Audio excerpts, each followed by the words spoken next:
Good afternoon, everybody. It is Steve Lookner with Agenda Free TV. There you're seeing Lara Trump speak before Donald Trump speaks in Pennsylvania. It is the day before the election. Candidates are holding their final rallies, doing their final campaigning before Election Day. We are here to bring you live coverage. Appreciate you joining us. Let me actually just get on the screen here. I will turn on the volume in a second, but I really appreciate you being here. Thanks to all of our moderators, Ruth Krafasi, Beth Mythical over there on YouTube there right now. Thank you. Linda Belk and Larry on X. Thank you so much. And also, give me one moment here, just getting everything. It's my special shout out, by the way, to Right Side Broadcasting, who is letting us show their video of the rally. That's how I can show this to you. So I really appreciate Right Side Broadcasting for allowing us to use their footage. Thank you, Right Side Broadcasting. Also, thanks to Idaho Star and Surly Dev, who are moderating over there on Twitch. And thank you to our Facebook mods as well. Margaret Riley. K. Lowry Body. Oops, hold on a second here. And all of our, Ronald Egnor and all of our other moderators. So Lara Trump is speaking right now. I should put up a little caption there. And maybe what I'll do is turn the audio on. Let me turn the audio on and then we'll talk more. And we'll be taking your comments and questions on the air. But let me turn the audio on for you right now. Exactly. Oops, hold on. In 2016.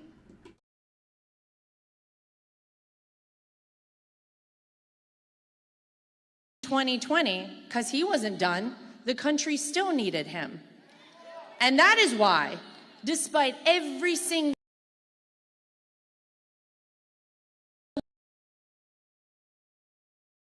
indictments, the mugshot that is the greatest mugshot the world has ever seen,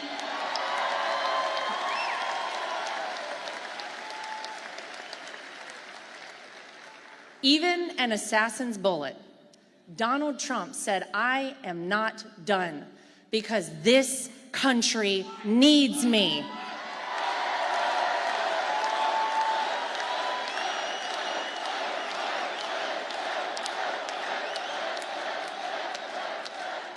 And let's face it, this country right now needs Donald Trump more than we ever have before, ladies and gentlemen. That's why tomorrow is such a big deal. Now, can I get a show of hands? Who in here voted early in Pennsylvania? Okay, now I love that.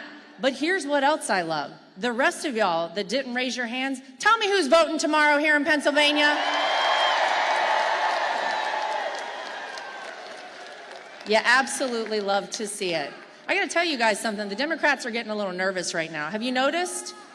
The vote totals aren't really checking out for them in some of these states in the early voting because we have absolutely killed them in the early vote totals all across the country.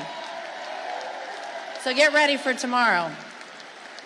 And when you guys go out tomorrow, now you know not to go empty-handed. Pick up your friends, pick up your family, your dentist, your pediatrician, your veterinarian. I don't care.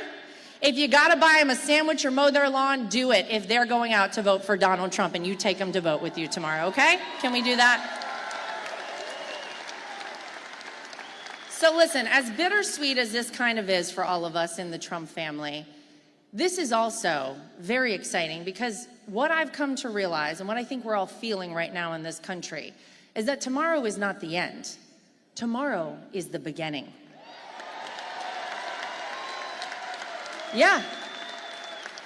It's the beginning of a new era in the United States of America, and I'm going to make a prediction right now. Despite all that this man has had against him, despite how much they've attacked him and fought against Donald Trump, it will be Donald J. Trump who unifies this country, who brings us back together, and finally restores the American dream for the United States of America.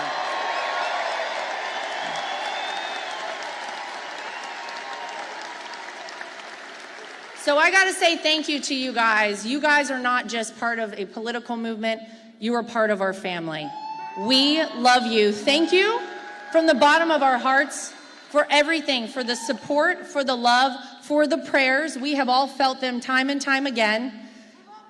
And we are so appreciative. We love you too. Thank you. And so I want you guys to remember this. Tomorrow night is the beginning, because it's not just that Donald Trump is going to make America great again. He's going to make America greater than ever before. Thank you, guys. Thank you, Pennsylvania. Get out and vote. I love you. All right. I think they're going to play music now. So that was Lara Trump. And Donald Trump will be speaking shortly in Reading, Pennsylvania. We are bringing you live coverage today. Live day before election coverage. And give me one moment here. Thanks for your patience. I'm going to take some of your comments on the air. Appreciate you guys being with us. Again, thanks to Right Side Broadcasting for letting us use their footage from Reading, Pennsylvania. Wow, guys. Wow. One more day. Less than 24 hours till people start voting. We might have some coverage tonight at midnight. I think the polls open. Isn't it like Dicksville Notch, New Hampshire? Isn't that what it is? Or is it Maine? I don't even remember. Let me look here and see.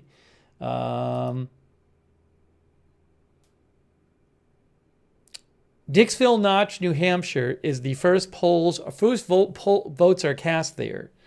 I think it's midnight.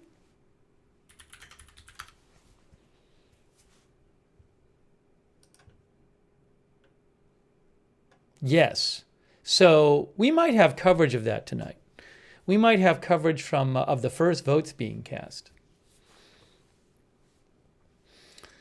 Really appreciate you being with us. Thank you. And then tomorrow night we're going to have election results coverage. And tomorrow during the day we'll do some coverage too. But tomorrow night election results coverage. Oops. All right, we got to go back to me now because we've been showing you right side. So Trump is coming up shortly. Let me change the headline so people know. Coming up shortly. Trump speaks at rally in Pennsylvania. Okay. So as soon as he comes out, I will certainly bring that to you. Okay. Hold on. Give me a moment here.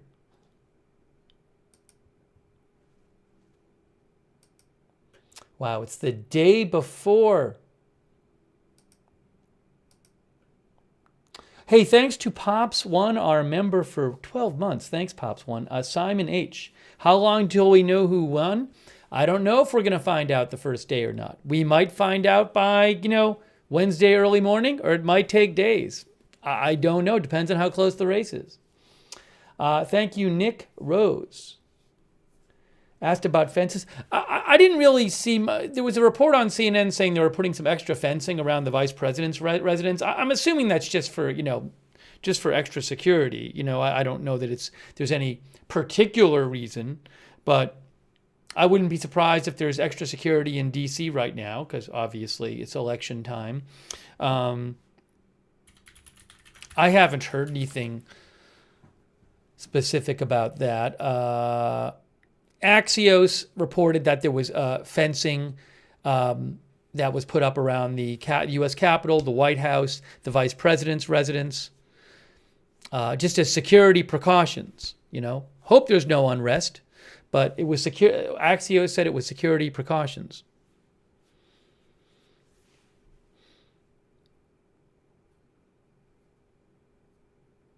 Also, they're putting some fences around this Palm Beach County Convention Center where Trump is holding an election night party. So it seems like a bunch of, political sites are getting some fences or fencing around them.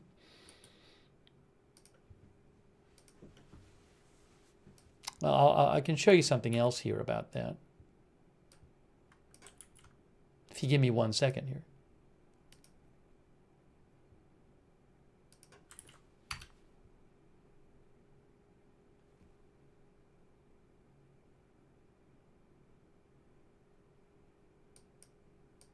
Why is this not working? Let's try this again. Here, right here. I got it right here, and I got pictures too.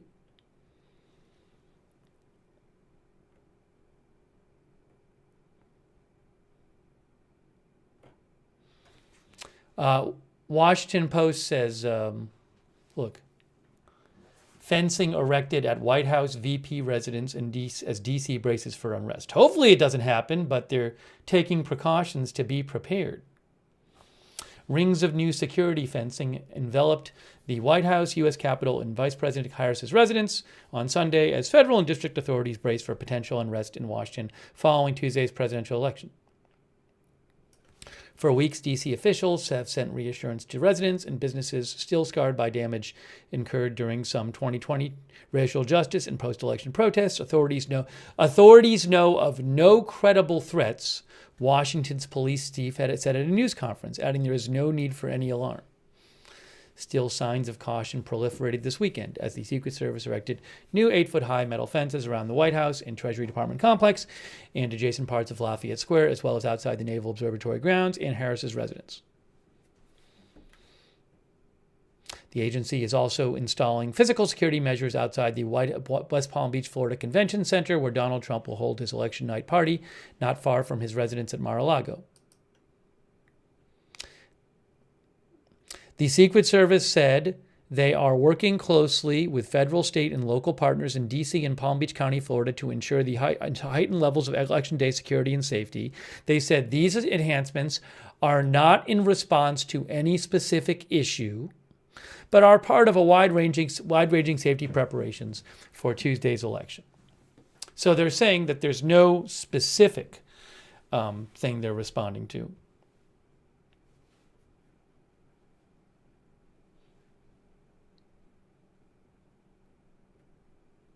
This is interesting here.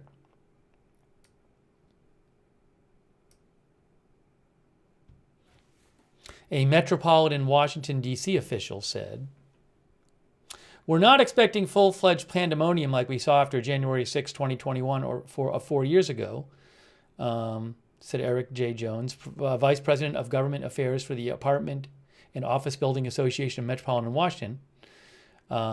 "Honestly, it's just fear," he said, adding that some retailers far removed from downtown D.C. worry about opportunistic looting with police attention focused elsewhere. People would rather be overprepared and have nothing happen as opposed to the alternative.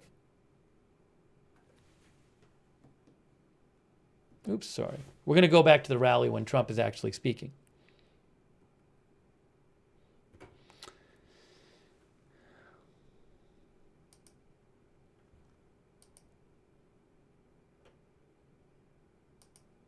Here is a picture, if I can show this to you, of an office building that's boarded up in D.C. Right here. See this picture? Oops, sorry. See this picture right here? That is an office building boarded up at D.C. That picture is by Valerie Puish of the Washington Post.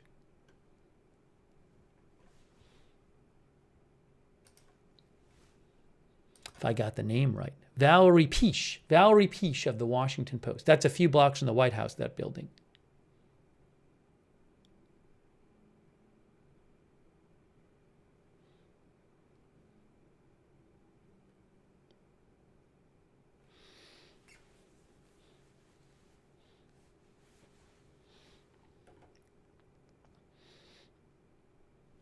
All right. Cameron Ruiz, our viewer, says, "Can't wait for elections to be over and people are nice to each other again."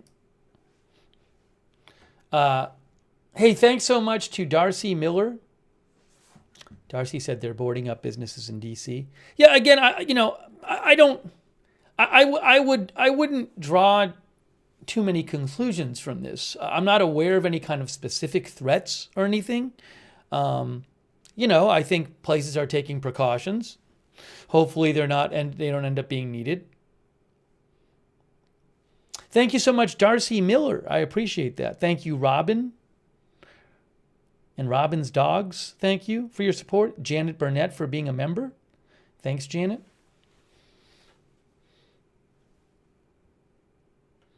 Farm wife says, I want regular TV commercials back.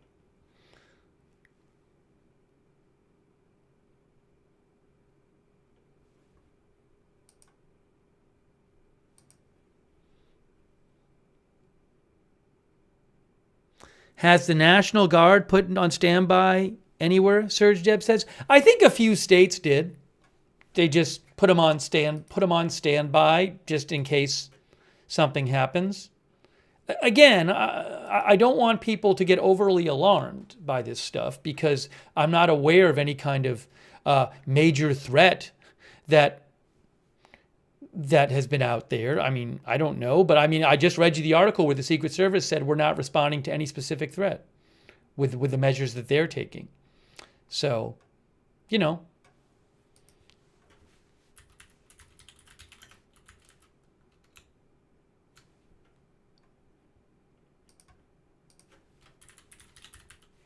Certainly, I'll keep you informed about what I hear about.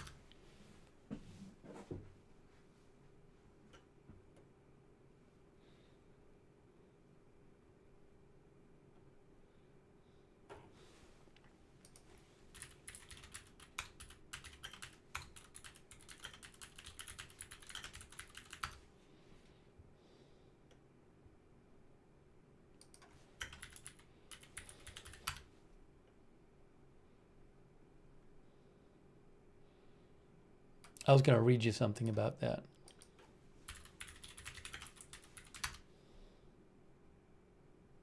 If I can find it. Yeah, so like, you know, Washington State activates National Guard in case of election violence. They put them on standby. They're not sitting out on the street right now, patrolling the street or anything. That's from Reuters. And they talk about how the governor of Washington State said he was putting some members of National Guard on standby after information and concerns regarding potential violence related to the election. Now, in Washington, as the article points out, they've had apparently a person, they think it's a person, who has set 2 ballot boxes on fire. I think that was last week. I don't think they've caught that person. Actually, it was 2 ballot boxes there and I think 1 in Portland, and they think it's the same person. Or it's 2 in Portland. I think it's 2 in Washington, 1 in Portland, but it's 3 total. But police think that's the same person doing that, but I don't believe they've caught anybody for doing that.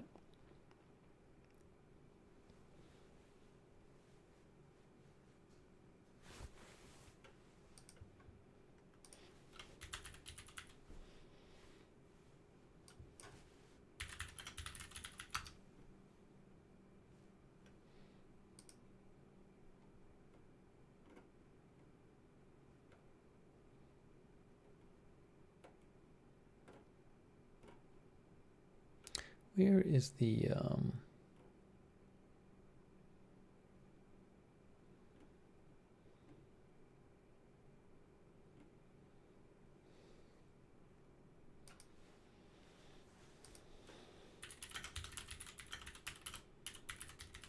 So I'm just looking up here something. Just looking up something here.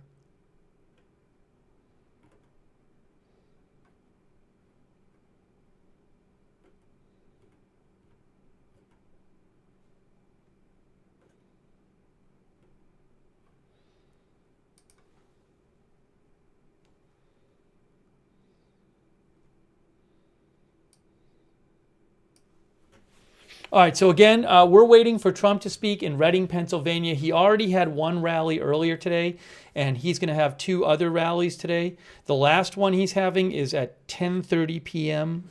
Eastern Time, which is local time in Grand Rapids, Michigan. Harris is supposed to have a rally around 4 p.m. in Allentown, Pennsylvania. I hope I have video of that. I'm subject to, I can only show you what I have the rights to. So I'm hoping to have video of the Harris rally. We'll see. Ooh, I have another video. I have another video I can show you. Hold on a second. I might have another video I can show you. Wait a second. Ooh, I have processing of ballots. Counting of pre-processed ballots for a U.S. election in Detroit. I can show you that. You know, some states, they can start processing like the mail-in ballots, for example, before election day. Some states they can't, some states they can. So I'm going to show you something here. If I can get it on the screen for you. Get that off. Get that off. Get that off. What is this?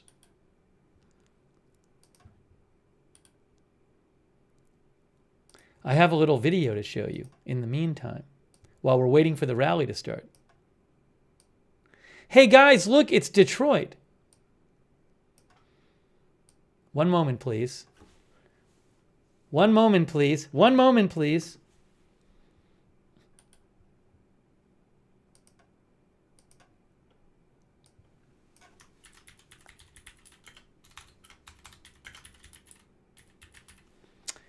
Hey, it's live video. That's live. In Detroit, Michigan, they are processing, I assume that's mail ballots. The description from AFP says, counting of pre-processed ballots in Detroit.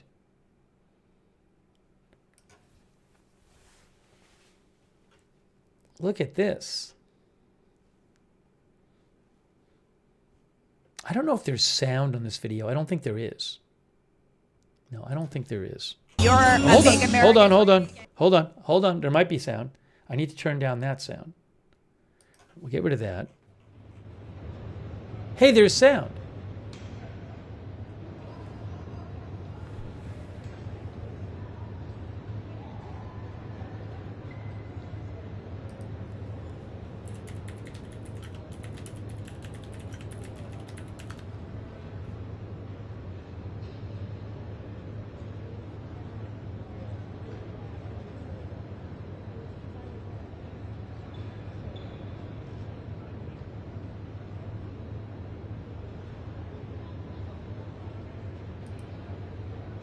Uh-oh, hold on. It paused. It paused. Let me refresh it here. Let me refresh it.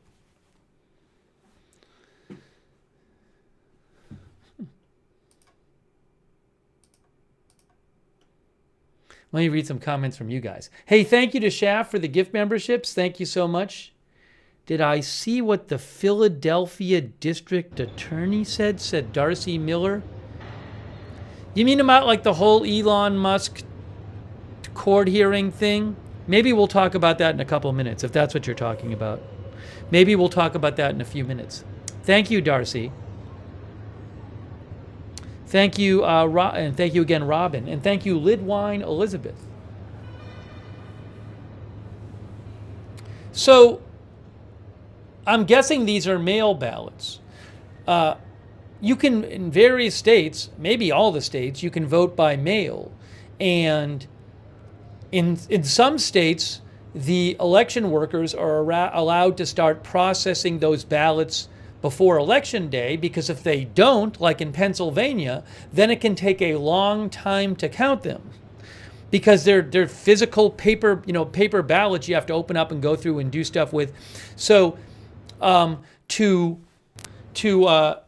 in some states, to make it so that you're not waiting days after Election Day to process the mail ballots, they start processing them before Election Day. People have already sent these in. They've already voted, they've sent in their mail ballots, and they're processing them. So my assumption, I don't know for sure, my assumption is that these ballots being processed are mail ballots. Oh, Darcy said about election and possible troublemakers. No, I didn't see that. I'll have to look it up.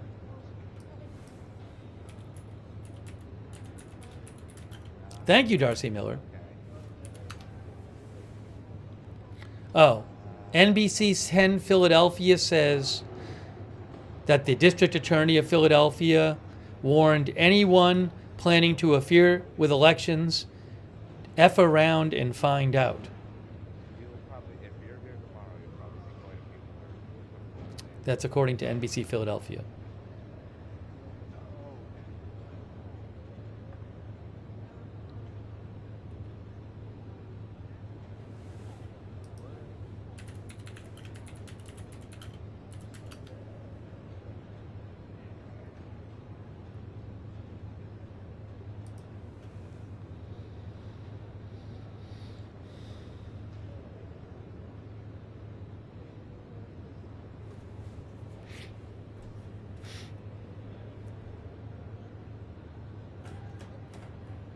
We're waiting for Trump to speak.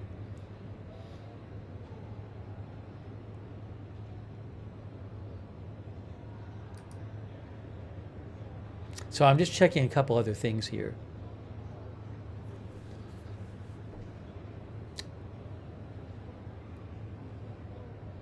Big Medic is watching from Italy.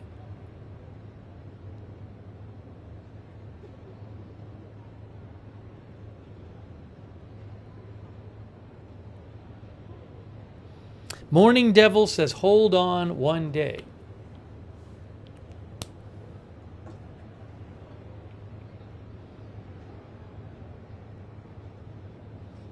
So again, this is counting of pre-processed ballots. I should put that up on the screen.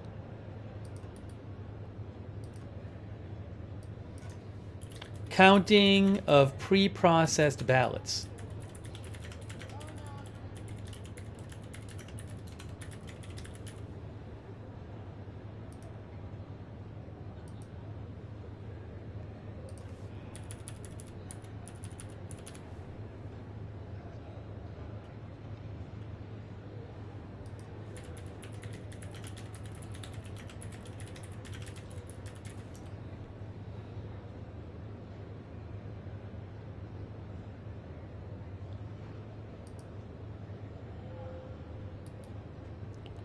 Where is...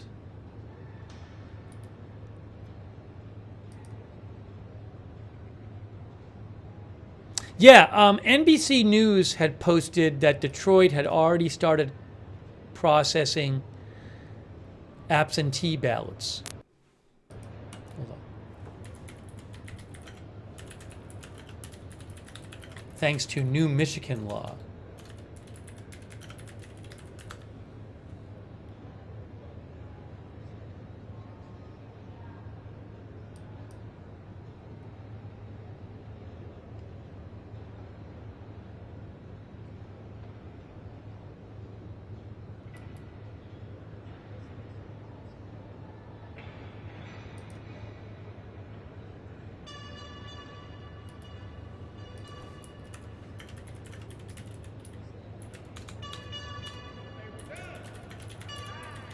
I'm trying to get you an update about this.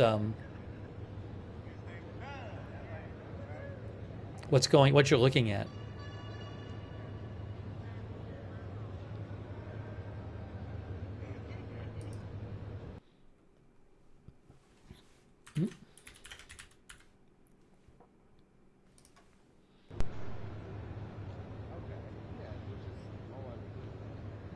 I think this has been already going on for days, actually. In some places in Michigan.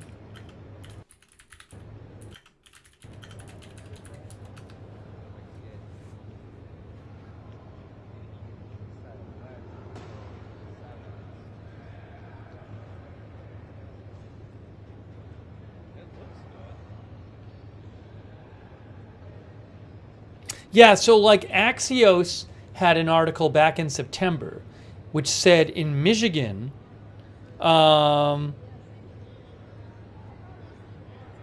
is it here?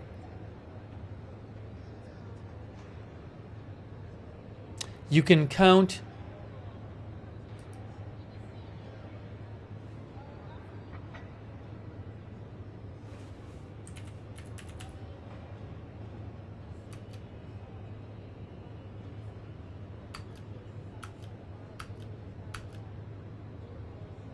cities and townships can allow an absent voter counting board to process and tabulate absentee ballots on on any of the 8 days before Election Day if the city or township has a population of at least 5,000, or if blah, blah, blah, blah, blah. That's a background brief from the Michigan House Fiscal Agency. So I believe that that's, again, these would, from everything I can tell, this is a counting station where under Michigan law, under Michigan law they can do this, where mail ballots are being counted now. And this is to help, I believe the idea is to help speed things along, so you're not waiting for days for the mail ballots to be counted after Election Day.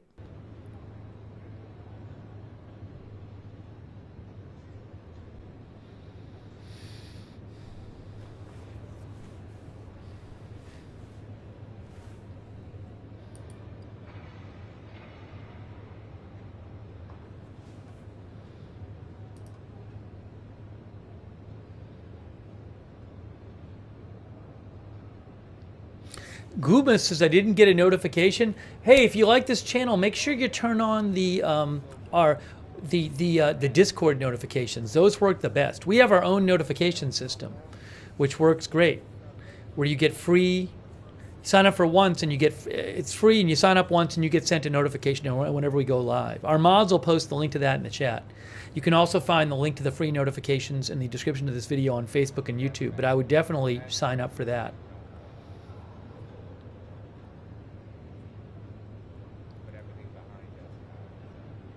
Jeff, I don't know if in any state there are polls open today.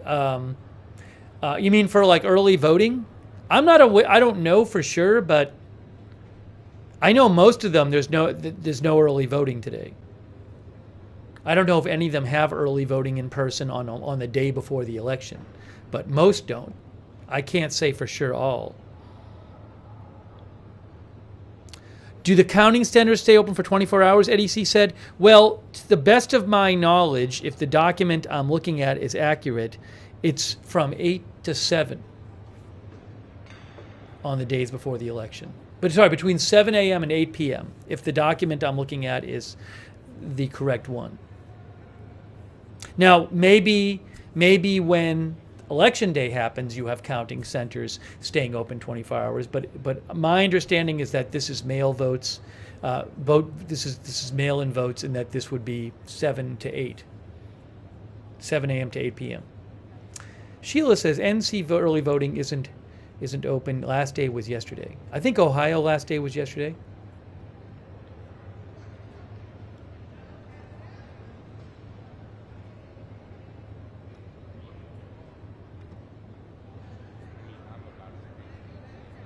Thank you, Marnie, for the gift membership.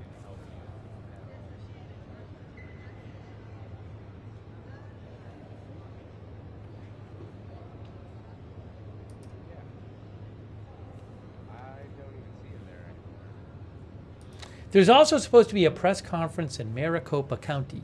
I don't know if this will be that exciting, about vote counting in the election. Again, Trump is supposed to speak at any time. So as soon as Trump comes out and speaks in Reading, Pennsylvania, we will be going to that for you.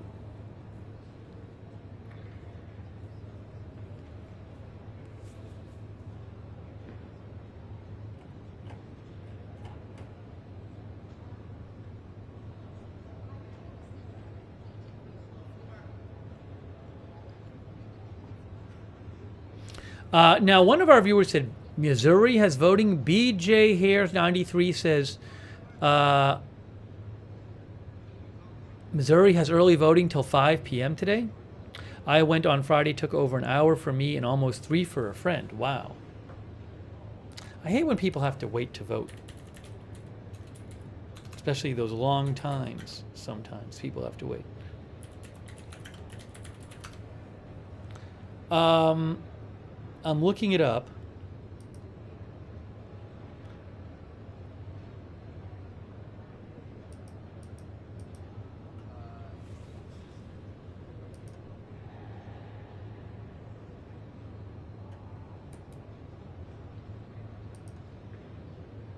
I'm trying to find information about Missouri early voting. Oh, yeah. KSHB said today is the last day of early voting on both sides of the state line, they said. But there are not as many locations as there have been. So I guess you can vote. They say there's some early voting going on. Stations open in both Missouri and in Kansas City, in Missouri and Kansas. And I guess maybe other locations too.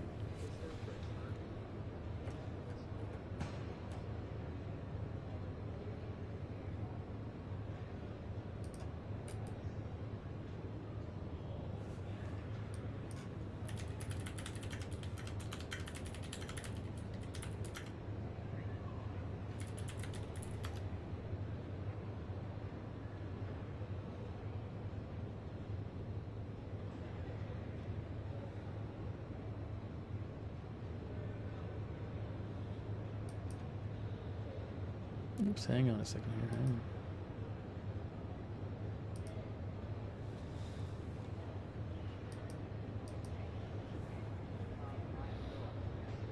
here. Darcy Miller said Montana had early voting today but ends at noon.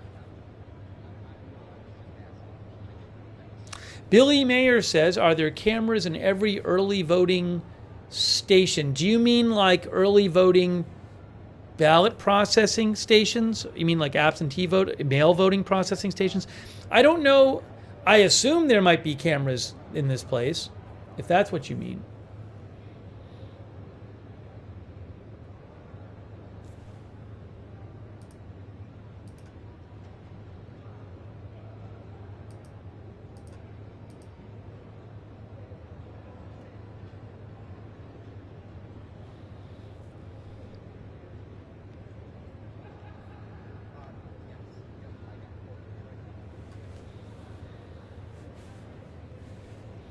Let me just check and make sure I don't have.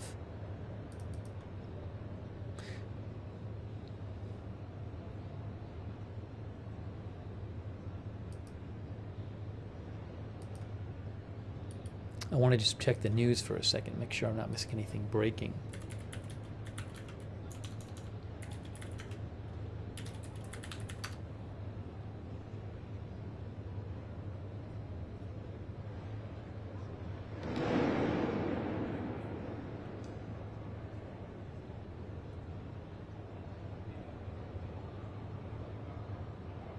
Again, I believe this is, I'm going to go with absentee ballots. I believe this is the absentee ballots. I don't know what else it would be. Those are the only ballots they would have. So that would be the mail-in votes. That is what they're counting right here. Well, mail-in or drop-off. For all I know, there could be drop-off stations where you could have a ballot early, and instead of mailing it in, you could drop it off. But you know what I'm saying? People who say, I can't vote on election day, can you send me a ballot? And they send them a ballot, and then you can either mail it in or drop it off. They're counting those votes.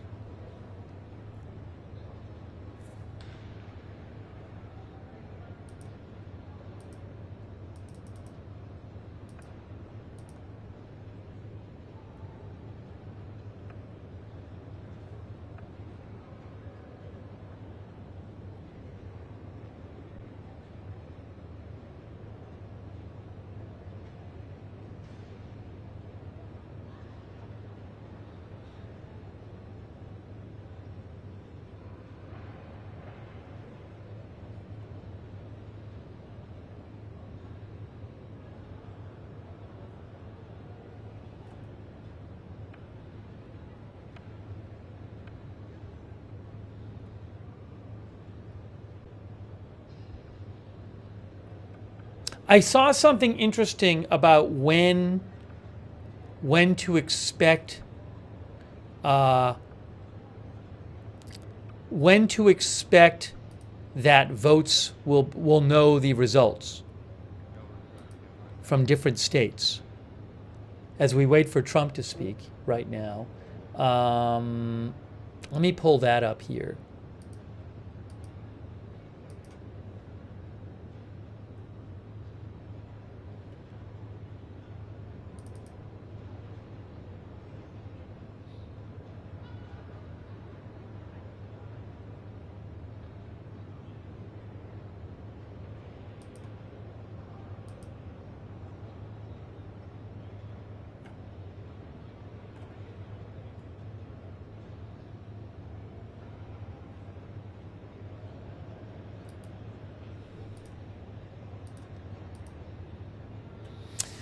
According to the New York Times, they said, oh, no, that's not, I don't want to, that's not, I saw a summary here.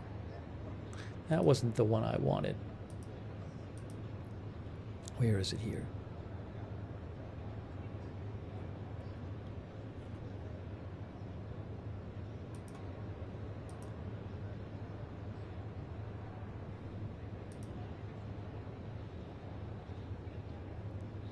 Brian Metz, oh, sorry, that's not what I want either. So,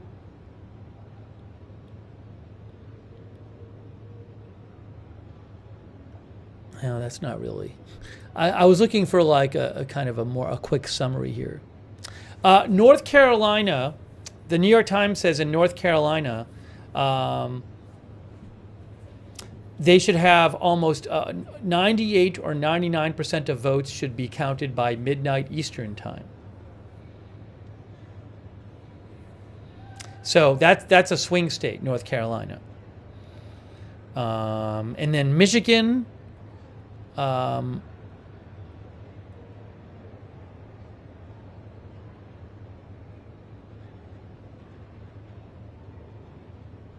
they say it could be faster because as you see here in Michigan, there's a new law, new reforms in the state that allow more early there's more early in-person voting being allowed in Michigan, and also counties can start processing mail ballots before Election Day.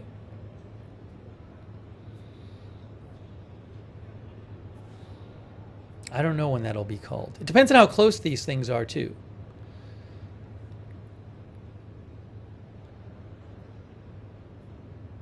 In Nevada, mail ballots are allowed to arrive up to 4 days after the election on November 9th. So if it's really close in Nevada, I mean, it could be days and days. It took 4 days for the state to be called in 2020. That's Nevada, says the New York Times.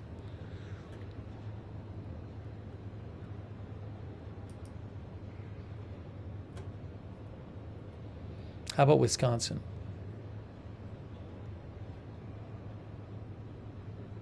In Wisconsin, state law does not allow for the absentee ballots to be processed before 7 a.m. on Election Day.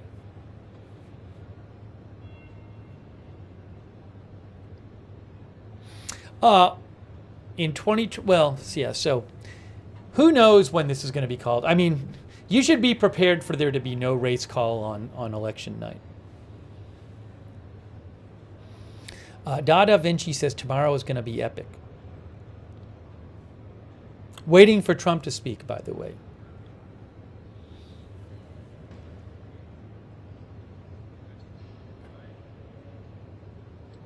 Let me take some more comments from you guys as we watch ballots being counted in Michigan. Paper City Gamer says that will be bad again if it takes days. Yeah, I mean, it's just the process, you know, if it's a close enough election and you need to know what happened in certain states, and those states take a while. For example, if they don't allow early processing of mail-in ballots, it's just the nature of the thing.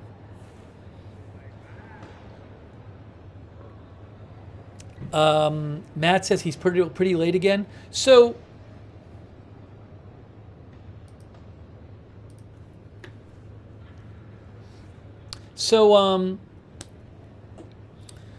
you know, I believe he started late at his morning rally, which is not infrequent for these recent rallies that it starts late. But something I was wondering is Trump's last rally today, his fourth and final rally today, is in Grand Rapids, Michigan. And it's at 10:30 p.m. And that's 10:30 local time because Grand Rapids is on Eastern time. So if it's... Now, I think the rally before that is supposed to be at 6 p.m., so they've built in some time between. But there could be a bit of an issue.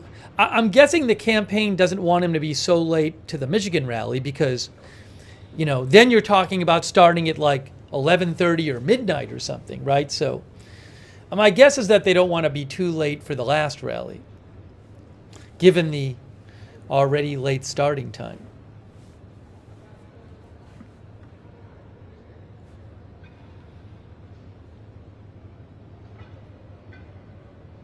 Thank you to Katsy, our member. I appreciate it. Oh, by the way, also thank you to Kristen Gates. Hey, thanks, Kristen Gates. Really appreciate your support. Thank you.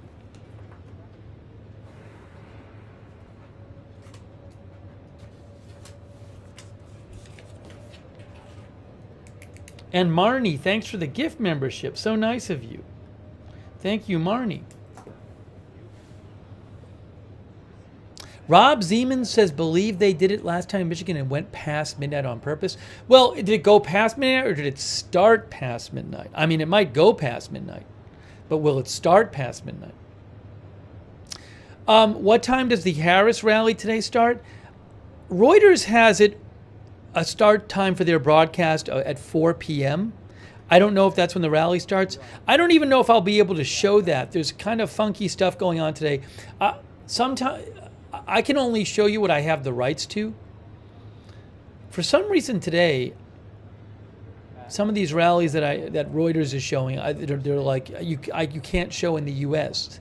So sometimes they have, sometimes they use somebody else's footage, sometimes they use their own footage. So I'm hoping I can show you that one, but we'll just have to see.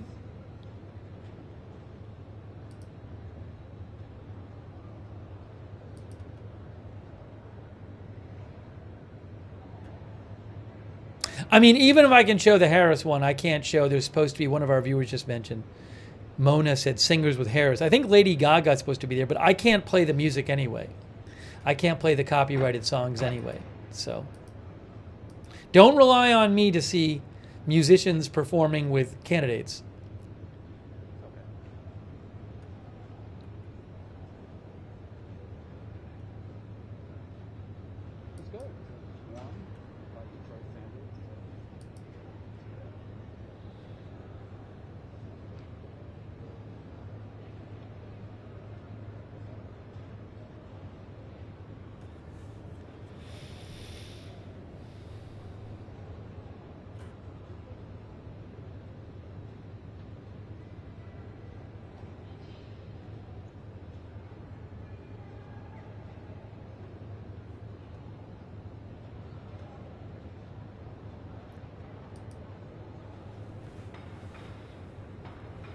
Waiting for Trump to speak.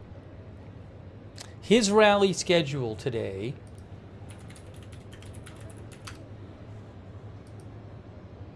is,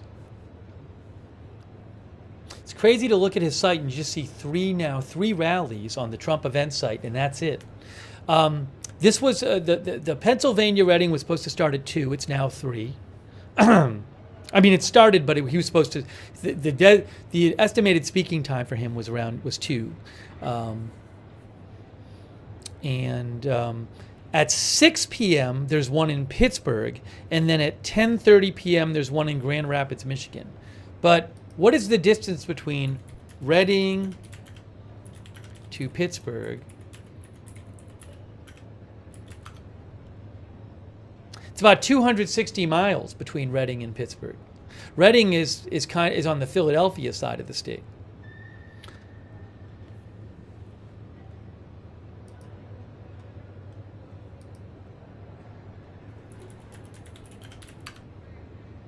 I'll actually show you guys on Google Maps where Reading is. Oopsie, we lost that footage. Come back to me. We might have lost the Detroit footage. There it is. That was the Detroit footage. Well, that was nice to see while we could see it. That was fun while we had the chance. Give me one moment here.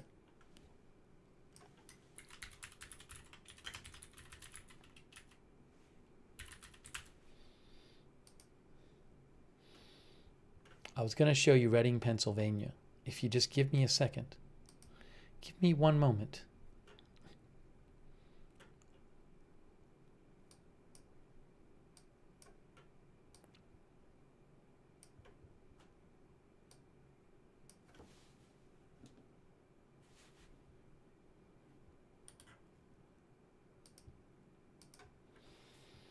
Okay, Reading, Pennsylvania. Let's do this real quick. Reading. Oops, let me do it this way. How do I get the... I never figured this... Oh, here we go. Traffic off. Okay. Reading is here. There's Reading. Reading is about 40 miles outside of Philadelphia. That is where Trump is speaking shortly, in Reading, Pennsylvania.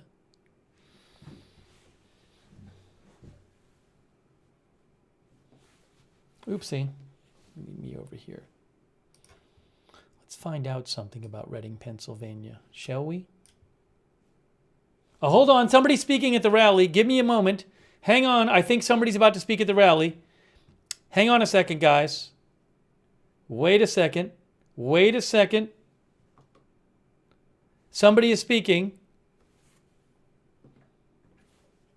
Hang on. Hang on a moment. Marco Rubio is speaking. It's Florida Senator Marco Rubio. Thank you. Thank you. In a few moments, you're going to hear from the 45th and soon-to-be 47th President of the United States. And, you know, our country took a wrong turn about 4 years ago, and everything is worse off than it was then. And, you know, the country and the America that I grew up in, the one you grew up in, the one that changed the world, was a country full of hope and aspiration for the future and getting ahead. And that's what we've lost. And that's what we want to recapture. That's what this is really all about, is we want to be a country again that has big dreams and fulfills them, that does big things. And the only thing standing in our way is a bad administration. After 4 years of progress that set us back, and I know people are just so tired of every day waking up to the news that our borders being overrun, that our streets are no longer safe because we're being flooded with criminals. I know people are tired of the cost of living has been unaffordable for working people. That was the American dream. If you work hard and you're willing to work hard, you can get ahead, you can leave your children better off than yourself. And there are millions of people today that are doubting it or are finding it impossible because of the insane policies of the current administration. And so what this election is about more than anything else is fixing those problems so that we can once again have the great country that we inherited from our parents and our grandparents. Now, I know you may not be aware of this, maybe no one's told you, but I want you to know something. Pennsylvania is a really important state tomorrow. The whole country is going to be watching you and what's done here and what happens here, because it's going to determine not simply the outcome of this election, not just the next 4 years in our country, but I honestly and deeply and truly believe it'll help determine what kind of country our children, our grandchildren, and future generations of Americans will inherit.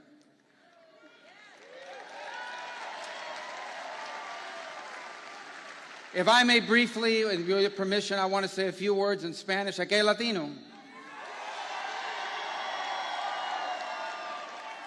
And I primarily do that. They speak English, by the way, but I primarily do it because I don't like the way the translators translate my words on the news.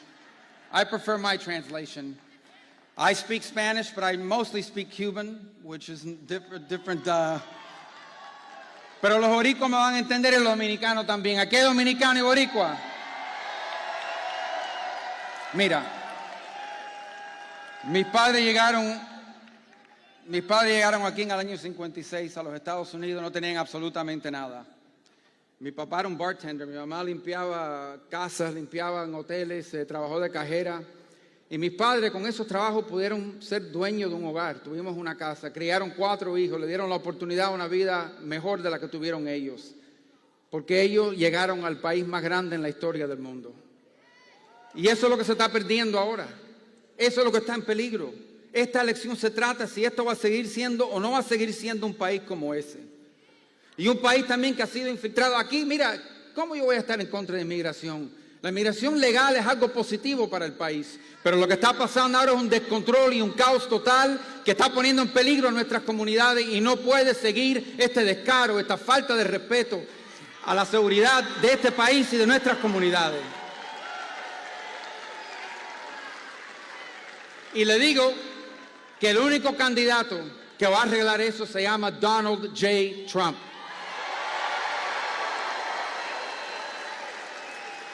El único candidato que va a decir que a la hora de adelante ustedes van a ser su prioridad. No mandar trabajos a otros países, no mandar a factorías a otros países, no preocuparse de las necesidades de personas de otros países, incluso criminales que vinieron. Estos son criminales no porque son inmigrantes, son criminales porque eran criminales en sus propios países y ahora quieren venir aquí a destrozar comunidades y amenazar al pueblo. No se puede permitir. Y eso va a seguir si Kamala Harris sale electa presidente. Pero Donald Trump va a salir presidente mañana y él lo va a parar.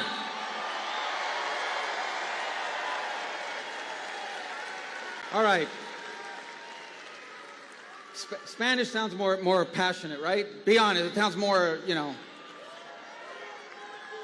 But I basically told them the exact same thing. My parents came here from Cuba in 1956.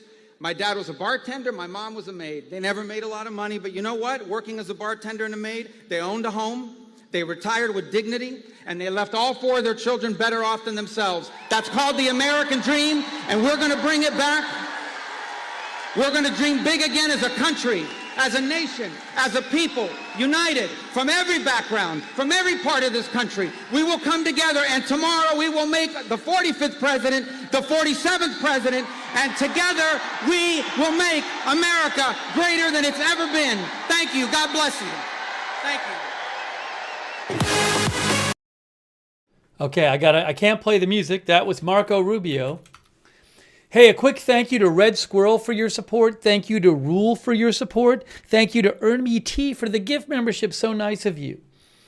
Thanks also to Jack's Animals for subscribing on Twitch, and Sharonator for subscribing on Twitch, and Psyops for the bits, and Enlightening Fart for subscribing on Twitch. Thank you. And also David Green for the gift sub. Thank you, David Green. I think Trump is about to come out. Is Trump coming out or somebody else coming out? Hold on. No, it is not Trump. That is not Trump. Is it Sarah Huckabee Sanders? Maybe it's Sarah Huckabee Sanders? It looks like it. Hold on.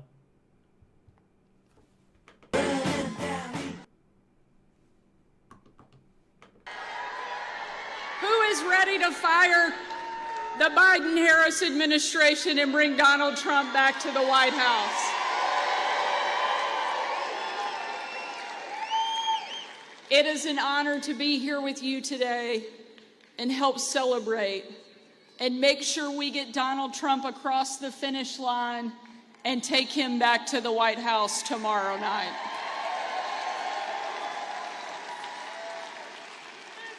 When the president hired me as the press secretary, I was the very first mom and only the 3rd woman to hold that job.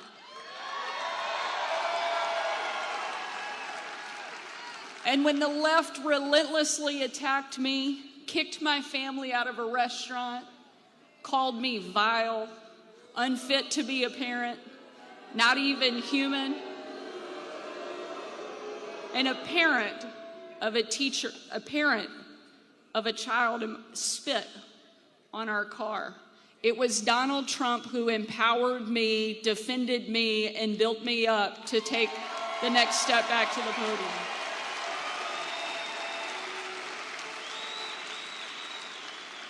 The left loves to talk about empowering women, but they can't do that when they can't even tell you what a woman is.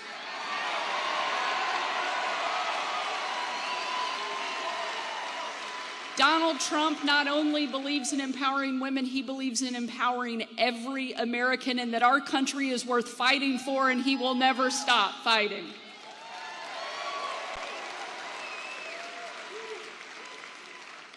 Over the course of the 2.5 years that I worked alongside and for the president, I traveled with him all over the world.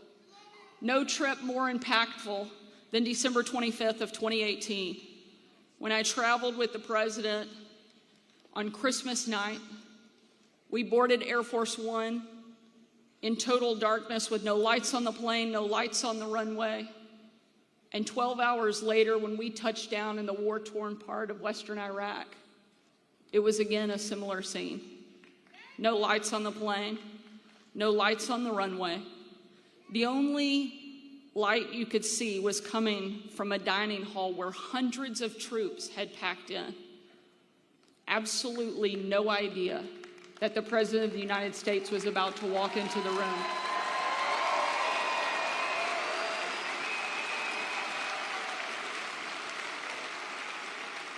And when he did, a sight and a scene and a sound that I know I will never forget unfolded. You had men and women from every part of the country, every race, every religion, every demographic you can imagine represented in that room. But in that moment, in absolutely perfect unity and in one voice, they chanted over and over and over again, USA, USA, USA. Hey guys, we got two rallies going on at once. I'm going to put the Harris rally up as well. So we're going to figure this out. Two rallies at once. Hang on a second.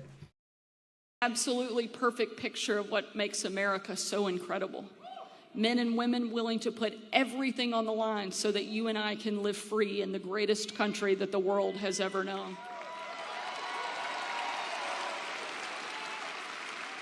And we had a president who understood that and was willing to fight for it as well.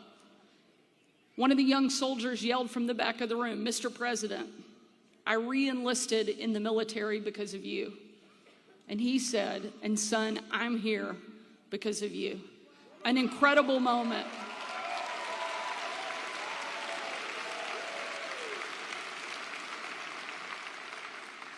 This is a president who loves our country, who will never stop fighting for our country. But he needs you to fight the future of this great nation, where we would come together and we would perfect our union over and over and over again, where ordinary Americans would have the power to rise up, demand more, seek justice, and leave a better place for their children and their grandchildren. It was from that Constitution that we derived our power. But it was actually from a conversation that happened on the cobblestone streets just shortly after that Constitution was signed that gave us our charge as Americans. After signing the Constitution, one of my predecessors as governor, Ben Franklin, and it's true, he was my predecessor, Franklin walked out onto those cobblestone streets of Philadelphia. A woman walked over to him. Think about this for a moment.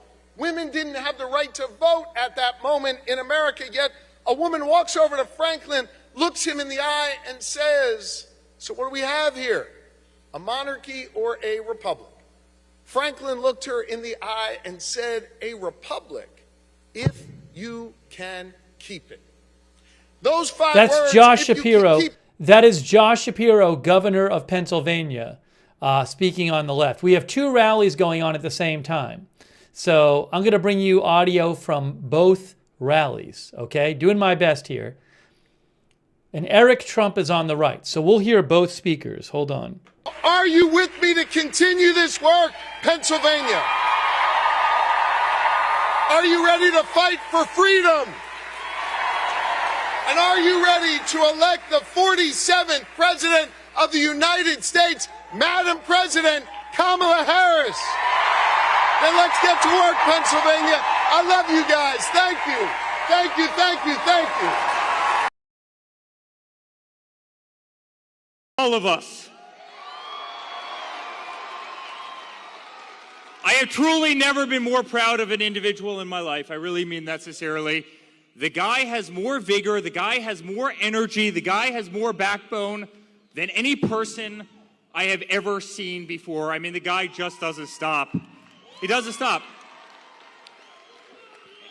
Well, we love you too. We love you too. Thank you, my man.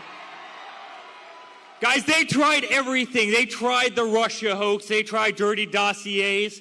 They impeached him the first time. They impeached him the second time. They went after his Supreme Court candidates. They tried to take away his First Amendment right. They took him off of Twitter. They took him off of Facebook. They took him off of Instagram. They raided his home. They raided Melania's closet. They raided Barron's room. They subpoenaed me 111 times. When that didn't work, you know what they did? They tried to take him off the ballot in Colorado. Then they tried to take him off the ballot in Maine. When that didn't work, they weaponized every single AG and DA around the country to go after him, to criminally prosecute him. And you know what? When that didn't work, some madman tried to take his life. And the whole time, guys, he stood up and he said 3 simple words: fight, fight, fight.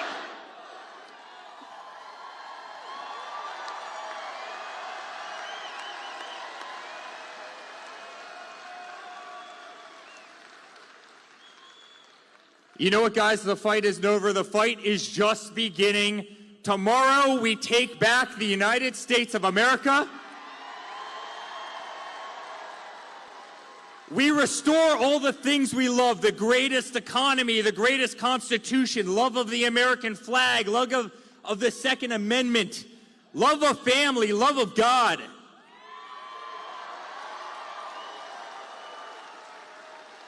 Guys, we take it all back. You know, Sarah just said it. We win Pennsylvania, we win the entire country. If we win Pennsylvania, we win the United States of America. And so, guys, thank you for the greatest 10 years of my life. Thank you for the support of my father. I can't tell you how much it means to him. I can't tell you how much it means to our family. We love you. We love you. We love you. God bless all of you. God bless you. God bless the United States of America. Let's make America great again. Thank you, Pennsylvania.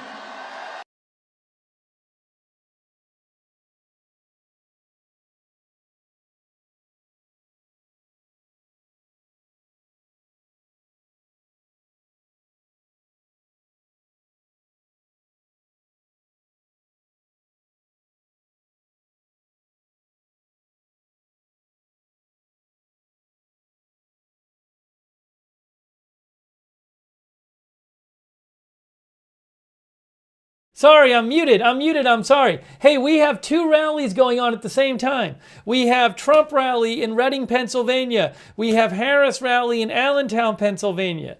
They're doing rallies at the same time in the same state. It's crazy. I'll do my best to let you hear both of them. Obviously, I can't play them both at the same time, but we'll kind of go back and forth between them. So, sorry for the competing rallies, but I can't control that. I can't control when they have their rallies. Competing rallies. Wow, it's crazy. It's crazy. Craziness. Thank you, Bruce Kaiser. I appreciate it, Bruce Kaiser. Thank you. And Bert, thank you, Bert, for your support. Thank you, Bert. Hold on a second here.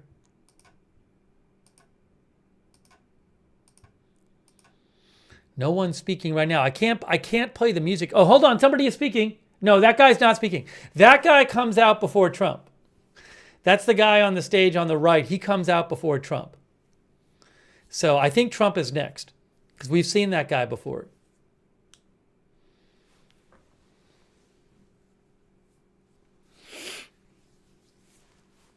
It's craziness. What I should do is I put this down here. Maybe make it a little bigger.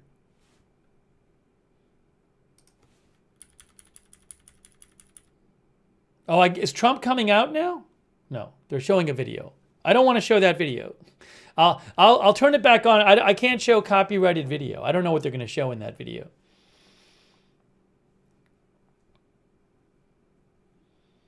Matt says, is there a particular reason why both candidates are in Pennsylvania today?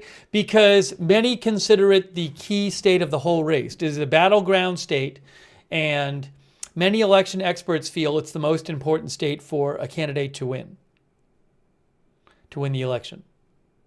That's why they're there.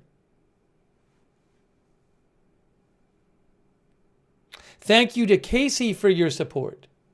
Thank you, Casey. I really appreciate it. Thanks, Casey.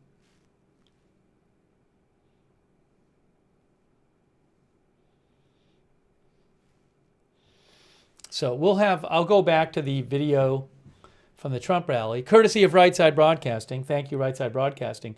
When they're done playing that little video thing there. So give me a second. We'll be back on the Trump rally in a second. Hey, thanks to our moderators so much. Beth Mythical is moderating right now. Thank you so much, Beth, over there on YouTube. Really appreciate it. All of our mods. RJ, thank you. On Twitch. Big Ball of Yarn, Idaho Star. I got that fire surly. Dev, thanks so much. Uh-oh. Something happened on Facebook? What happened with Facebook? Did the Facebook stream end? Something happened with the Facebook stream. I have no idea. Let me restart it again. Looks like Facebook is having issues today. No, it says it's streaming. Oh, it restarted on Facebook. I don't know what happened there. I don't know why it restarted. It apparently, did it restart? What is happening? I got to figure out what's going on with Facebook. It's very confusing. No, it says live.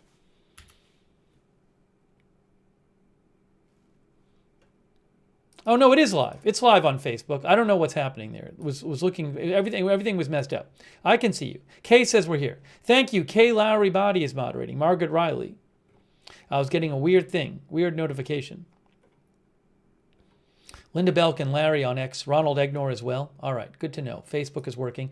Thank you, Mr. Joaquim 242. Mr. Joaquim 242, thanks for your support. I appreciate it. Oh, hold on a second. Hold on. Trump is about to come out. Trump is coming out. Trump is coming out now. There he is. Trump is coming out.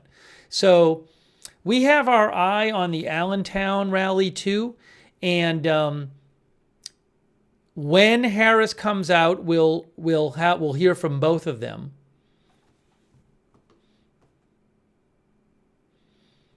Harris is not speaking yet.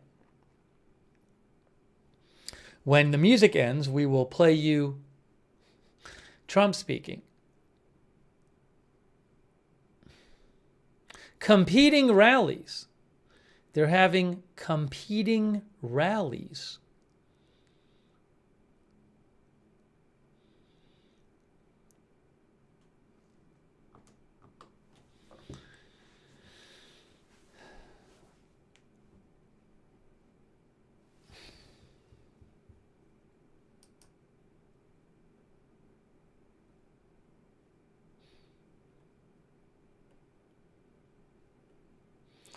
Hang on a moment now. Hang on a moment.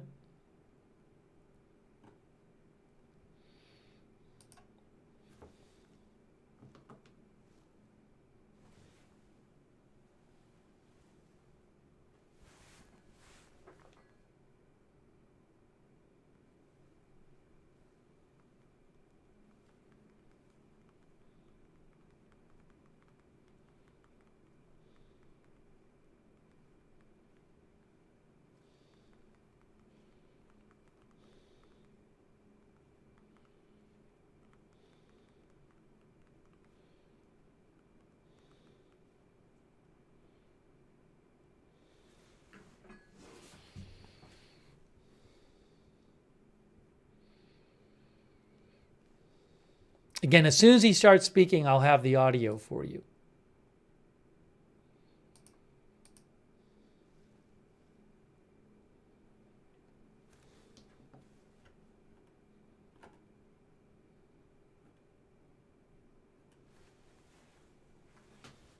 All right, hold on. I'm getting the audio for you right now. Thank you very much, everybody. This is a great honor. We're on the 2-yard line, not the 5-yard line. 2 days ago, we were at the 5, now we're at the 2. But we have to turn out and vote tomorrow. We're going to vote. But we're right there, and then we're going to do something, a term you've never heard of, make America great again. That's what we're going to do. So hello to Pennsylvania, a very special place. I went to school here, as you know. I spent a lot of time here, have a lot of friends here, and I'm thrilled to be back in this beautiful Commonwealth with thousands of proud, hardworking American patriots. Great people. Great people. You built this country, I have to tell you, you built this country. You're going to save this country, too. You're going to save it. Because, you know, if we win Pennsylvania, not me, if we win Pennsylvania, we win the whole ball of wax. It's over. It's over. So I'd like to begin by asking you a very, very easy, simple question. Are you better off now than you were 4 years ago? With your vote tomorrow, I will end inflation, I will stop the invasion of criminals coming into our country, and I will bring back the American dream. You're going to have the American dream back. What a shame what they've done to our country. They have destroyed our country, but we're going to get it back and fast. We're a nation in decline, but that will not be long, believe me. And after 4 years of economic suffering, we will create the greatest economic boom the world has ever seen. They're all coming back. All those companies that left us with the jobs, they're all coming back. Think of this, though. We're just one day away. Oh, we've been waiting for this. I've been waiting 4 years for this. And so have you.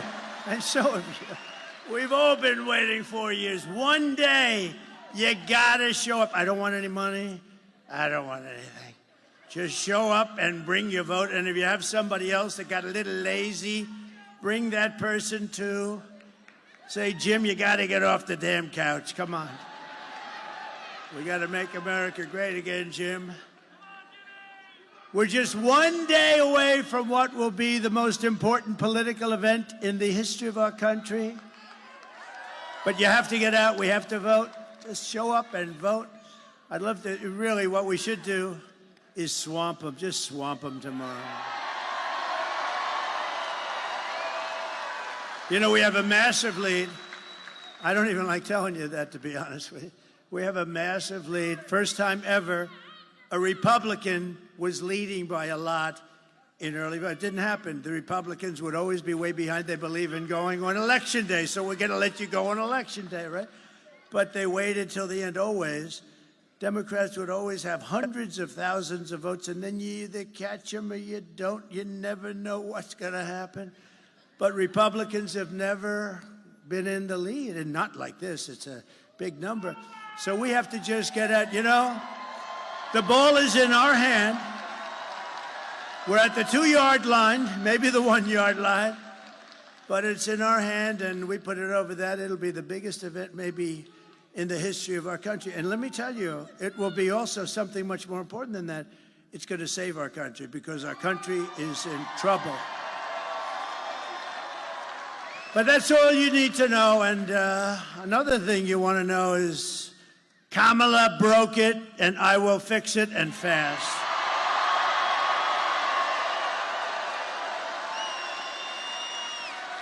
America will be bigger, better, bolder, richer, safer, and stronger than ever before. This election is a choice between whether we will have 4 more years of gross incompetence and failure. That's what it was, 4 years of gross. Nothing good happened. What good happened? They cheated on their numbers. You saw last week they cheated on all their economic. We're in like a depression territory. I'll give you a little advance notice, 12,000 jobs. When did you hear that? That's like for Walmart. That's not for us. That's not for a country. It's 250, 300, 400, 100. 12,000. We lost hundreds of thousands of manufacturing jobs over the last month. Think of that. It's going to be that, or whether we will begin the 4 greatest years in the history of our country. We're going to make these unbelievable years, and we're starting from a negative. You know, we're starting from like about 15 yards off the field. We're not starting at the 20. We're starting from 15 yards off the field. And speaking of football, maybe we can get the NFL to drop that ridiculous kickoff sit. What the hell are they doing? What is that? I watched the game the other day. I said, what the hell happened? They just kicked off and nobody moved. Oh, well, that's up to them. This will be the golden age of America. Tomorrow, it's a beautiful term, isn't it? I was saying before, I was just proofing and reading and studying and all that stuff, and what a beautiful term, the golden age. We're going to be in the golden age. Won't take long.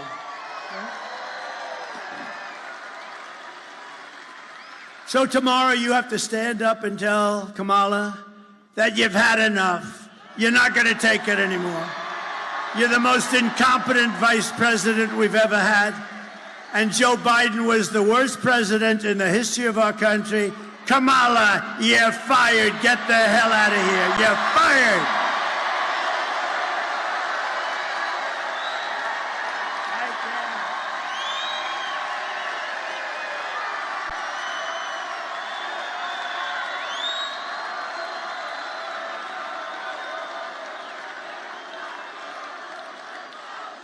This is a hell of a nice place. Thank you. With your vote, we're going to win Pennsylvania, and we're going to defeat Kamala and those radical left, what they're doing to our country. Crazy Nancy Pelosi, what's about her? She has visa stock, a big position. You know, she started off with nothing, now she's worth $200 million. How did that happen? So she has visa stock, and she sells her stock. The day before, it was announced that Visa's under major federal investigation. I don't know. I wonder, do you think she had any insider information? I don't know. It's disgrace. Honestly, she's a disgrace. They ought to throw her the hell out of Congress. We are going to make America great again, and it's going to be fast. We're going to do it fast. We'll fast track it. Over the past 4 years, Kamala has orchestrated the most egregious betrayal that any leader in American history has ever inflicted upon our people. She's violated her oath of office. She's eradicated our sovereign border and unleashed an army of gangs and criminal migrants from prisons and jails, insane asylums and mental institutions, from all around the world, from Venezuela and the Congo in Africa, stealing countless American lives. And these are rough customers that are coming, much rougher than almost anybody in this room, other than the other night I had the Penn State national champion wrestling team. Think of this. They have a great coach. They've won exactly 11 out of the last 13 national championships. And I looked at these guys, I came up, I brought them up. And we were at Penn State when we did a little bit of a rally. It was a little rally that we could have sold the place out about 15 times. But we brought them up. I heard they were here, and I brought them up.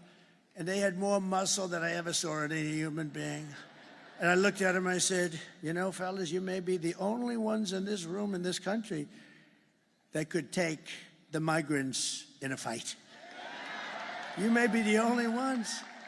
Then I said, but they fight dirty. They use knives and guns, and they do, and they are vicious, and they're tough. And we're going to get them the hell out. We have to. Our country's being destroyed. Our country is being destroyed. Here today, there's an incredible woman who I got to know, actually, over this tragedy, Patty Moren, whose heartbreaking story is a tragic warning of what will come to every city in America. It's coming to every city. It's already there. I mean, they won't even talk about it, but it's coming. It's only going to get worse. And by the way, 21 million people she allowed in, open borders. We have no idea who they are, and many of them are bad. If she ever won, I hate to even mention the concept, she's incompetent. If she ever won, she would have open borders the following day after the election, and you wouldn't have 21 million people, which is a record in history. You would have 221 million people coming over the next 4 years. And you could forget about your country. You would have no chance.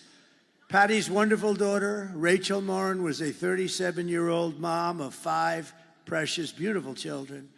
Rachel lived in Maryland, 1,500 miles from the border. Last year, while Rachel was out on a run, she wanted to always stay in good shape. Right near her home, She was brutally raped and murdered by an illegal alien who was led into the United States by the ridiculous open borders policy of Kamala. The savage who committed this heinous crime first killed another woman in El Salvador before walking across Kamala's open border. Come in and please come in. We'd love to have you into the United States. Isn't that wonderful? He then attacked a 9-year-old girl and her mother in a home invasion in Los Angeles, beating the hell out of both of them before murdering Rachel. Patty is really special. I got to know her. We had lunch together. She's a very great woman. She's just like, you know, look, there's nothing you can tell somebody when that happens. You can't say, oh, well, time. I don't know. Sometimes time's good. Sometimes it makes it worse. I've had them say it's worse now than it was 10 years ago. But Patty's a fantastic person. I'd love to call her up. She'll say a few words about her beautiful daughter. Please. Patty?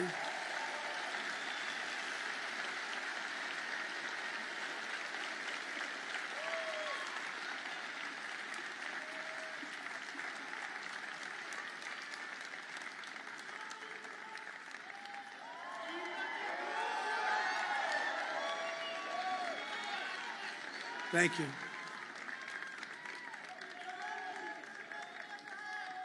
Thank you.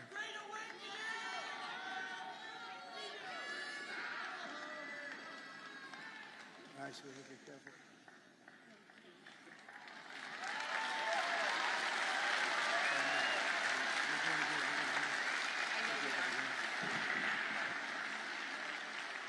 Thank you.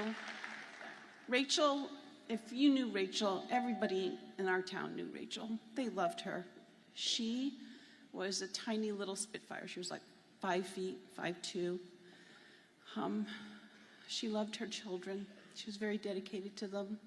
She was a small businesswoman. She worked very hard to support her children. She was physically active. She took very good care of herself.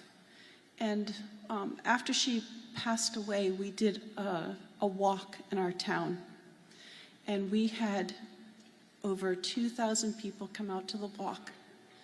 And of the people that came out to the walk, they said to me, I didn't know her personally, but we bought coffee at the same place. And she always said hi, and she always had a smile. I had on the walk people that had immigrated into this country. And one of them that really touched my heart was a tiny little Cuban lady. She had left her country and had come here for safety reasons. She had just had 2 knee replacements, and her daughter knew my daughter, but her daughter had to work that day. So this lady with the 2 little knee replacements walked the trail for her daughter because her daughter was so impressed and so moved by Rachel.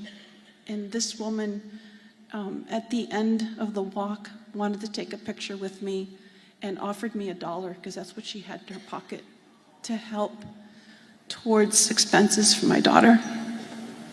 I told her to take the money and take her daughter out to lunch and give her a hug. But family is the most important thing that we have.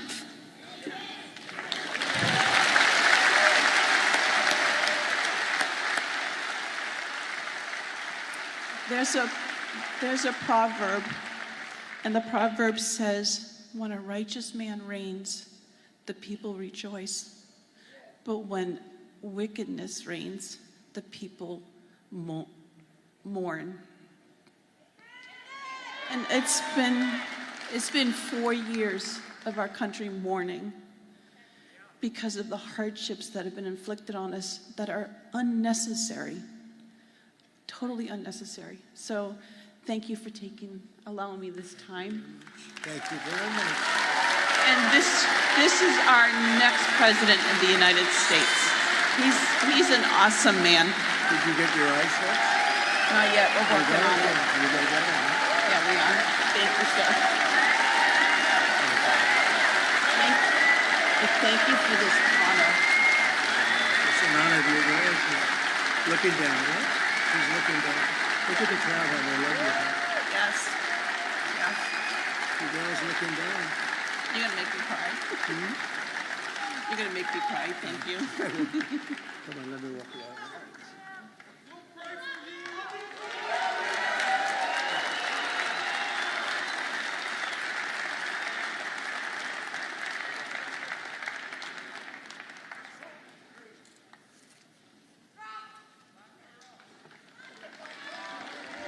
Thank you very much. Thank you, Patty. Great woman, really incredible. How do you do that? I don't know. She did something that's very hard to do. I couldn't do it, I don't think. Very hard to do what she just did, so beautifully, too.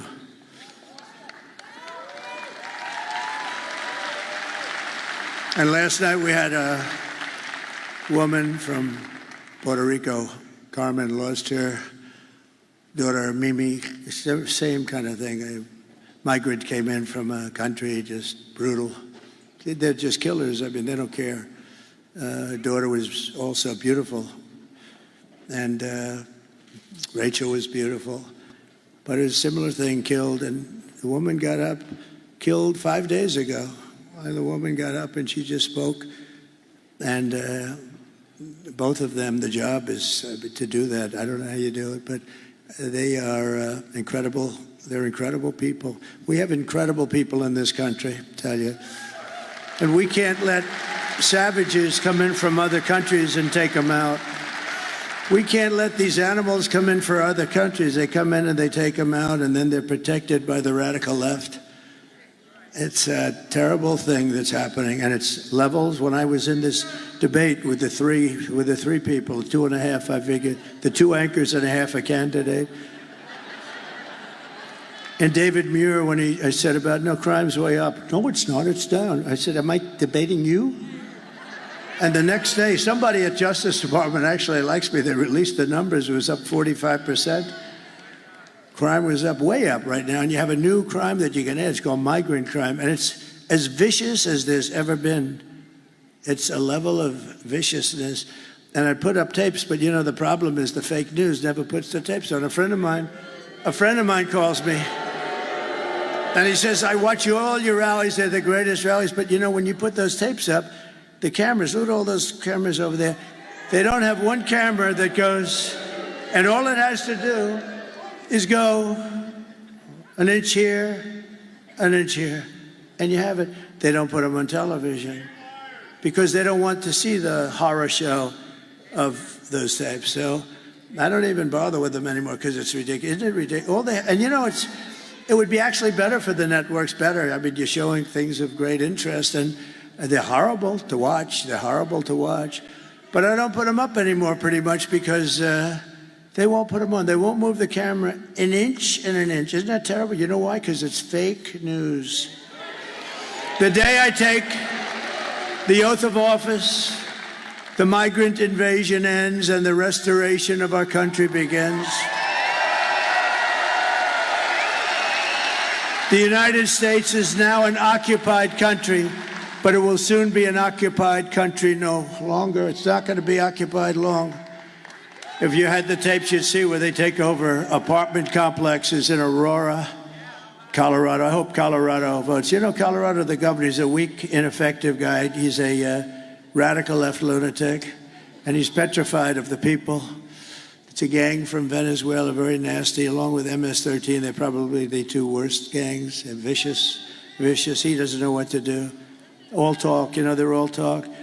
And yet when I was the leading candidate and we're going through the country like easily, routinely, he decided that he's going to try and take me off the ballot. That doesn't sound very democratic, does it? You know, they always say, he's a threat, me. I'm a threat to democracy. I'm the one that's saving democracy, just so you know.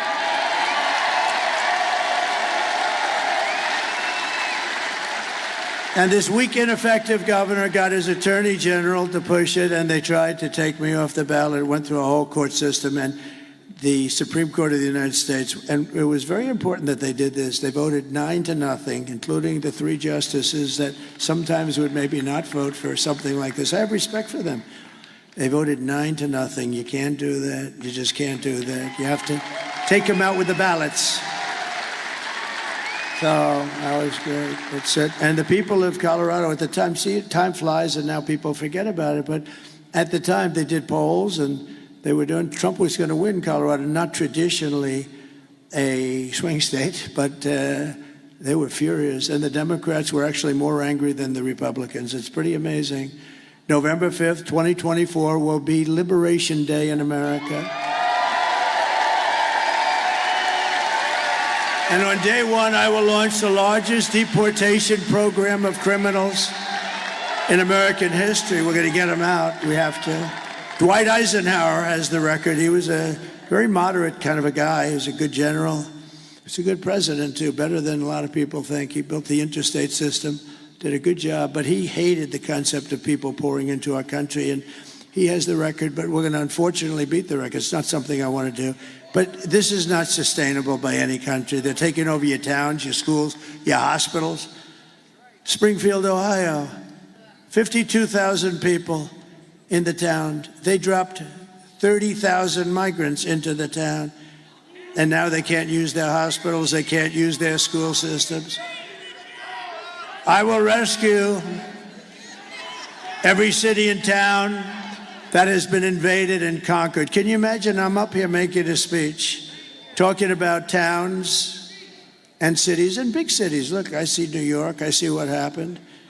And the mayor made some nasty statements about it. You know, the mayor Adams, he made statements about this is not sustainable. We can't, I mean, you have to help us with this. Hundreds of thousands of people are piling into New York. You have to help us. And I said to my people, he'll be indicted shortly. They indicted him. One of the indictments is he was upgraded in an airliner. Everyone gets upgraded. Anybody who's gotten upgraded, please raise your hand. You will be indicted. No, think of this.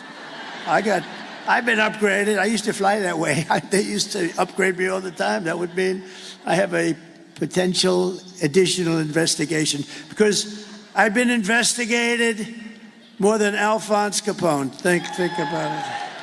He killed people at will. If he went out to dinner with this handsome gentleman right here and he didn't like him, he said, "You're looking at me the wrong way. I don't like you." He had no chance of making it out of the dining room. And I got investigated. Think of it. I got investigated more, and I did nothing wrong. And I have to say the Republican Party really stuck up for me. They said, this is ridiculous. Unanimously. And they'll put the vicious and bloodthirsty criminals, we're going to get them, we're going to throw them out of the country first choice. If they're really crazy vicious, and we have many of them, don't forget, of the 1,399 that are murderers, many of them committed 2 murders. Of these people, I don't know, I'd almost rather keep them in jail because, you know, if they come back, now we're going to have something about them coming back. It's serious, and we'll tell you about it. But we're going to either put them in jail or we're going to get them. And for the most part, we want to just get them the hell out of our country, right? No, they're emptying their jails and mental institutions to expedite removals of the removal of Trende Aragua and other violent gangs like MS-13, all savage gangs, tough gangs. They're tough, they're nasty. And that's why I want to be with those Penn State guys. I feel very good. I will invoke the Alien Enemies Act of 1798. You know, 1798, that's when they ran the country a little tougher than we run it today. Today, you get a little slap in the wrist when you kill somebody. You kill somebody. Oh. Now, if you fight for a fair and free election, then they throw the book at you, right? Then they throw the book because they don't like it because you're getting too close. And you know, those numbers that are coming in today, nobody's ever seen numbers like this. It's a great tribute. It's a great tribute. So we're going to invoke the Alien Enemies Act of 1798 to target and dismantle every migrant criminal network operating on American soil. And if they come back into our country, it's an automatic 10 years in jail with no possibility of parole. And I'm hereby calling for the death penalty for any migrant that kills an American citizen or a law enforcement officer.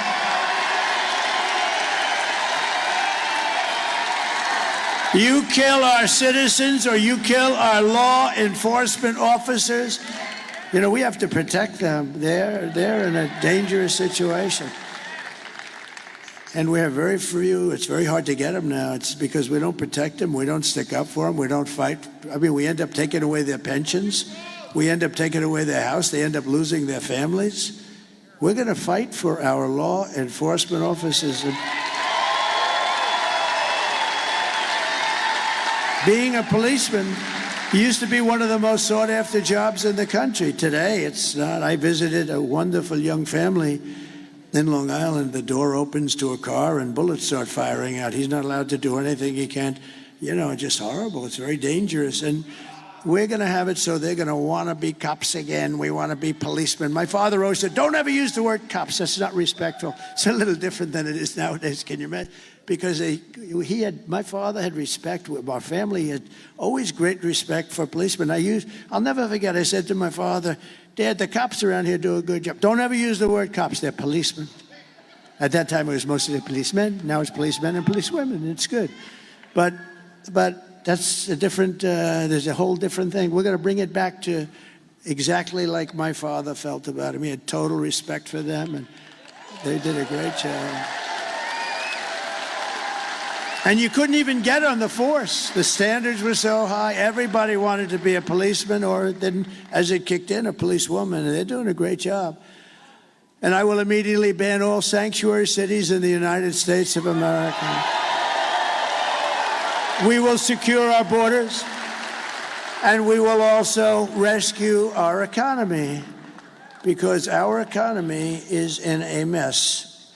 And I've seen it for a long time. I'm very good at that stuff. I'm very good at that stuff. I've been talking about it for a long time. Scott Bessent, one of the smartest people on Wall Street, has been talking about it. In fact, he said the only reason the stock market's up is because everyone thinks Trump is going to become president this very year. Maybe the top guy on Wall Street. 4 years of Kamala have delivered nothing but economic hell for American workers. You know that. Her inflation disaster has made life unaffordable and cost families over $30,000 in higher prices. It's the cost. People tell me all the time, I actually talk to a lot of people. It's hard to believe. If I'm in a group, I say, come here, what do you like the best? Well, my groceries are. They're always talking about groceries and the cost of cars, the cost of everything. The cost of anything. It's all inflation that they created. They created it so stupidly with screwing around with my energy policies. I had oil at $1, I thought it was 87. I was corrected by the government. It was $1.84 a gallon. Think of this. And today you're at $4 and $5 and actually going up. It's going to go up a lot. By the way, the day after the election, if something bad happens, you'll see oil at 10, 12, 15, because these crazy people are trying to force electric cars down your throat. And we like electric cars, but they're not for everybody.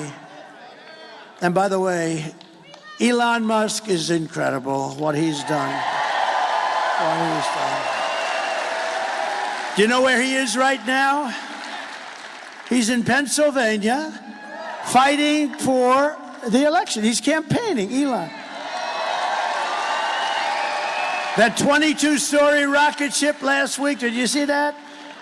It's coming down. I say, oh, no, it's going to crash. Look at the gantry. It's coming too sharp. Stop it, stop it. I didn't know it was him.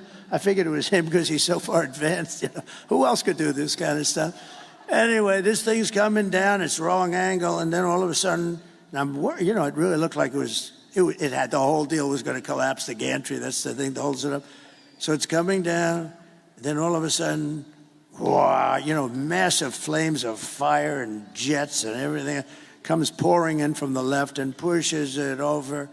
And then it drops gently down. And then those two big arms come out like you're hugging your baby. Just grab that thing and put it gently down. Put it gently down in the pad. And it was a beautiful thing to see. See, now in the old days, I would have said, hugging something else, and I would have thought that was so smart to say. And then the fake news would be writing stories about it for 2 weeks. So we don't give them those opportunities quite as much, but it was more fun, but we don't give them those opportunities. Just days ago, we had but you know, Elon, really, we have to be thankful. He gave for the horrible hurricane that did such a big number on numerous states, but North Carolina got hit badly. I mean, they were really hit. And I was there. I was very early there, actually, and then came back, and I met with a very good person, one of the head people in North Carolina. He said, "Sir, you know Elon Musk, don't you?" "Yeah." He gave me the nicest endorsement. He said, "If you don't win, if Trump doesn't win, this whole country is going to be no good. It's going to be no good." And it won't, because their policies, these radical left policies, will be Venezuela on steroids. That's what's going to happen to us. And I said that years ago, if that ever happened. And we can't let we got to get these people the hell out of office because they're bad. First of all, they're incompetent, but they're bad. But he said, "Sir, could you do us a favor?" What? He makes something called Starlink. I said, "What's Starlink? Tell me what Starlink." It's a communication system, because all our wires are buried underwater. You had to see this. Areas that never saw water are now lakes. I mean, nobody's ever seen a hurricane. This was a real sort of a water-destructive hurricane. There's never been anything like it in terms of the amount of water put in. It literally areas that were almost like they never saw much rainfall or anything. They're now these giant lakes.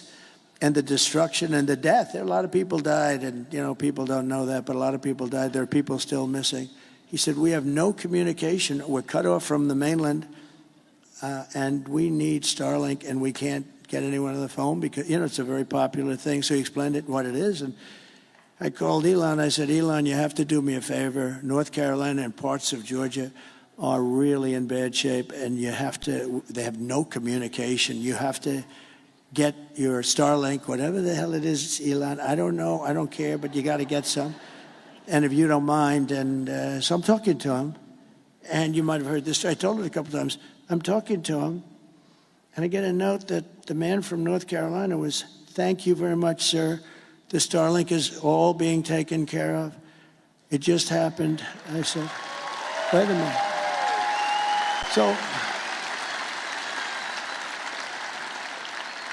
So I said, "Elon, did you approve that?" "Yeah." "How the hell did you approve it? You're talking to me on the phone." He said, "Well, I'm able to do two things at one time." And they got so much Starlink, and I said, "How is it?" He said, that a week later, I said to the guy, "How is it?" He said, "It's unbelievable. You saved a lot of lives." So Elon is a great guy, so we want to thank him. Just days ago, we had the worst jobs report in modern history. This is the one. I always said, I don't want to be Herbert Hoover. I don't want to be Herbert Hoover. And I've been talking to you about this is going to happen. And I think we can now say it's in the process of happening. So normally you see all these jobs, everything, hundreds of thousands of jobs, just because of the size. And they just announced, Mike, you'd be amazed at this. Mike, look at our Mike. Look at him. He lost all that weight. He looks so handsome. Stand up. Mike Pompeo. Stand up, Mike. He looks so handsome. Wow. Man, I'm going to ask him, how the hell did he do that? That's good. Good. That's great. But he just said, 12,000, and this is an unbelievably, like an unthinkable number. I've never heard of a number that low. I've never heard of it. It's been decades. And I heard that, and then I heard 30,000 private sector jobs were killed in a single month, and nearly 100,000 manufacturing jobs have been wiped out just since the beginning of the year. 100, and those manufacturing jobs are gold for us. Those are the people that make the product. 150,000 Americans joined the unemployment rolls in October, and nearly 250,000 people dropped out of the labor force. Did you ever hear numbers like that? That's like a depression. And I've been saying the D word. I don't like to say it, but I've been saying the D word, the depression. Then they did something even worse than that. A few months ago, they fraudulently claimed that they had 18,000 jobs created, that they created 818,000. That was good. But that just brought us up to normalcy, so it wasn't a big story. Because now all of a sudden, instead of being down 818, they were like normal. And when in fact, none were created. It was a fraud. And the papers refused to write about it as a fraud because they're fake. And it was a total lie. They thought they'd be able to get away with it through the election. They didn't want to have this information come out before the election. See, and I look up to the sky. Thank you very much. Because this would, in normal times, right? This would, in normal times, be a disqualifier. Do you know she's using my term now? Do you believe it? She uses everything I do. She uses even Saturday Night Live. They copied. They copied. Think of that. Oh, she was great. They copied my routine. I did it a long time ago. They copied the same routine. I think I did it better, actually. I think anybody could have done it. I think anybody could have done it better, Dan, right? But fortunately, there was a whistleblower on the 818, and I thought it was an amazing thing, so it got released. And now, to add to it further, they've just revised other past reports, jobs reports, down by 112,000 other fake jobs were reported. For almost 1 million fraudulent jobs were created, and it all got released right now in front of the election. One day, I mean, it was 3 days that we heard about it, but we're talking about it now. And normally this would be a disqualifier. This would be, you wouldn't be able to even run for office. Meanwhile, 100% of the net jobs created in the last year have gone to migrants. They haven't gone to American citizens. Did you know that? These are depression-type numbers, and that's where we're heading. If she's elected, you have a depression. I don't mean like a recession. I mean a depression with a capital D. Under my leadership, we are quickly going to turn this economic nightmare into an economic miracle. We're going to do great things. You are.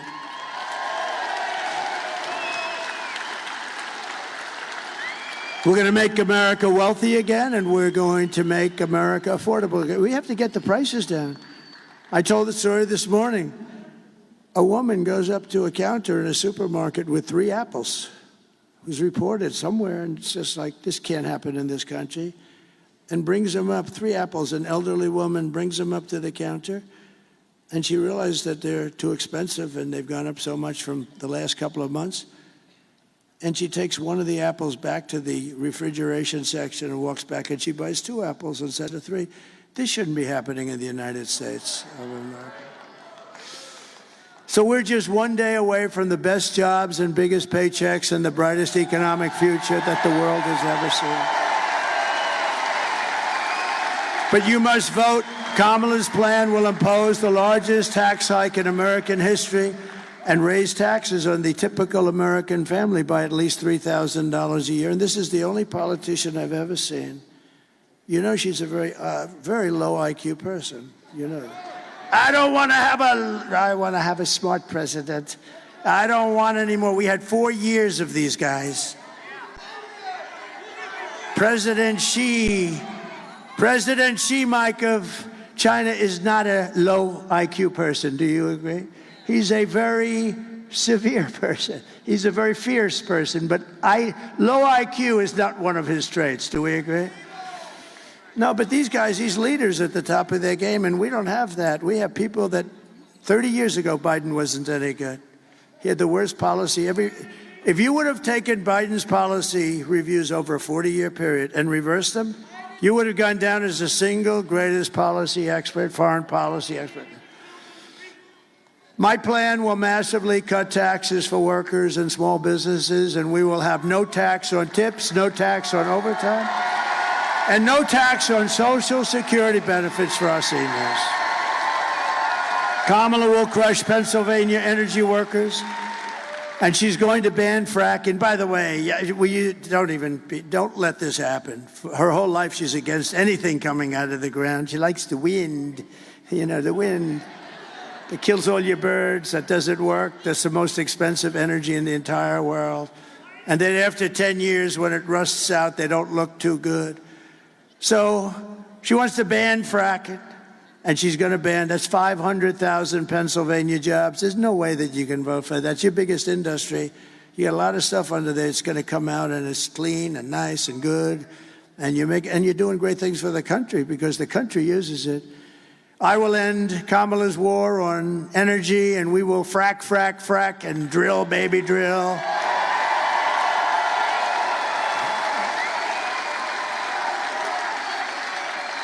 And I will cut your energy prices, all of your energy, gasoline, for the house, air conditioning, heating, everything.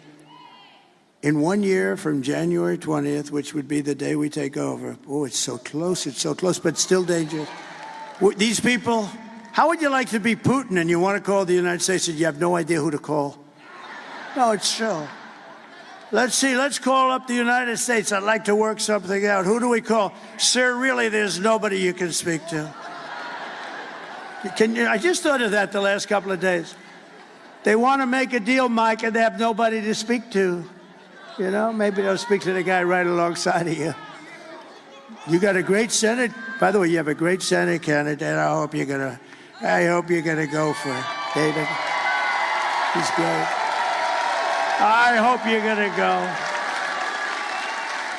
He's working hard. You know, it's hard beating those guys that are in there for 25 years and do nothing. See, when you do nothing, you're a survivor. You can never get yourself into problems. He does nothing for you. He doesn't fight for your fracking. He wouldn't care. He wouldn't even say to her, no, we can't do that. That's going to have a terrible impact on Pennsylvania and the country. He would never say that. He's a survivor. His father was in for 25 years. He's in for whatever the hell he's in for, 25-something. And they are tough to beat, I have to tell you, because he's just a survivor. That's the only thing he's good at. You need more than a survivor. You need this guy. This man is good, David McCormick. And he's working hard.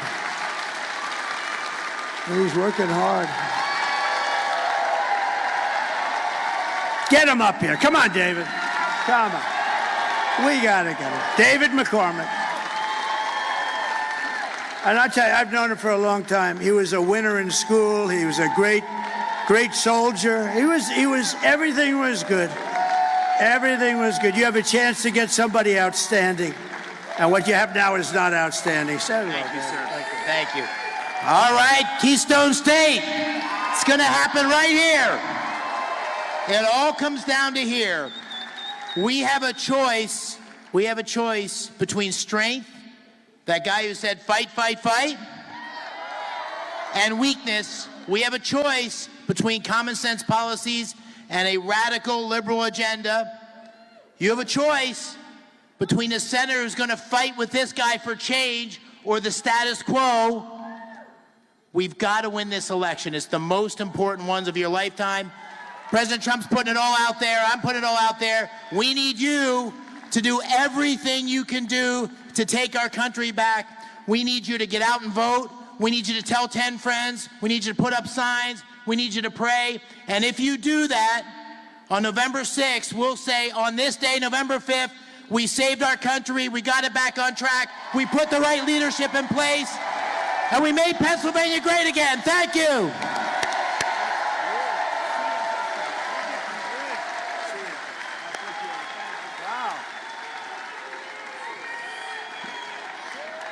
Wow.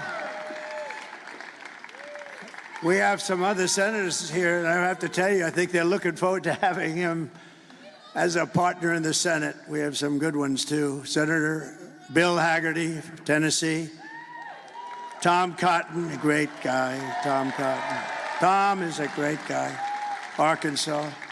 And Marco is Marco. He's fantastic. Thank you, fellas. Thank you, fellas. That's a great group of people. I heard Marco, that little speech he gave, that was pretty, I didn't understand a damn word he was saying. But he's great. You have a lot of members of Congress, but just a few of them that I have to because they're outstanding. They're outstanding people. John Joyce, Lloyd Smucker, Dan Muser, G.T. Thompson. These guys are all warriors. Stand up, fella. They're warriors.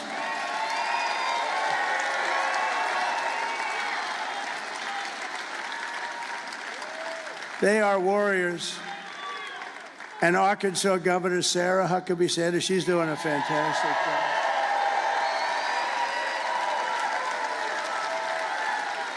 She's fantastic. Pennsylvania Treasurer Stacey Garrity. Where's Stacey? Thank you, Stacey. Oh, thank you, Stacey. Good job. Former Secretary of State Mike Pompeo, great guy. Great guy. RNC Chairman Michael Watley, he's doing good. He's doing good. I told him, do me a favor. You've heard this speech before. Stay back. Just work on the votes. We've heard this speech before. You have a man from Europe. I don't know if he's here. I saw him backstage. What he did was, and what he is doing is sort of what we did a few years ago. He's doing a great job. He's he's always been my friend for some reason. He liked me. I liked him. And he's shaking it up pretty good over there. He was the big winner of the last election in the UK, and he's a very spectacular man, very highly respected, Nigel Farage.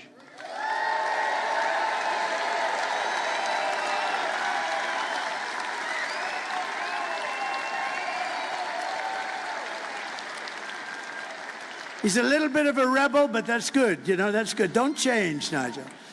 And you have my children, and they are spectacular. Don, Eric, Tiffany, and Lara, and Michael Boulos. And Tiffany's going to have a baby very soon. Gonna have a baby. All right, guys, so Kamala Harris is coming out. So we're going to switch the audio to her when she starts speaking because we've been listening to Trump's entire rally. So I'm going to switch over to Harris so we can hear her. And we'll listen to her for a while. Again, we've been listening to Trump has probably spoken already longer than Harris will speak total. So we're going to switch over to Harris and hear what she's saying. I'll make the picture a little bigger, but I'll keep an eye on the Trump rally as well.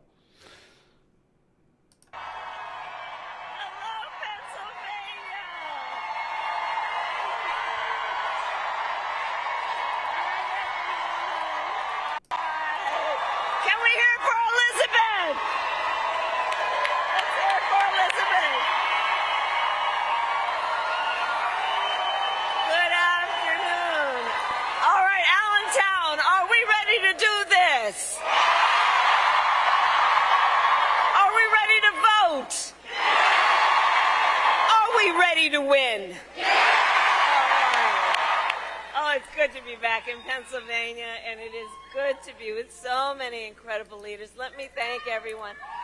I want to thank everyone.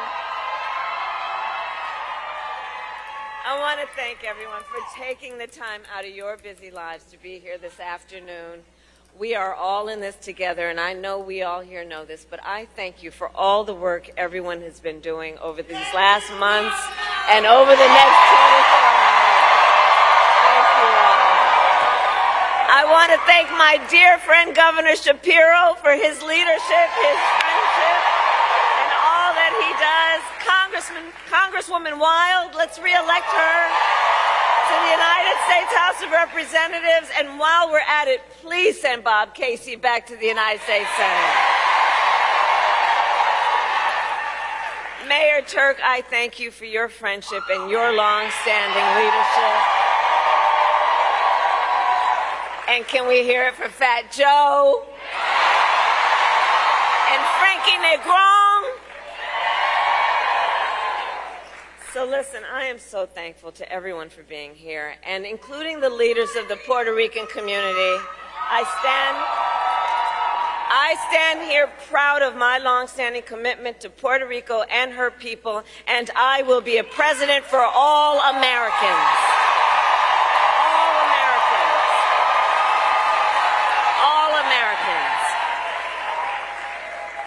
So Allentown, this is it. Just one more day. One more day. One more day left in one of the most consequential elections of our lifetime, and momentum is on our side. Momentum is on our side. Can you feel it? We have momentum, right? Because our campaign has tapped into the ambitions and the aspirations and the dreams of the American people. We are optimistic and excited about what we will do together. And we here know it is time for a new generation of leadership in America.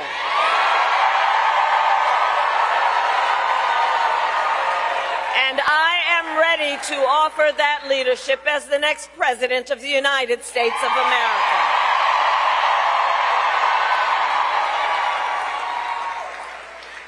Now, Pennsylvania, the race is not yet over, okay? We got a lot of work to do, and we have got to finish strong. So listen, we got hard work to do, but here's the thing. We like hard work. Hard work is good work. Hard work is joyful work. And make no mistake, we will win.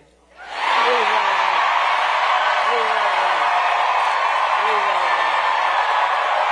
We will win. And one of the reasons we will win is because I do believe when you know what you stand for, you know what to fight for. And we have an opportunity in this election to finally turn the page on a decade of politics that have been driven by fear and division. We're done with that. We're done. And we're exhausted with it. America is ready for a fresh start. I love you, sweetheart. And America is ready for a new way forward where we see our fellow American not as an enemy, but as a neighbor. We are ready. We are ready for a president who understands that the true measure of the strength of a leader is not based on who you beat down, it is based on who you lift up.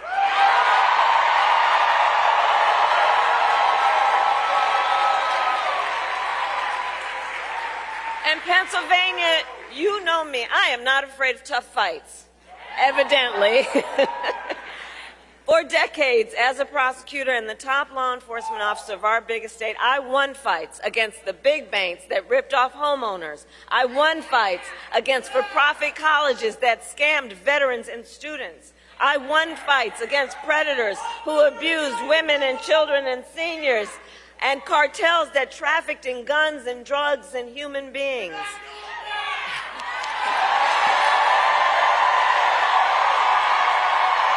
We're not going back. And it is my pledge to you, if you give me a chance to fight on your behalf as president, there is nothing in the world that will stand in my way.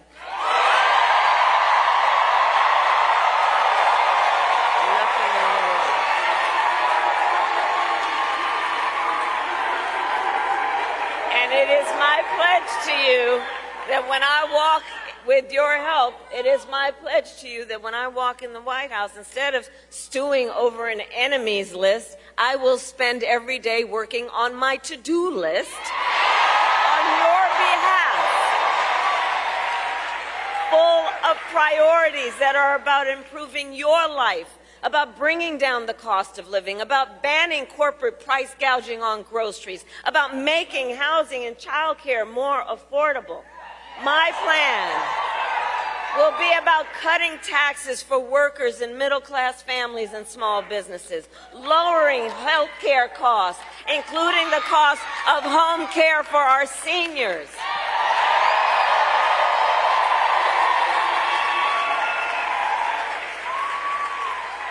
Because here's where I'm coming from on this. I believe access to health care should be a right and not just a privilege of those who can afford it.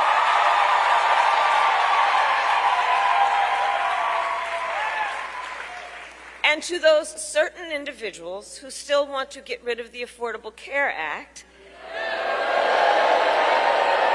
trying to take us back to the days when insurance companies could deny people with pre-existing conditions Well, to them, we say, we are not going back. We are not going back. And we are not going back.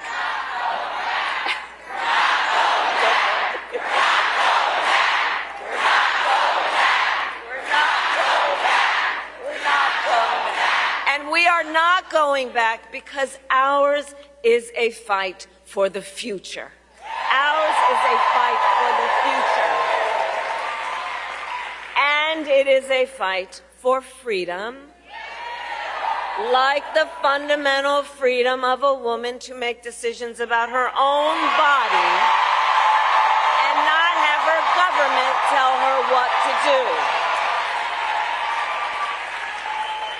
And when Congress, with Bob Casey's help, passes a bill to restore reproductive freedom nationwide,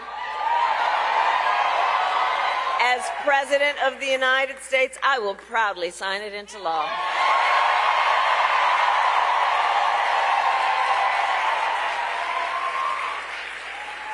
So, Pennsylvania, I'm here to ask for your vote. I'm here to ask for your vote.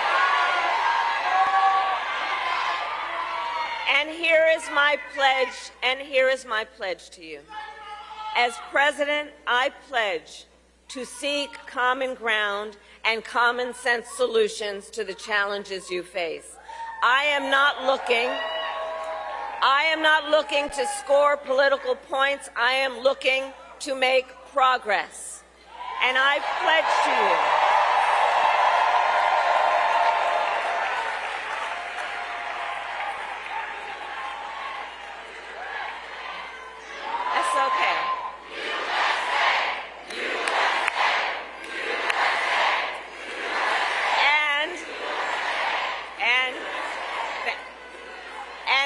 my pledge to you to listen to those who will be impacted by the decisions I make, to listen to experts, and to listen to people who disagree with me, because I don't believe people who disagree with me are the enemy.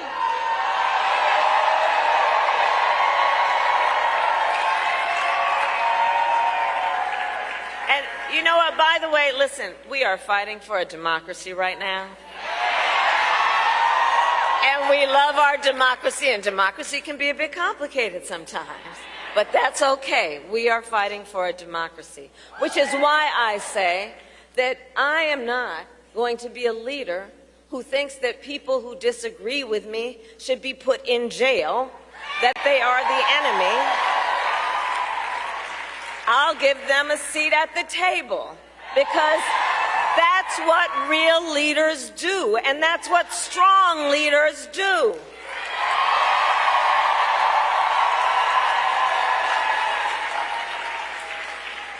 And it is my pledge to you to always put country above party and self, and to be a president for all Americans.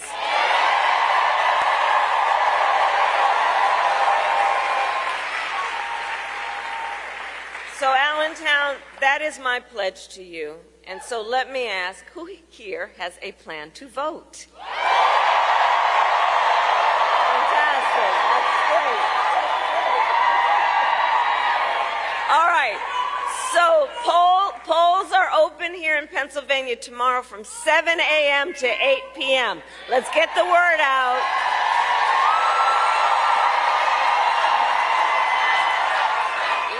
Let's get, definitely vote.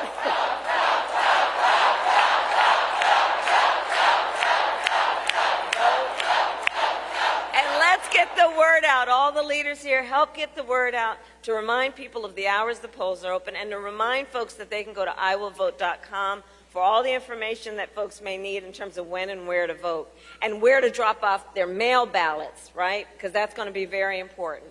And to all the leaders here, I ask you to please continue to talk to your friends and your family and your neighbors, and let them know why you decided to take time out of your busy lives to be here right now, and what is at stake in this election. Please share your perspective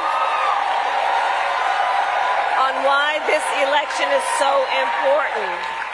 and encourage folks to let them know their voices must be heard, because and UAW is in the house.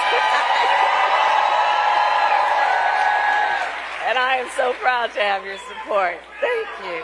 I'm so proud to have your support. And we need everyone in Pennsylvania to vote, because you are going to make the difference in this election. You will. So here's how I think about things. We are all here together because we love our country. And when you love something, you fight for it. And I do believe it is one of the highest forms of patriotism, of our expression of our love for our country, to then fight for its ideals, and to fight to realize the promise of America. And look, I have always believed in our nation's promise because I have lived it. I grew up as a child of the civil rights movement. My parents would take me to marches when I was in a stroller.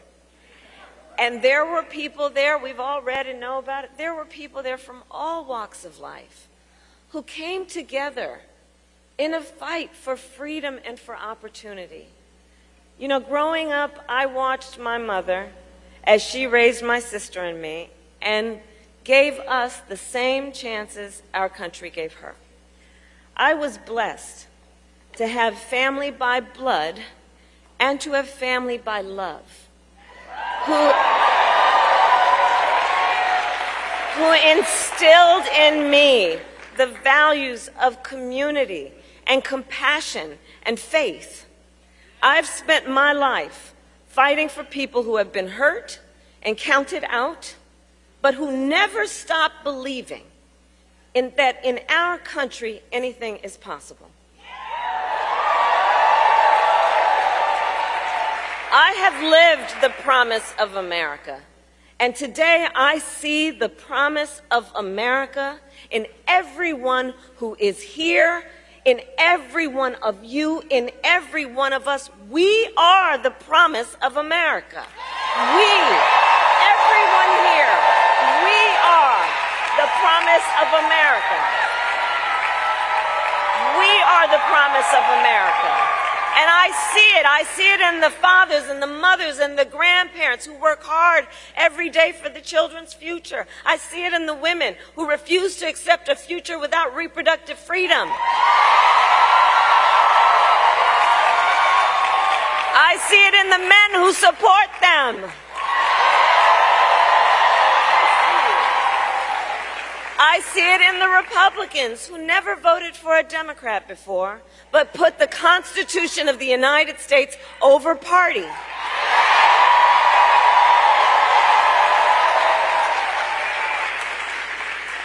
And every day I see the promise of America in all the young leaders who are voting for the first time. Thank you. I love Gen Z.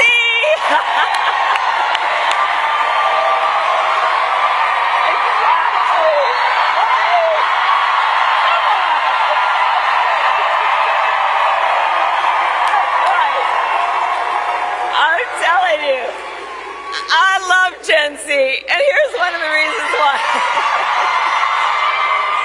So here's one of the things about y'all. You are rightly impatient for change. I know that. And you, who have only known the climate crisis, are leading the charge to protect our planet and our future. You, who grew up with active shooter drills, are fighting to keep our schools safe.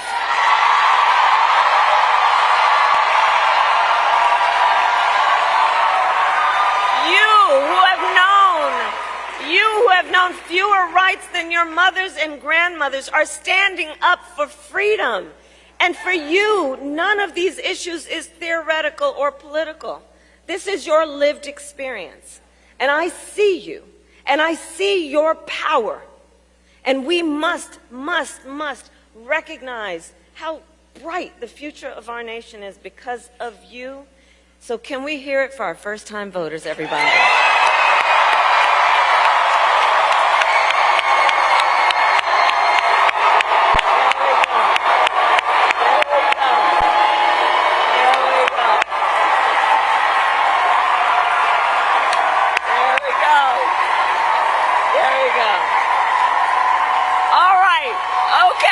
One day left, and we need to finish this strong and get this done. So let's get out the vote. Let's reach out to all of our folks in the next 24 hours, family and friends and classmates and neighbors and coworkers. And as we do, I ask, let us please be intentional about building community.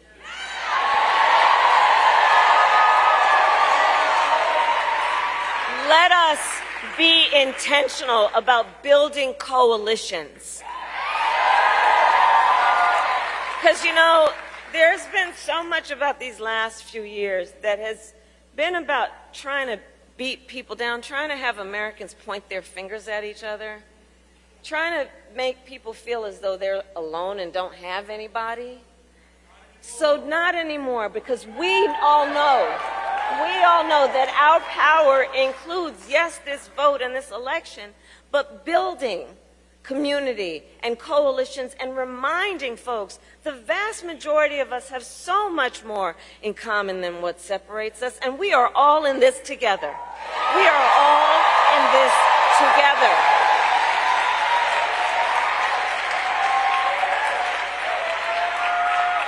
And from the very start of our campaign, this has not been about a fight that is against something. This is about a fight that is for something. This is for something.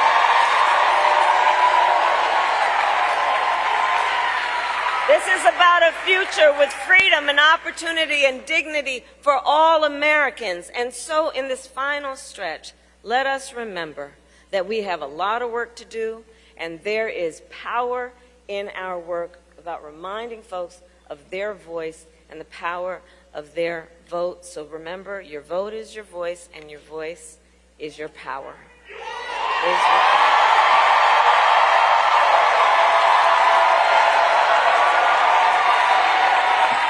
So, Pennsylvania, Allentown, I then ask you, are you ready to make your voices heard? Do we believe in freedom? Do we believe in opportunity? Do we believe in the promise of America? And are we ready to fight for it? And when we fight, we win. God bless you, and God bless the United States of America. All right, that was Kamala Harris, Vice President Harris, speaking in Pennsylvania. We had listened to a bunch of Trump's rally in Pennsylvania before that. Let's go back and hear what Trump is still speaking in Reading, Pennsylvania. Let's go hear what Trump has to say.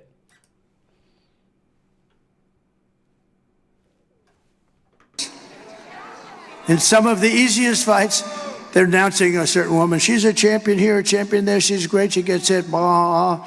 That's the end of the champion stuff. It's so unfair. It's so ridiculous. And it's very demeaning to women. I think it's horrible. I will defend religious liberty. I will restore free speech. And I will defend the right to keep and bear arms, our Second Amendment. And I did. They didn't touch it. After years of building up foreign nations, defending foreign borders, and protecting foreign lands, we are finally going to build up our country. We're going to defend our borders, and we're going to protect our lands and citizens. And we will stop illegal immigration once and for all. We want people to come into our country, but they're going to come in legally. That's all. We will not be invaded. We will not be occupied. We will not be overrun. We are an occupied country. Can you believe the things I'm saying up here? We are an occupied country. Take a look at Colorado. Take a look. Take a look what's happening there. Military-style weapons. Aurora. They're taking over apartment complexes. They're in the real estate business just like me. But I have to go out and borrow money or somehow pay cash. They just walk in and they say, you're paying the rent to me from now on, madam, and if you don't pay, it's big trouble for you. And the governor has no idea what the hell's happened, that poor guy. He's a radical Democrat. We will not be conquered. We will be a free and proud nation once again. Can you imagine? I have to say this. Everyone will prosper. Every family will thrive, and every day will be filled with opportunity and hope and filled with the American dream. But for that to happen, we must defeat Kamala Harris and stop her radical left agenda with a landslide that is just too big to rig. We got to do it.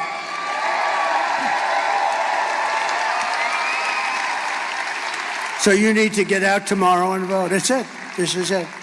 We're going to get together again, but it's going to be different. It's not going to be a rally. It's going to be applause for what we're doing. It's going to be better.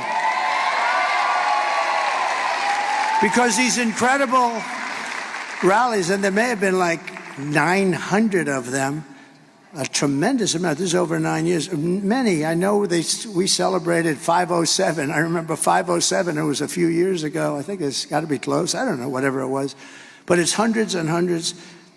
And they've been flawless, right? Every once in a while I'd make a little aggressive statement that people didn't like, but, you know. Don't forget, I'm rarely on the teleprompter. Isn't it nice to have a president that doesn't have to be on the teleprompter, right? Right, Dan? That guy, look at that guy. Stand up. That guy, he's such a good guy. You better bring him home because he has worked so hard in the election, Dan Muser. He's worked so hard. And you know what? Think of it. Think of it. If we lost, I'd call him up tomorrow. I'd go, I won't say it. Franklin Graham said, please don't use foul language. I said, all right, Franklin. He said, you can tell the story just as well without the foul language. Actually, he's not right about that. It's not quite the same. When you don't, every once in a while, not a real bad word, but, you know, like a word. But he did say that, so I do my best. But I'd call him up with anger and fierceness. I'd say, you failed me. As opposed to calling up and say, Dan, you did a great job. I love you, Dan. Right? I think we're going to do the Dan, you did a great job. And you did, regardless. Regardless. And all of these guys, they're all in. They're great guys. They're warriors. For the past 9 years, we've been fighting against the most sinister and corrupt forces on earth. That's right. With your vote in this election, you can show them once and for all that this nation does not belong to them. This nation belongs to you. You. This nation belongs to you.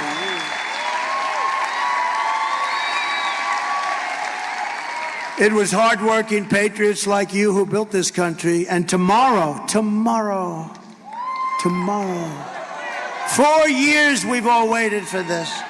4 years of rallies, good ones and bad ones, but we didn't have any bad ones, I don't think. We had no bad ones. But 4 years, think of it, 4 years, and now it's tomorrow. Tomorrow, it's hardworking patriots like you who are going to save our country. All of this was to really, all of these hundreds and hundreds of rallies were to put us in position to do something great for our country. This is, in a way, the harder part. Honestly, beating all these people and fighting all of these people, going through the lies and the vicious statements about you and your family and everything. But all of that was worth it. It puts us in position to now be able to do the job. And we're going to do a great job for everybody, for 100% of the people. We're going to do it for Democrats, for liberals or progressives if they prefer, which they do prefer.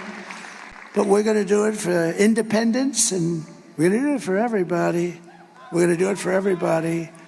And you're going to be so proud of your vote. I really want you to look back and your family to look back. My dad, my mom voted for Trump. It was the best thing that they ever did. That's what we want. Otherwise, we've made a mistake. And we felt the love. We would have never done this if we didn't do so well the second time. We did better the second time than we did the first time, if you think. After all we've been through together, we stand on the verge of the 4 greatest years in American history. We really, something. With your help, we will restore America's promise, and we will take back the nation that we all love so much. We are one people, one family, and one glorious nation under God. We will never give in, we will never give up, we will never back down, and we will never, ever surrender. Together we will fight, fight, fight, and win, win, win. November 5th will be the most important day in the history of our country. We're going to turn it around. We're going to turn it around very fast. You're going to be very proud. And together we will make America powerful again. We will make America wealthy again. We will make America healthy again. We will make America strong again. We will make America proud again. We will make America safe again. And we will make America great again. Thank you, everybody. Thank you. Thank you, Pennsylvania. We'll be back. God bless. That was, hold on, sorry. Thank you very much, everybody. Thank you very much. That was former President Trump.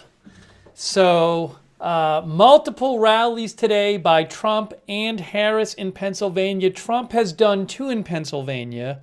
Harris did 1 rally, and I think she appeared in Scranton as well, as Trump is dancing now. And they were both doing more rallies. Harris has a rally in Pittsburgh and a rally in Philadelphia as Trump is dancing, and Trump has a rally in Pittsburgh and a rally in Grand Rapids, Michigan. So, 2 rallies for each of them, and then the vote is tomorrow.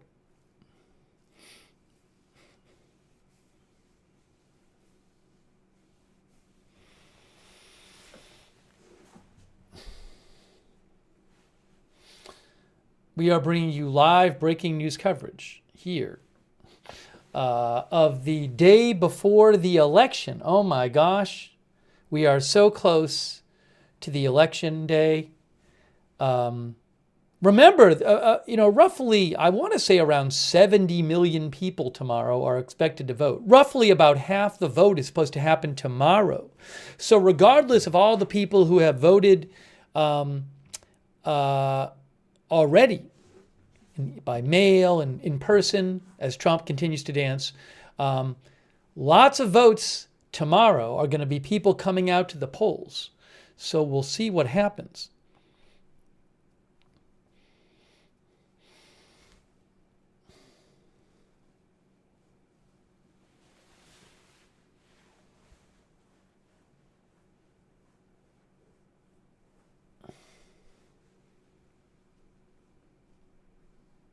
We are watching Trump. He is doing more dancing. I can't play the music. We'll see. We'll watch him as he leaves. Big thanks again to Right Side Broadcasting for letting us use their footage of this rally. I really appreciate it. Really nice of them. By the way, shout out to our moderators. Let's thank our moderators who are here. Oh my gosh. They are so awesome. Really appreciate all of our moderators. Thank you. People like... he's leaving. Hold on a second. All right, we're going to have to go back to me now. We're going to go back to me because Trump is leaving. Bash and Girl, Big Ball of Yarn, DeBears, Good Luck Duck, Idaho Star, and Surly Dev are all moderating. Thank you. I got to thank some more mods. All right, hold on. All right, we're back to me. We'll have more footage soon. Let me just say a couple thank yous here. Kay Lowry Body is moderating, Beth Shepard, Margaret Riley, Ronald Egnor, Linda Belkin, Larry. Thanks so much to our moderators, Ruth Krafasi, Sarah 55. I know Danny James was over there, Beth Mythical. Huge thanks to our mods, and also thank you to, thanks for your support, Lidwine Elizabeth, Casey, Ernie, AI Phantom Files, Mr. Joaquim 242, Martin Gingrich, Ann Breedenstein. Thanks for your support. Bebop and Rocksteady, Madison McSpadden, Vincent Puzioli, Jesus UCSB, Brian Jeffcoat, Matt Parker, Rule, Josh Bolding, Bruce Kaiser, Bert, Red Squirrel, Marnie, thank you for your support. And over there on Twitch, thanks to Tatermong, Namaxwe, Mr. Snappadoo, Jack's Animals. Really appreciate your support. All right. So more rallies coming up. Give me a moment here. Just give me one. I got to change the headline.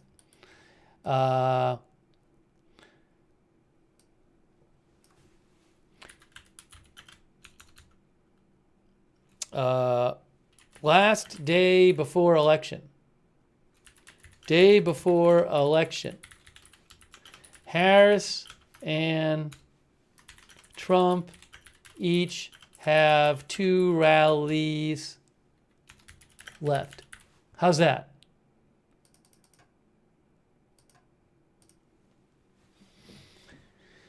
How's that? Because that's true. I wanted to mention something here. Hold on.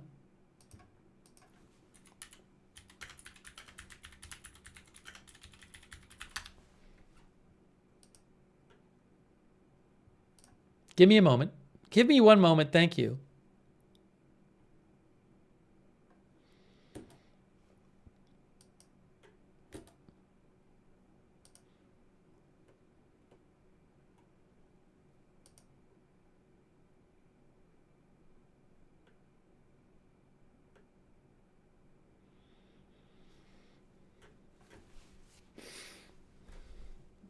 You know, the polling is like all over the place. Well, not all over the place. A lot of the polling is really close. So I just saw a poll which, I mean, New Hampshire is very interesting because there was a poll that came out at the end of October, St. Anselm College, which had Harris up by 3%. There was the St. Anselm College poll, St. Anselm College Survey Center poll, and at the end of October, had Harris up by 3%. And there was a poll that just came out from Dartmouth that had Harris up in New Hampshire by 28%. So now Harris, that's a state that Harris is expected to win. But it's just an example of like, wow, those are 2 really different polling results in that state. Oh no, the one from St. Anselm was 51 to 46 at the end of October. So again, one recent poll has Harris +5 in New Hampshire. One poll that just came out today has Harris up 28 in New Hampshire. That's a big difference. You know, and just so you know, in New Hampshire in 2020, it was Biden won by 7%, you know. So I don't know. What can I tell you? What can I tell you? A lot of the polling has been super close. We'll just have to see what happens. We'll just have to see what happens, guys. You know, at this point, a lot of the polling has been close.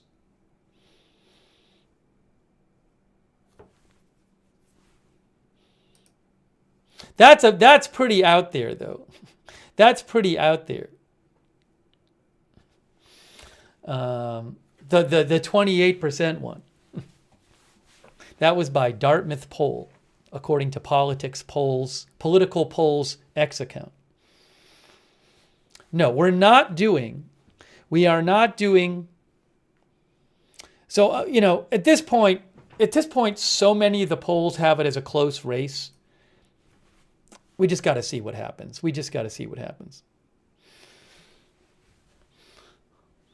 But that's this one, the new one from Dartmouth in New Hampshire, in terms of like the outlier polls, that's pretty far out there, having Harris up by 28. But they had Harris up by 21, I think about a month ago. So they've been out there. Again, St. Anselm had it as a 5% race in New Hampshire. What can I tell you? You know. It's similarly, what was it? A couple days ago, the very respected pollster Ann Selzer had Harris up 3 in Iowa, which is expected to be a Trump state. But around the same time, Emerson came out with a poll that had Trump up 9 in Iowa. So at this point, we just need to see, you know what? In about 26 hours, we will be able to start seeing results. In about 26 hours, it'll be 7 p.m. Eastern time. That's when the first polls close. That's when votes start getting counted. We will be here tomorrow with our special election results stream. And I am really looking forward to that. I hope you can join us tomorrow night. We're also going to have some coverage during the day tomorrow. But I hope you can join us. So finally, after what seems like so long, I mean, it was long. I was going to say what seems like years, but it has been years of lead up to this race. Finally, the votes will be counted tomorrow night. So, yeah, I mean, my guess is that the results stream might start around like 6 Eastern or something. I mean, I'm going to be on during the day, but I'm going to do a separate results stream. So who knows? It'll be sometime before 7 Eastern time when I come on the air. But 7 Eastern is when polls start closing. Okay. We have not done, and we will not do in our chat a preference poll. It's divisive. There's no reason for me to think that the chat is a representative sample of the country. So no, we will not be doing a who do you think will win or who do you prefer. We're not doing that stuff here. Go get it somewhere else, not here.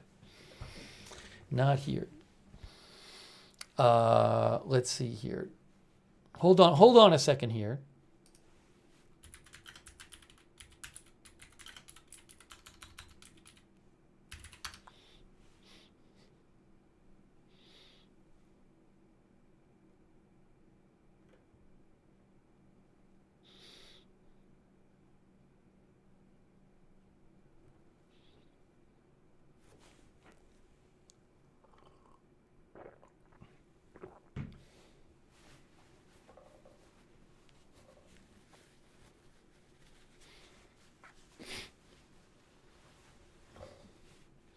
All right, I want to take some comments from you guys. Let me just take a second. Hold on. I want to see where are we at with...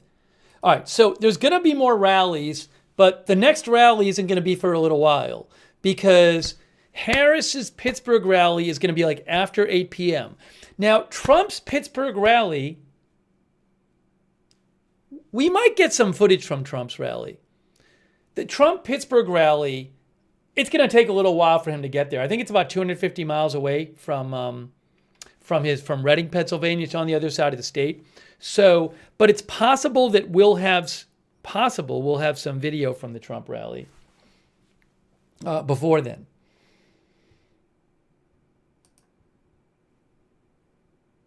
Give me a second here.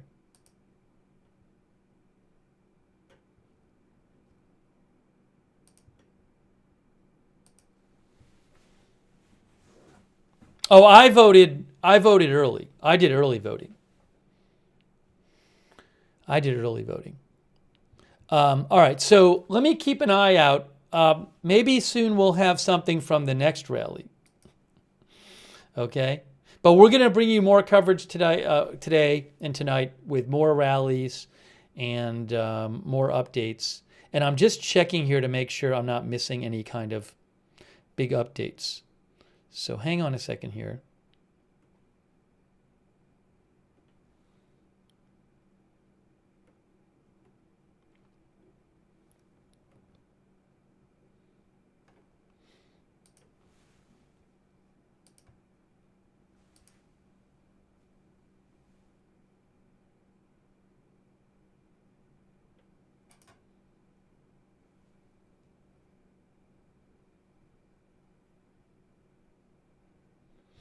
A little bit of election news. AP reports that a Pennsylvania judge says Elon Musk's $1 million a day voter sweepstakes can proceed, a Pennsylvania judge says. The $1 million a day voter sweepstakes that Elon Musk's Political Action Committee is hosting in swing states can continue through tomorrow's election. I mean, it's the election's tomorrow, so it's not going on that much longer. A Pennsylvania judge ruled Monday. The judge did not immediately give a reason for the ruling. The ruling came after Musk's lawyers said in court the winners are not chosen by chance. The district attorney of Philadelphia had called the sweepstakes a scam that violates state election law and asked that it be shut down. The winners of the sweepstakes did not win by chance, but are instead paid spokespeople for the group, Musk's lawyers said in court Monday. The director of the PAC testified recipients are vetted ahead of time to feel out their personality and make sure they are someone whose values align with the group. The disclosures prompted a lawyer for District Attorney Larry Krasner to call the effort a scam that is designed to actually influence a national election. Anyways, I don't want to get all into this right now. It's pretty tangential. But I wanted to give you an update on this.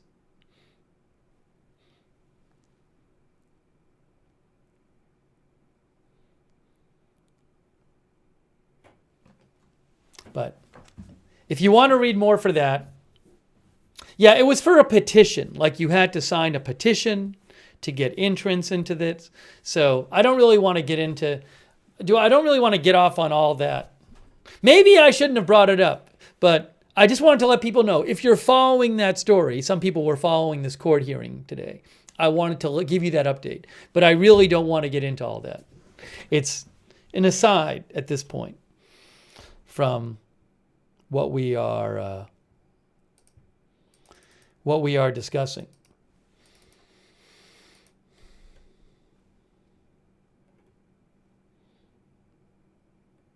Give me a moment here. I just need to. I just need to catch up on the news for a second because we were watching those rallies.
Hang on 1 second here. Give me 1 second. Give me 1 second. I got to do one thing.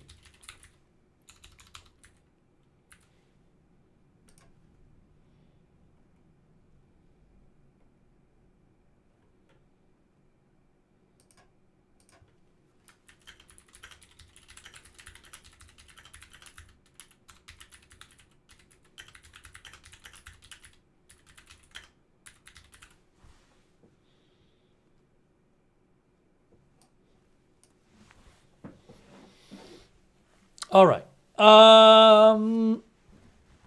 Let me read some comments too. Sorry. Oh, hold on. What's happening here? Give me a moment. Give me a moment.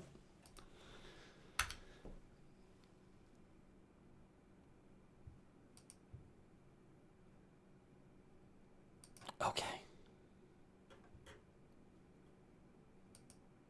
All right, let me take some comments here. Sorry, I was just, there's also a thing. There was this thing going on, I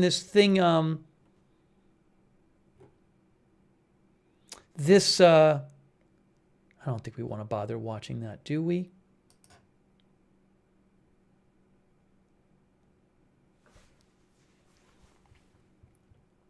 Maybe we'll check that out. That looks sort of interesting, actually. We'll do a poll in a second.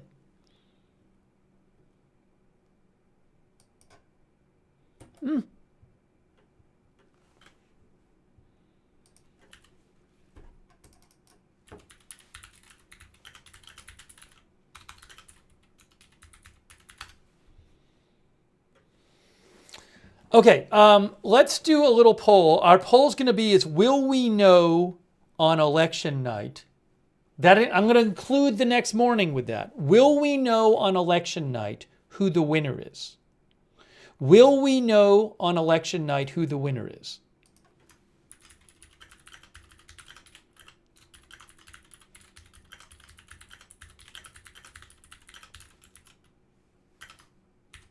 Includes morning. All right. Let's see what you guys think about this. I want to ask this question and see what you guys think.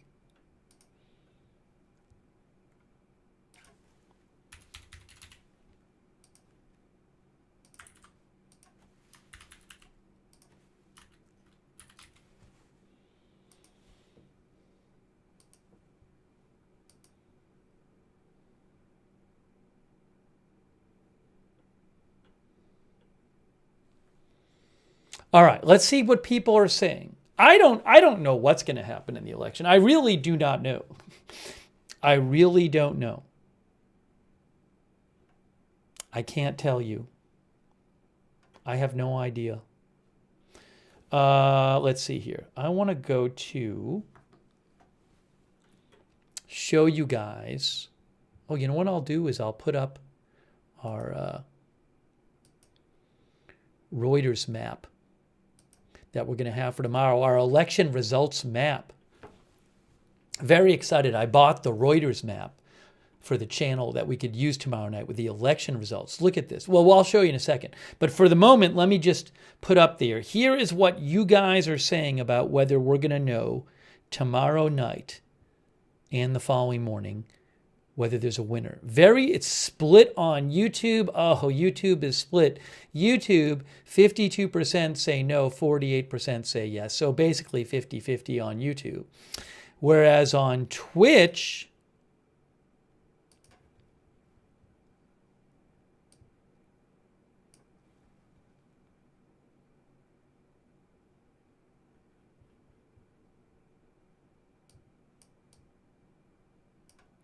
%61% on Twitch say no.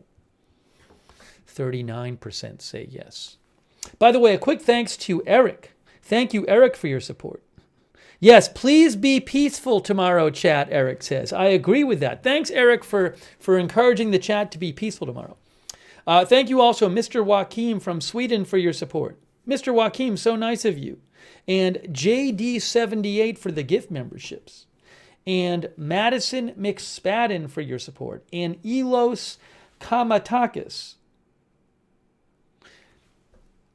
People keep writing me about the Middle East. For the last 3 days, I've had to listen to people telling me that the Iran attack was about to happen, that the Israel attack was about to happen. If I see something from reliable sources that actually suggests that an attack is about to happen, we will cover it. 2 hours ago, everybody kept messaging me in the chat, Steve, all these drones, the drones are being fired at Israel. Steve, why aren't you covering the massive drone swarm that's been fired from Iraq at Israel? Now, of course, none of the reliable sources I follow from Israel or the US or anywhere else around the world was saying this, but people keep yelling at me about it. Anyways, again, I am watching the situation in the Middle East. And if I see something that I consider reliable, that I feel suggests that there is an imminent attack, we will definitely cover it. By the way, I am not including Elos among that, because Elos did not say that. Elos did not say something like drones are heading there now. Thank you, Elos, for reminding me to mention that. I appreciate it. Elos Kamatakis. I appreciate your support.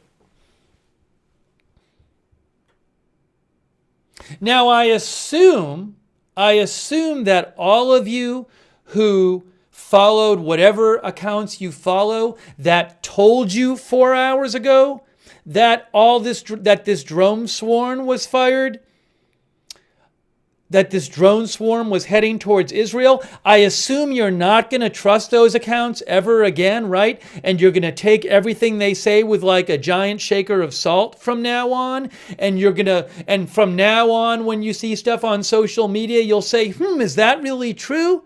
And you'll try to get better sources for stuff. And it's right. Am I right? I'm assuming that's the case. Everybody who sent that to me and now has found out it didn't happen, right? Okay, anyways.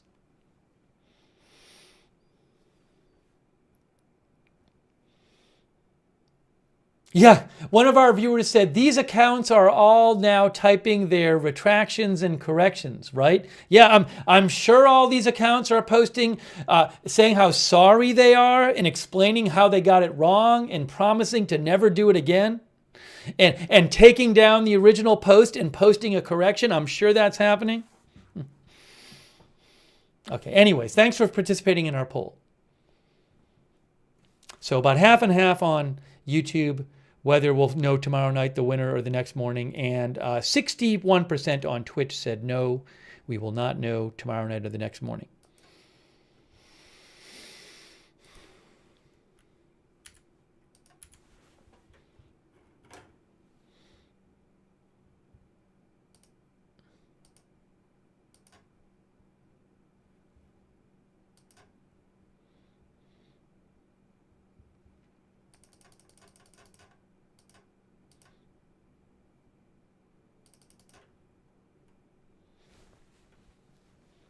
Okay, let's see here. Thank you, Bebop and Rocksteady, for your support. I appreciate that. So there is the next rally.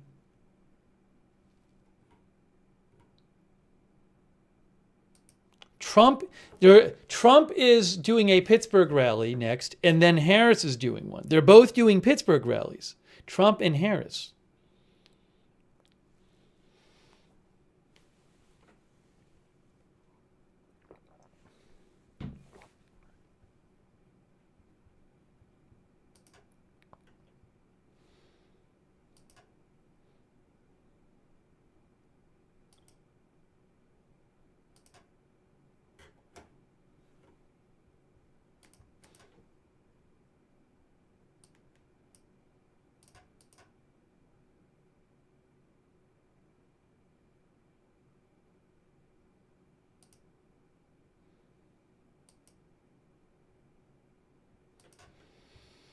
Okay, so I'm checking a couple things here.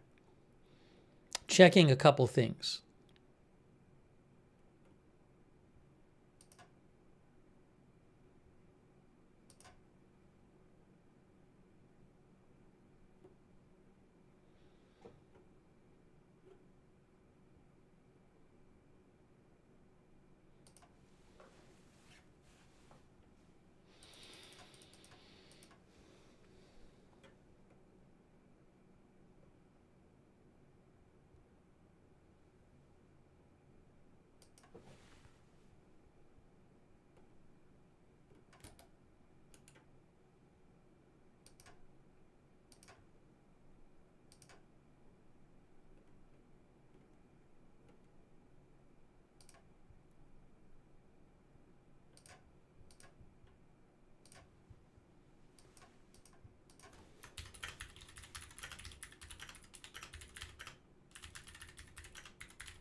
Okay, so we have. I don't know when Trump's going to get to Pittsburgh, because do you think we can see? You know, yesterday the Trump plane was on Flight Radar 24. So I'm going to check and see if we can see it.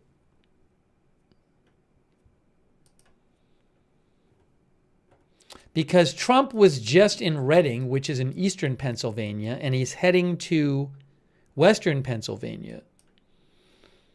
So I don't see people tracking it, I don't think.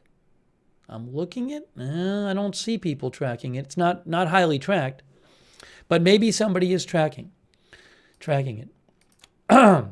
Vance is speaking. I don't have the rights to it. I can only show you what I have the rights to. I don't have the rights to show you J.D. Vance. If I did, I would show you guys.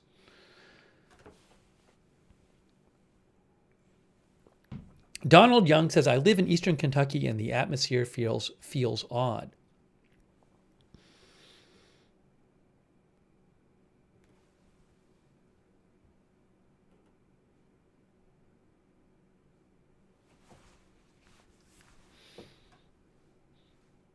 So again, I'm hoping to have something to show you at some point soon. Let's see. Where is Walz today? You know, I think I saw him speaking earlier something at somewhere today, but I don't know exactly where.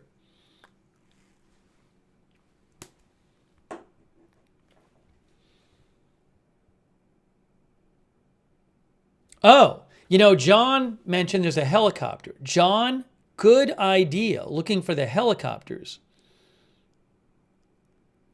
So Reading is outside of Philadelphia. All right, hold on. I gotta find it. Can't remember where it is. Yeah, Reading is northwest of Philadelphia. Okay.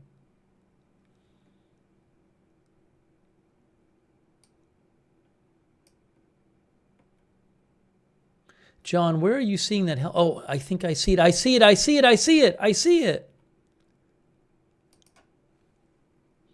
Yes, I bet that's it. Is that it? So what John mentioned is, if I show you guys, there's Reading, Pennsylvania, and there's a helicopter flying around there.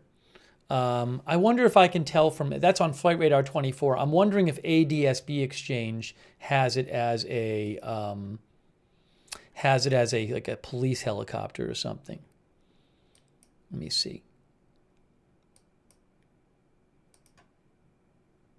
Yes, if I have it right, this is ADSB Exchange right here. Thanks to both Flight Radar 24 and ADSB Exchange, both good flight trackers to check out, adsbexchange.com and flightradar24.com. You can see Reading, it says Pennsylvania State Police Bureau of Emergency and Special Operation. So that is a Pennsylvania State Police helicopter.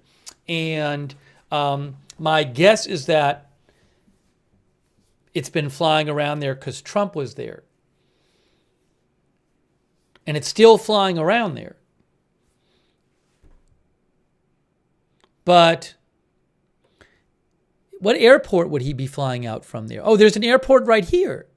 Reading Regional Airport. Reading Regional Airport.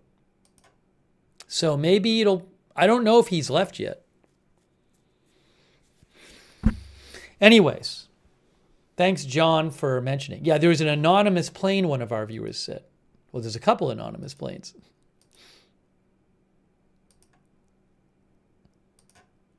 Maybe there's like a charter company there or something. 3 of them. But anyways, I was trying to just get an idea of where he was to get an estimate on Right Side Broadcasting, who focuses on Trump. They say they think he's going to speak at about 7 p.m. So we'll keep an eye on that. I'm going to have to eat something at some point too. So we'll have more rally coverage stuff coming up.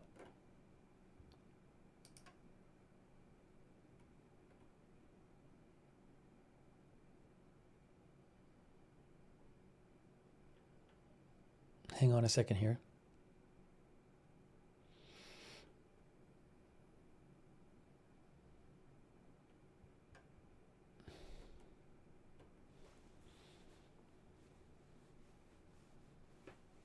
And just to show you what we'll be doing tomorrow night with our election map, here is the Reuters election map. And we'll have it tomorrow night, so you'll be able to go to each state. We'll go to each state and we can see how the vote is in each county, how the votes are coming in each county for the candidates. We can see how many votes are still left in a state. Look at that. And like the size of the circle corresponds to how many votes are left. It's going to start filling in with all this different color. And we'll also have there all the Senate races. And they're grouped down here by competitive, lean Democrat, lean Republican, solid Republican, solid Democrat, and all the House races. Oh my gosh, governor, state results. We'll be looking at this tomorrow. All the House races, so many, all the House seats in the U.S. House are up every 2 years for re-election. So we will be following this and look at, you can see like in a state, the different districts in a state. Oh my gosh, look at all of this. It's going to be crazy here tomorrow night. The magic wall, says Mr. Jack Hackney, exactly. So I'm looking forward to that. I am looking forward to that. It's going to be great. And we'll know we don't have to sit through any more of the campaign. Won't that be good? Our viewer Sergey says grabbing extra popcorn.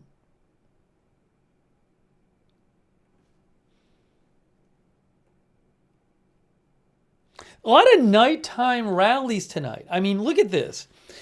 Normally, we maybe have like the last few days, maybe there's been like one nighttime rally, maybe one from each sometimes, but usually maybe just Trump doing one, or I don't know. Some nights Harris done one. But tonight we have Trump is supposed to speak around 7 in Pittsburgh. Then Harris is supposed to, her rally is like after 8, I guess, or around 8. But I think she's supposed to speak after 8. And then after that, there is a Trump rally in Michigan. I think it's scheduled for 10:30, and a Harris event, a Harris rally in Philadelphia, where she's supposed to speak after 10:45.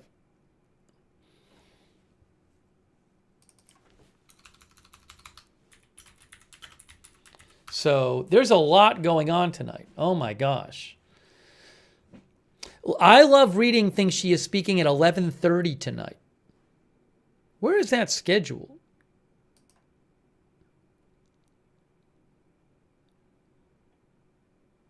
Let's see if I can figure it out. Details. Ooh, I found it. No time, it says. November 4th, Vote for Freedom. I'm looking at the Harris, it says like mobilize.us site. But it says that one's at the Rocky Steps at the Philadelphia Museum of Art. That's where the Philadelphia rally is tonight. Oh, it says, the information says, I think this is a campaign site. It says, join us for our Vote for Freedom rally in Philadelphia with Vice President Kamala Harris, guest speakers DJ Jazzy Jeff, Fat Joe, Oprah will be speaking, and special musical guests Adam Blackstone, DJ Cassidy, Freeway, and Just Blaze, Jasmine Sullivan, Lady Gaga, Ricky Martin, and The Roots. It's a whole big event there. That's the Harris Philadelphia one tonight. Then in Pittsburgh tonight, she's going to have Katy Perry as well as others. I don't know if Trump is having special guests at his rally. We'll have to see rallies. Thank you, Bebop and Rocksteady, for your support. Thank you also. Oh, I owe some thank yous. I'm sorry. Thank you, Bebop and Rocksteady. Thank you, DeWatchman, for your support. Thank you, Marin Gobra, for being a member for 34 months. Oh my gosh. Marin Gobra says, get ready for a ride. Thank you, Eric, for your support again. Wow. It's crazy.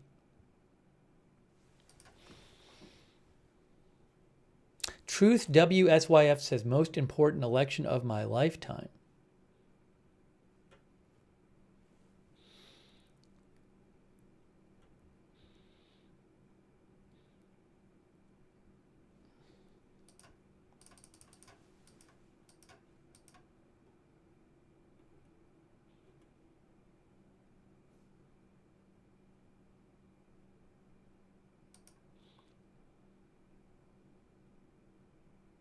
Emerson polling just came out with their final polling, and it's like every battleground state is close. I don't know who's, I have no idea who's going to win. But Emerson College just came out with their polls, and all the battleground states are close. They have in their polls that just came out today, Emerson College, it says Trump's ahead in some and Harris is ahead in some. So like Arizona, Trump +2. Georgia, Trump +1. Michigan, Harris +2. Nevada tied. North Carolina, Trump +1. Pennsylvania, Trump +1. Wisconsin tied. Will they be that close? Who knows? Who knows? But those are some polls that just came out from Emerson College. If you're looking for a Twitter account with polls on it, Political Polls, the Twitter account called Political Polls, they post a lot of polls.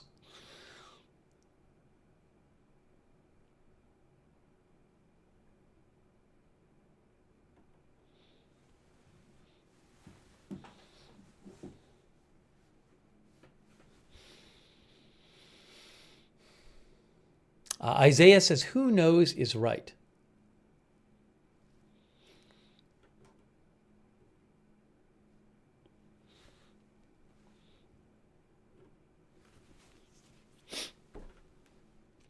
So I think once we get to like 7 p.m. tonight, hopefully I'll have footage of this stuff. Hopefully I'll have footage. I should have a lot to show you. There was a thing I can show you though. Hold on. You know what hold on. What is this? Let me just see. Is there anything here? I think all of this is restricted. Give me a moment. Yeah, that I can't use. How about the Maricopa County thing? How about the hold on. Tim Walz. No, I can't. I don't have the right to that. Walz is having a rally in Wisconsin. I don't have the rights to that. Can I get you the Maricopa County thing? That might be kind of interesting. Let's see.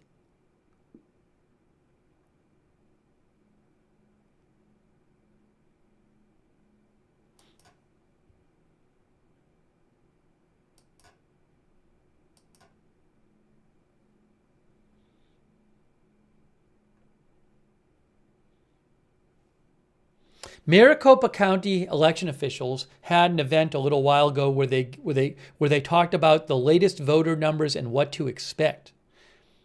I might throw that on for a minute. I got to take a minute break anyway, so we might put that on for you. Just give me 1 moment here. Let me see if I can get it on the screen for you. Thanks for your patience while I do this. What did I just do?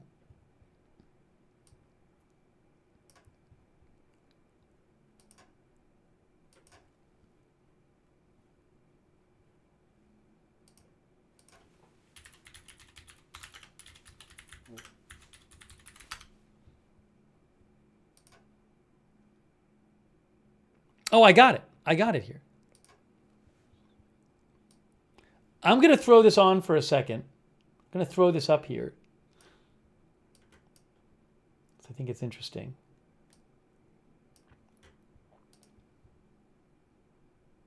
One moment, please. One moment, please.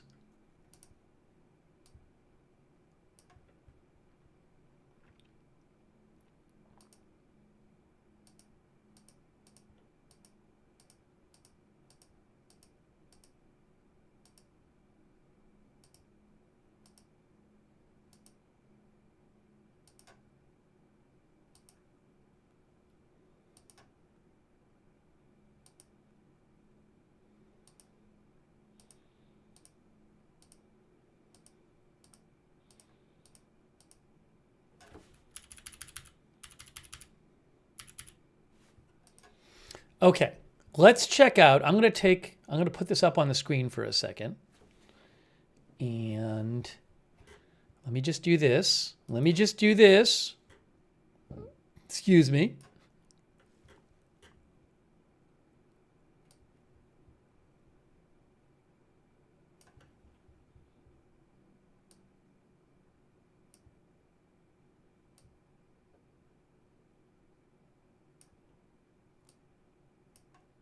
what is happening here.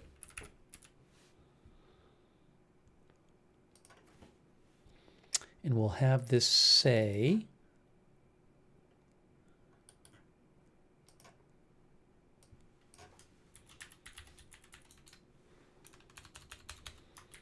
earlier today, Maricopa County, Arizona. Okay, now,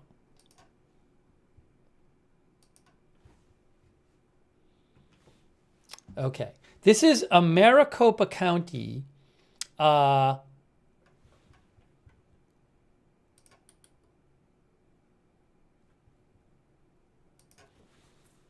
press conference about the election today. So what I might do is put this on and then just take, I need to take a couple minutes break, if that's all right with you guys. So maybe I'll throw this up for a couple minutes.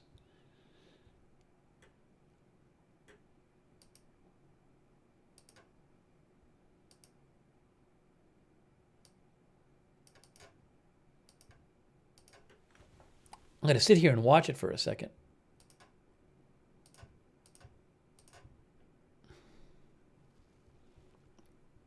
Let's see what they say. I'll watch it with you for a second, see what they have to say.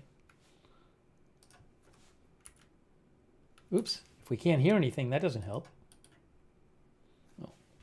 Security, sorry for the delays on that. My name's Fields. Just about everyone through the queue down there at security. Sorry for the delays on that. My name's Fields Mosley. I'm the communications director here at Maricopa County. Glad you're joining us, whether it's online or in person. And boy, there's a lot of you in person today. So welcome to our third press conference leading up to Election Day. Yay, it's here tomorrow. It's going to be great. Know there's a lot of interest in how the ballots are cast in Maricopa County.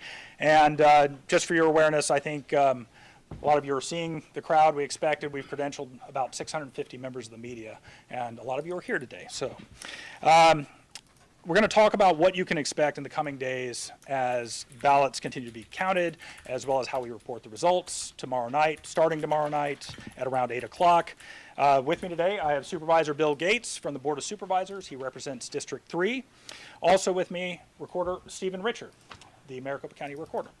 And then I have Zach Shira. He is the Assistant County Manager over elections as well as external affairs. And he's going to speak to you a little bit today about some of the tabulation of what happens after Election Day. Deputy Elections Director for Communications, Jennifer Lewer. She'll be doing what we've been doing the last. All right, I just need to take a few minutes, guys. Give me a few minutes. I'm going to play this. I'm going to take my headphones out, so it might pause for a second. But I'm coming right back, and we'll continue our coverage. And coming up, more rally coverage coming up as well. All right? Oh, actually, hold on a second. I might have something else to show you. Hang on a moment. Courtesy of Right Side Broadcasting, I can show you some of the Trump rally speakers. All right? So I'm going to do that. All right, let me put that on instead. Give me a moment here. Hang on. I need a moment.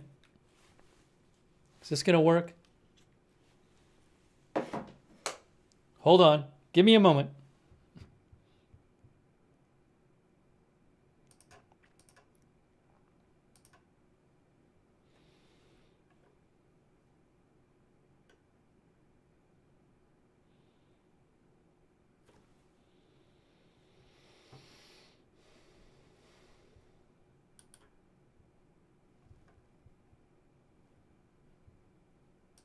Give me a moment. Give me a moment. I got to get this all set up here. I got to get it all set up. America, awake to your greatness. America, America, God shed his grace on thee and crown thy good with brotherhood from sea to shining sea. And God's people said, Amen.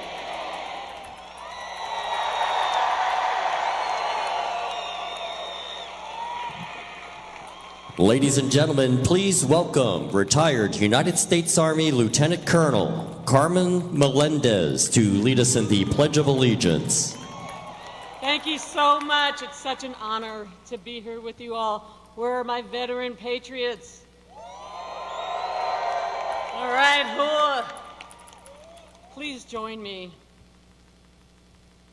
I pledge allegiance to the flag of the United States of America and to the republic for which it stands, one nation, under God, indivisible, with liberty and justice for all. Thank you so much. Thank you. Ladies and gentlemen, please welcome Jara Kushani to sing our national anthem. All right, hang on a moment here. Give me a moment here.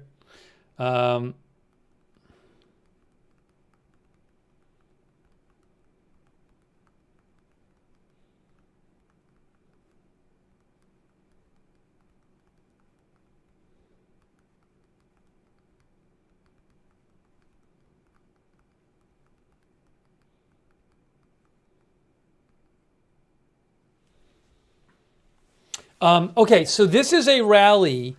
This is a Trump rally in Pittsburgh, but they're doing like the initial speakers, but Trump himself, I don't think is going to get there. I mean, right side thinks he's going to speak at 7, so they'll probably have some initial speakers and then take a break and then have the final speakers before Trump. But thanks to Right Side Broadcasting, I can show you guys the initial speakers. I'm hoping to have a Reuters stream for this too, but I don't have it right now. I might not.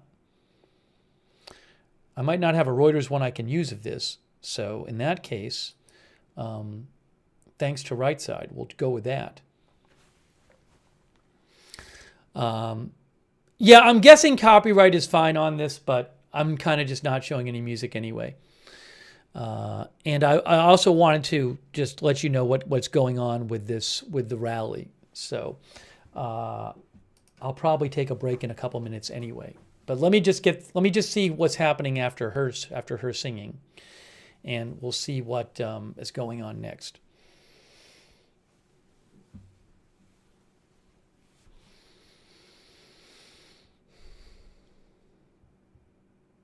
Are they having another speaker now? Let's see. Hang on a moment. Hang on a moment.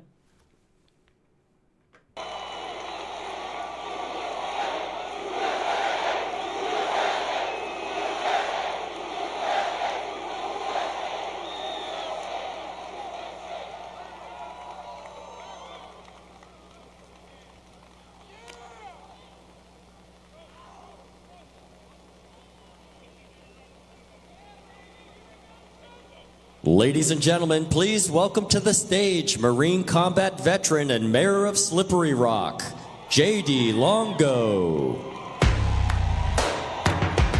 I can't play the music. I'm going to take my headphones out in a second so I can take a 2-second break. Hang on a moment here.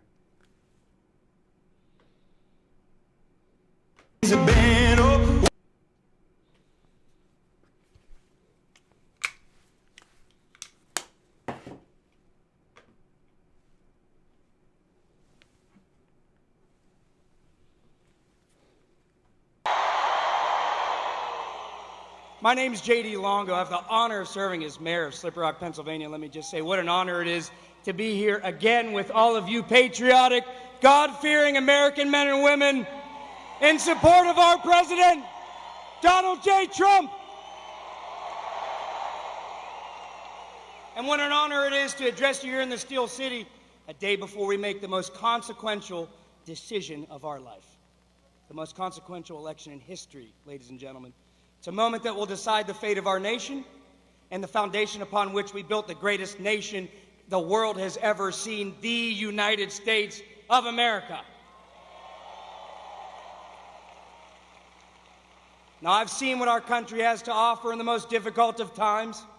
From my time in Afghanistan as a Marine Corps infantry rifleman, Semper Fi, to the streets of Slippery Rock, my town, where hardworking Americans are trying to achieve the American dream. And let me tell you, there's nothing like the resilience or grit of the American people. We're a nation built by warriors who understand that the words liberty and freedom aren't just words, but our most cherished God-given rights. But our way of life is being destroyed by Kamala Harris, ladies and gentlemen.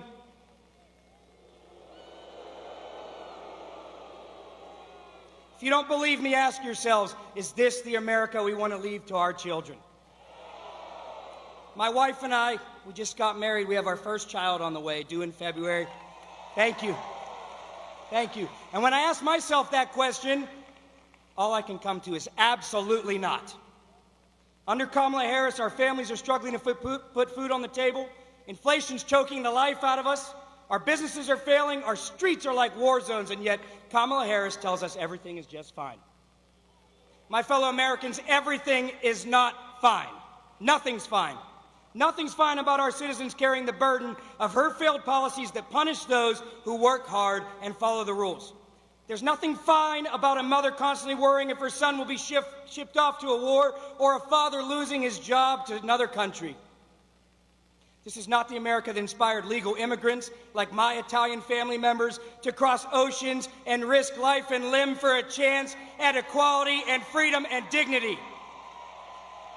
And I'll be damned if I went to a place like Afghanistan with nearly 1 million other veterans, gave my youth away, ran over an 80-pound bomb, and lost my brothers and sisters in arms to suicide to sit idly by while we watch our country wither and die. We deserve better. We're a beacon of hope for this earth. At least we used to be. We put men on the moon. We built cities like Pittsburgh from steel and from sweat, and we don't just talk about dreams, we achieve them. We've lost our way, but here in Pittsburgh right now, you have the power to put our country back on track. You have the power to say enough is enough to a corrupt regime that has multiplied our struggles and turned its back on us. Frankly, you have the power to bring America back to its rightful glory. We have a movement led by a man, ladies and gentlemen, who understands that greatness isn't found in big government and bureaucracy, but in the spirit of the American people, in the resolve of single mothers, the innovation of small business owners, and the courage of our military and first responders.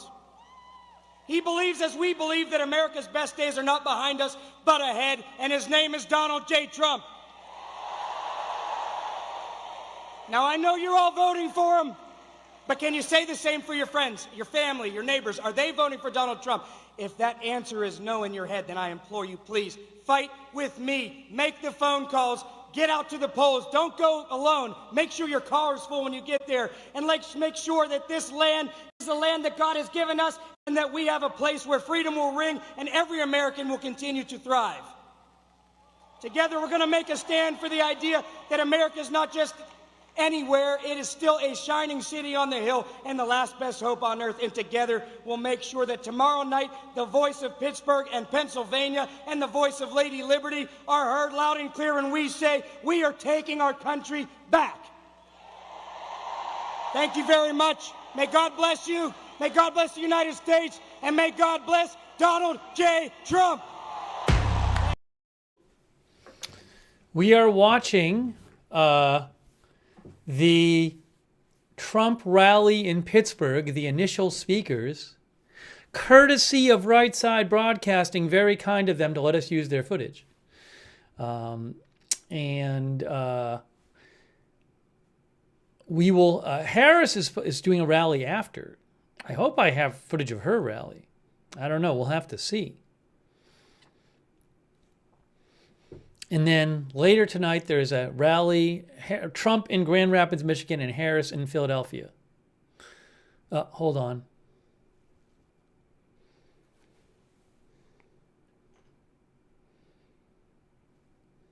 One moment. Not playing music.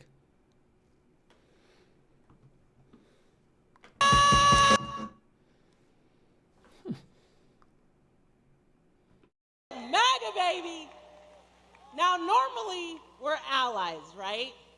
But today, no, normally we're rivals, right? But today we're allies. We're patriots. We're Americans.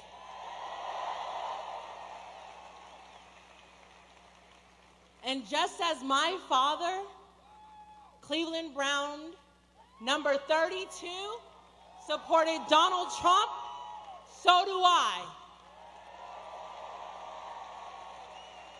Because Donald Trump is going to keep men out of women's sports.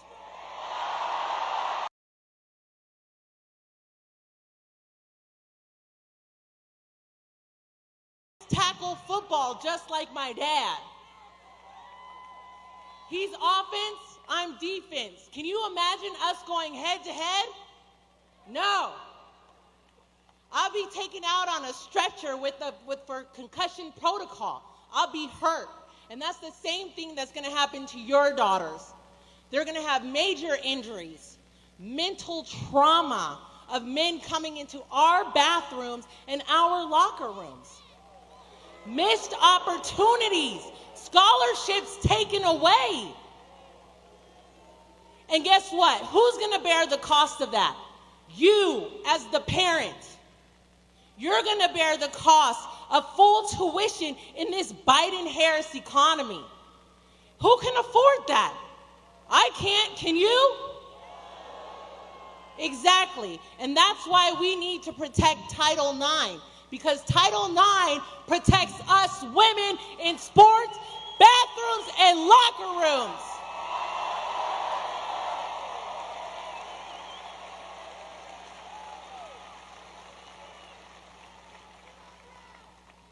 Now I want to talk directly to the Black community. Donald Trump talks about all his achievements and accomplishments with the Black community. And so today I'm going to break it down. First, opportunity zones. Y'all know about opportunity zones, right? Opportunity zones were set in Black communities and neighborhoods. It fosters entrepreneurship. Meaning that if you start a business in an opportunity zone, you're no longer going to be paying taxes on your capital gains, which means you're not going to be paying taxes on profits. It also fosters economic development, which now you're going to be able to hire people in your community and your resident to be successful. And that's why opportunity zones are successful, and it fosters Black entrepreneurship and economic development.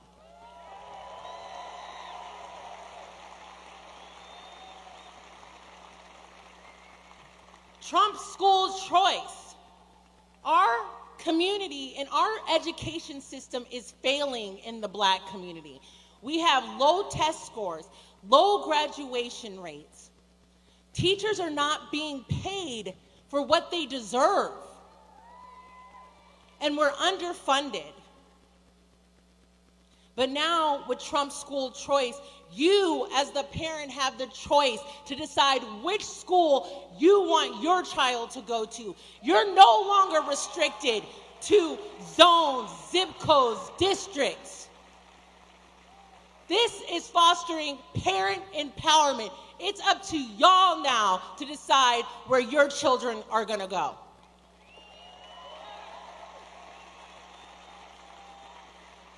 President Trump did record-breaking HBCU funding. 10 years he set for funding to HBCUs. That means that he's committed to Black higher education.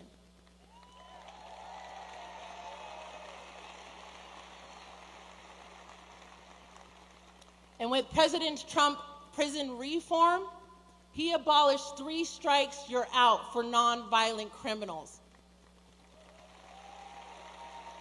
While Joe Biden in 1988 and 1994 crime bill did historically mass incarceration of Black men. Trump freed them. That shows he's not a racist, how the left tries to portray him. Now Trump is going to do a mass deportation of illegals. Get out of our country! Let's go!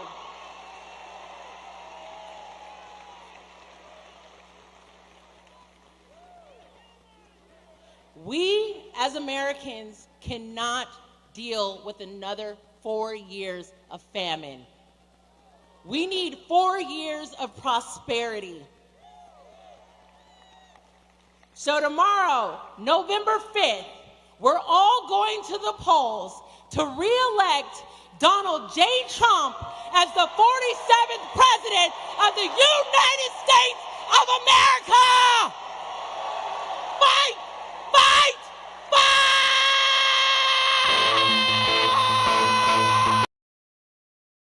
Okay, I can't play the music. I believe that was football player Jim Brown's daughter, I think.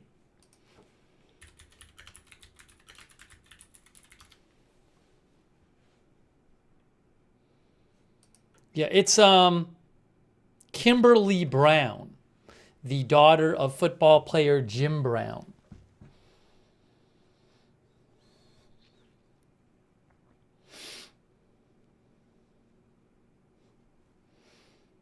Thank you again to Right Side Broadcasting for letting us use their footage. So nice of them, of the rally.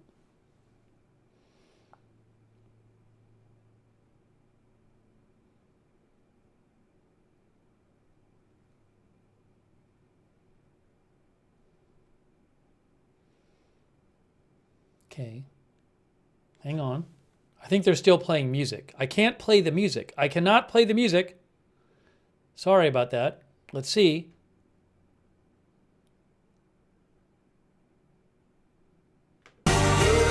Let's see, they're still playing music. So I missed the announcement of who it was. Well, maybe they'll say who they are.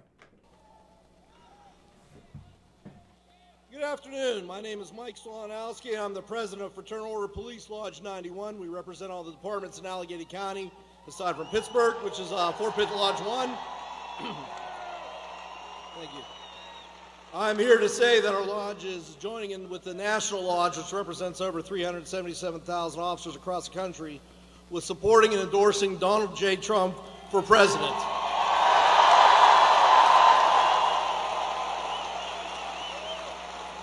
In the past, Donald Trump has proven himself to be a supporter and friend of law enforcement all over this great country.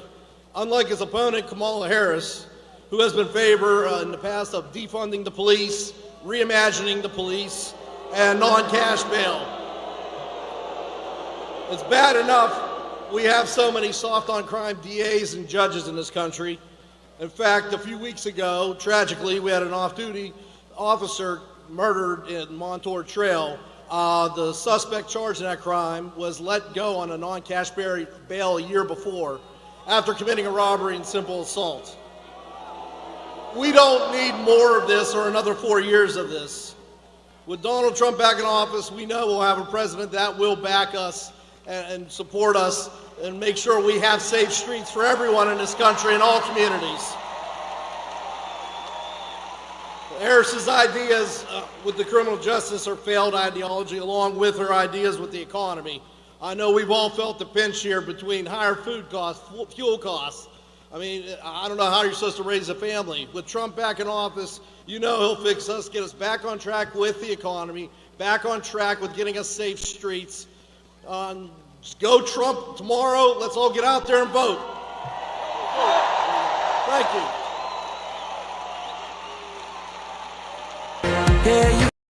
Play the music. Can't play the music. We are watching the early speakers at the Trump rally in Pittsburgh.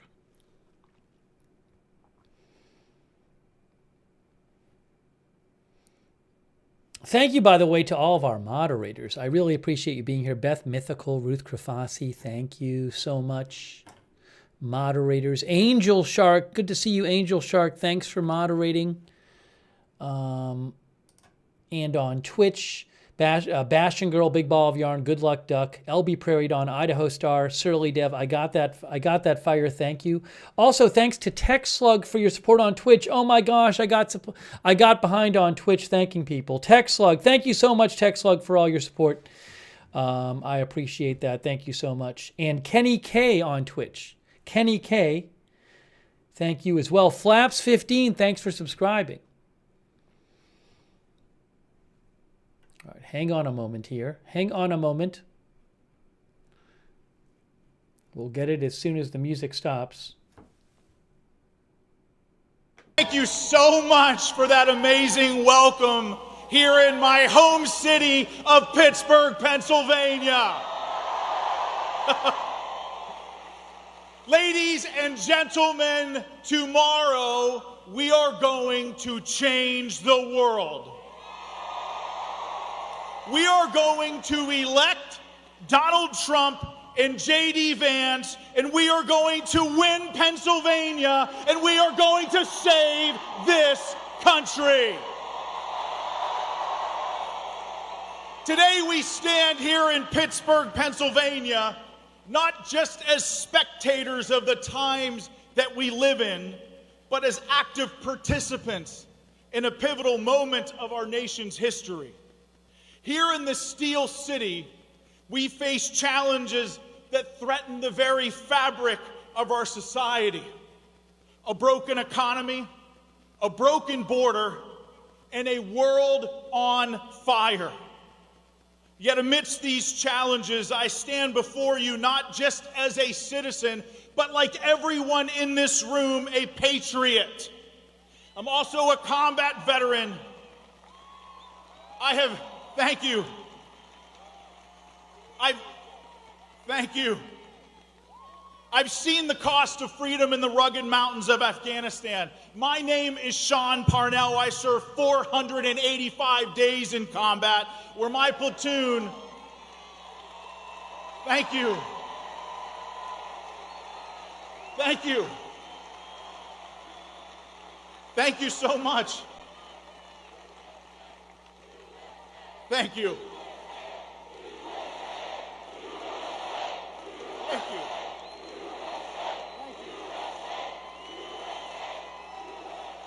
Thank you so much. My platoon faced an 85% casualty rate. Some of my men were wounded twice, some 3 times, and I was wounded as well.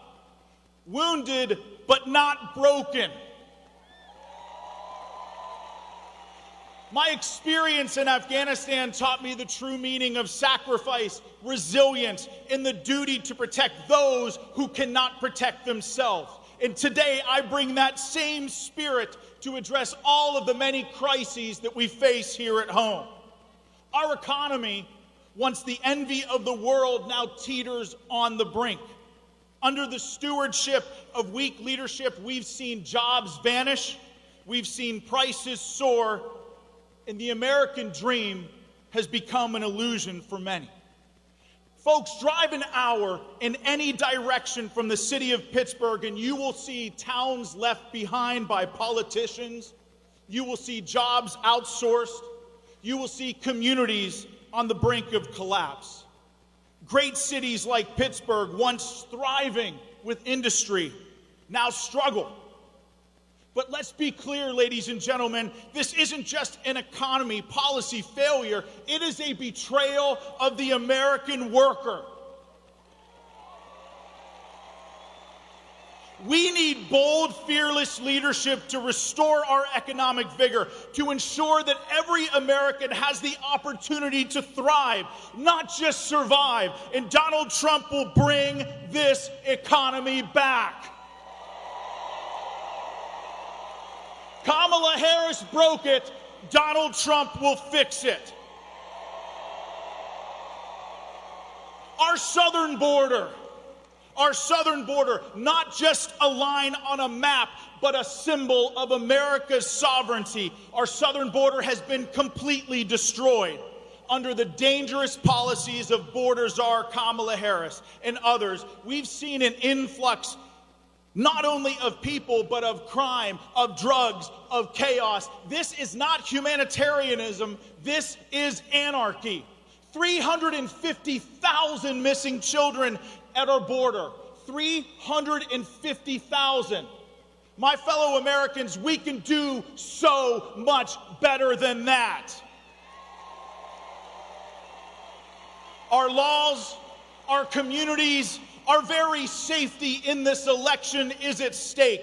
We, in this room, in this arena, we demand a secure border, not just because we lack compassion, but because we value justice and the rule of law. Donald Trump will secure our border on day one in the Oval Office. Kamala Harris broke it.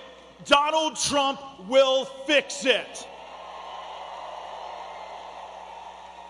Abroad, our adversaries sense weakness. They see our hesitations. They see our apologies. Not strength, but surrender. Look around the world. Israel attacked Iran. The Middle East is a powder keg. Russia invaded Ukraine. The growing threat of China looms large over everything. The world would not be on fire if Donald Trump was in the White House today.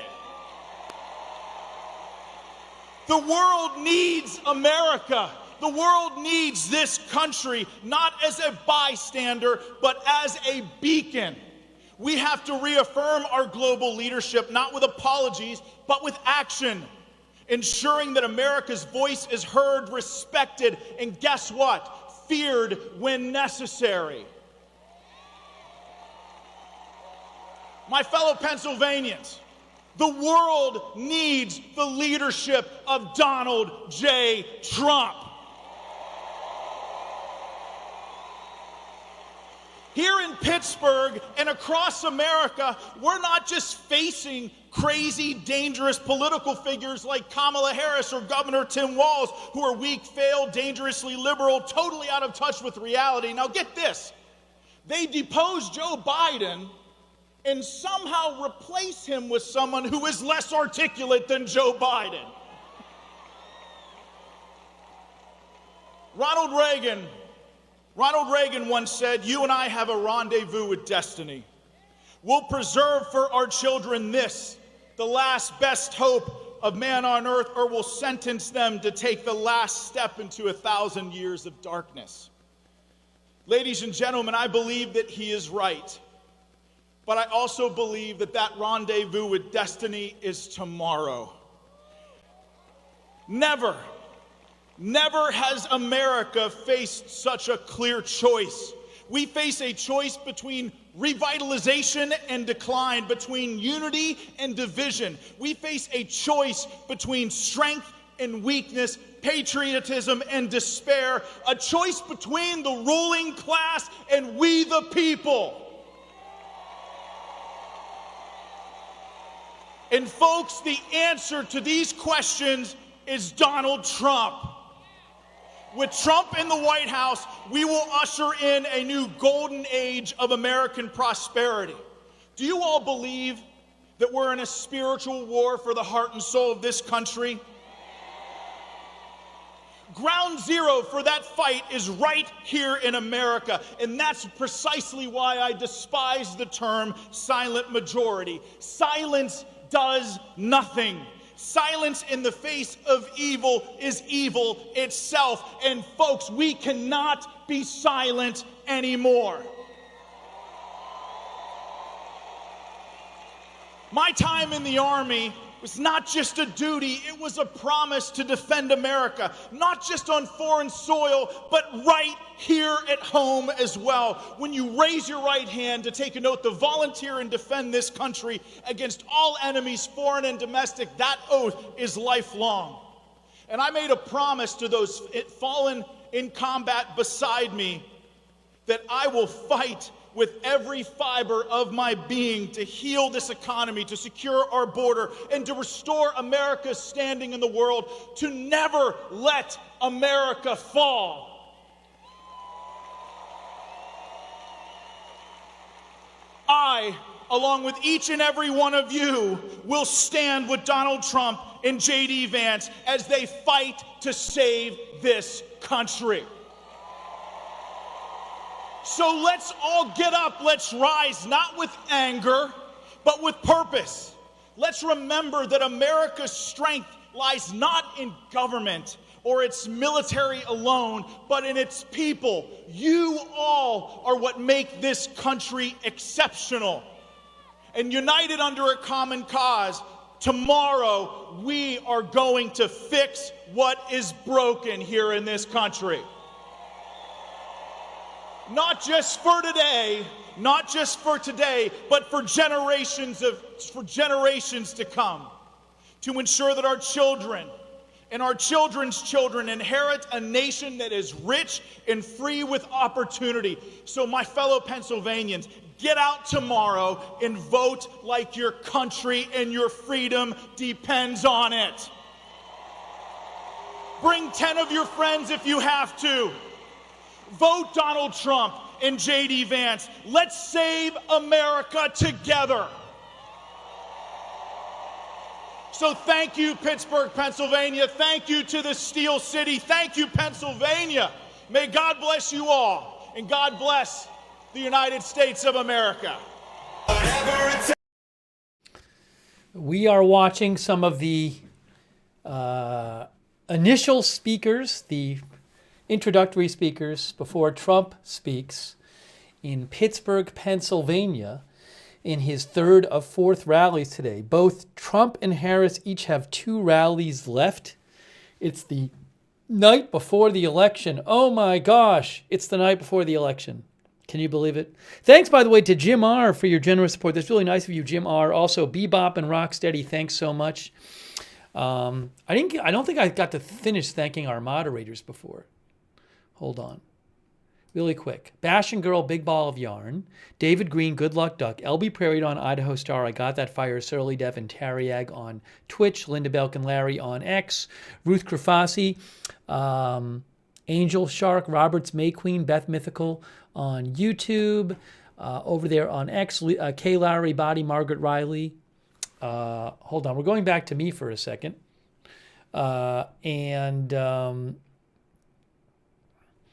Ronald Egnor, Paul Anderson, all of our other mods over there, Beth Shepard, all of our mods on Facebook, thank you. So in terms of Trump, I was looking at a plane on Flight Radar that I think might be his plane. I don't know if it's his plane, actually. It looks like it went back. No, it's probably not. It looks like it's flying past Pittsburgh. Anyways, I don't know if Trump's there yet. Right Side Broadcasting had said they thought he was going to speak at 7, which would suggest he's not there yet. So I think they might have finished the initial speakers, and now they just wait for Trump to show up.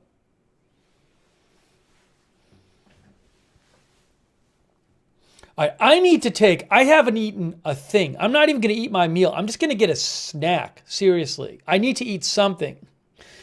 It's been kind of busy today with all the rallies. So thank you, by the way, DJ Rob. Thanks, DJ Rob, our member. So what I'm going to put on right now is, because I think what I'm going to do right this second is put on for you. Hey, Rick D. Thank you so much, Rick D. That's really kind of you. Also, thanks to Tech Slug for your support on Twitch. Thanks, Tech Slug. Much appreciated. What I'm going to do while I'm having a little snack is put something on for you. Here's what I'm going to do.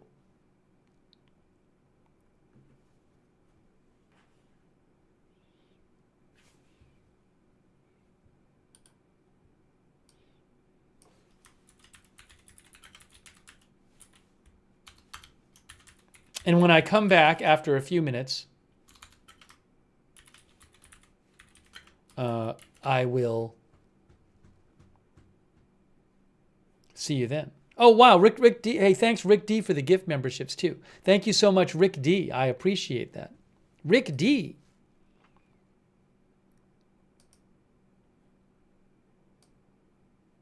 Hang on. I got to just arrange everything here.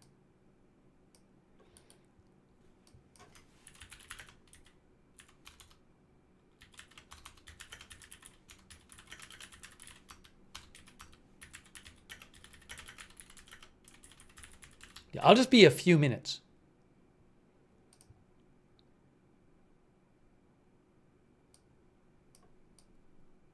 Okay, so here's what I'm going to put on. I'm going to do this.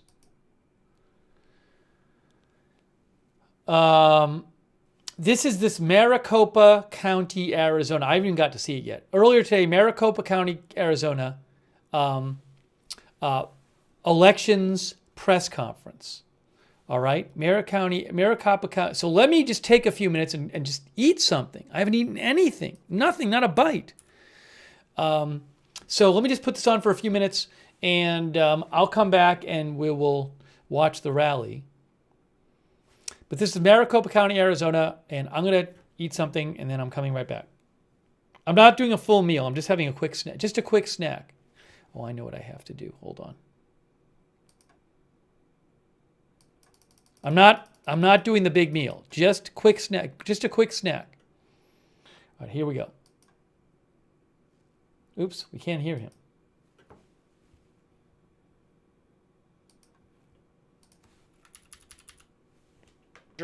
Over elections as well as external affairs, and he's going to speak to you a little bit today about some of the tabulation of what happens after Election Day.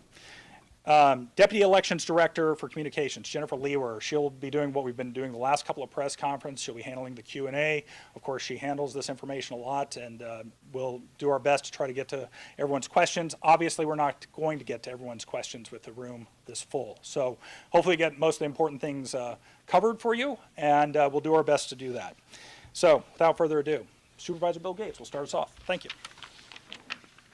Thanks, Fields. Really appreciate it. And just like Fields said, want to thank everyone, our local, national, and international reporters for being here today. We appreciate your efforts to help get out the facts about our election here in Maricopa County. My colleagues and I on the Board of Supervisors are very proud, as I'm sure the recorder is as well, about all the different options that residents and voters in Maricopa County have to vote. If you want to vote by mail, you have that option. If you want to drop it off in a drop box, you can do that as well. If you want to vote in person, you're able to do that 27 days straight before the election. And then finally, if you want to vote on Election Day, as I always like to say the old-fashioned way, you have that option as well. So we've done our part there. Now the second part is we understand that there are some out there who have questions about how our elections are run, and so it's very important to us that people have faith and confidence in how we run elections, and that's why we've tried to be as transparent as possible, holding these press conferences, getting information out there, putting it on our website. But then we're asking for something in return. We're asking for our residents to be good citizens, and in particular, for those people who are involved in these elections, if unfortunately they're not successful, we're asking them to accept these results and move on and congratulate the winner. Now, we are thrilled by the level of participation that we're seeing in this election.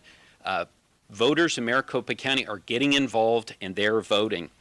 As of this morning, we've already received over 1.5 million ballots.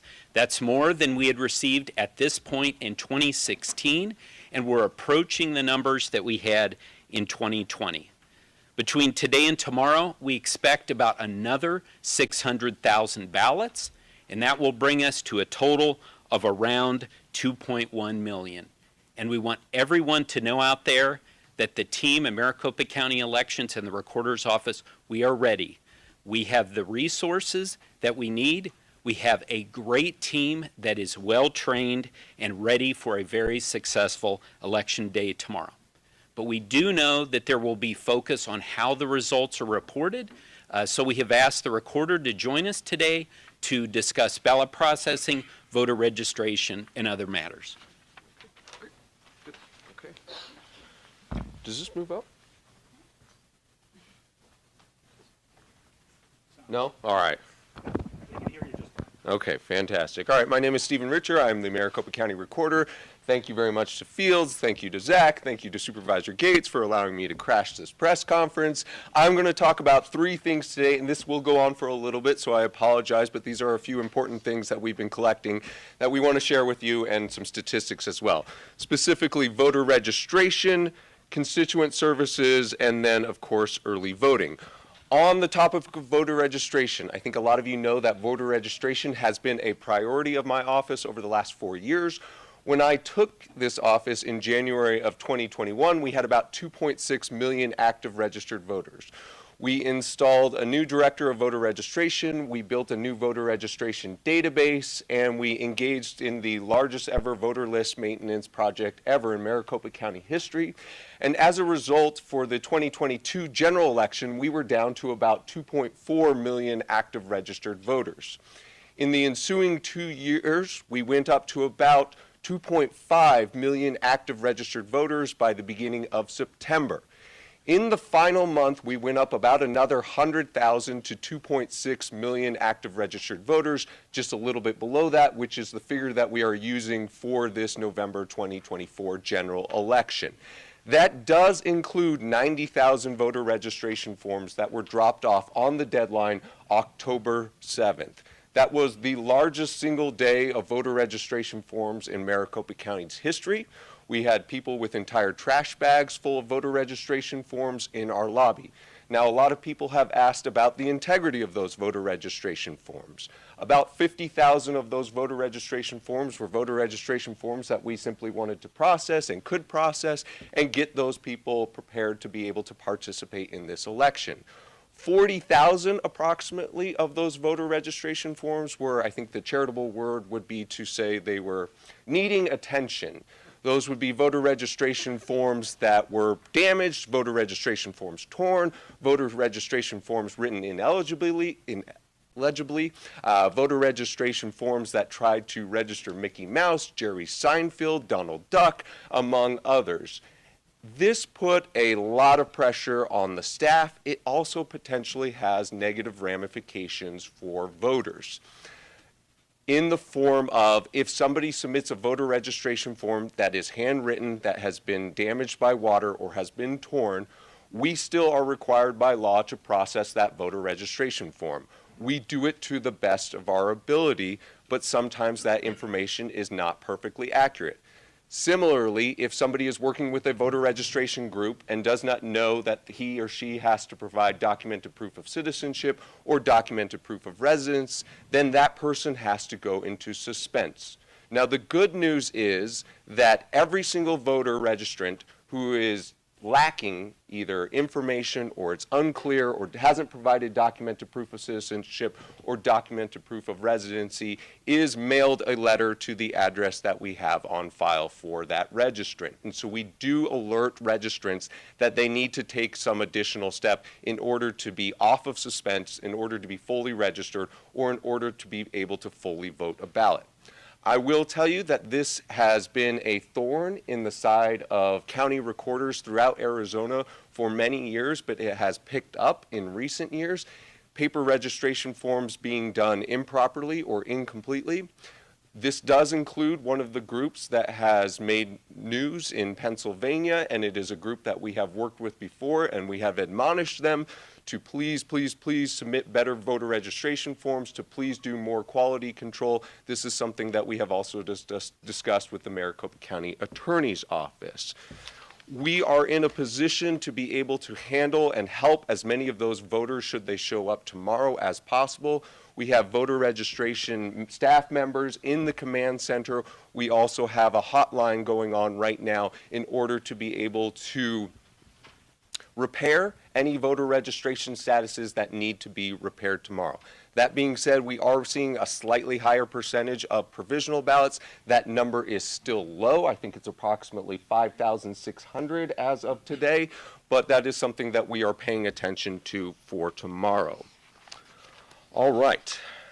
Next topic is motor vehicle division issue. This is something that has continued to be in the news. It is okay, so this was an issue that my office discovered about 2 months ago. We then worked with the Secretary of State, the Attorney General, and the Governor's office to figure out how to resolve that. That included me filing a lawsuit against Secretary Fontes, and we got a ruling from the Arizona Supreme Court. That ruling from the Arizona Supreme Court said, through no fault of any of the people currently in office, through no fault through any of the people who were registering, those voters have been affected and have not provided documented proof of citizenship as Arizona law contemplates. However, we are not supposed to do anything with those voters for the purpose of this election. So those voters will still in Maricopa County be able to vote a full ballot.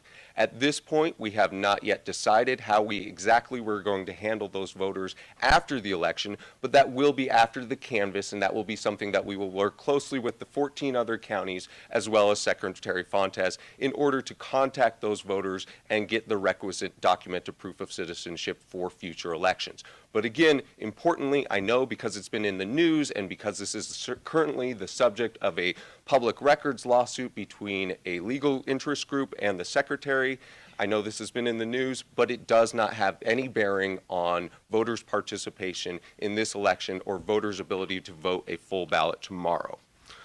Okay, moving on to constituent services. In the past month, we have received approximately 24,000 emails to our general voter info inbox, and we have received about 88,000 calls to our call center during the month of October. This has ranged from anything to why my wife already received her mail ballot, when is my coming, to where do I show up to vote, to I spilled something on my ballot, can I request a new ballot, to what are the hours of operation at this voting location, to I need to provide documented proof of citizenship in order to be able to vote full ballot status, to I need to provide additional information such that I can get out of suspense status, and anything else that you can think of in terms of voter inquiries. The team has been amazing, and they have been working exceptionally long hours both in the call center and at the email, I guess at the computers, to answer those emails, and has gotten back to those. Regarding signature verification, we have already completed signature verification on approximately 1.4 million ballot packets. We have had at times over 150 people working on signature verification when we have made an all-hands call. That's in addition to the full-time but temporary staff that we have brought in who do signature verification for 9 hours every single day in the modular facilities that the board has built over the past 2 years. Of those approximately 1.4 million ballot packets, we have sent approximately 27,000 to curing so far. Now, what curing is that's the process by which we attempt to contact the voter if we cannot match the signature.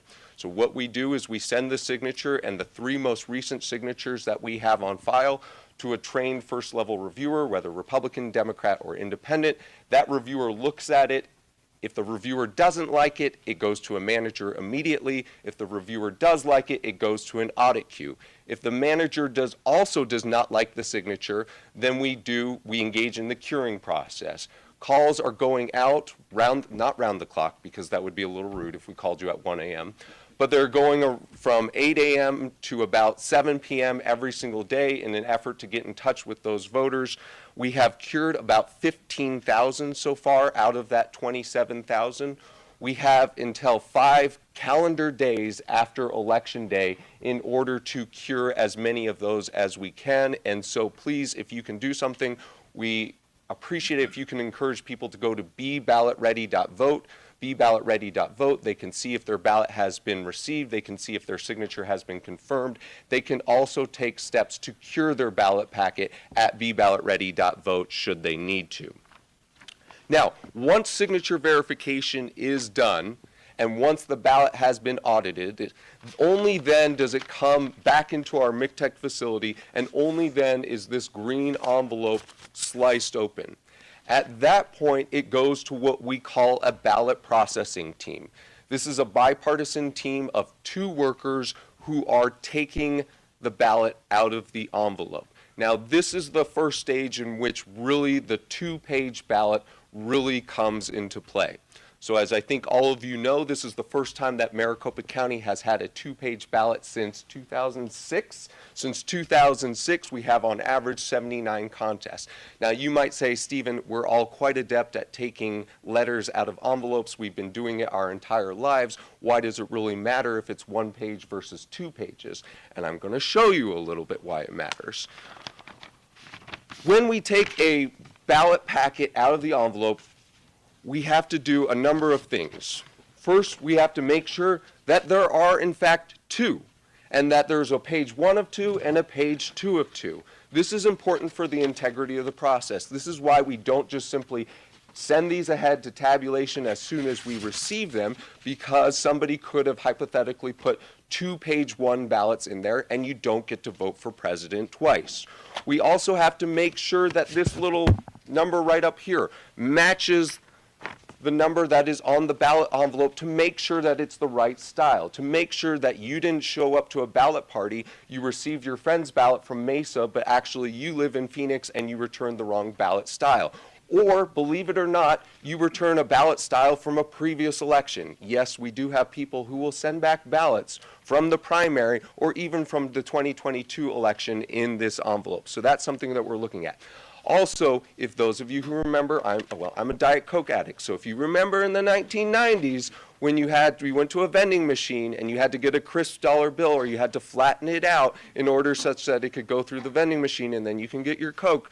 Similarly too with the tabulator. So we have to make sure that these are not damaged. We have to make sure that there's no gum on it. We have to make sure that there's no tear on it. We have to make sure that there's no other mysterious substance on it that would interfere with tabulation. So we're doing all that, getting them both ready, and obviously instead of having 1, we're having 2 in every ballot packet, and then we are documenting it. Now, a lot of people ask about chain of custody in the Maricopa County elections process.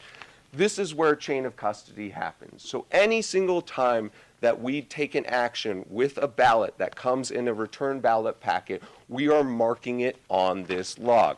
Meaning that if it enters a tray and it enters ballot processing as 200 packets, and therefore we think 400 ballots, and then it leaves the room as something other than 400 ballots, then we know exactly why that was done and we know where it has gone to. So for instance, if you have one that has a big tear in it and can't be tabulated, then we will mark that as a duplication, we will mark this on this sheet, and we will send it ahead to a different place in order to be duplicated by a bipartisan team.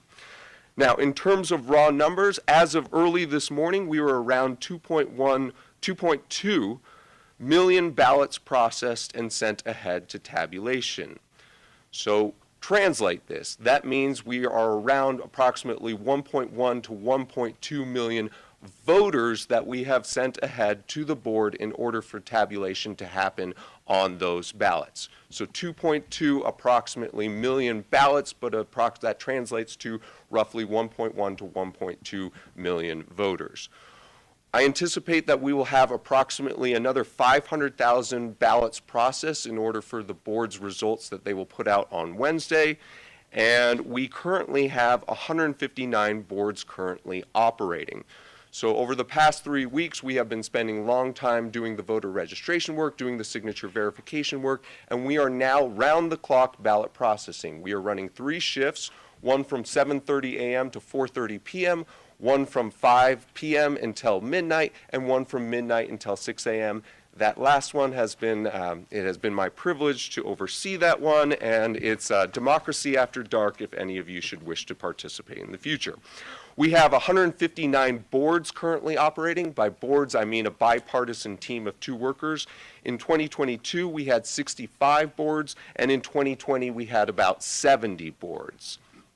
So this is really where the 2-page ballot has had an impact on the things that the recorder's office is responsible for. Now, a lot of work has already gone into this process. A lot of work is going to happen over the next week, a lot of long hours. And on this last note, I really want to thank a few people who have so far gotten us to this point. I want to thank the board. The board has allocated a lot of money in order to... Hey guys, let's go back. There's a speaker at the Trump rally, so we're going to go over to that. Hang on a moment here. Give me a moment. Hang on. One moment here. One moment here.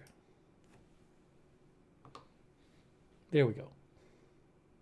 Proudly represent Pennsylvania's 13th Congressional District, Johnstown, Altoona, Chambersburg, Gettysburg, and we are going to join with Pittsburgh to welcome Donald J. Trump.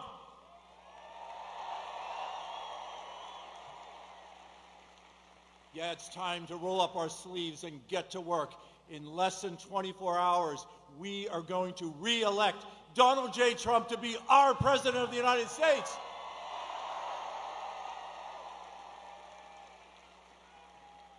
Boy, it's great to be here. Usually I'm here with my son Dan watching a hockey game, but it's great as I look out and I see many patients. I see farmers. I see factory workers. I see nurses. I see doctors. I see the great people of southwestern Pennsylvania. But you know what I don't see? I don't see any garbage. I see patriots. I see proud patriots, patriots who support Donald J. Trump. I want to acknowledge the law enforcement who are here to protect each and every one of us. Would you please stand and allow us to thank you for your support? Thank you. Thank you. Thank you. I would like to acknowledge the United States veterans who have served to keep this great country safe. Please, veterans, stand. Let us acknowledge you. Thank you. Thank you.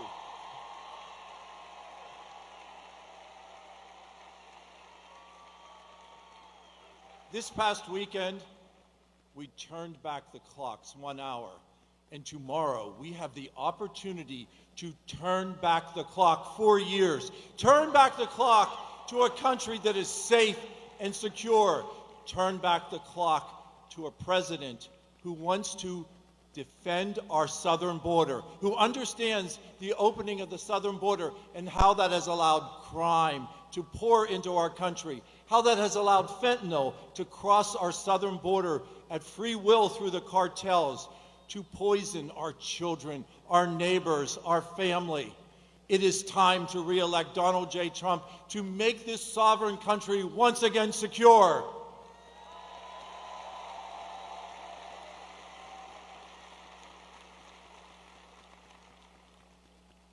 In Pittsburgh and around Pittsburgh, we stand on mass supplies of energy. Recently, I talked to Toby, and Toby Rice from EQT talked to me. Yeah, let's talk about the Marcellus shale industry and support how important it is to unleash that energy that is under the feet of Pennsylvanians, to unleash that energy and return us to energy dominance, to supply our friends and neighbors with that energy, not just here in the United States, but throughout the world.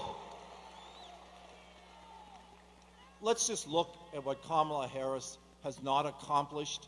She has been incredibly unsuccessful as the borders are. She says she doesn't think of one thing that she can change of what has occurred under the Biden administration. Well, what we can change is we can change her presence in the White House, and we can elect Donald J. Trump as the next president of the United States.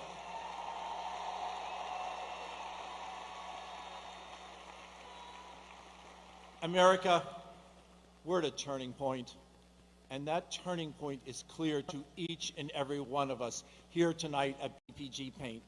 We understand the importance of having a country that is free. We understand a president who wants to support our Constitution and support all our free speech, to support our Second Amendment rights, to support who we are as Americans, and not to disparage us.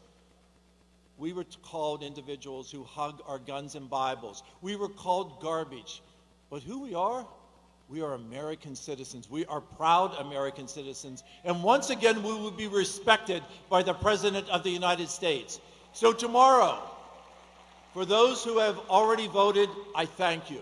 For those who haven't voted, cast that vote. Allow us to return to the freedoms that we had under Donald J. Trump. And there's a second very important position on that ballot, and that is for U.S. Senator. And we have the opportunity to send Dave McCormick to Washington to be our senator.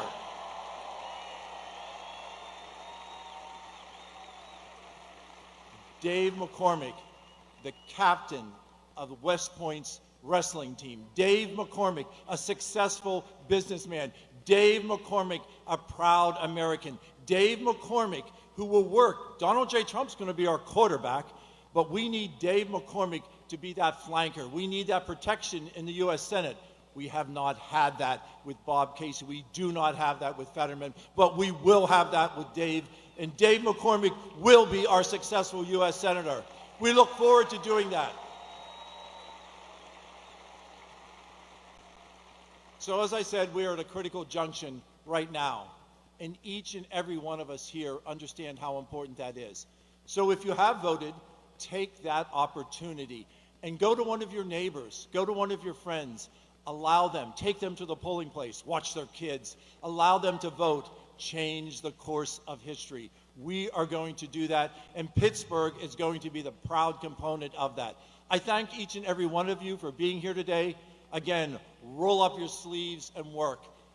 God bless each and every one of you, and may God continue to bless these great United States of America. Thank you, Pittsburgh. Oops. Sorry about the video there. Okay, so we are waiting for Trump to come out to speak. And, oops, what did I do wrong? I did something wrong. I don't know if he's at the venue yet. He might not be, but maybe he is. Because they had some people speak, and now they're having some more people speak. Usually when the second group of people speak, that's when he's coming out. But I don't know. We'll see. Another speaker. Okay, hang on a moment. Ooh, I'm sorry. Oh my gosh, why does it say Maricopa County? I forgot to check. Obviously, this is live, but it's not Maricopa County. Oh no, what did I do here? I will fix this. It's the Trump rally in... This is live. It's not Maricopa County earlier. I forgot to change it when the guy started speaking. All right, hang on. Win. Pennsylvania. Are we going to win this election? Oh, you bet. With that kind of energy, we're going to crush this election. Good evening, everybody. I'm Congressman G.T. Thompson. I have the privilege of serving as the Dean of the Pennsylvania Congressional Delegation. I got one question for you. It's probably the most important question of the night. Are you ready to elect Donald J. Trump, the 47th President of the United States? You bet. Fight. Well, let's do a little stroll down memory lane. You remember when gas was under $2 a gallon? You remember when you could afford to buy every item on your grocery list? When determining boys from girls was solely based on biology? When Iran, Russia, and Hamas were not threatening the world with war?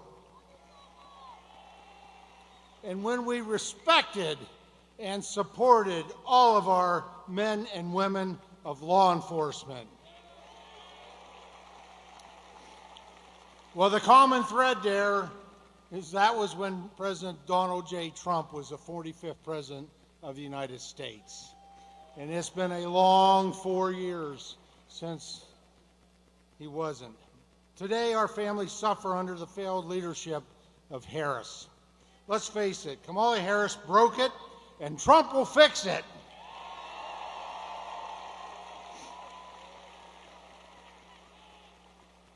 You know, for America to succeed, America must be strong, and Pennsylvania must be strong. And that's not going to happen if Kamala Harris gets another 4 years. It's time to turn the page and close this nightmare book.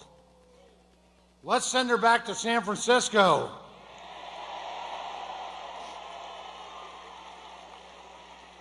Now, how many of you remember Rice-A-Roni?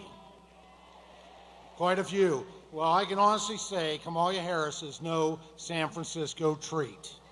All right? You know, since Harris took office, you have spent nearly $25,000 more thanks to her inflation. And this is a tax that, quite frankly, you cannot afford. We cannot afford to go back to those job-killing policies of harmful Harris. A vote for Harris is a vote to end opportunity. Now, President Trump has always stood with our Pennsylvania families. His policies have meant more money in your pockets and more Pennsylvania jobs. And a strong economy needs a strong workforce. In 2018, I was proud to stand in the Oval Office with President Trump. Now, I'm in Center County. I'm from a town, the metropolis of Howard, Pennsylvania. 600 people, one red light. And yeah, it's a great place. It's home, born and raised. But to be able to have the privilege of standing in the Oval Office with President Trump as he signed into legislation my bill modernizing career and technical education, restoring rungs and a ladder of opportunity. You know, as the first Pennsylvania member of Congress in 170 years to chair the U.S. House Agriculture Committee, I also want to take an opportunity to do a shout out and to thank all of our farmers. A big hand for those who provide us all that we need. These are hardworking folks. They make up our #1 industry in the Commonwealth of Pennsylvania, and they're critical to our economy. These hardworking Pennsylvania farm families provide us with food and fiber and fuel that we depend on each and every day. But our farmers under Harris are struggling with a farm crisis that is creating food insecurity for you and national insecurity for our nation. I have to tell you, having worked closely with the man, President Trump has always had the farmers' back, lowering their costs, reducing their regulatory burdens, and expanding their markets. As Ag Chairman, I look forward to once again working with the farmer's friend, Donald J. Trump, to make agriculture great again.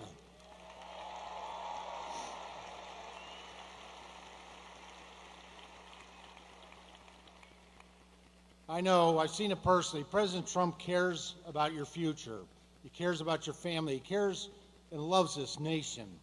And that's why he's willing to serve and sacrifice to run again to be the leader of this nation, to really save this nation from the challenges, the difficulties, and demise under the Harris administration. So I also want to say, I want to thank everyone here for your efforts on voter registration. Just amazing. You know, since President Trump was elected in 2016,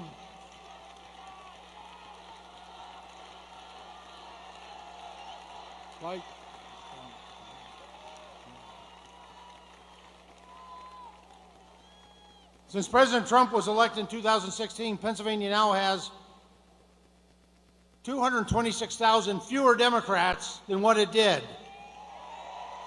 and over 400,000 registered more Republicans. That is how we make this election too big to rig. Now I want to do a shout out to just a couple people that are American patriots or running.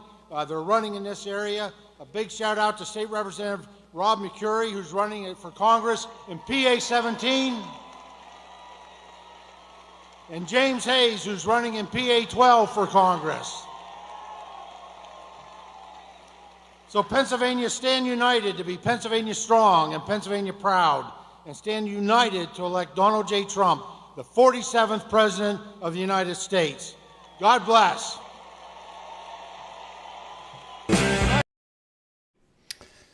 All right, we are showing you what's going on in Pittsburgh at the Trump rally there, his third of 4 rallies today. And via Right Side Broadcasting. Thank you, Right Side Broadcasting. And we will be seeing Trump speak sometime soon. Hey, a big thanks, by the way, Rick D. Very generous of you, Rick D. Thanks so much for your support. That's really nice of you, Rick D. Thank you. Also, our viewers D and Victoria and DJ Dungeon Master. Thanks so much for your support. And Joseph Blasingame. Thank you, Joseph Blasingame. That's so nice of you. Tech Slug, thank you. Tech Slug for your support. Really appreciate it. Tech Slug, thank you. Hang on a moment. The speakers continue here. Hang on a moment here.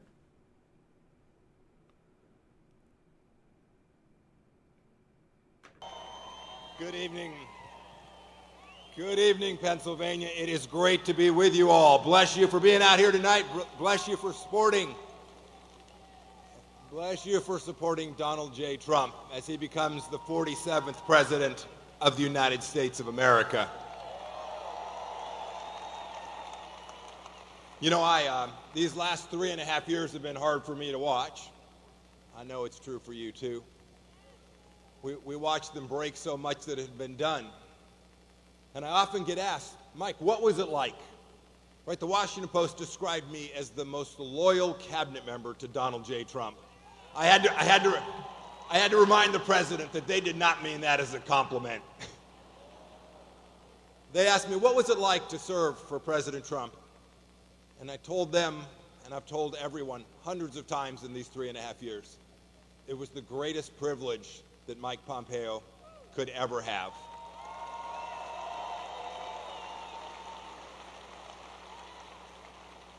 It was a privilege because we had peace. You had prosperity. They didn't fly Chinese spy balloons over the United States of America. Indeed, had they done so, I would have been the former Secretary of State, and rightly so. We understood that peace mattered, that wars were bad, and that our servicemen and women deserved leaders who our adversaries feared and our friends trusted. And it kept you safe. It kept me and my family safe. It made America first again.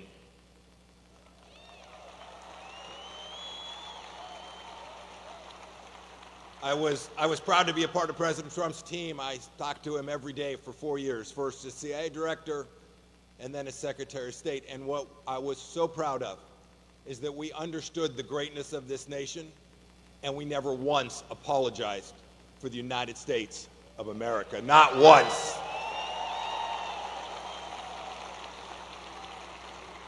Now, President Trump's going to secure our southern border. We will bring peace back to the world. We will take down the Ring of Fire. We will support our friends in Israel, but he's going to need help to do that.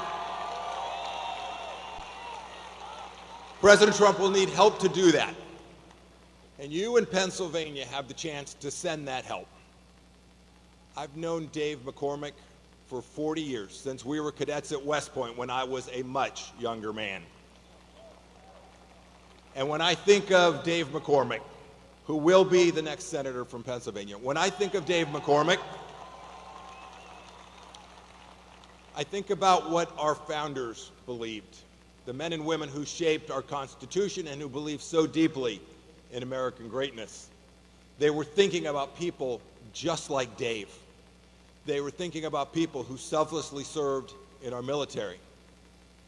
They were thinking about people who had run businesses and taken risks and grown our economy and created thousands of jobs all across our nation. They were thinking about people with real character and who knew who they were and who, unlike Bob Casey, would actually do something that mattered to you and to your family. Dave will do that, I promise you. Dave is a warrior. He has been a warrior, and as Pennsylvania's next senator, he will be a warrior for you and on behalf of President Trump, and America will be great again. May I welcome to the stage your next senator and my dear friend, Dave McCormick. Dave McCormick, Republican candidate for Senate from Pennsylvania. Oh, they're not showing him? Hold on. Well, hold on. Oh, they are showing it. There we go. Hold on. Thanks to Right Side for letting me use their footage.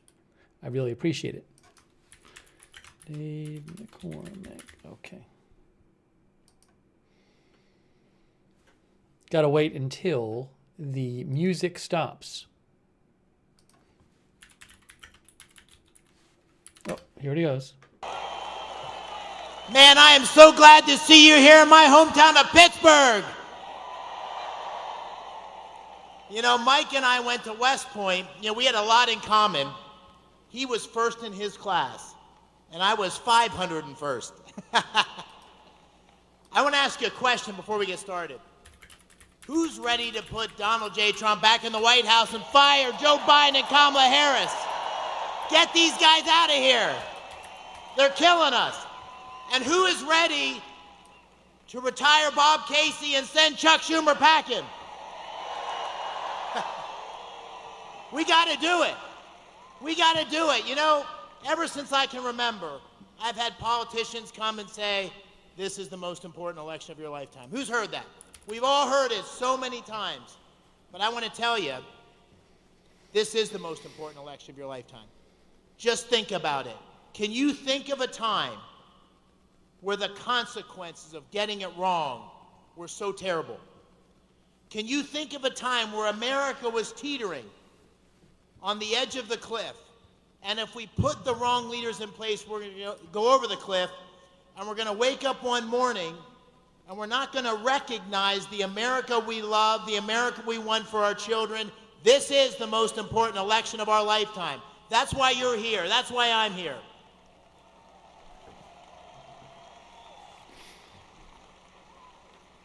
And you know, the choice in front of us could not be more clear. It couldn't be more clear. The choice at the top of the ticket is between strength, the guy you saw in Butler saying, fight, fight, fight, and the weakness, the disgraceful weakness of Biden, Harris, and I'll throw in Bob Casey. Adversaries around the world are testing us. They're challenging us. They think America's weak because of the people that are leading America now. We need a change. But it's not just leadership. It's common sense. President Trump will do common sense things. It's common sense that you can't spend $5 trillion and not get huge inflation, skyrocketing prices that are killing working families.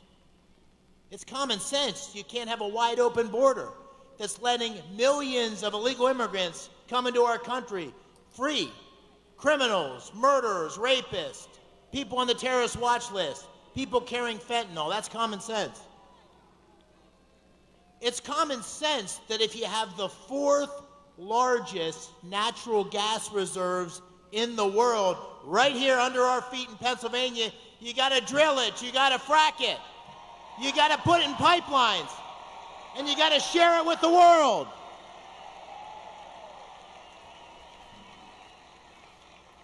And it's common sense that if you want peace, if you don't want the bullies on the playground pushing us around, you got to be strong. And the only way to have peace is strength. That's common sense. And in Kamala Harris, you have the weak, liberal, extreme agenda. Don't believe me, in her own words. In her own words, she wants to ban fracking and transition energy workers. In her own words, she wants to give citizenships to illegal immigrants and make sure they get federal benefits. In her own words, she wants mandatory buybacks of your guns. In her own words, she wants to defund the police. And in her own words, and this is the one that really ticks off my friends from Bloomsburg, where I grew up, she wants to reduce your red meat consumption. Come on. That's not going to fly in Pennsylvania, right? But listen, President Trump can't do it alone. We need a majority in the Senate. We need a strong leader in the Senate on behalf of Pennsylvania that's going to fight for you and put these common sense policies in place.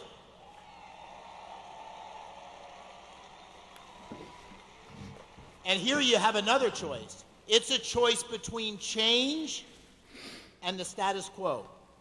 It's a choice between a 7th-generation Pennsylvanian, was born in Washington County, someone who played football and wrestled, in the summers baled hay, trimmed Christmas trees, busboy, paperboy, went to West Point where I wrestled, Ranger School, 82nd Airborne Division, combat tour in Iraq, and a successful business guy. That's what I represent. I represent change. And I'm running against a career politician, 30 years in elected office. When he was first elected, the Macarena was the #1 song on the charts. He has not done anything. When the bullets start flying, he ducks. And he votes 98.6% of the time with the liberal extreme Biden-Harris agenda. And you know what really ticks me off? Someone said to me the other day, they said, "Are you running for the Casey seat?" I said, "Hell no, I'm not running for the Casey seat. He's not entitled to this seat because his dad was the governor. He's not entitled because he's been there 18 years. He has to fight every day to represent Pennsylvania. He has to fight every election to have the honor to represent Pennsylvania. This isn't Casey's seat. This is the people's seat." And the people of our great Commonwealth deserve better than Bob Casey. And so that's why this election is so important. That's why what we do in the next 24 hours is so important. Right? I wrestled in college. I wasn't the best wrestler, but I always knew if I could get into the third period within a point or two, I'd win. Because the third period in wrestling, and we're in the third period right now, a couple seconds ago, the third period's not about wrestling. It's about mental toughness. It's about heart. It's about fighting for the last second until the buzzer goes. We need to do that. We need you in the next 24 hours, not just to vote. We need more than voting. We need you to tell 10 friends and 10 friends and 10 more friends. We need you to put up signs. We need you to say lots of prayers. We need you to do everything we can to take back our country.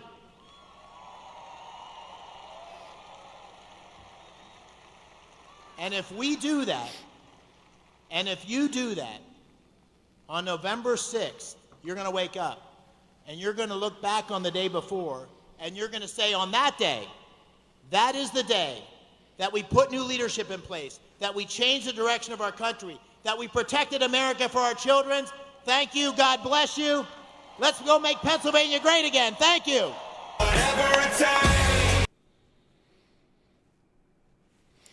That was Dave McCormick from the state of Pennsylvania, the U.S. Senate candidate there.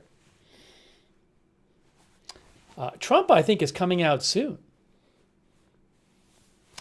Meanwhile, I don't have the rights to show it. Kamala Harris was doing this appearance a few minutes ago where it was like her talking to Pennsylvania voters in front of one of their houses, like knocking on a door. Although I'm guessing it was arranged in advance. But that was an appearance she was doing.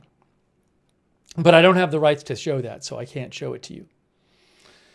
But she did that. Then earlier today, she did like an appearance in Scranton somewhere. Trump did this is his third rally of the day. Trump has this and then one more rally, and then Harris has two more rallies. She has one in Pittsburgh and one in Philadelphia. Trump has this and one in Michigan. The final night before the election, can you believe it? Wow. I hope you join us tomorrow night for our elections results coverage. Election results coverage tomorrow night. We're going to be covering it live. Oops, I messed something up here. Tomorrow night live. Election results. We'll have our election map. So I hope you can be here.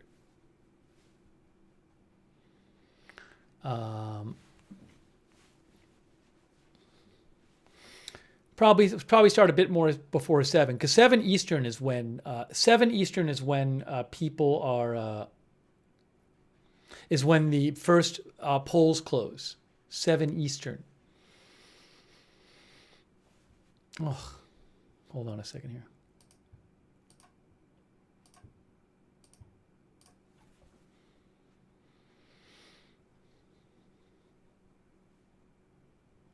Sylvia S. says, it's just sad people are so divided in U.S. Oh, I'm sorry. I forgot. So we don't need to watch this. I had it up there, but we don't need to watch this. I've been Right Side Broadcasting very nicely has let us use their footage from the rallies today that I didn't have access to. So when they go back to a speaker, I will go back there and show you their footage of what is going on there. We've been on the air for a while. I haven't eaten a full meal. I had a PB&J to just tide me over, so my brain isn't working that well. I'll eat more when I get a chance. It's been busy.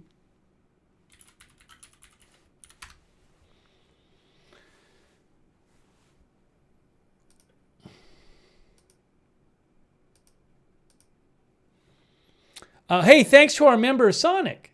Sonic, thank you so much.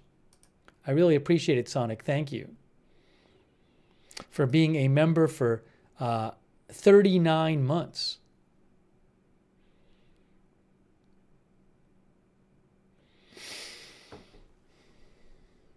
Yeah, no. As one of our viewers, American Prairie Time says, no vote counts are being there's no actual vote results in until the votes close, until the polls close. We know there's reports about how many people have voted early, but that's not telling you who they voted for.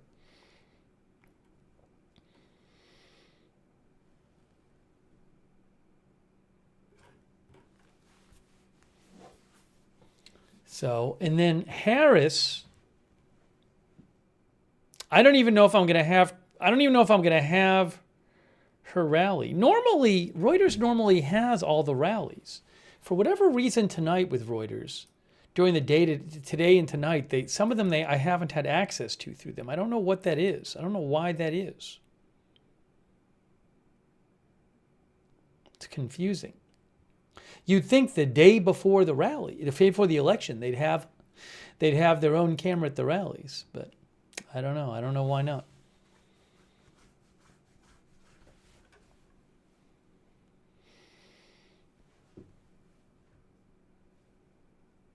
They would normally have a camera at the Trump rally too. Maybe there's so many things going on tomorrow that they're shorthanded today. I don't know.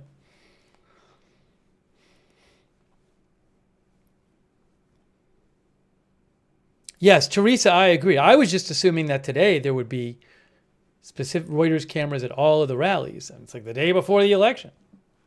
It's been strange.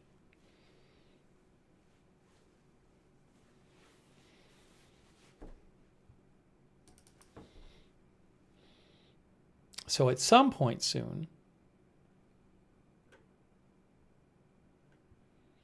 Trump will be speaking. We'll watch that.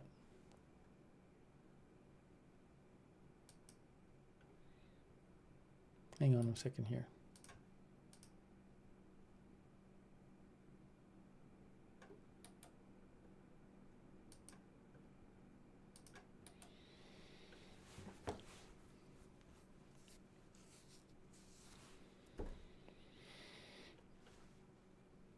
Hey, thanks to Twitter-pated, our member Twitter-pated, thank you.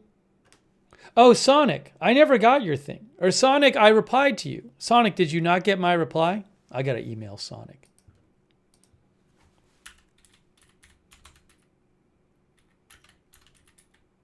Sonic, if you're watching, I replied to you.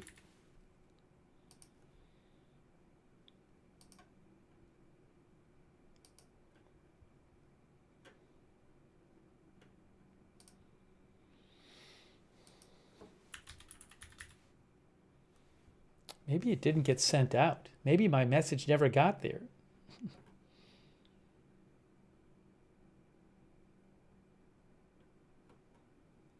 For some reason. I don't know.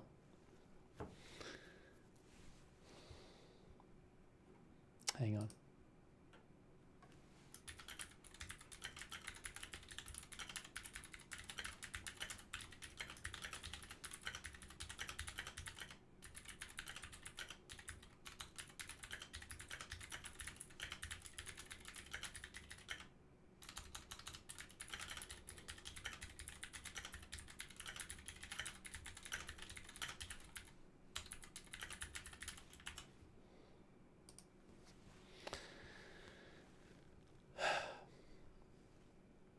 take some comments here from folks as we wait for Trump. As we wait for Trump to speak. Shep says, I hope the chat stays respectful tomorrow, whoever wins. What time will we know we're getting a good education? What time will we get a good indication of who's going to win? I mean, I don't know. You know, look, if the early states come in and the early states, no matter, even if they're not battleground states, if one candidate is doing much better than expected in the early states, then you'd have to assume they're probably going to do better in most or all of the states than expected. So I think you'll know in a couple hours, maybe if someone's doing a lot better. Although it also depends because, like, you know, you need to have a certain amount of votes, because if obviously, if you just get the vote from the Republican areas or from the Democratic areas, that's not telling you. You might see the mail vote get reported early, but you don't know what the in-person vote's going to be like.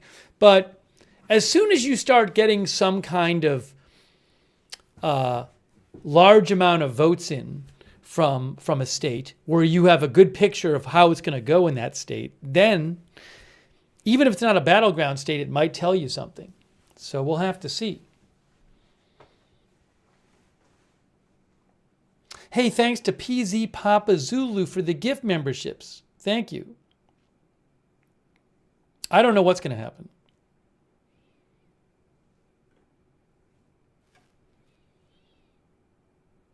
You know, if it's a large margin of victory one way or another, you're going to know that earlier than if it's super close. If it's close, it could take days and days. Hey, Jim R., thanks for the gift memberships. Jim R., that's so nice of you. And Dances with Wolves for the gift memberships. Thank you. Hey, please make sure you thank someone if they give you gift memberships or a gift subscription. That's nice of you. Thank you. Potato Bandit says, no one knows anyone's guess. Yeah, there's polls all over the place. Some polls say Harris. Some polls say Trump. We just don't know. We just don't know.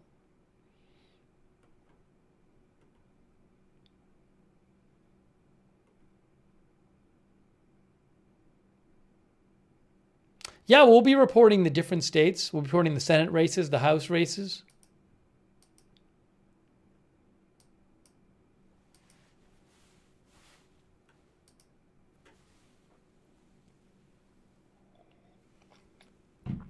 Rogue Freeman says, bottom line, it's close.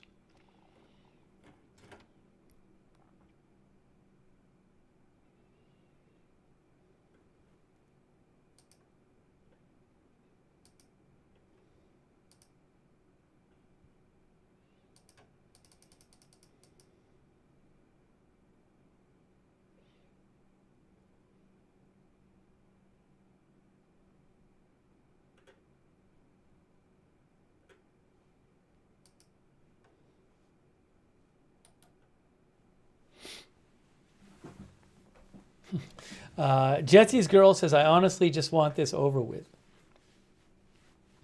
But we'll talk about this tomorrow, but you really, when you're watching the returns come in, you can't judge based on the early returns for the most part, because,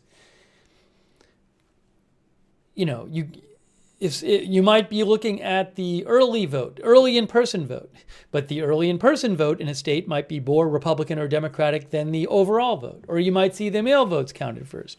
Or you might see a part of the state that's more Democrat or more Republican counted first. So you should expect to not, I should probably put this on the screen tomorrow night, but like, just because the early votes, you shouldn't assume that the votes you first see counted are just like all the other votes in the state. Because you might, the first votes that are counted might be very unrepresentative of a lot of the votes in the state.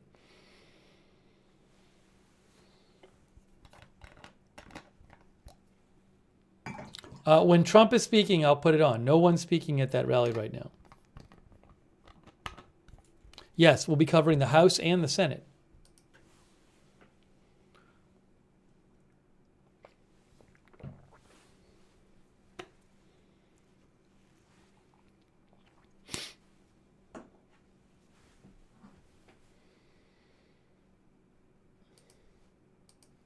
Just waiting for Trump to speak.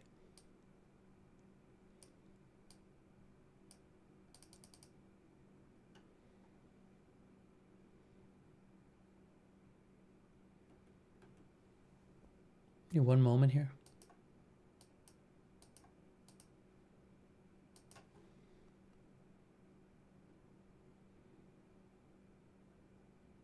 Yes, the Reuters map, which we'll be using, is an interactive map.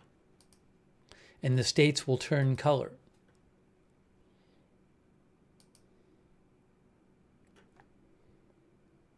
We'll have all that tomorrow.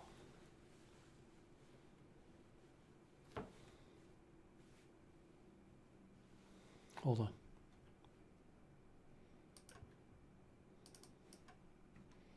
There's the Reuters map we'll be using. Oh my gosh, in less than 24 hours, votes will start coming in on the map. In less than 24 hours. Get ready. Get ready, guys. We will be looking at the different counties and the different vote totals, different outstanding numbers of votes left in the state from different counties, called races, House and Senate races, House races. Oh my gosh, it's going to be crazy. There's going to be so much going on. There's going to be so much going on. Am I staying on all night? Well, until I need to sleep.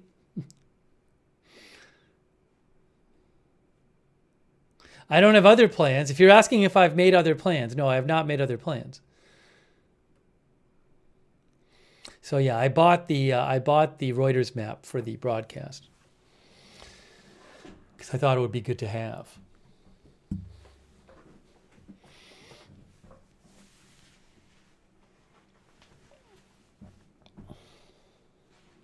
I don't think I'm going to have the Harris rally at 8. I don't think I'm going to have the Pittsburgh rally. I don't know what the deal is with Reuters.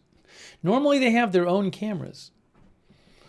But I don't have a stream of the Harris rally right now. The one, although maybe it's once in a while once in a while you find out, right? I could have the Harris rally. The one it's like 8:15 or something like that.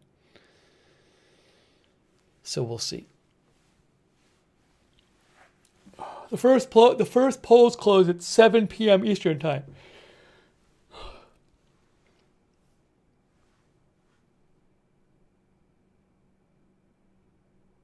Probably come on a little before that, but I'll be on during the day too.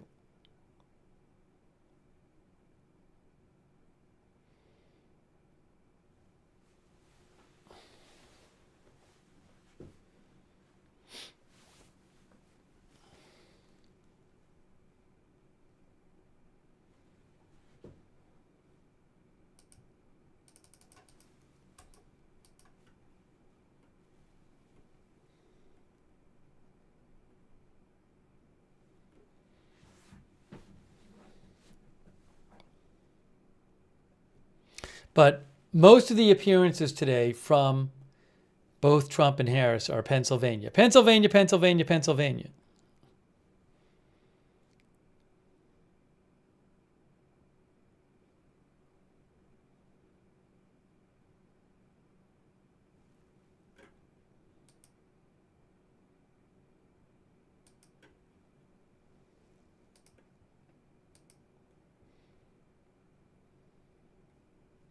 I'm keeping an eye on the Trump rally.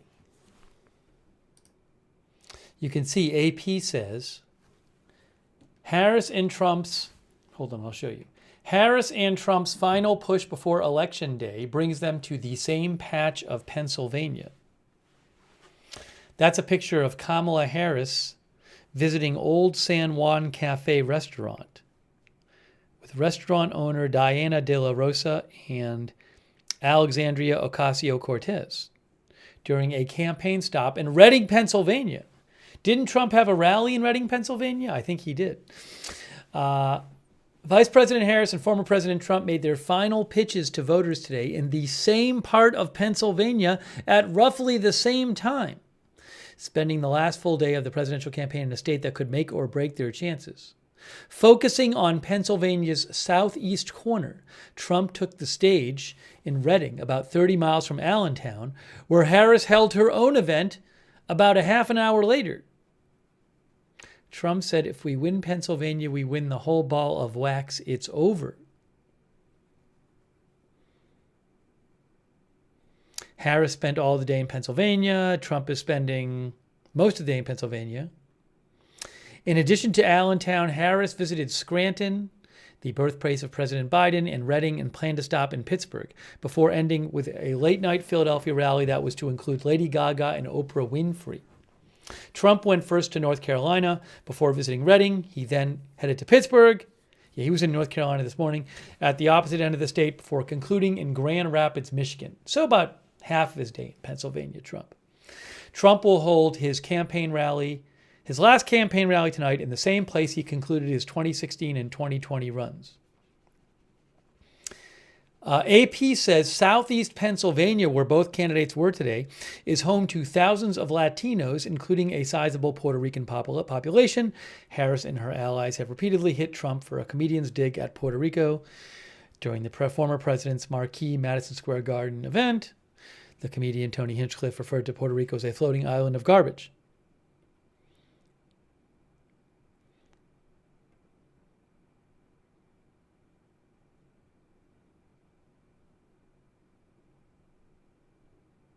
Heading into Monday, Harris has mostly stopped mentioning Trump by name, calling him instead the other guy. She is promising to solve problems and seek consensus. The Harris campaign chair, Jen O'Malley Dillon, said on a call with reporters that not saying Trump's name was deliberate because voters want to see in their leader an optimistic, hopeful, patriotic vision for the future.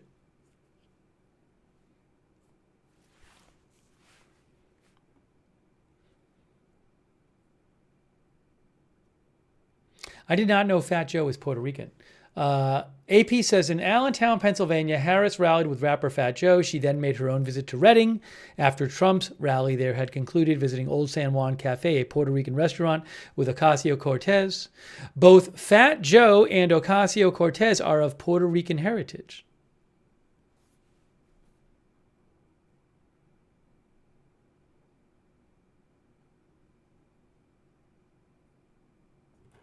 We'll see what happens. We'll see what happens. Here is Kamala Harris, AOC, and the restaurant owner Diana De La Rosa. That was today. Let's see what other pictures are here. There is Trump in Reading, Pennsylvania earlier today.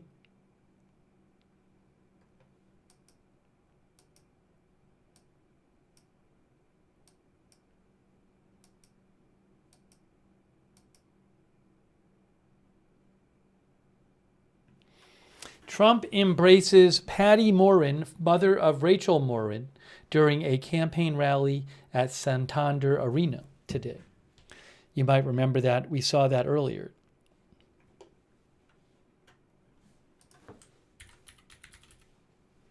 She's the mother of 37-year-old Rachel Moren, who was found dead the day after she went missing during a trip to go hiking.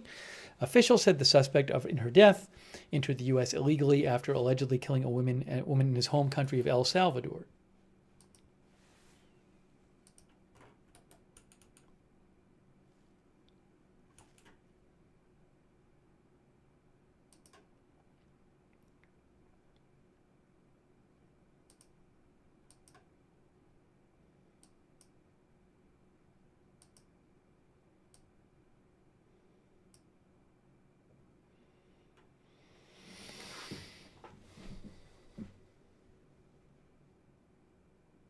We're waiting for Trump to speak. Waiting for Trump to speak. Coming up.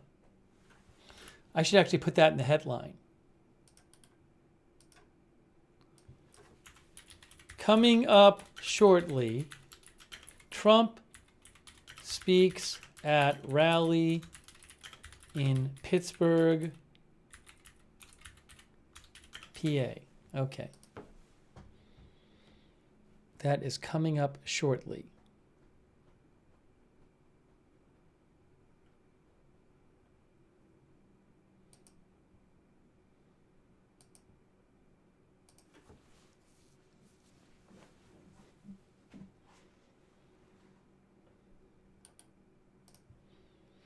Reuters says Trump and Harris make final pitch in Pennsylvania on eve of historic vote.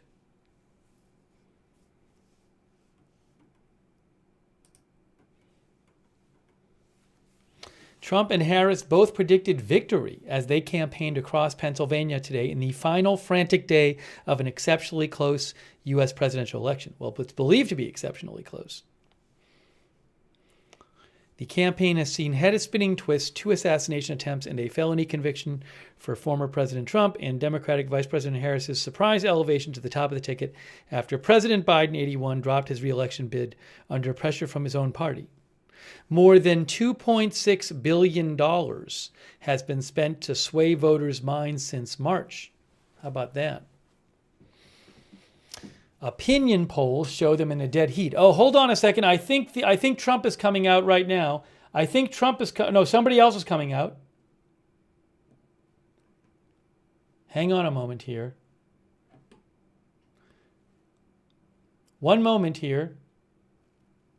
Oh, Sarah Huckabee Sanders is coming out. It's Sarah Huckabee Sanders. Good evening. Who is ready to see Donald Trump be back in the White House after tomorrow night? What an amazing honor to be on this stage with America's favorite president.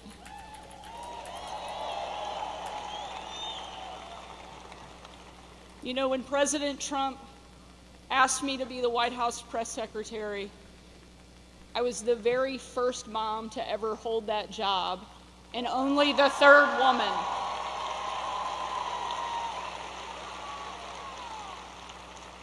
And when the left was relentlessly attacking me, kicking my family out of a restaurant, telling me I was unfit to be a mother, calling me vile, not even human, it was Donald Trump who stood up for me, defended me, and that's exactly what he does for every single one of us every single day.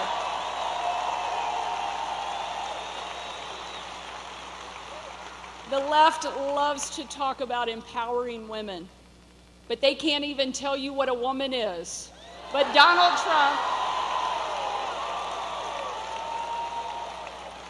Trump is not only empowering women, he is empowering every single American to live their best life and do it right here in the greatest country on the face of the planet.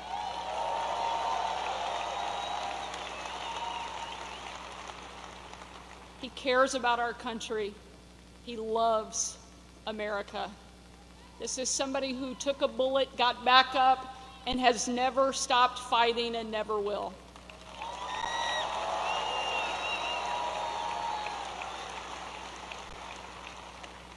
I think God saved Donald Trump because he's not finished with him yet, and America needs him now more than ever.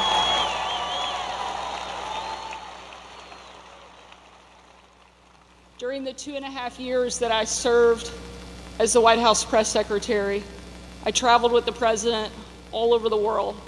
No trip more memorable than December 25th of 2018. When I had the chance to travel on Christmas night with the president on a trip unlike anything we'd ever done before. We boarded Air Force One in total darkness. No lights on the plane, no lights on the runway. And 12.5 hours later, when we touched down in the war-torn part of western Iraq, it was again a similar scene. No lights on the plane, no lights on the runway. The only light you could see was coming from about a mile away of where we had landed.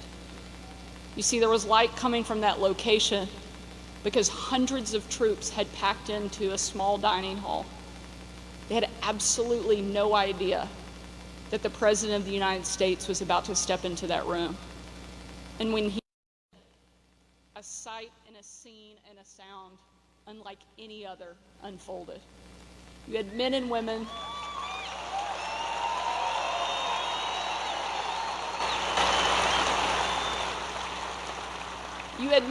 from every part of the country, every race, every religion, every political party, every demographic you can imagine represented in that room.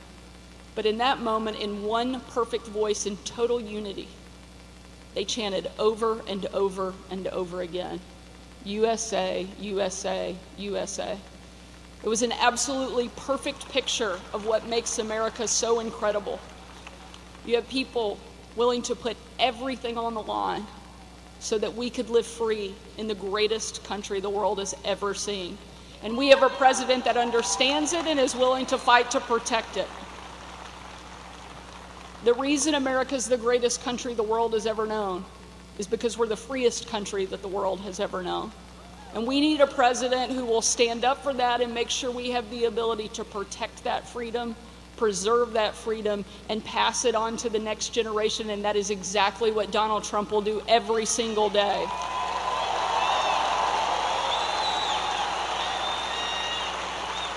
But he needs your help to get there. We have to send a strong, clear message. And you can do that by voting for Donald Trump and sending him back to the White House, and that has to happen right here.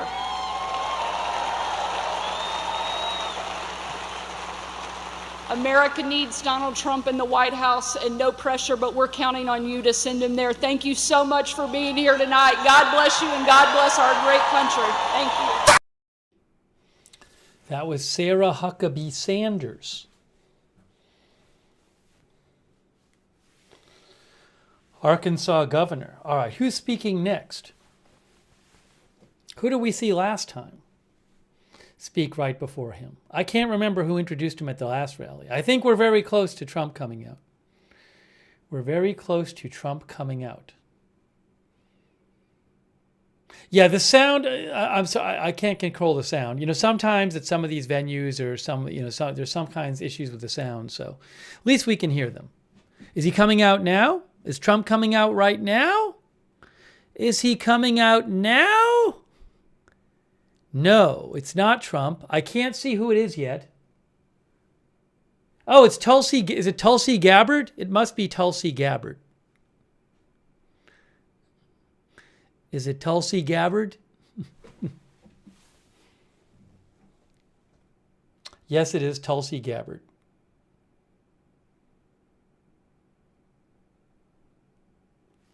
Much. Here we are, the night before the most important election of our lives. There's no place else I'd rather be than here with you, standing proud to support the President of the United States, who is fighting for the people, who is fighting for peace, and who has in his heart putting America first.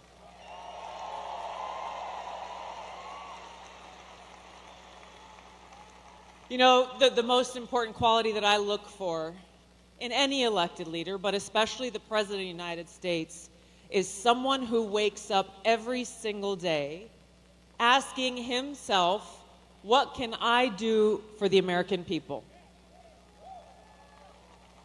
I just spent the first half of the day before I came here in Western North Carolina, and we went through different areas in Asheville and the surrounding communities where people are still suffering and struggling in the wake of Hurricane Helene.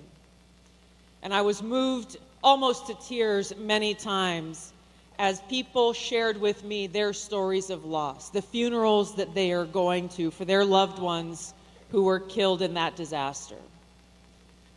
There was a firefighter that gave me this bracelet with tears in his eyes in memory of his battalion chief, Tony Garrison, whose end of watch was on September 27, 2024, because he went out to save someone's life and brought them back. He heard that there was someone else who needed help, went out, rescued them, and brought them back. They said, my parents are still out there, please go and help them. He went out to find them and never came back. On the bottom of this black bracelet, it says, "Greater love has no one than this, that a person will lay down his life for his friends."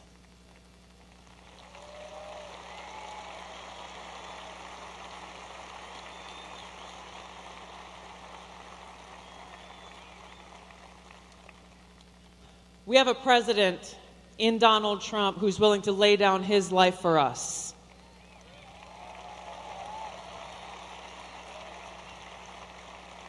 It meant the world to the people in Western North Carolina that he showed up there for them.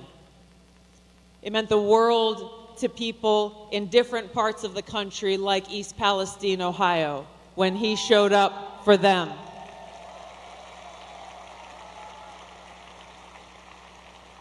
That's the difference between President Trump and Kamala Harris. Anyone who has spent a moment with President Trump understands how much he cares about the people, how much he cares about us. I can tell you, as a soldier, someone who's been deployed multiple times to different war zones, someone who proudly wears the uniform, he cares about our men and women in uniform.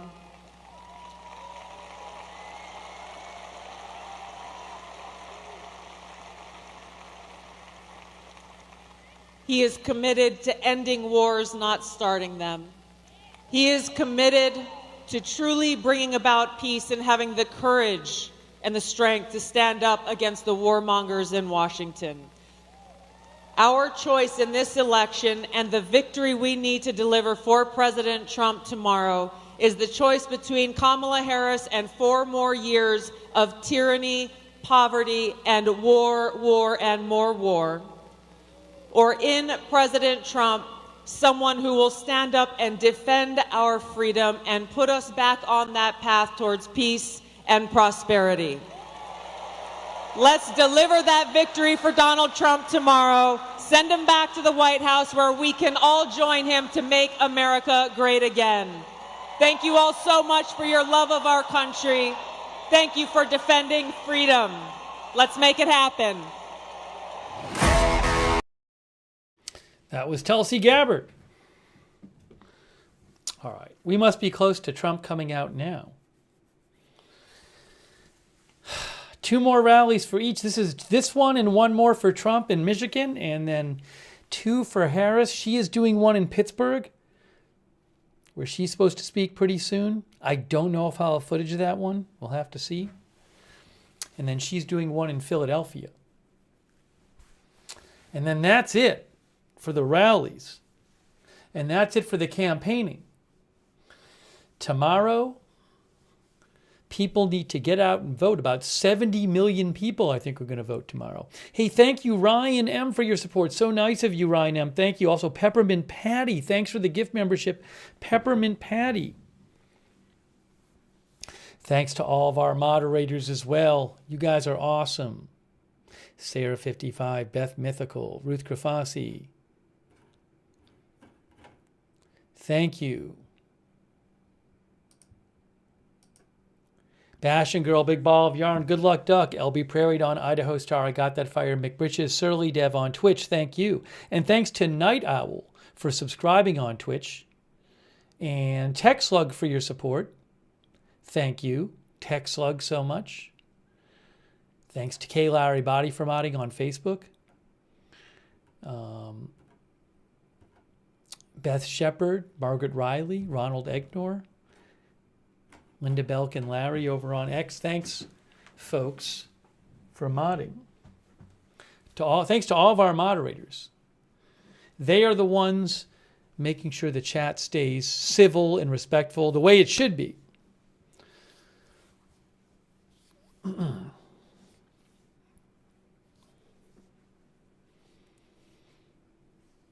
I think he might be next. Hold on a second here.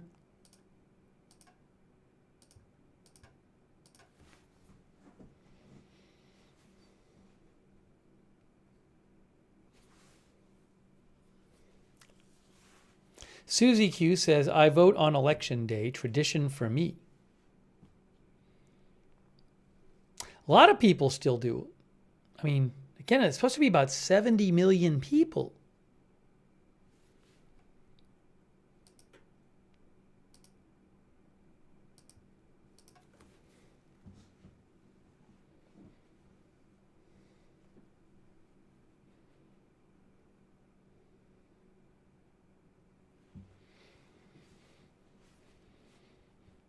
Hope you can join us tomorrow night. Election coverage. Election results coverage tomorrow night right here. First polls close at 7 Eastern. Hope you can join us. Join us for the big election results stream tomorrow night. I hope to see you here.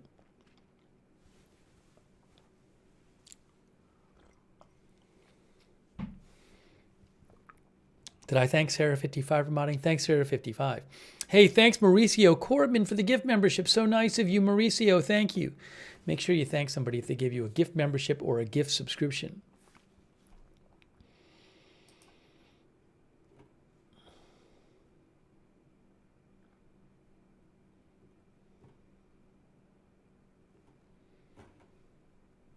Trump about to come out.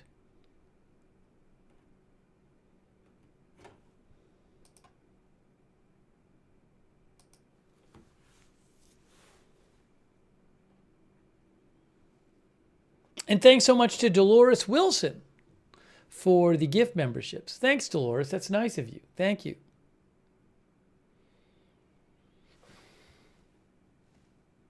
Thanks, Linda Golaher, for watching on Twitch.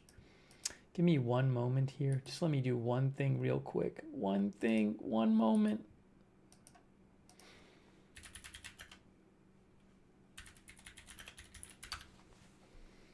One moment.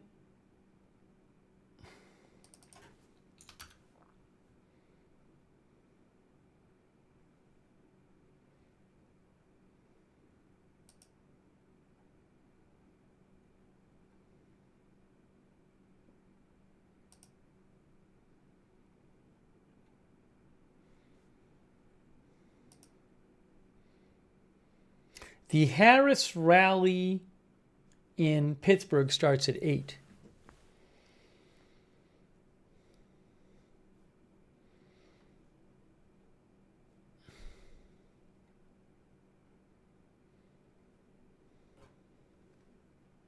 Thank you, Beth Hoover Fitness, for watching.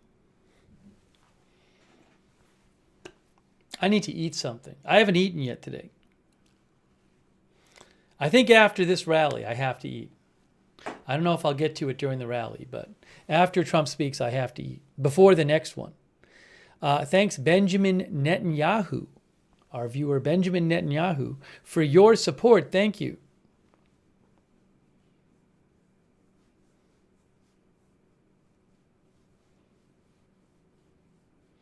Thanks, Susie Q, who's going to be here tomorrow. Oh, one of our viewers claims that Megyn Kelly is going to speak. Is she going to speak at the Trump rally? I don't know. Or the one later? I don't know.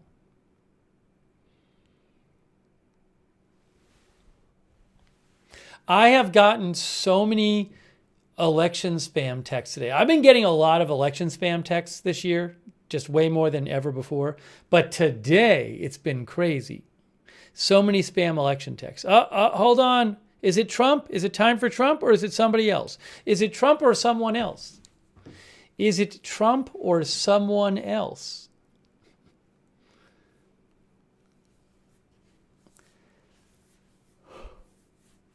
Allie B says, so much tension tomorrow. Oh, it's going to be nerve-wracking. It's going to be nerve-wracking.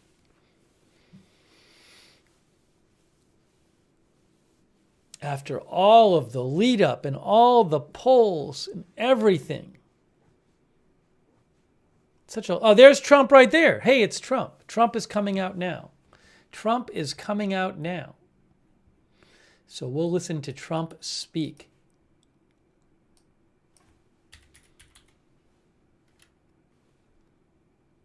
I got to change the headline. As soon as the music stops playing,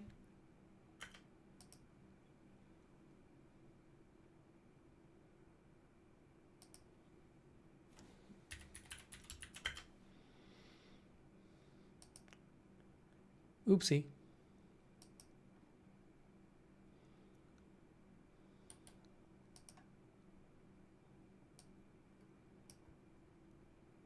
I'll play him as soon as the... Ooh, I know what I want to do. As soon as he starts talking, we'll hear him. I can't play the music. I can't play the music.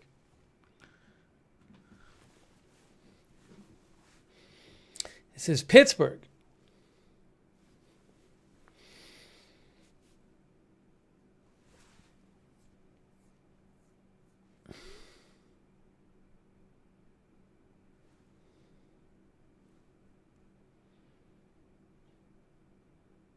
The second to last rally. Second to last Trump rally. We're about to see him speak, thanks to Right Side Broadcasting.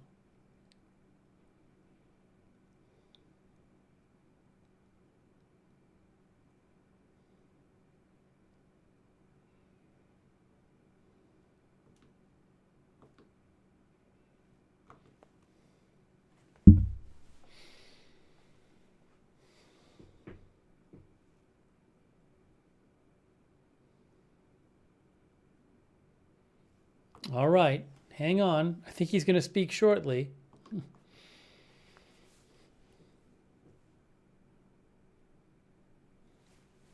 All right, he's about to speak. Let me get the audio up. This is fantastic. A very, very special hello to Pittsburgh.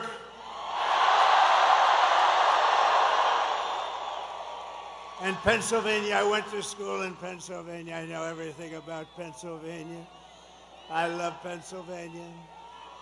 I'm thrilled to be back in this incredible, and it is incredible. Is it incredible? This incredible Commonwealth with thousands of proud, hardworking American patriots and hard hats.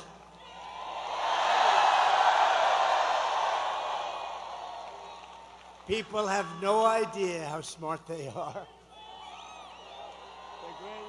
These are great people, let me tell you. I love them.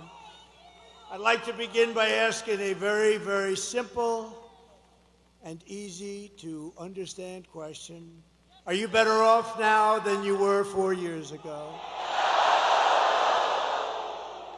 Does anybody disagree? It's dangerous, don't do it.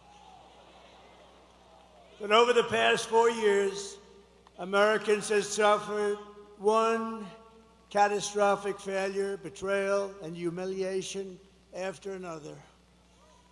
Kamala Harris has delivered soaring prices and economic anguish at home, war and chaos abroad, and nation-destroying invasion on our southern border like nobody's ever seen before. She's actually a disaster. My message to Americans tonight is simple. We do not have to live this way. We don't. We don't. And we won't. We won't. We do not have to settle for weakness, incompetence, decline, and decay. With your vote tomorrow, we can fix every single problem our country faces and lead America,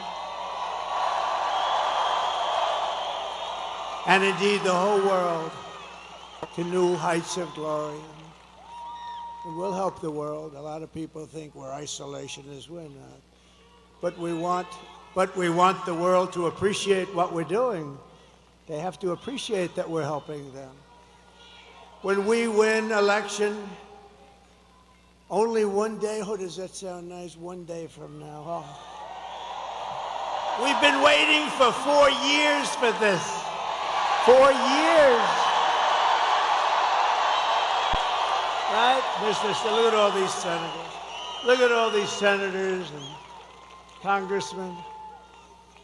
We've been waiting 4 years. Oh, now it's what I've been saying. Only 1 year from now. Only 6 months from now. It's 6 months. 6 months. Even when I said only 10 days, it still sounded tomorrow.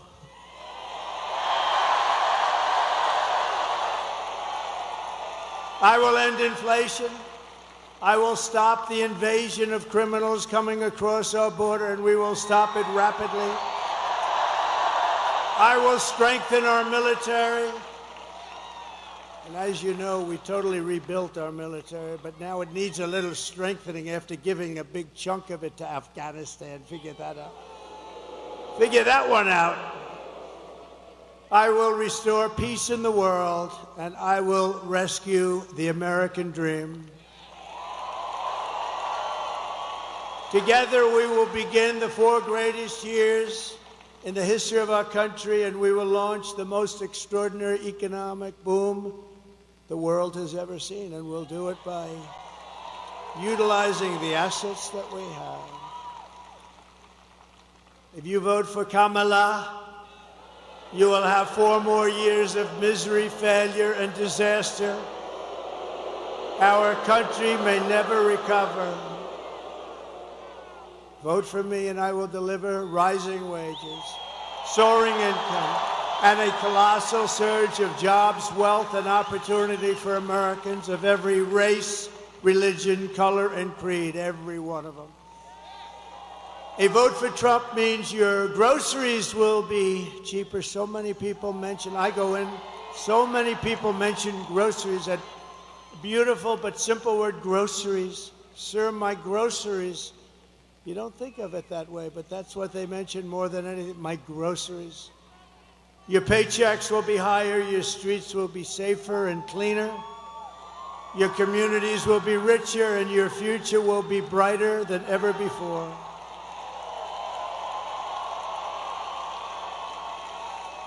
This will be the golden age of America.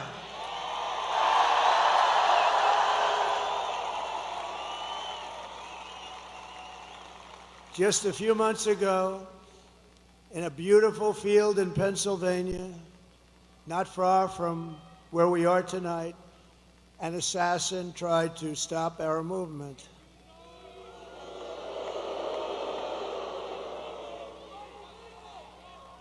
And this is the greatest political movement by far in the history of our country.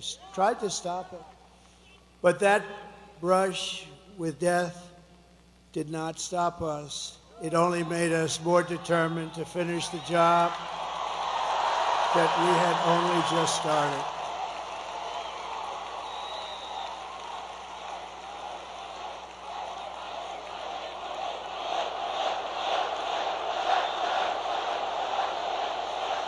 Thank you. Thank you. Thank you very much. This is a frisky group.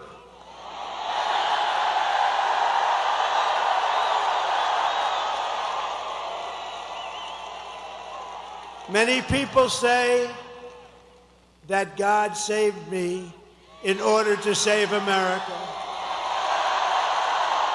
Many people are saying that. And with your help, we will fulfill that extraordinary mission together. We're going to save our country. But many people have said that. To every citizen across this land, I am asking for the honor of your vote. I don't want your money. I don't want anything. I just want your vote. We are on the 5-yard line. I would actually say we're on the 1-yard line, if you want to really know that. And some of the, oh, that's a lot of fake news back there. Look at that. You know, for a person that they hate, they sure do show up, right? Man. That's a big group of people. Some are actually good, and some are just absolutely terrible. All right, thank you for being here. It shows that ratings are more important than hatred. I've always said that. As your president, I will fight for you every single day with every breath in my body. I will fight. Together we will save this country. We will defeat the corrupt system in Washington, and America's future will be an absolutely incredible one. That's what it is. But we got to start immediately. It can't wait any longer. It's not going to be possible. This is all you really need to know. It's simple, not particularly beautiful as a statement, but very simple. It's Kamala broke it, I will fix it.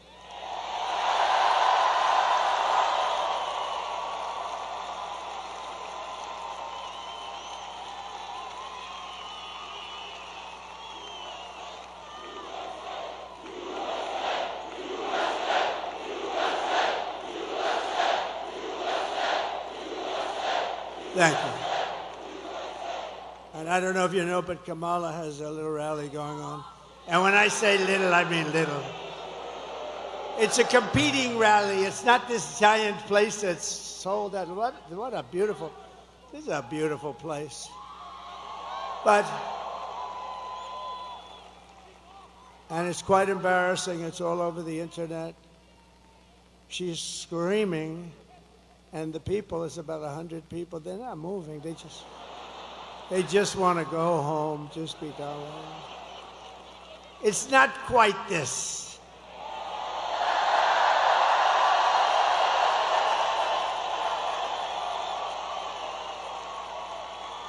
You see the front row?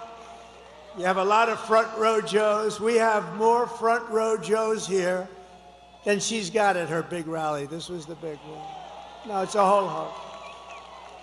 She tried to get stars to come in, and they wouldn't do it, actually.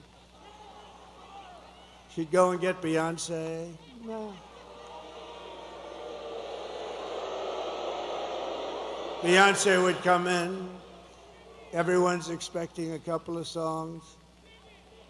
And there were no songs. There was no happiness. It's just like, give me my check. I want to get out of here.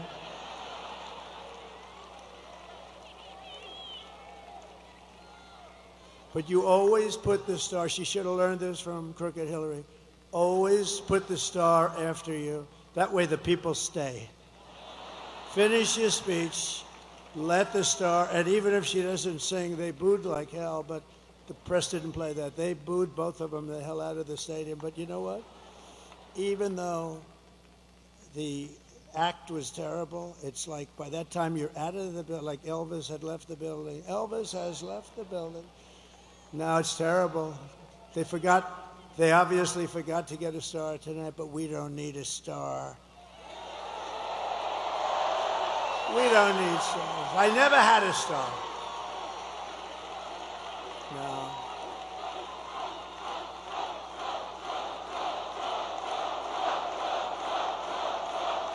We don't need a star. Just to bring it back into seriousness, we don't need a star because we have policy. We have great policy. We have great policy. No, we do have great policy. Look, they have horrible policy. They've got a machine that's incredible. They've got a vicious, horrible, horrible group of people, a machine where they can have open borders and let people pour into the country. They can have transgender operations at any age, anytime you want. They can be pushing men playing in women's sports. And because she's just a vessel, and Joe Biden was just a vessel, it's a group of very powerful people that are probably people that hate our country and they want to destroy our country. Somebody said, are they dumb? Well, who would have these? It's embarrassing when I say, we will keep men out of women's sports. I'm saying, can you imagine saying that 10 years ago? They'd say, this guy's cracked up. This guy's crazy. Who the hell's going to have men playing? Did you see the Olympic boxing where two people who transitioned? They transitioned from men to women and just a light jab. That was the end of that one. You know, a jab, for those that don't know, but that's just like sort of like a defensive punch. And the young lady who was a champion walked back to the court. She was from Italy. Beautiful young lady, which I'm not allowed to say. You can't say beautiful, so I'll take beautiful. But she was a beautiful young... In politics, you're not allowed to call a woman beautiful anymore. It's the end of your career. So please delete the word beautiful. Thank you very much. Well, 60 Minutes deleted the whole damn answer. What? So I'm allowed to do that, aren't I, Susan Wiles? But America will be bigger, better, bolder, richer, safer, and stronger than ever before. Tomorrow you have to stand up and tell Kamala that you've had enough, you can't take it anymore. She's the least talented person we've ever seen in government. She allowed our borders to be open. She's allowed bad things to happen. She allowed a man who was grossly incompetent to remain in the most important position of any country in the world when they're talking nuclear weapons and they're talking wars. And she still says, oh no, I didn't notice anything wrong. If she didn't notice anything wrong, then she's got a bigger problem than he has. So we don't like it, Kamala. We don't like what you've done. You're the worst vice president in history. He's the worst president in history. Kamala, you're fired. Get out. Get out. You're fired.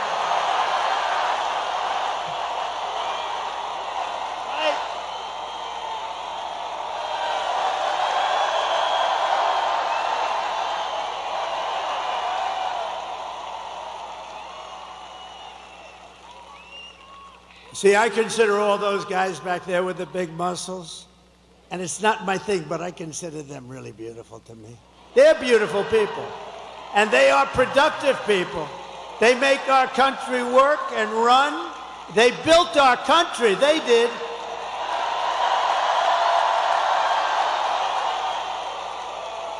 And then you had stupid politicians that let them down.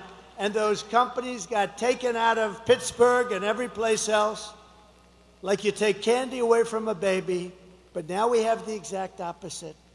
If we win Pennsylvania, we will win the whole thing. It's very simple.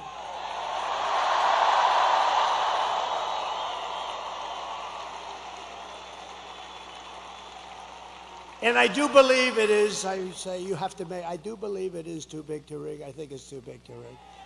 They'll try. And they are trying, you know, though. It's too big to rig. This is a big movement. This is, you know, we did great in 2016. We did much better in 2020, but a lot of bad things happened. He turned out to be a brilliant candidate from his basement that nobody ever heard. No, this is that big, powerful, vicious party. No, it's a vicious machine. I mean, they can take all these bad ideas and win elections. It's like there's only way you could do that. One way. There's only one way. But you know what it did teach us? In one way it was good because it taught us how bad a communist philosophy is, how bad a Marxist philosophy, how bad all of this stuff is. And we'll really be able to get our country back the way it should be. It's much easier because you're going to realize how bad it is. It's just what's happening. When we go over the economy and the economic numbers over the last week, it's Herbert Hoover stuff, and I never wanted to be Herbert Hoover. Let me just tell you, the one president I didn't, and there was some that I wouldn't want to either, but in particular because I'm very good at business. I've always been good at business. They're starting to realize that. Those guys back, oh, they wanted me to be bad, so bad. But now they're saying, this guy's shit, man. He's made a lot. But listen, so, and if I'm not good enough, Elon Musk is good enough because he is working so hard. Elon with that rocket. Think of that rocket 2 weeks ago coming down and those engines are blasting. And I said, man, a few days ago it left, it was a beautiful crystal white. Now it's all like fire blazing. They know about that. Like it went through a steel furnace, by the way, but that's what it did. 10,000 degrees coming down at like 20,000 miles an hour. So think of it, a car's going 90, you're going, this is like 20,000 miles coming down, 22-story building. Then it stops, starts flipping around, starts finding this crazy site in the middle of wherever it was. And I told this story, I hope I don't bore you with it, but I had this guy on the phone. I told it at another rally, and I don't want to bore. Did anybody hear this story? Should I tell it again? It's quick. I hate to tell it again. I hate to double up, but this is sort of... So I'm talking to this guy, one of the most important people in the nation, in his mind, only in his mind. And because I was president, and they say most likely like about a 96.2% chance. But we can't, look, we can't remember, if you remember 2016, I was given a 3% chance of winning. And then I won Florida, and it went to, think of it. So she was at 97, and I was at 3. Then she was at, I won Florida, she went down to 92. Then I won Georgia, then I won North Carolina, then I won South Carolina, then I ran the whole East Coast. And then people started going crazy. Remember the woman with the glasses and that big head of hair? She was screaming. I said to my beautiful wife, why is she screaming? We're going to make America great. Why is she screaming? But she was not too happy. I wonder whatever happened to that woman. She became famous. They were going crazy. Then she had a 55% chance. Then it was a 49%. They went crazy. But that was something. So based on what I'm hearing, he's at right now 4%. She's at 4%. And so we never want to take anything for granted. But we're really doing well. If you vote, here's the story. We have the ball. It's ours to win. The only thing I ask is that you go out and vote. Because if you vote, we're going to win.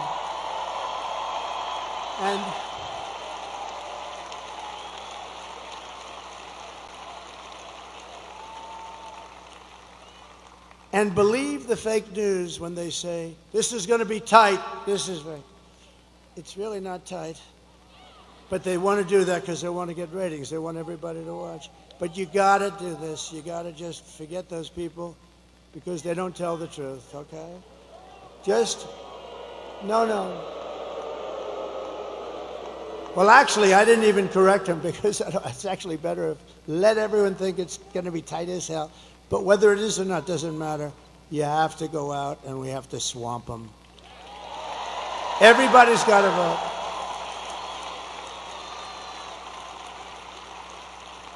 So over the past 4 years, Kamala has orchestrated the most egregious betrayal that any leader in American history has ever inflicted upon its people. She has violated her oath, eradicated our sovereign border. This is a sovereign border. Unleashed an army of gangs and criminal migrants from prisons and jails, the toughest people there are. And I was here with a great group just the other night. I was in Penn State territory, and we had a packed room. We had a packed, not room, it was a stadium, the place. You know, I always like to say when I come to the arenas, how many times could we have sold it out?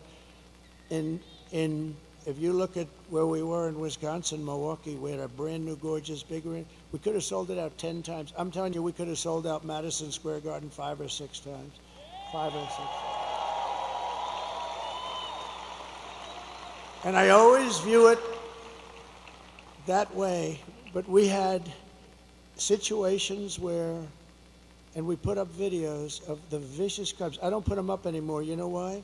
Because the fake news refuses to put them on. And I have friends call me, they love to watch the rallies. They can't get enough of them, and they're going, President, it's so terrible. You're speaking, and then you put up a video on a screen right behind you, and the fake news refuses to, all they have to do, they don't put it on television. They have the thing on every one of the stations, and you know, there's one that doesn't really treat us good, but people think they do. Nobody can figure that one out, I'm sure. They don't treat me good, but that's okay. But listen, they can't move the television. They can't move. All they have to do is take that camera and go like this, 1 inch over, 1 inch up, and you'd be able to see the screens, but you can't see them. So I don't really bother with it anymore. It's a terrible thing, We have to get them to straighten out because I think without a free and fair press, it's very hard to do what we want to do. It's a very hard thing. Very hard thing to do. but they're allowing people to come in from insane asylums and mental institutions from all around the world, from Venezuela to the Congo in Africa. They're stealing our jobs, and they're stealing countless American lives. They're killing a lot of people, much more than you're reading about. The day I take office, the migrant invasion ends and the restoration of our country begins.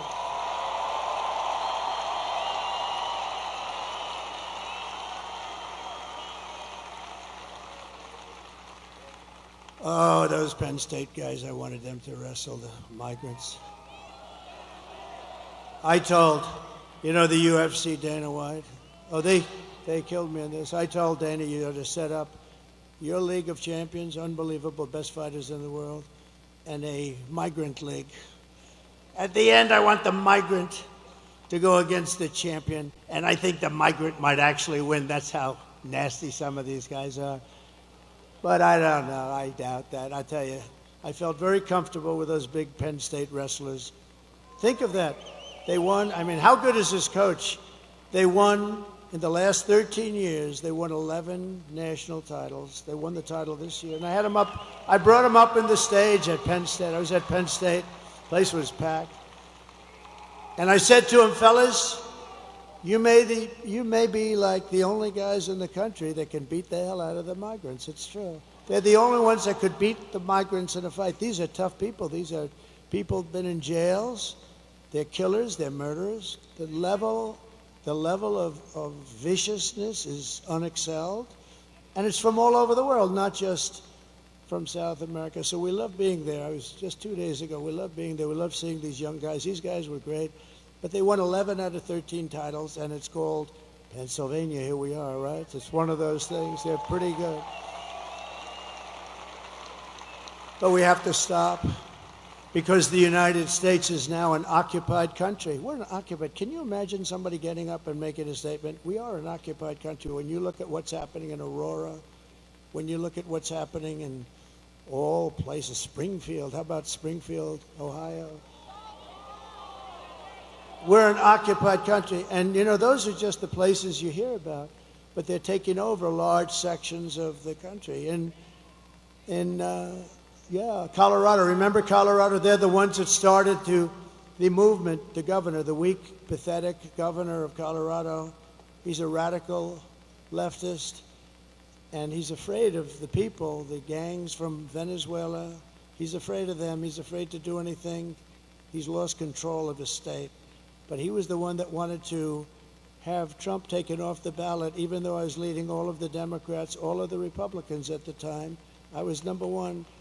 And they went to the United States Supreme Court and got a 9-0 approval, but that Trump has the right to run for president. He wanted me off the ballot. And the people in Colorado, and you know who is more angry than the Republicans? The Democrats, the regular, not the politician Democrats. And they showed me with polls where I was leading in a state that normally, well, of course, you know, they have all mail-in voting, so, you know, you can't count too much on that. But if God would come down from heaven, if God would come down and be the vote counter just for one night, he'd only take 1 second, because, you know, God works faster. God works faster, Megan, than anybody else I can imagine. Right? So we only need God for 1 second. He'll do the job. He'll do the job and he'll be gone. You'd see we'd win a lot of these places. California sends out 38 million ballots. They send them out all over the place. They come back. Nobody knows what the hell is happening. Some people get 8 ballots, some people get 5, and some only get 2 or 3. And I went to California. We had a rally. We had 107,000 people show up. I said, there's no way I would lose. And I do well with Hispanics. A poll just came out. I'm at 56% with Hispanics compared to this woman who was at 36%. How about that?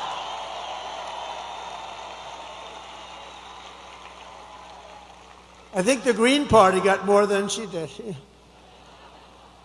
I love the Green Party.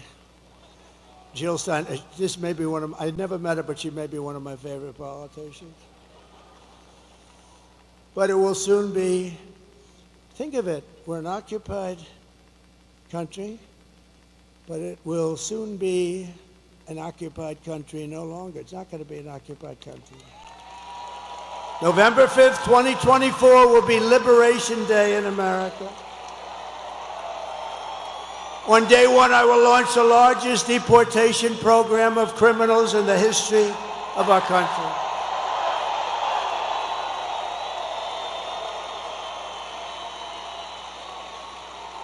And I don't want to do that. I'm not looking to do that. I think it's terrible to do, but we have no choice. These are murderers.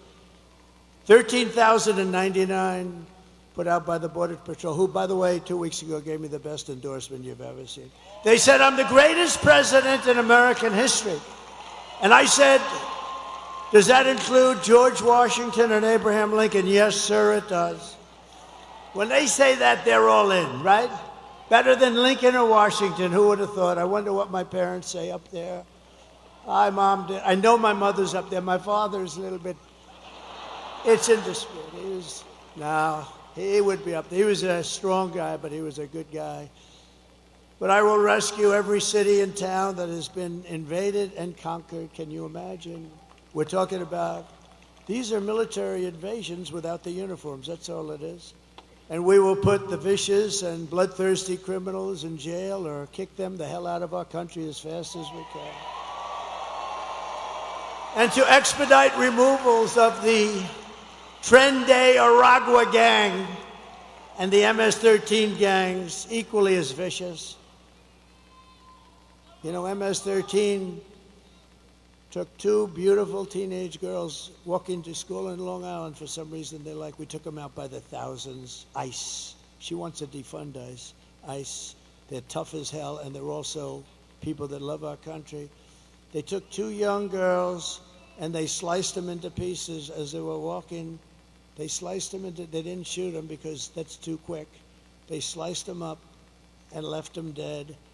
Two young, beautiful girls walking to school. And ICE did their business. ICE went in and took care of them.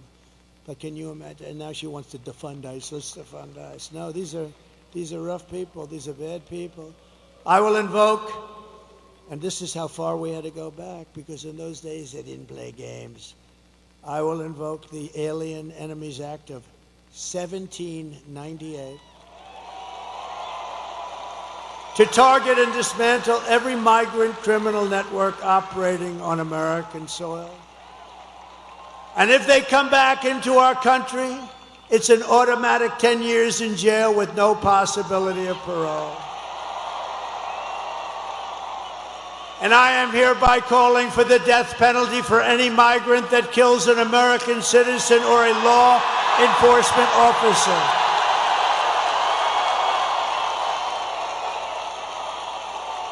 Right?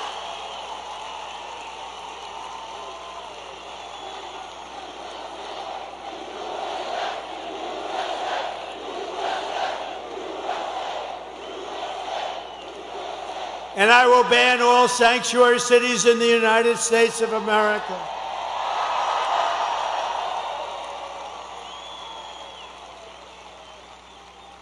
And I am going to immediately do something that nobody's ever heard before. And I've wanted to do it for a long time, but I don't want these guys to do it because they won't do it properly. We will immediately stop the drugs pouring across our border. We lose 300,000 people. You don't lose 90. They've been saying 90, 90, 90. We lose 300,000. Everybody in this room knows people that were devastated. Their children mostly, but the parents too, they die. Fentanyl, they put a piece, take a pin, put a little tiny piece of fentanyl in the top of that pin, and that can kill 5 people. Put a little bit more, it can kill the entire town. This is what we're dealing with. Everybody I know is losing sons, children to fentanyl. We lose not 100,000, we lose probably much more than 300,000. So essentially that's a war, right? That's a war. We don't lose that many soldiers if you're in wars. So we lose 300,000 people a year to drugs entering from Mexico.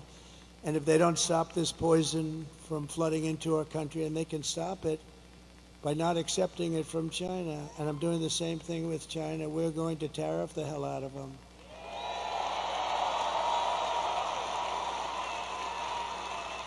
And Mexico, you know, people are surprised to hear this. Mexico is our largest trading partner. And if we put even a small tariff on, like 10, 15%, you're talking about tens of billions of dollars, and they're not going to want to have that long. And they're strong. They can stop it if they want. They can do it if they want. They'll probably have to make a deal with the cartels, because the cartels totally run Mexico, totally. It's terrible things are happening in Mexico. But we're going to put a tariff on Mexico if they don't immediately stop sending that horrible stuff into this country. And likewise, we're doing it with China. If China doesn't stop, you know, I had a deal with President Xi. He was going to give the death penalty, because in China they give the death penalty. When I first met, and I had a great relationship until COVID, until I call it the China virus. I'd like to be more accurate. I had a great deal and a great relationship with President Xi. Really good. He came to Mar-a-Lago. We spent a lot of time. We had a very good relationship. He's a strong man. He's a fierce person. You know, people said, "What's he like?" He's fierce. There's nobody in Hollywood that could play his role, believe me. And I say that with respect.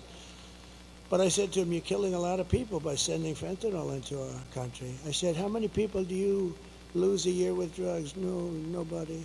I said, "What do you mean nobody?" "No, we have no problem with drugs." "Why?" "We have a quick trial." "What is a quick trial?" I mean, I know what a quick trial is. "What is a quick trial?" "If we catch a drug dealer, we bring him to quick trial." He said, "We bring him to quick trial." And they're almost always found guilty. And then we send the bullet home to the family, and the family must pay us for the bullet. Can you believe this? This is a little different than our country. In our country, they'd lawyer up, they'd be going to trial for 30 years. But they have no drug, they have zero drug problem. And I said, "I want you to do me a favor." And we made a deal. You're killing our people, and that's going to end up in bad things for you, really bad for you. Not for you. Can't get any worse for us.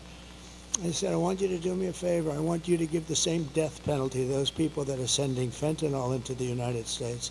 And if you don't do that, I'm going to tariff the hell out of your shit coming into the United States."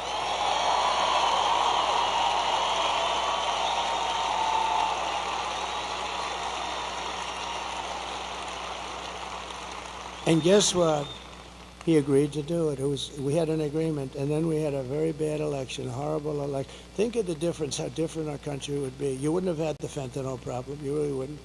You wouldn't have had inflation, because they did that by screwing around with my energy. We had energy at $1.84. It was $1.87. It was corrected by the federal government. I was at $1.84. We had all of these things. You wouldn't have had October 7th in Israel. All those people would be alive today. The hostages, that most of whom are no longer living. Think of it. Russia would not have attacked. Ukraine wouldn't have happened. But Israel wouldn't have happened, because Iran was broke. I said, you can't buy any oil from Iran. Anybody that buys oil from Iran can't deal in the United States. We don't do business with you. China stopped it. I told that to President Xi. If you buy oil, they were the primary customer. If you buy 1 barrel of oil, 1 barrel from Iran, you're not doing any business with the United States. We'll go cold turkey, which some people like anyway. And you know what? They said, all right, they didn't. Nobody did. I said that to 45 different countries. They weren't selling anything. They were essentially broke. They wanted to make a deal so badly. And then we had that bad election, that horrible, disgusting, worst thing that ever happened to the country was that election.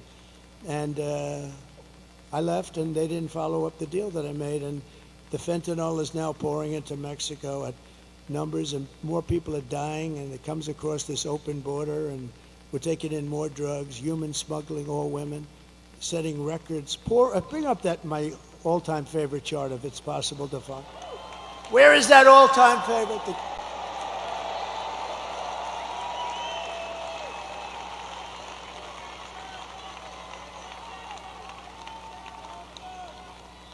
So the red arrow on the bottom, that's the lowest. It's done by the Border Patrol, not by me.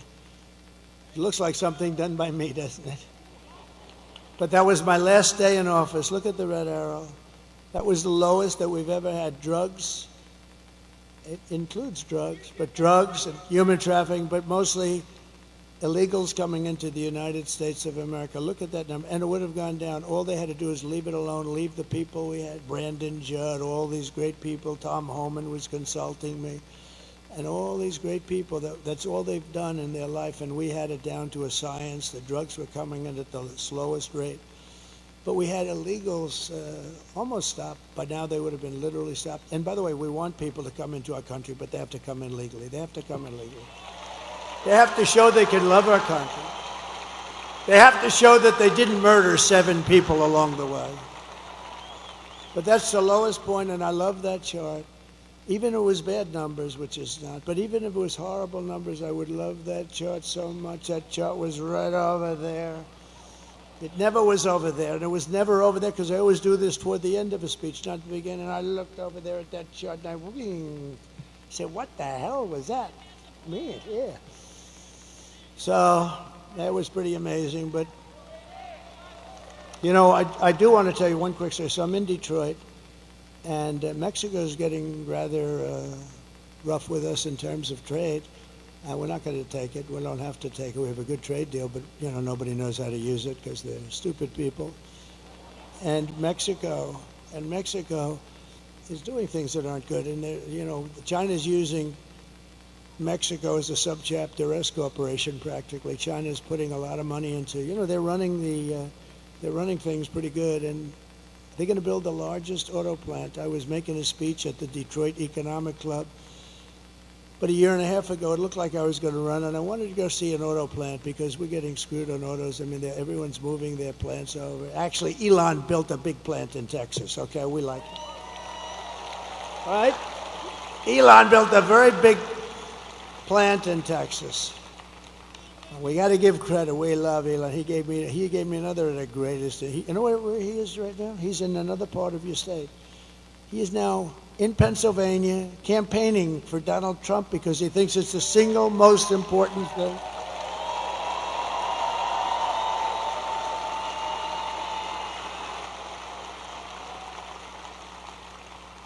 And you know, he said something to me that was interesting. Because nobody knows computers. That rocket I was telling you about, the way it laid down, he said it's all computers operating the engines. The engines are the easy part. He said the computers, it's tremendous computerization, the way it just shifted it over, so beautiful. But I said to him, what do you think about it? Because he really is watching this whole voting process. And he said, you know, computers are the greatest. He looked at some that were just shipped in, some of these vote counting computers. He knew it before it even came in the door. He looked like at the back of it. Oh, I know that one. I mean, he knows he knows this stuff better than anyone. And he actually said, and this is for the good of everybody. It's the good of mankind, essentially. If you look at France, if you look at all these, they had their mail-in voting. They all gave it up. Nobody does like we do. And Gavin Newsom, look at Gavin Newsom. So now not only is voter ID no good, if you're an official and you ask somebody for voter ID, I'd like to see your voter ID. You have committed a criminal act. Do you believe it? The mere asking. He just signed the bill. That's right, Megan, isn't it? The mere asking. This guy just signed the bill, and an official says, I'd like to see your voter ID. He's guilty of a crime. This is crazy. And there's only one reason they want to do that, because they want to cheat. But Elon Musk said to me, I hope I'm allowed to say this. I think I am, because one thing, he's out there. He's a guy, he just wants the truth. He's an incredible guy. And he said, computers aren't meant for this kind of stuff. He said, there's only one thing you can do. He's the most sophisticated guy in the world when it comes to computerization. He said, the only thing you can do is paper ballots, same-day voting. You know, paper is very sophisticated. Watermark. It's very sophisticated. Paper ballots, voter ID, one-day voting, not 10 days where you say, oh, let's move these boxes from that room to this room because we're going to fix the air conditioning. And then the boxes never get put back, and you say, what happened to those boxes? Oh, no, one-day voting. He said, And he said, also proof of citizenship. You know, it'd be like, very simple. And you'll have your answer as to who won and who lost by 10 o'clock in the evening. Nobody's going to dispute. France had it, 37 million votes. And we knew who won and who lost at 9:30 in the evening. That's the time that they said. Do you know that I'm hearing that stories that they may take 12 days extra to count the ballots?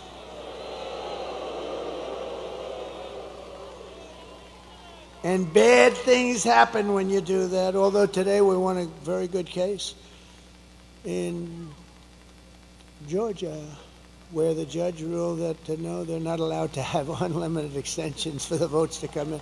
That's what I was. We have unlimited extensions. We just found 100,000 votes just poured in from the. No, we got to straighten out. You know, it won't affect me after this. We have to do it. We have to win the old-fashioned way and then fix it. But we have to fix it. We can't allow this to happen. And remember, the states are essentially an agent, if I can use that term, but they're an agent of the federal government. The states are doing the collecting, so to speak.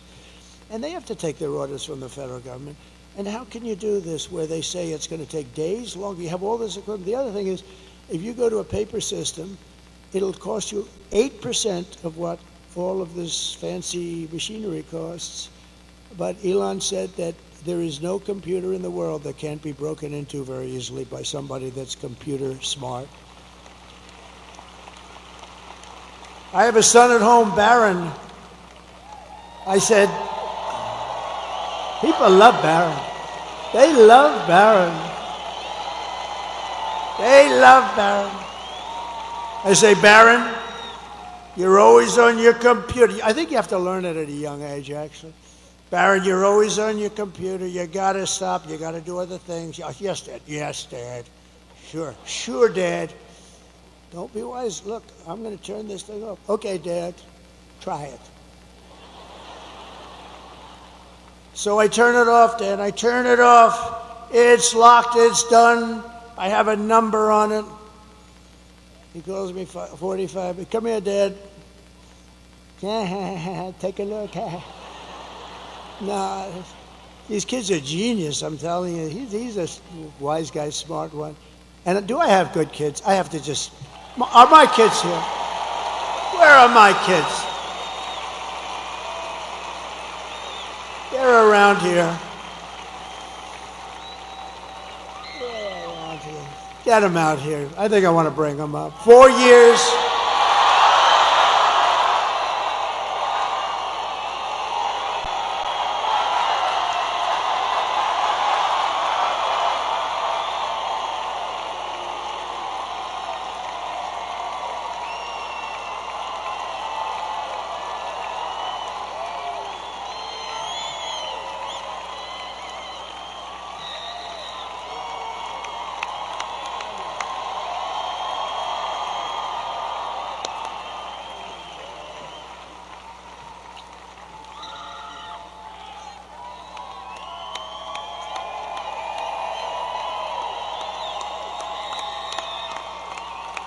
They've been with us, and Barron's home, and he's watching this. He's watching. He's a little young. He's watching. They love Barron, huh? They love Barron. We love Barron. And Ivanka's great. She watches. She loves this whole thing. She loves it. She loves you. She loves it. She loves the whole thing.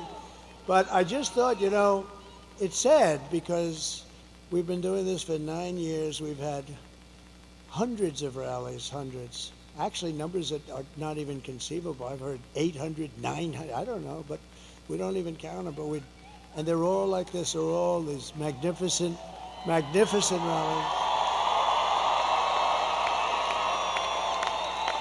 And this is the last one I'm going to have here. And I have one left, the whole thing. And remember, the rallies are the most exciting thing. There'll never be rallies like this, you know? You're going to have some leading candidate come in 4 years, and honestly, if they're successful, they'll have 300 or 400 people in a ballroom someplace. This is never going to happen again. It happens every single time. And it's never happened in the world.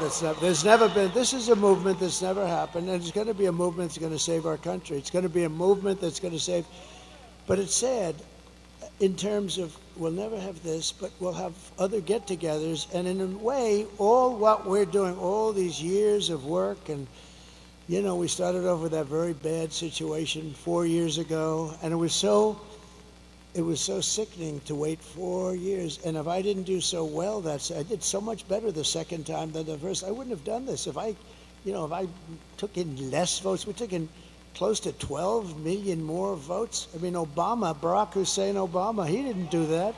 He got far less votes the second time, and he won.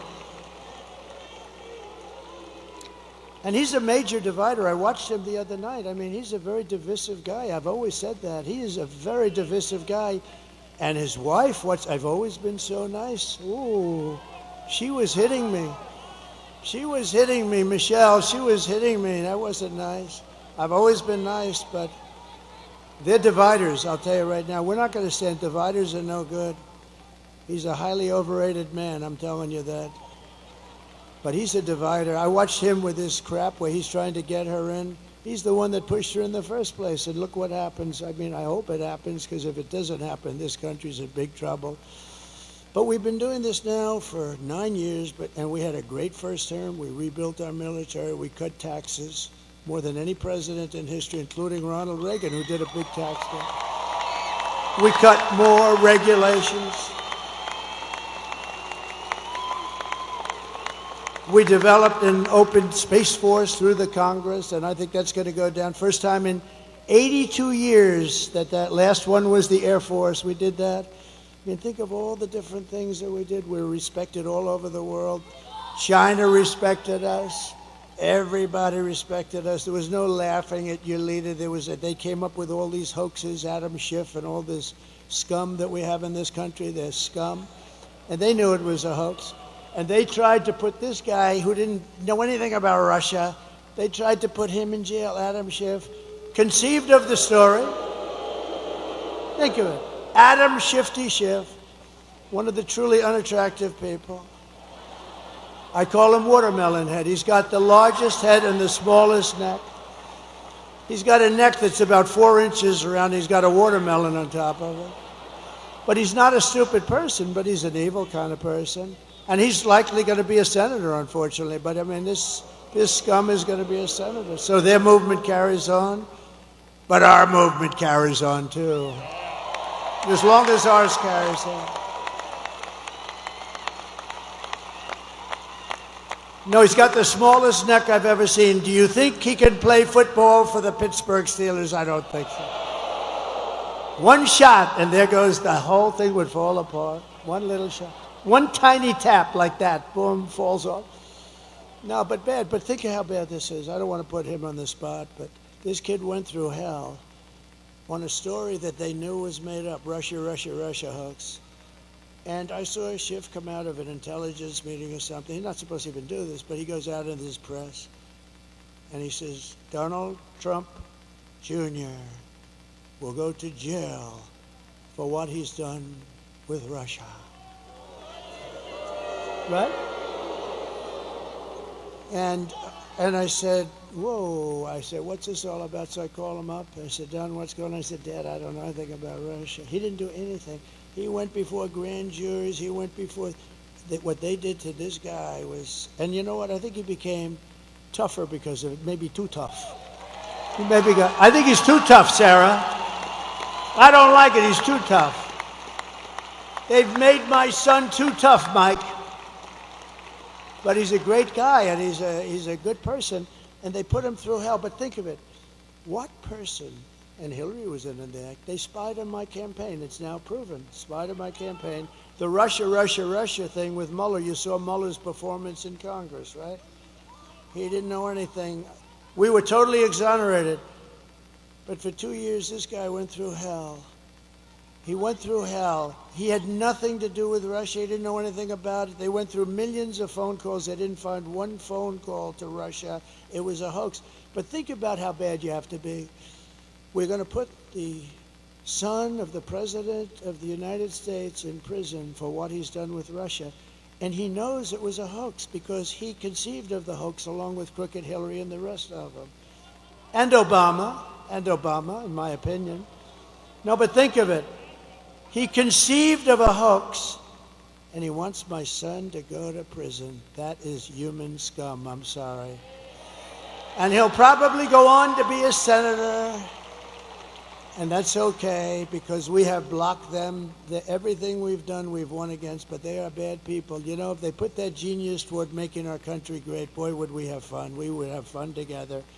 But I don't know if they're capable of doing that. It'd be great if we could bring everybody together. The time we came together is just previous to COVID. We had the most successful country ever in history. We were doubling up in China. They were paying us billions of dollars. No other president took in anything. And you know what was happening? Everybody had jobs. African American, Asian American, everybody. Asian, the Hispanics. Look at me with Hispanics. Hispanics, they remember that period 4 years, 5 years ago. But everybody was successful. Men, women, people that went to MIT, Harvard, and Wharton, and people that didn't have a degree.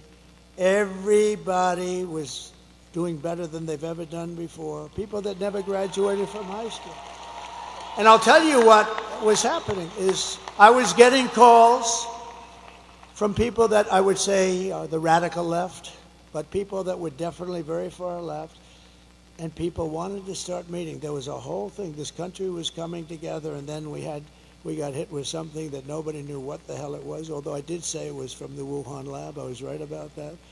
And bad things happened, and we actually did a great job. Never got the credit for that. We got the credit for what we did with the economy, for what we did. We rebuilt the entire U.S. military, and we knocked the hell out of ISIS. It took them. They were fighting ISIS for 18 years. It took me 4 weeks to get rid of them, right? 4 weeks. So, 4 weeks to get rid of them. But I will tell you, and I just say this because so many people say, is there any way to unify the country? And I used to sort of say, no, look, we want to have walls, we want to have borders, and they don't. I think it has to just be explained. I think that's an easy one. They want the men and women sports things. You know, I've been a politician for now, I can't believe I say that, but 9 years. I've had a lot of people come up and say, well, what about taxes? What about this? Nobody's ever said, sir, it's really important to allow men to play in women's sports. I've never had anybody say it. Nobody's come up to me and said, you know, on the transgender thing, sir, it's very important to my family that you get that. I mean, these things are crazy. And yet on television, that's all they talk about. That's all they talk about. But we're going to turn this country. The bottom line is it was really starting to come together. Then we got hit. We got to fix that. Think of it. And when I turned it back over, the stock market was higher than it was just previous to COVID coming. And think of it. Amazing. We handed them something beautiful, and they blew it. They blew it right out the window. It's terrible. They blew it, and now we're going to end up in a depression, frankly, if you look at the numbers that we're going to present in a second. But I just want to thank my kids because they are great kids, and they have been with me from the beginning. They've been with me right from the beginning.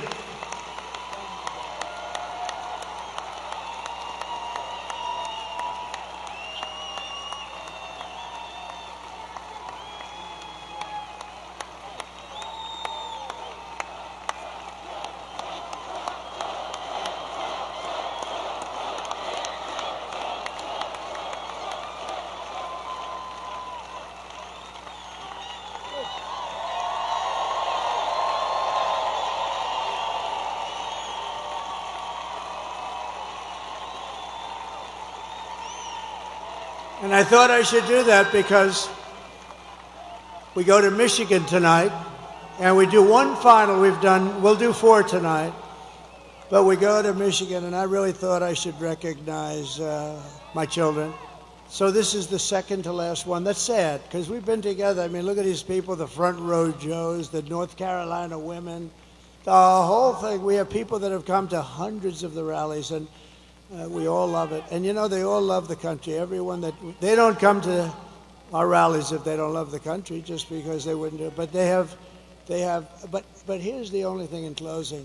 We have done these rallies, and they were only done for one purpose, to put us in a position that we can be put in tomorrow to fix our country, because the rallies, otherwise it's just nice entertainment.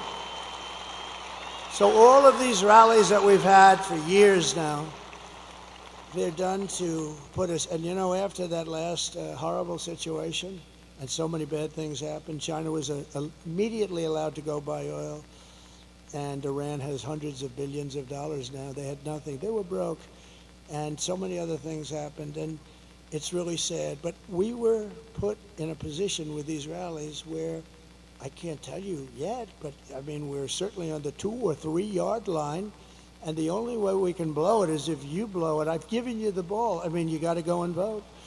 You got to vote. And if they vote, Susie, right? If they vote, it's over. And they know it. They know it. They know it. They've already pulled out of a couple of states, you know, states like, the word is they pulled out of North Carolina. They cut all their ads. They're using the money someplace else. I even heard they ran out of money. They don't have any money with all the money they raise. And they get a lot of it from unions and this and that. Even though some of the guys were telling me, the steel workers, they say the steel workers are with you, just the top guys aren't. Because you know what? I don't even blame them. It's a habit. So many years, 50, 60, 70 years, they support the Democrats, like a habit. But they're going to do a lot better with me. I want to tell you one quick story because it has to do with these people, because I want to save their jobs, whether it's auto workers or steel workers. So China,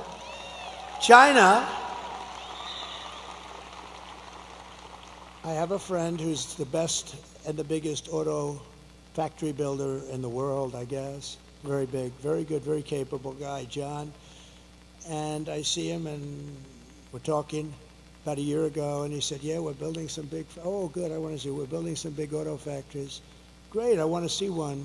When can we go? I want to take a look, because, you know, I'm thinking about running pretty hard, and that's a big thing. We got to save Michigan. We got to save Detroit. Detroit's got big problems. But just generally the car industry, right? It's a big industry. We want to be at the top. So I want to see one of the factories. Okay, good. We're going to go down to Mexico. I said, I don't want to go to Mexico. I want to look at it. No, we don't build the big ones over here. What do you do? He said, it's just, we don't. It just doesn't work that way. So he said, as an example, we're building a really big one in Mexico right near the border. I said, who's the owner or the principal? He said, China. So China's building a massive auto, massive. He said, it'll produce probably more cars than the state of Michigan produces, when you think, you know, because they have smaller plants, they're all over the place. Some of them are very old. I said, that's bad. That's going to kill Michigan. It's going to kill Detroit. It's going to hurt South Carolina, Tennessee, and various other places that are involved. That's really bad. This is a big, yeah, they're going to build more. And I thought about it, and about 2 months ago, I let it be known that I'm going to put tariffs on all the cars that they're going to be selling us into the United States.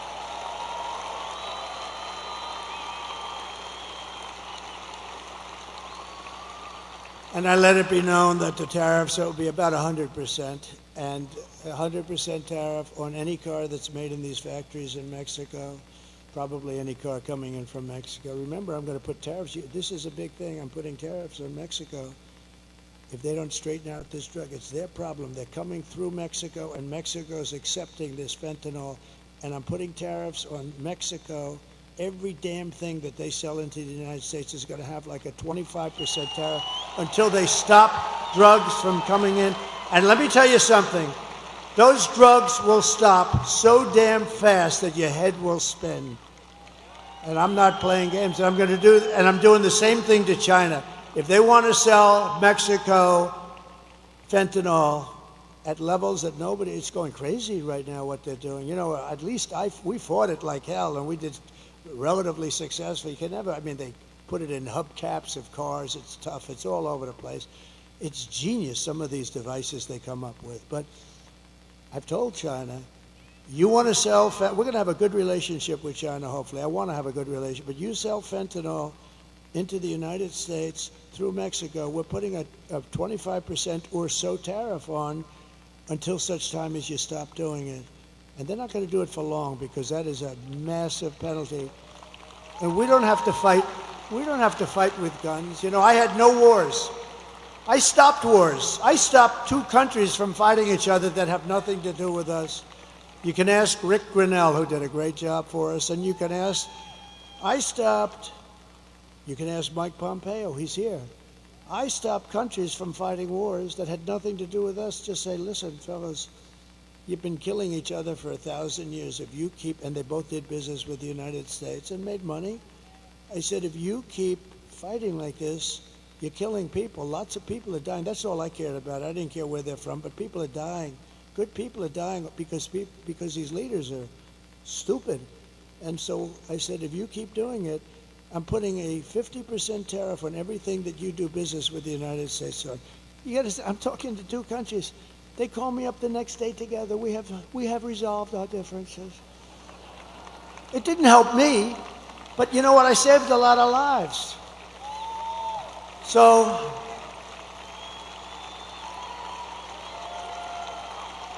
getting back to the auto plant, because, you know, I may be the greatest weaver of all time. But what happens, only brilliant people can do that. Stupid people can't do it because they get lost. Where am I?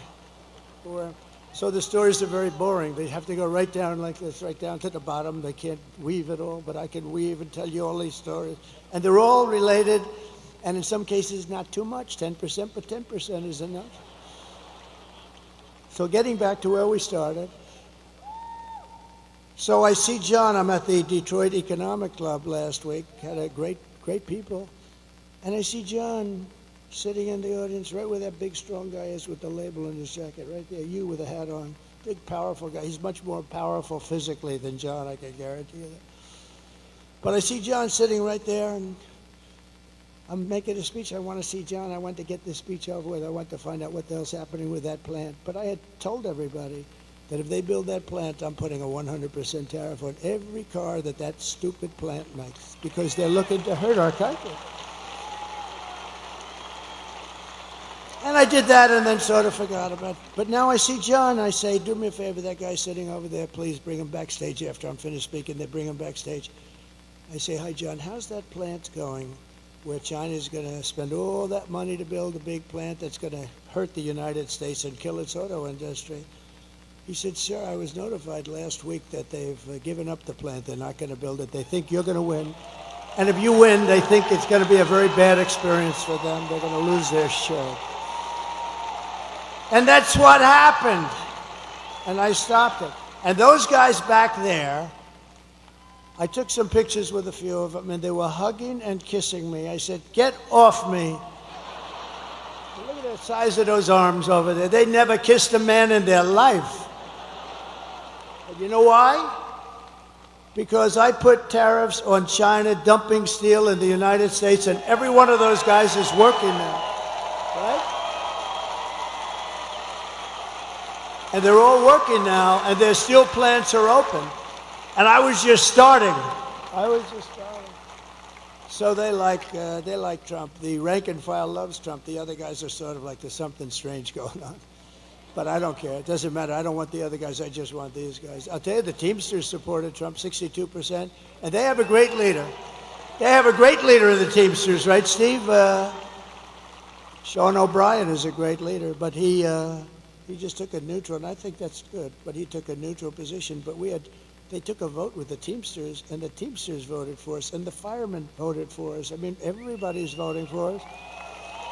And I like union, I like non-union, I like everything. Depends where you are, but the unions have been amazing. But the steel unions, they were all going to go out of business. If I didn't put those tariffs on, there wouldn't be one steel plant in this country open, and that's a business, right? And that's a business we need. Look, I'm going to keep us out of World War III. We're not going to have World War III. But if we ever had, steel is a business you have to have. If we ever had a war, you need steel.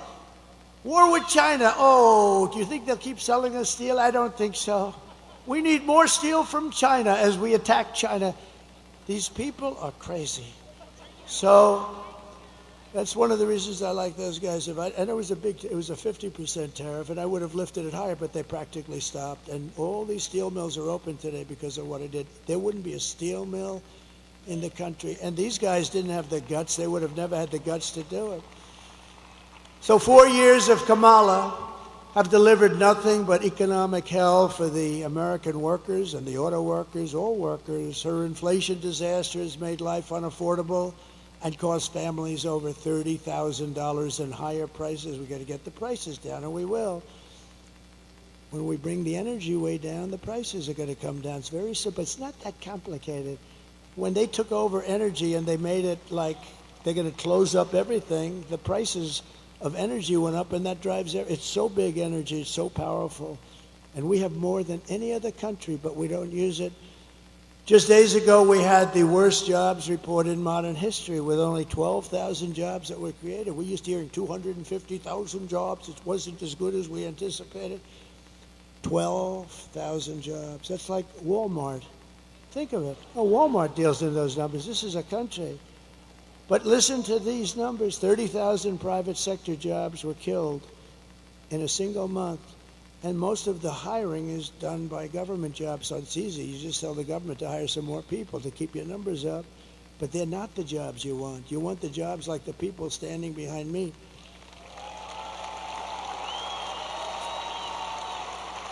And listen, and nearly 100,000 manufacturing jobs were wiped out. And these are government numbers. These are not Trump numbers.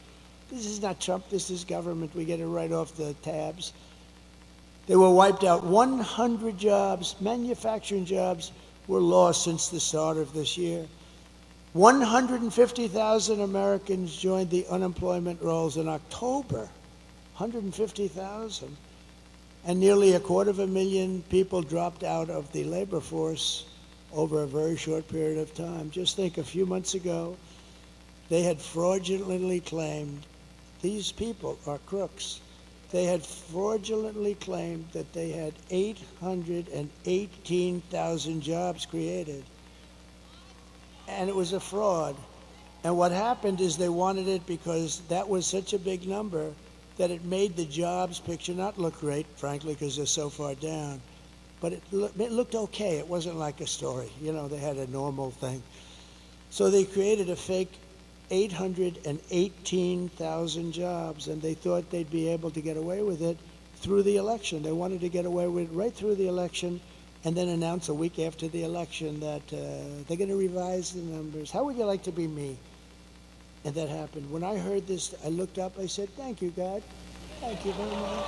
Because, no, how would you like to be me and have a phony, well, I sort of had that the last time, in all fairness, with all the phony crap, but how would you like to be me and let's say I didn't win because the economy looked like it was doing okay, and then you see that they fraudulently put down almost 1 million jobs on the rolls, and then they announced that we're going to revise the numbers downward. But they also did something else because they just revised past jobs report down by an estimated 112,000 fake jobs. So that's almost 1 million fake jobs, and the press doesn't want to write about it. But Megyn Kelly will write about it and talk about it, and others will, but they have to know about it. Meanwhile, 100% of the net jobs created in the United States of America has gone only to migrants. Migrants have occupied 100%. And these are depression-type numbers, and that's where we're heading. If she's elected, that's where we're heading. If she's elected, this is a depression. This is a 1929, and there was nothing worse than that. This isn't 1990s where it was not good, but fine. This is a 1929 where people were jumping off buildings. This is a 1929. It took 25 years to recover from that mess. And I always said, I said it before, the one president I don't want to be under any circumstances is Herbert Hoover. And that was done by bad tax policy simultaneously with lifting all sorts of other things that made it impossible for people. A lot of mistakes were made. But it took 20 to 25 years to recover. And I don't want that happening. And that's going to happen with her. She doesn't have a clue. She doesn't have a clue. And, you know, I just mentioned a name, but a woman who I saw the other night on television just rip some poor idiot apart. Megyn Kelly is here. And she's doing, come up, come up here, Megan. She ripped a guy apart.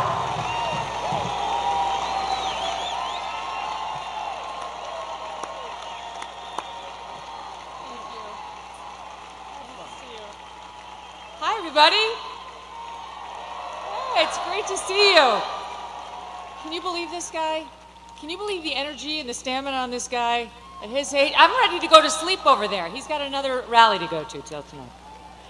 Let me tell you, first of all, one of the reasons why I wanted to come here, one of the many reasons I wanted to come here. When I launched my show 4 years ago, we had Mark Cuban on the program.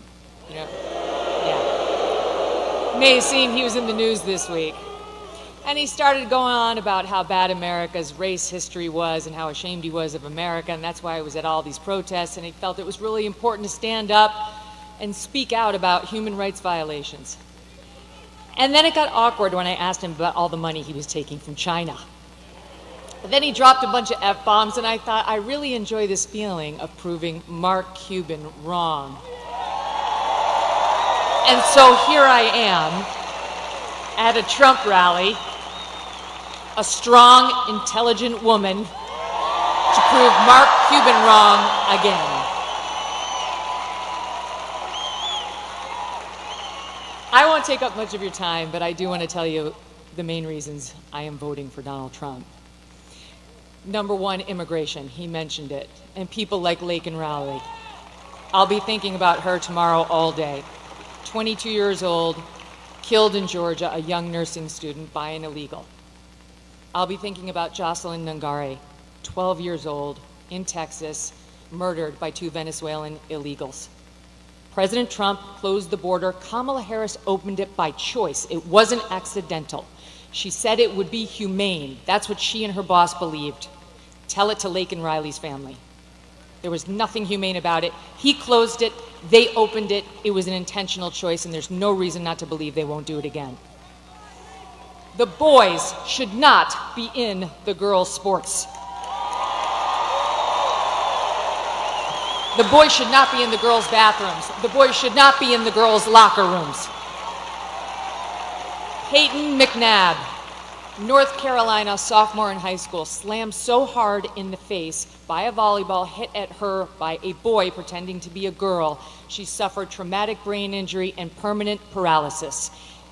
Kamala Harris looks at her and says, be kind, suck it up. And that's what's right. Why do our girls have to face brain damage in order to be kind to boys who want to invade their sports? And by the way, they are going into the women's prisons. She changed the law in California to make sure the taxpayers would pay for their sex change operations. She was not just following the law, she changed the law. President Trump will stop it.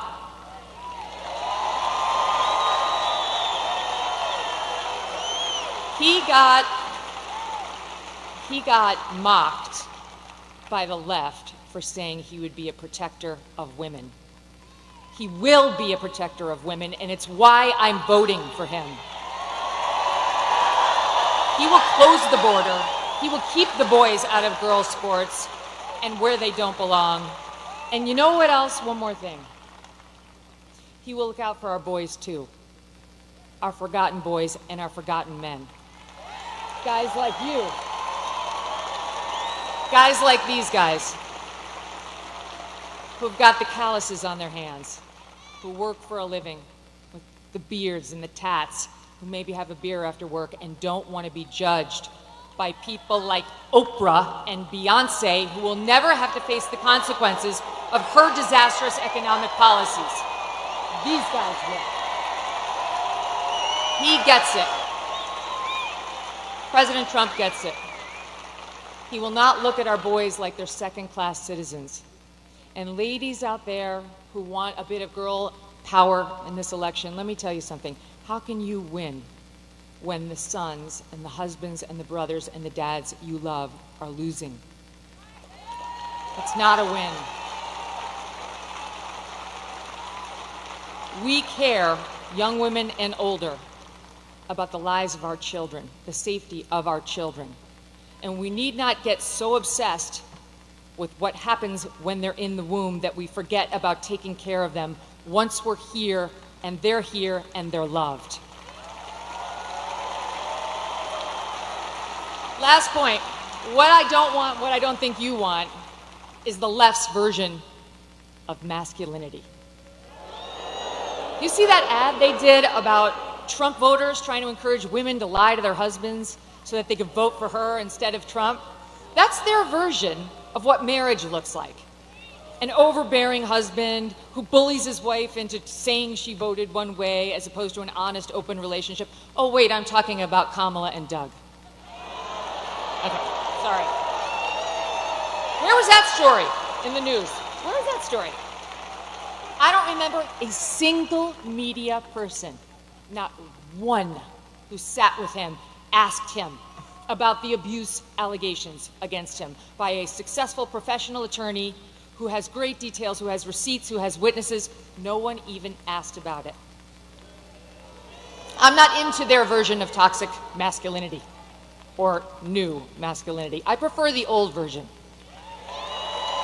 Them, all of you, and I prefer a president who understands how to be strong and how to fight. I hope all of you do what I did last week. Vote Trump and get 10 friends to vote Trump too.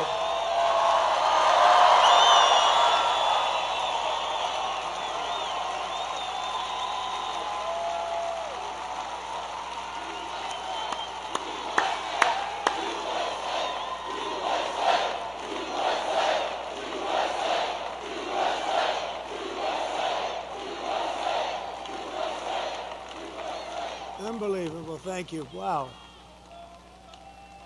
Whoa. Oh, wow. I have some more big news, Megan. I'm just getting this right now.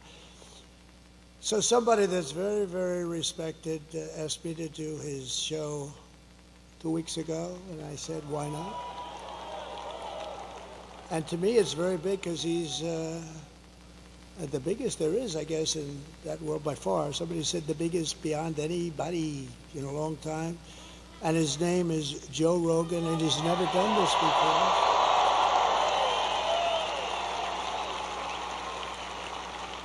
And it just came over the wires that Joe Rogan just endorsed me. Is that right? Thank you, Joe.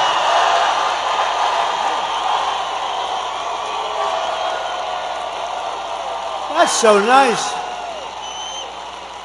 And he doesn't do that. He doesn't do that stuff.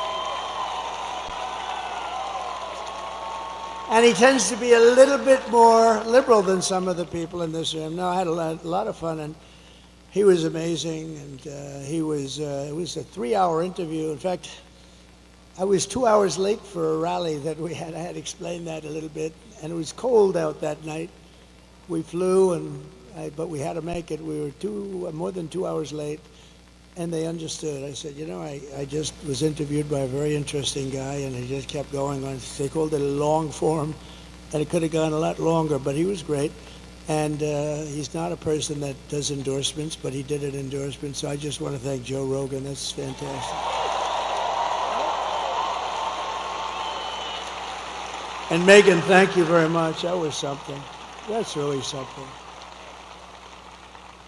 Also with us tonight is the man that I hope is going to be your next senator. He's a winner. He's tough. He's smart. He loves your state. He loves your Commonwealth, and he will take this Commonwealth to new heights. He's just a spectacular guy, Dave McCormick. And Dave, I think, stand up, Dave. I think you. I looked at a poll before, and I think you're doing very well. He's against a survivor. The guy is a survivor. He's a lousy senator, doesn't do a thing. Do you think he's talking about fracking? That guy talks about fracking. He's not letting fracking get it disturbed in any way, shape. We'll double up the fracking and the jobs and everything else. She's totally against. But everything in his life he's done has been successful. He was tremendously successful in college. He was a really good athlete. He was a wrestler, but I think the Penn State guys probably could have taken him. What do you think, huh? What do you think? I think maybe, but you never know, right? You never really know. There could be an upset in the making. But he's been successful at everything. He went to Wall Street, became one of the most important people on Wall Street. And I just want to say that I hope you vote for him. He's going to be a great, great senator. The Commonwealth will be happy. You'll view it as a terrific vote. And think of it, it's going to be tomorrow. It's going to be tomorrow. We have another man who's a great senator from Tennessee. I love Tennessee. You know why I love him? For a lot of reasons, but we won by 31% last time. We didn't have to do this late night stuff with Pennsylvania, but I think Pennsylvania, I think we're gonna have a big number in Pennsylvania too. But I want to thank you, Senator. Bill Haggerty, please. Thank you, Senator.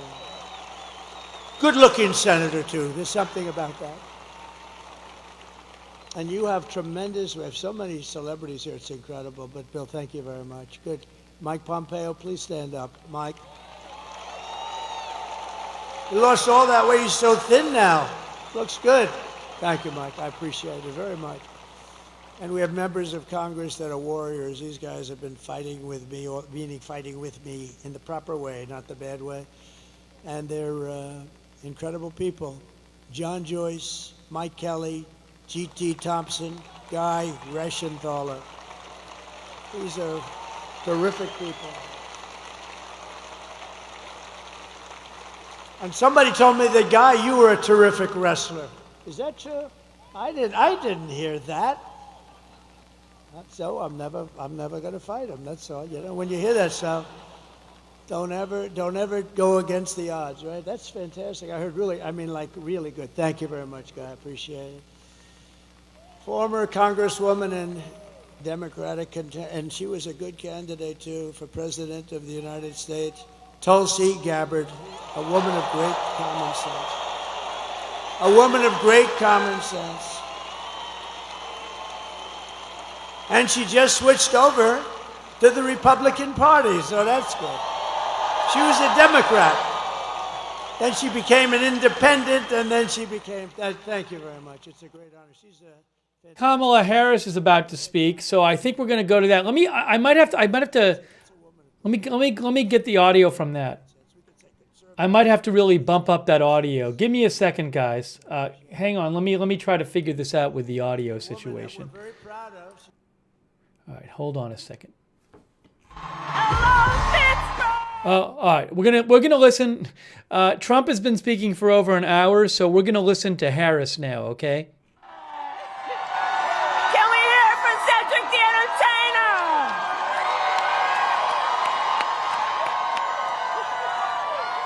Hey, everyone.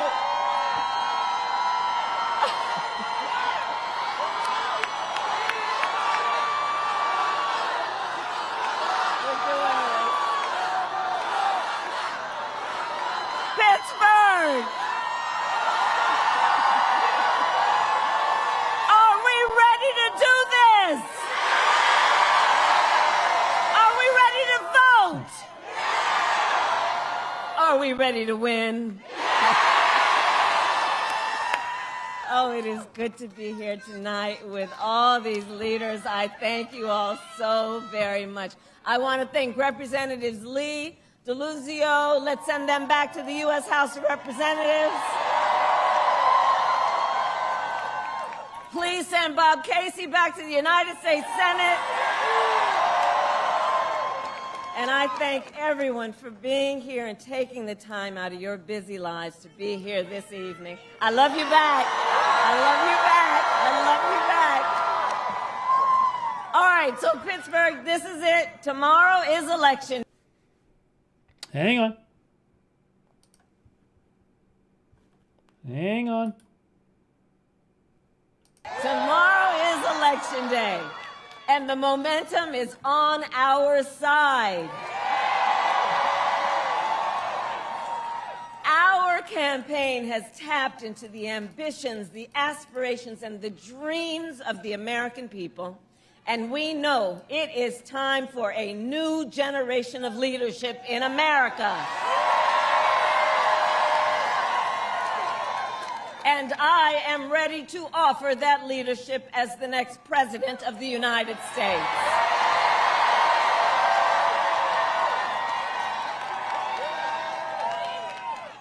But we still got some work to do.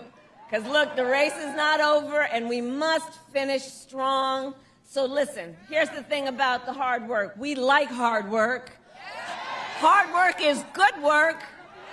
Hard work is joyful work. And make no mistake, we will win. We will win. We will win. We will win. And we will win because when you know what you stand for, you know what to fight for. And we have an opportunity in this election to finally turn the page on a decade of politics driven by fear and division. We are done with that. We're done. We're done. We're exhausted with it. And Pittsburgh, we are not going back. We're not going back. We're not going back. And we are not going back because America is ready for a fresh start. And we are ready for a president who knows the true measure of a leader is not based on who you beat down, it is based on who you lift up. And instead of stewing over an enemy's list, I will spend every day working on my to-do list,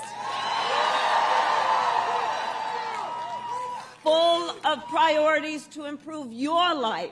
Because ours is not a fight against something. It is a fight for something. It is a fight for the future, and it is a fight for freedom, like the fundamental freedom of a woman to make decisions about her own body and not have her government tell her what to do. And when Congress passes a bill to restore reproductive freedom nationwide, as President of the United States, I will proudly sign it into law. Proudly. Proudly. So, America, I am asking for your vote. I am asking for your vote. And here is my pledge to you. As president, I pledge to seek common ground and common sense solutions to the challenges you face. I am not looking to score political points. I am looking to make progress. I pledge to listen to those who will be impacted by the decisions I make. And we are not going back.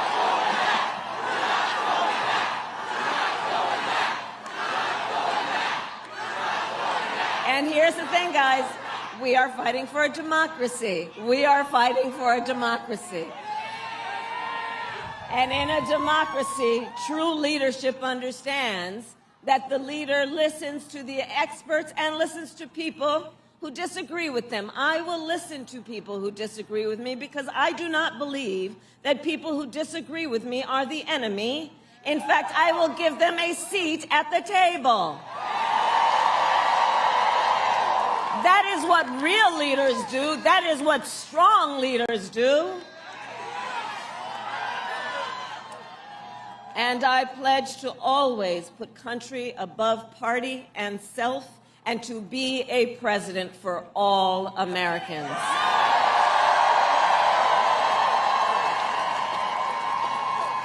So, Pittsburgh, that is my pledge to you. And to you I ask then, who here has a plan to vote? Fantastic. Okay, so help spread the word then. Polls are open here in Pennsylvania tomorrow from 7 a.m. to 8 p.m. You know that. Go to iwillvote.com for all the information you need, including where and when to vote and where to drop off your mail ballot, because we need everyone to vote, Pennsylvania. You will make the difference in this election. You will make the difference. And friends, listen, we are all here together because we love our country. We love our country. And when you love something, you fight for it. And I do believe it is one of the highest forms of patriotism. I love you back. Love you back. And one of the highest forms of our love of our country is to then fight for the ideals of our country and to fight to realize the promise of America. So Pittsburgh, listen, we got 1 day left to get this done. So now we work to get out the vote.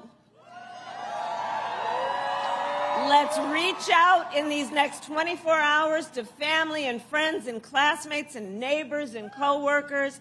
And as we do that, let us really be true to what our campaign has been about from the very start. And on that, I say, please, let us be intentional about building community. Let us be intentional about building coalitions. Because here's the thing, so much about these last several years has been about trying to make people point their fingers at each other, to have Americans point their fingers at each other, to try and make people feel alone or feel small.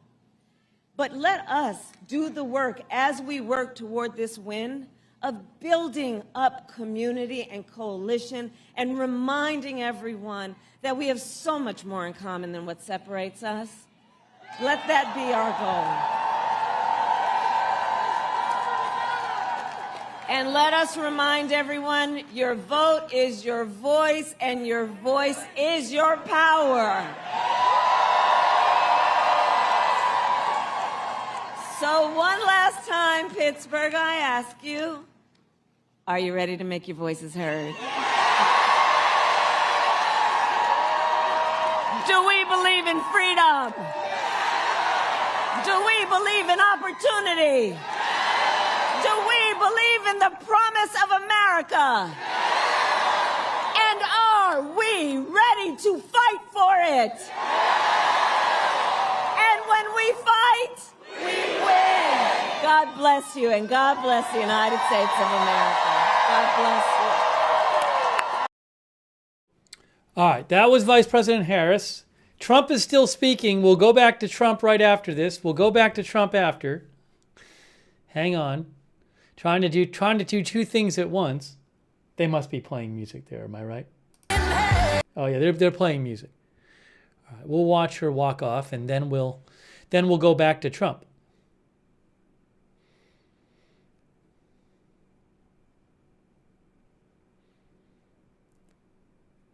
Yeah, she didn't speak that long. She's been doing other appearances today. So most of her stuff today has not been rally based. She did something where she went to a restaurant. I believe it was a Puerto Rican restaurant in Pennsylvania. She did a thing where she appeared in Scranton. She did some kind of event, or some kind of thing where she was like knocking on doors or knocking on at least one door and talking to voters. So it seems like her strategy is not really a rally-based strategy today. All right, let me get Trump back on the screen here. Hold on. I got to do this. Let's do this. It's a little confusing, I know. Hold on. All right, she's leaving. She's leaving, so we can move that off the air. We can move that off the screen. All right, fine. Now, let's get Trump back on the screen. He's still there. There he is, courtesy of Right Side Broadcasting. Thank you, Right Side Broadcasting. Let me get this up here. No, that's not Tulsi Gabbard. Right here. Okay, there he is. Now what I need to do is put up the headline, because obviously it's Trump speaking. Oh, let me put the volume on. Know and really understand Muslims for Trump. How about that? Muslims for Trump.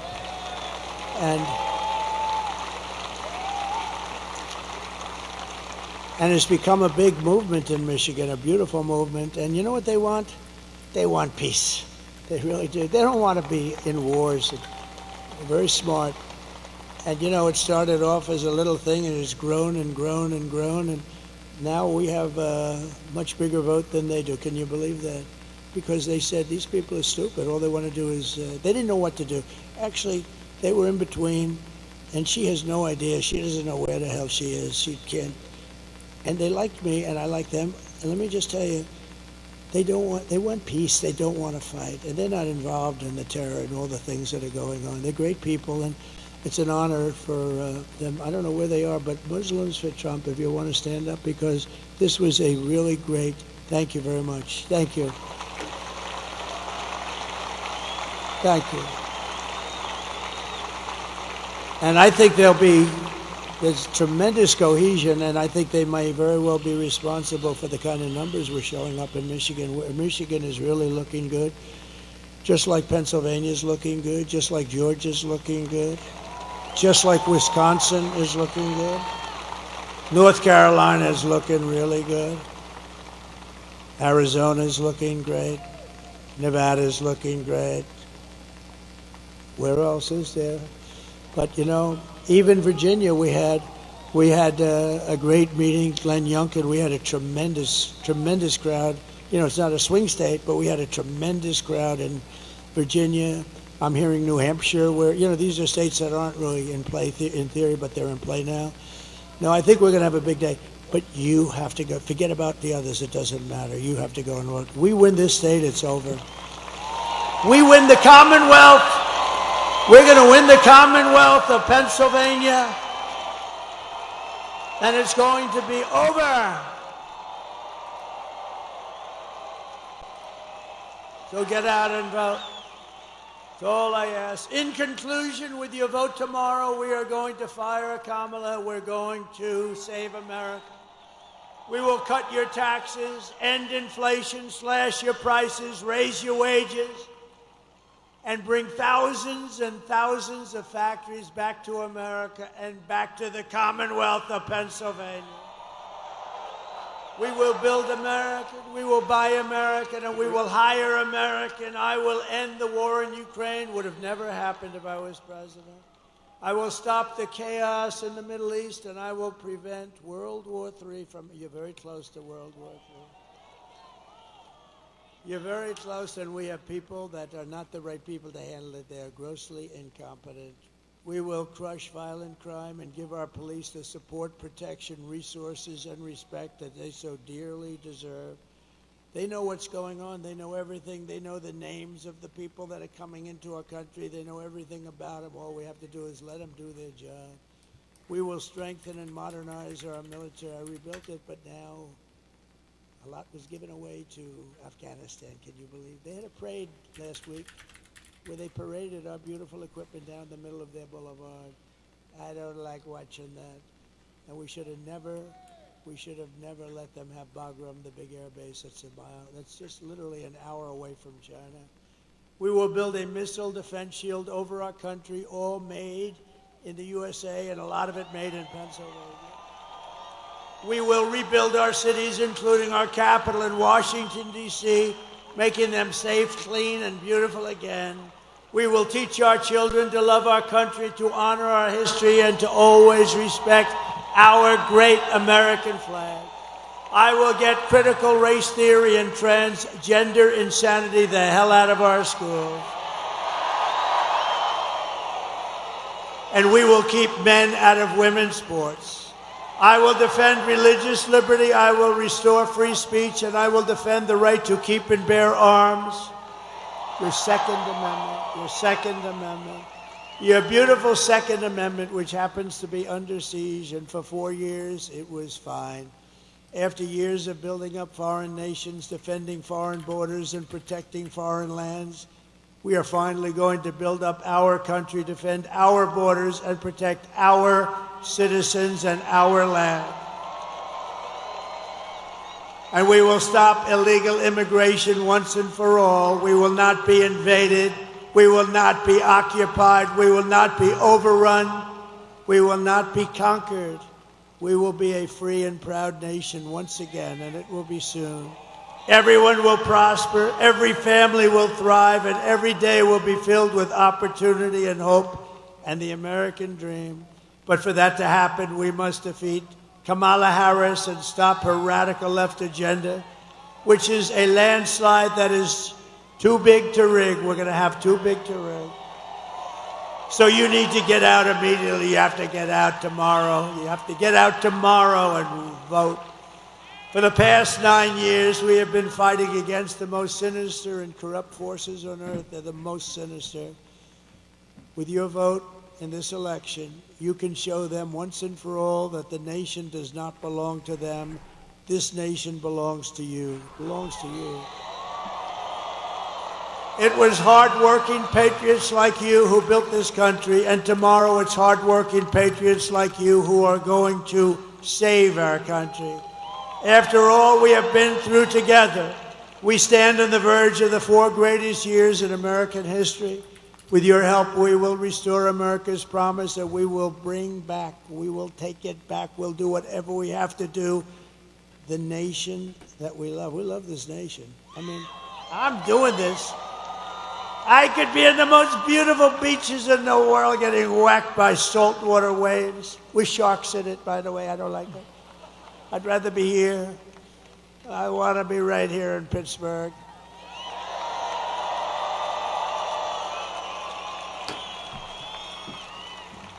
With those big, strong men back there.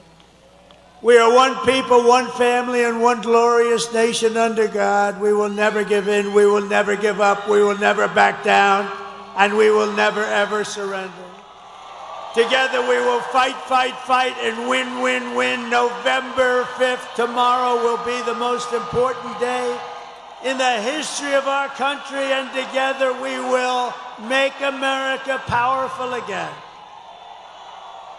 We will make America wealthy again. We will make America healthy again. We will make America strong again. We will make America proud again. We will make America safe again. And we will make America great again. Thank you, Pittsburgh. God bless you. God bless you all. Thank you. Okay, that was former President Trump in Pittsburgh, Pennsylvania. A longer appearance by him, about an hour and 45 minutes he was on stage for, an hour and 45 minutes. And he is going now to Grand Rapids, Michigan, which that will start a little late because he was, I mean, well, they'll have people speak before, but in theory he was going to be there around 10:30, but it's 9:24 right now, and he's got to go to Grand Rapids, Michigan. So I think it's around an hour flight. Anyways, he's going there, and then Kamala Harris is going to be appearing in Philadelphia in a bit. So one more appearance from each of them tonight. Harris is supposed to speak, well, her thing is 10:45, 11 or something like that. I don't even know. So they both have one more appearance for both of them. Yeah, and Harris's speaking engagement was shorter than usual. Like, I got to go check on how long she spoke for. A lot of times she'll speak around 20 minutes. She didn't speak around 20 minutes this time. Although I will say this, literally right after she ended, it's like a concert event. And I think it's Katy Perry came on right after her. So it's kind of like a big concert thing, that Pittsburgh thing for the Harris event. So again, Katy Perry has been performing since Harris ended. Trump is walking away.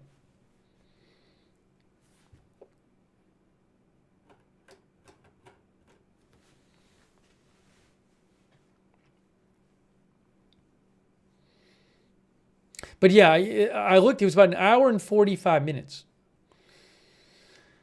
All right, he's leaving. One more rally for Trump, one more appearance for Harris, and then we go to Election Day. Oh my gosh, we're so close to Election Day. Big shout out to Right Side Broadcasting for letting us use their feed of the rally. That was so nice of them. Right Side Broadcasting, oh my gosh, very nice of them. I really appreciate it. Hold on a second here. Do you know I still haven't eaten? I might have to take a break and eat, guys. I'm sorry, but I think I might have to go make some food right now and then just put a sign up saying I'm coming back. Because I can put video up from a rally though. I can put video up from the Philadelphia rally. There's no sound on it that I want to show yet. But I do have video from that.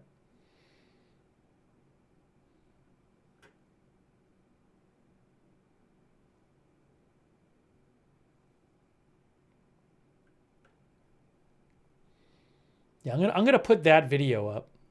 That's what I'm gonna do. Oh, by the way, if you're watching on Facebook, in 45 minutes on Facebook, I'll have to restart the Facebook stream because they have an 8-hour limit.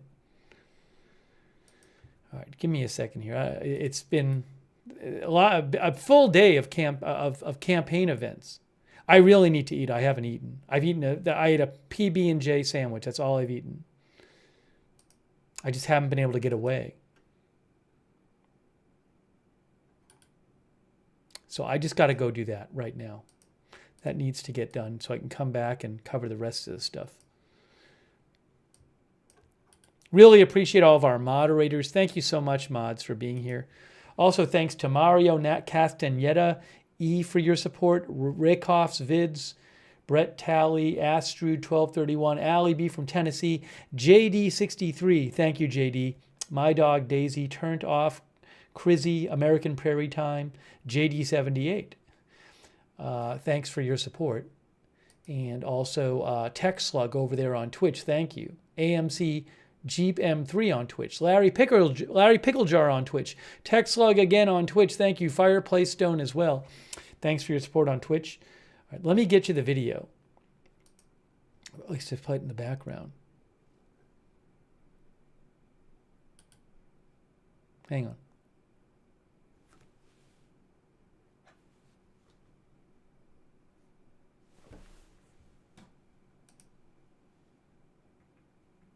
I got to turn the volume off on this one.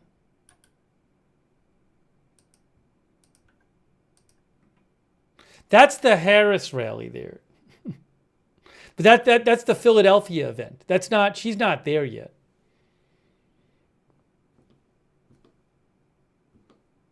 Which I don't even know what I'm doing here. Where was I? Here? No, there it is. Oops. Brain doesn't even work anymore. This is Harris rally in Philadelphia.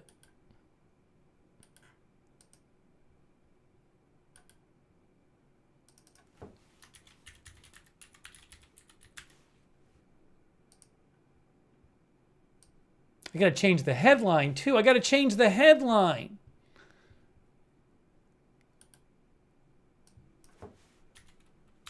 One more event tonight for both Trump and Harris.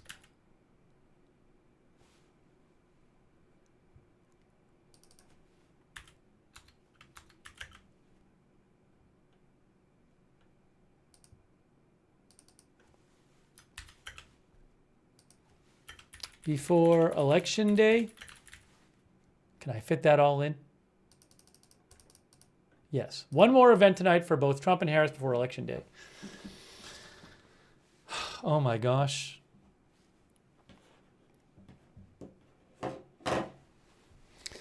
I could leave, I can put up that old, I don't know if I want to put up the old Maricopa County video from earlier today. I think I'm just going to leave. I'm going to leave this up and put a sign up and say I'm coming back in a little bit. I'm going to put up a little sign that says Steve is eating. He's taking a meal break. He's coming back in a little bit. I don't even know if I'll be able to eat before the next rally. I have no idea, but I'm going to try.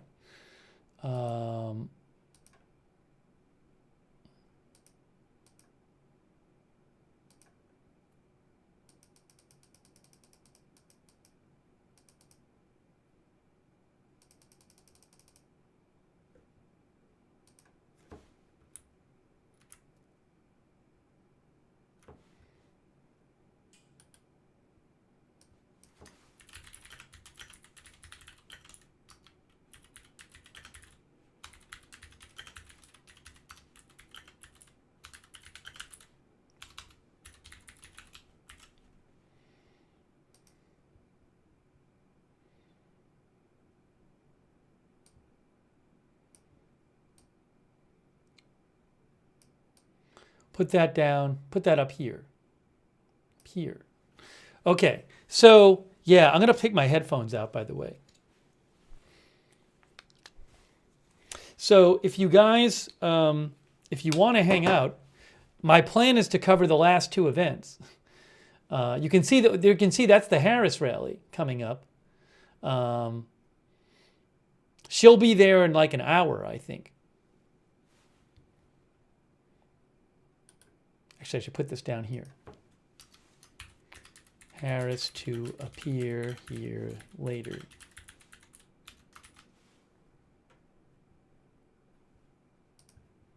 And then Trump has a rally coming up too. So my plan is to cover both of them, if I can.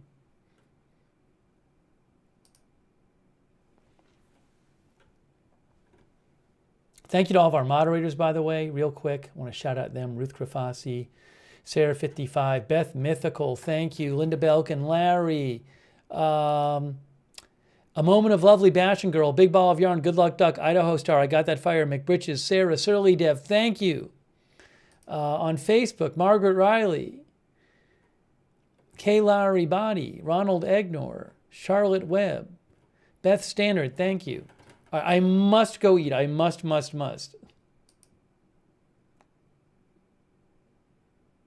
Oh, I posted it on my X account.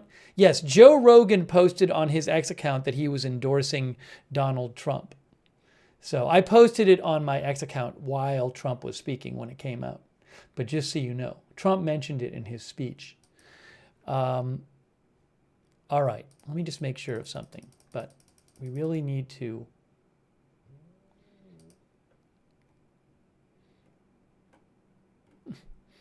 really need to eat.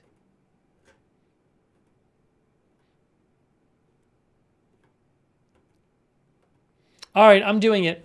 So I'll let you watch. I can't play the audio because it's music, but I'm going to let you guys watch. You can keep an eye on the Harris event, and I'll be back soon. Okay? I'll be back soon. And hang out if you want. Hang out in the chat. I'll be back soon. I just got to go eat. All right. So hang out if you want. We'll have the last event coming up. Oh, and also if I can swing it, I kind of want to cover the first votes cast at midnight in Dicksville Notch, New Hampshire, which I think I'll have footage of. So more coverage coming up tonight. I just have to eat.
Hey guys, I'll put on the audio. Sorry about that. I didn't see somebody was speaking. Josh Shapiro is speaking. I need a second to get the audio on. Give me 1 second here. Sorry. Everything's falling apart. Hold on a second. I'll get the audio for you.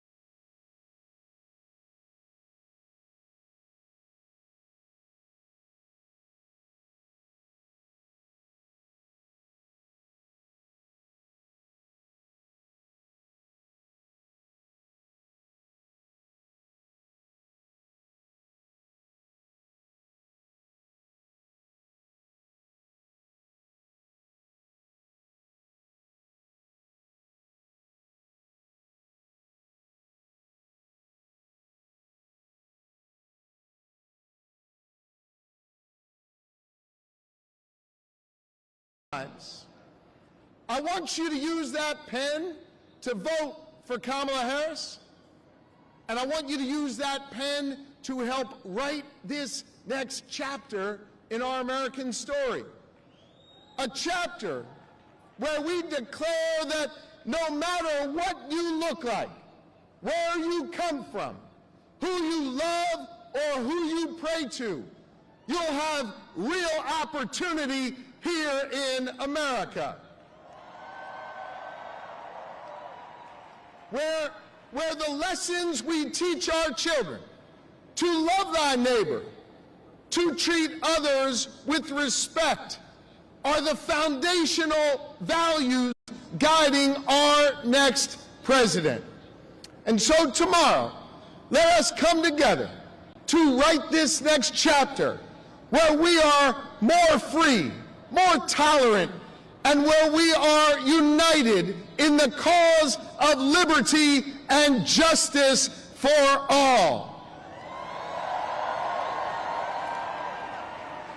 My fellow Pennsylvanians, my fellow Americans, the task now falls to each of us, and together, let us make history and elect Kamala Harris the next President of the United States.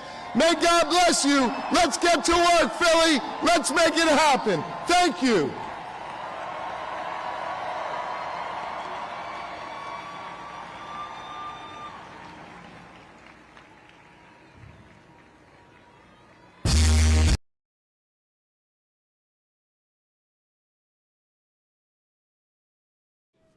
All right, I'll try to turn it on when the speakers come on, guys, all right? So I'll keep an eye on this, but I'm eating right now, so I apologize. I apologize for the intermittent audio. Let me finish eating so I can get back here.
Yo soy boricua, pa' que tú lo sepas.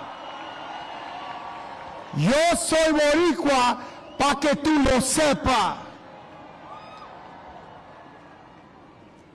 I heard they needed a Puerto Rican in Philly, and I was so happy to come out here and represent the Puerto Ricans. Tonight I'm short and sweet. It's all about pride.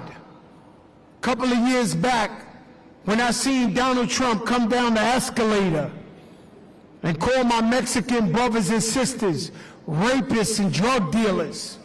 He obviously didn't know the contributions of Mexican Americans to this country.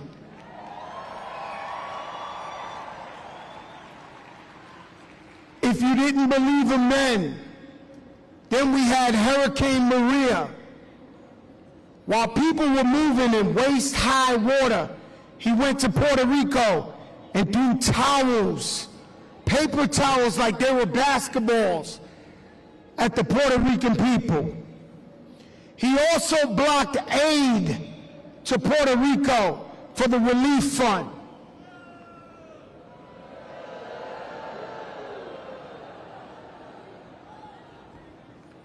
Kamala Harris is for us. She's for unity. She's for all Americans. Black, white, big, small, Latino, you name it, she's for us. One thing I won't do is sell my soul for anybody. If I'm out here telling you she's the one, it's because I know she's the one. Couple of weeks ago, I'm watching these people again. They told my Haitian brothers and sisters that they eat cats and dogs. Now I'm asking my Americans and my Latinos in particular, where's your pride? When is enough enough? When is enough enough? Kamala Harris brought 5 million new Latino jobs to America.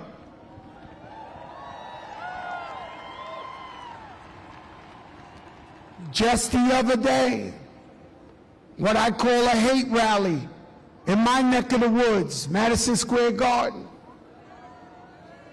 Now let me tell you something, I'm a sucker for a laugh. I gotta let you know, I'm the guy they throw out the comedy show because I'm laughing too much. I think I'm gonna die of laughter. I find anything funny. But when they get up there and they call Puerto Rico an island of garbage,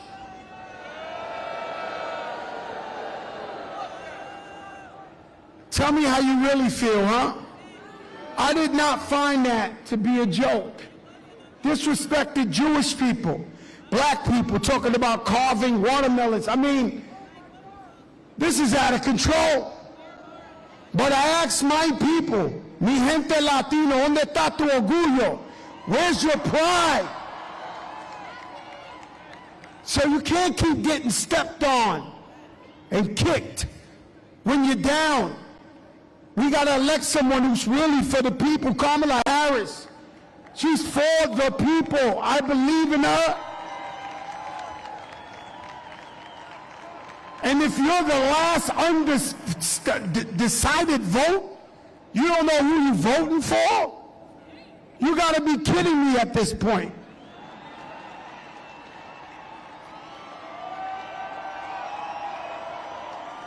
If we're going to vote for Kamala Harris tomorrow, let me hear you make some noise.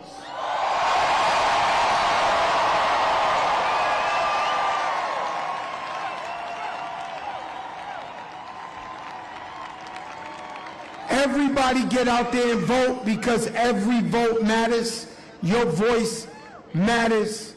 Ladies and gentlemen, I'm Fat Joe, and I'm here for Kamala Harris, the next president of the United States of America.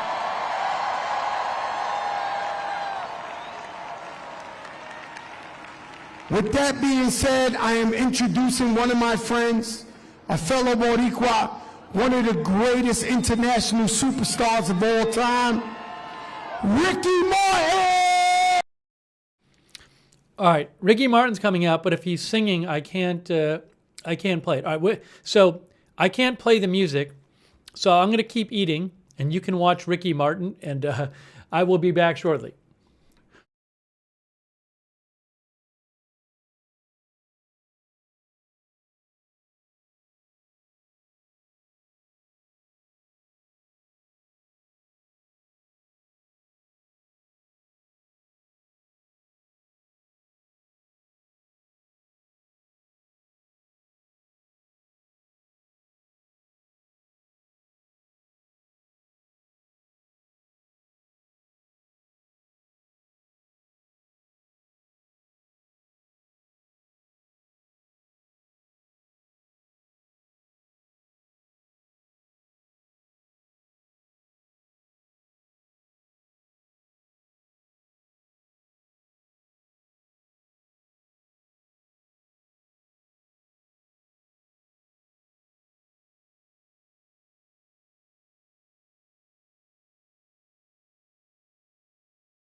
Hey guys, I'm almost done eating, but I did get my hands on I got my hands on a source for the Trump rally.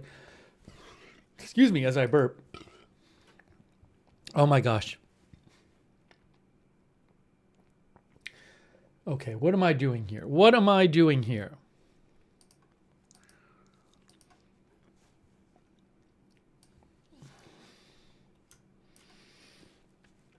I'm going to put the Trump rally on too. If you give me 2 seconds here. I just need 2 seconds.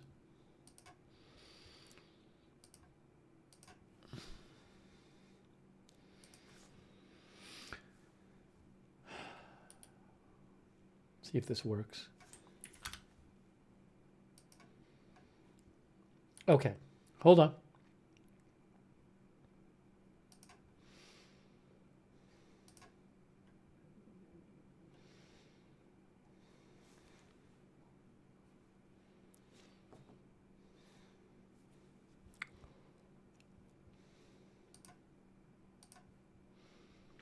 One moment. Give me 1 moment, please.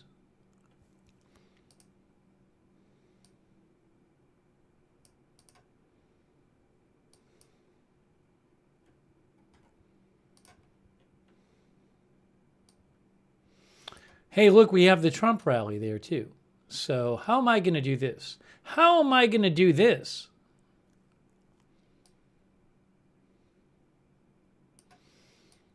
I guess we'll just do it this way.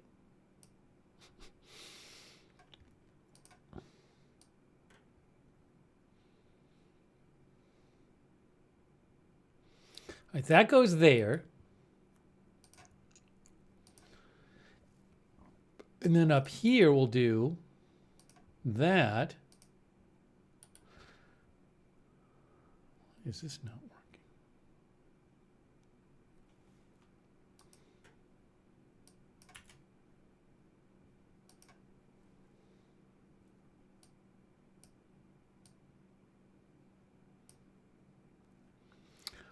Hold on. Let me get the other thing up.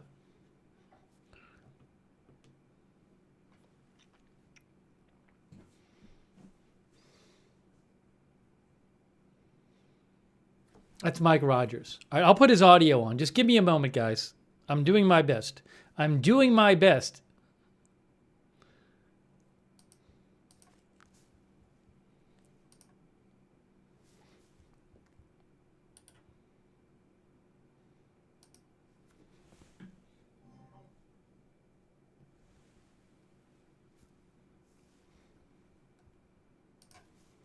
Those are called, working hats. How about that?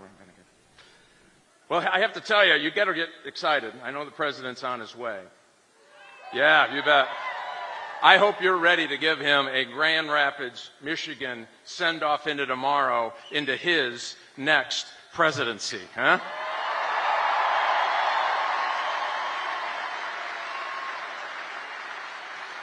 And I want you to do me a favor. There's 4 generations of military service in our family, 4 in my wife's family as well. Our son, Lieutenant John Rogers, is here with us this evening. I don't know where he's at. I don't know where he went.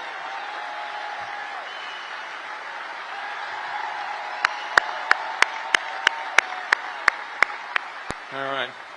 My wife also served Department of Defense in Iraq. Thank you so much for your service as well. To all of the veterans, thank you. To our friends who traveled here from Dearborn and Dearborn Heights in southeast Michigan, our Christian Arab friends, our Muslim Arab friends, welcome. You are welcome here, and we're counting on you. Thank you. We all want a path to peace, and we all want prosperity for our families and our children. Thank you for being part of that coalition. Thank you.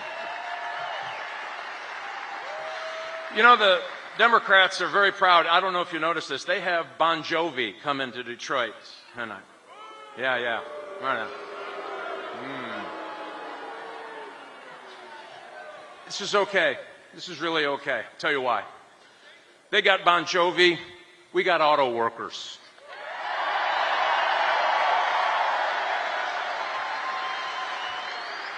Thank you, brother. Yeah, that's right. We do have Kid Rock. That's pretty good. I like that. Who's a great shot at a beer can, ain't he? That's pretty good. What, is too soon? Was that too soon? They have Taylor Swift.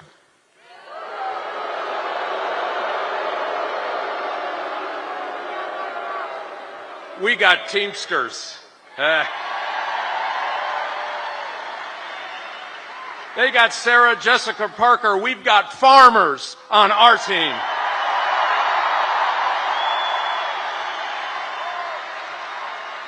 I will take Team America all day long, huh? Tell you some other folks we got. Met a guy who was the valet, the bellhop valet, who came here about 10 years ago from a Caribbean country. And we just happened to be chatting about where he was at and where he was going. He said, you know, I don't understand Americans sometimes. Do you know I would have to pay to have this job in my home country? And I would have to pay every month a VIG to somebody who helped me get this job in my country. And he said, you know what happened here? I came here and said, I'm going to be the hardest working guy you have here if you give me a chance. And he said, you know what? Unbelievable. Not only did they give me the job, but after 10 years of saving, I'm going to be able to afford my first house.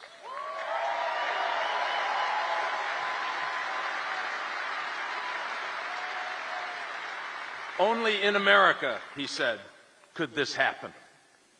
Think about what we have and who we are. We stopped at a Lebanese restaurant, actually, on the way. We were in the southeast side of Michigan today. We were with J.D. Vance earlier today, who did a phenomenal job.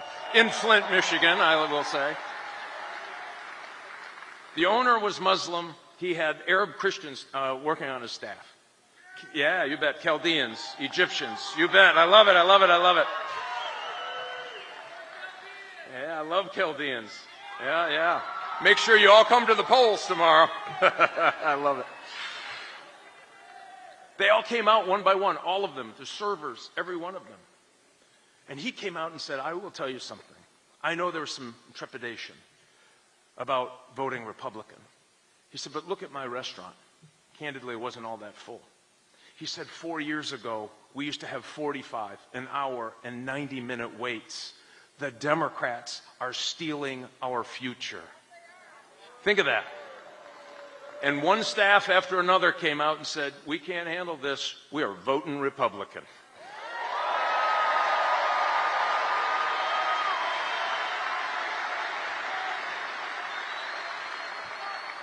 So we know how difficult it has been on Michigan families all over this state, and we've talked to a ton of them.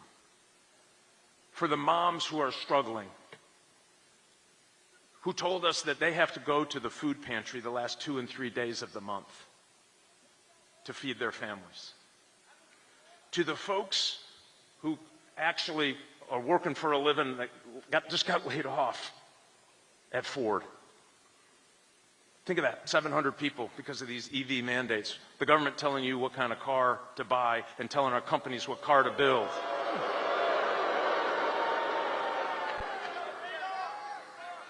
We're going to kill those EV mandates.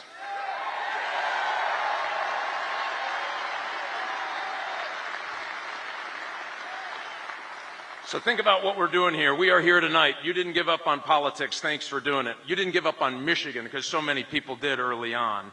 We got here tonight where we will make the difference for President Donald J. Trump and sending him to the White House.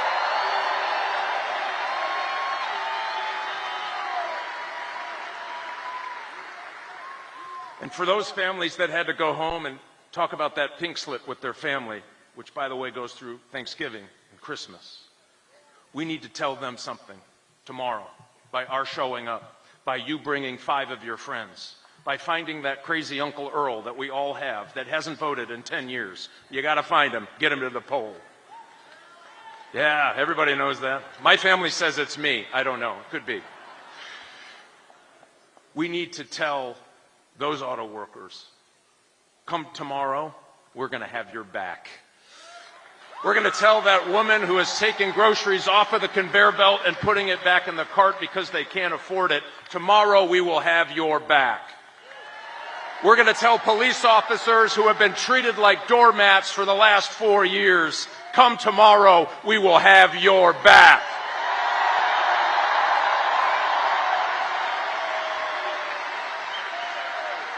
And we are going to tell the men and women of the United States military, no more of that woke nonsense. Come tomorrow, we will have your back.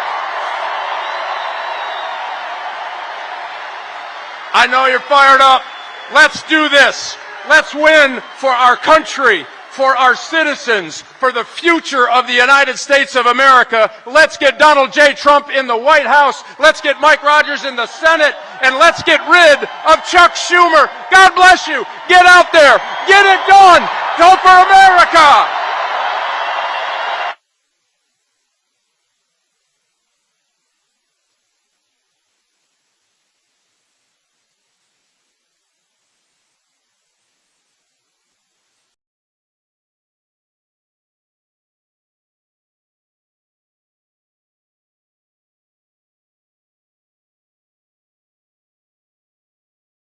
Vision for our country too. She believes in the promise of America, that no matter who you are, how much you make, or who you vote for, you belong here.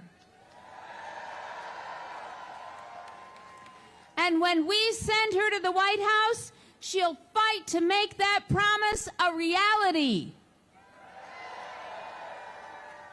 Now, it feels like just yesterday that Tim and I were teaching in small town Nebraska and at Mankato West High School. Now, we even shared a classroom with a divider right down the middle. And here's a question for you. Guess whose class was louder? Tim's. But every day I heard Tim encouraging his students, determined to help every single one reach their dreams. And that same quality is what makes Tim such an effective public servant. And I thank you, and I know he will make a fantastic partner to President Kamala Harris.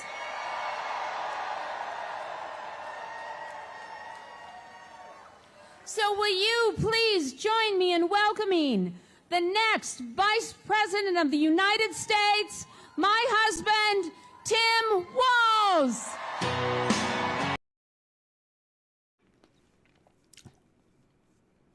I thought this was the Harris rally. I might be wrong. No, I think it is the Harris rally.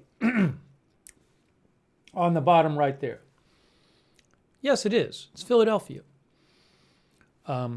Sorry, I'll be in a second. I guess Tim Walz is speaking. There he is. Thanks to the love of my life, Gwen, for her endless support and for coming along with me on this wild ride.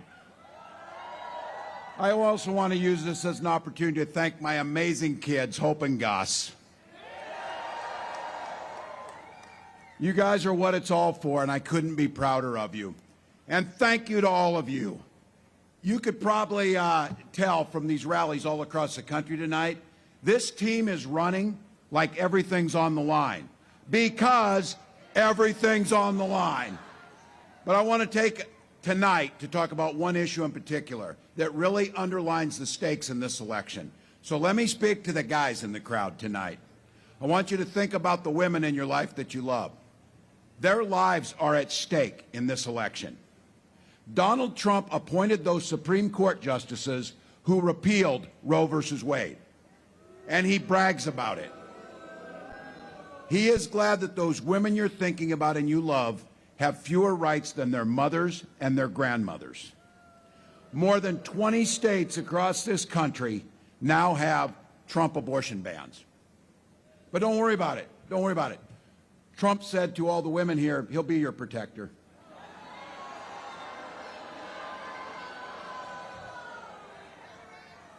And then he added, I'm going to do it whether the women like it or not. Well, now we're seeing women turned away from emergency rooms, miscarrying in parking lots, whether they like it or not. Survivors of rape being forced to carry those pregnancies to term, whether they like it or not. Fertility clinics turning couples away at the door, whether they like it or not. Look, this is personal for so many of us, Gwen and I included. We were only able to have that family because of fertility treatments. And I will be damned if anyone in this country should be denied that same right. When Congress passes that bill to restore reproductive freedom, President Harris will sign it into law. Folks, this is getting pretty simple now. Kamala and I trust women. It's that simple. Now, tomorrow, women all across America, of every age, both parties, are going to send a loud and clear message to Donald Trump, whether he likes it or not.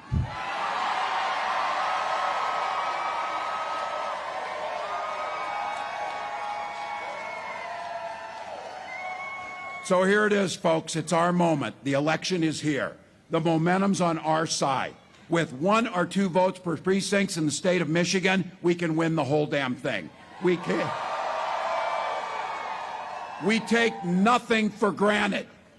Now, Gwen and I, we think the word hope is the most powerful word in the English language.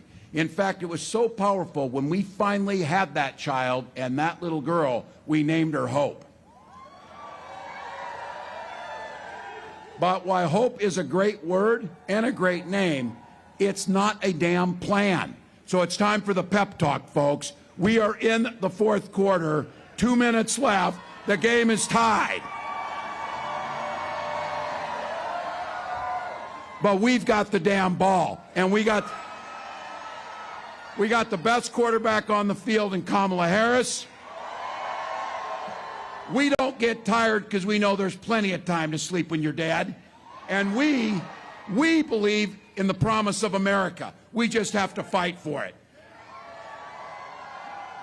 Here's the deal, folks. There's going to be a day you're going to be sitting in that rocking chair, and you're going to be rocking on that porch, and a little one's going to come home from school and ask, what did you do in the 2024 election where the American experiment survived, where the rule of law survived, where decency survived? And you're going to be able to answer, every damn thing I could. Every damn thing I could. So Detroit, it's time, and as the Vice President says, when we vote, Michigan, bring this thing home for America. Let's go. Let's go.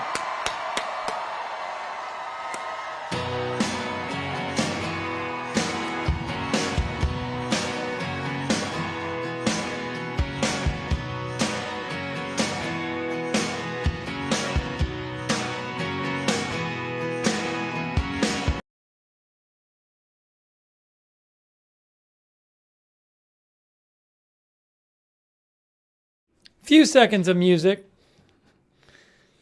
Let me go back to the Trump rally and put the audio on for that. Hold on. Hang on. Hang on a moment.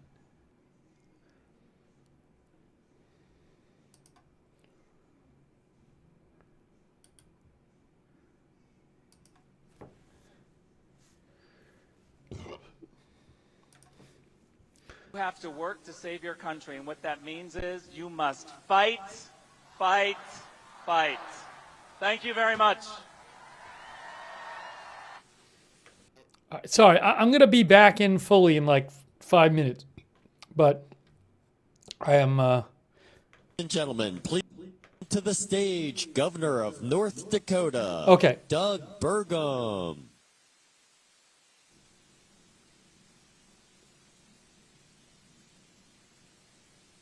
I think Reuters' camera is muting the music, it sounds like. That's what I think. Oh, hold on, no. So, all right, when he comes out, I am coming back. I am almost done with everything. Thanks, Zen Master, for your support, by the way. I'll be back on the screen in like 5 minutes.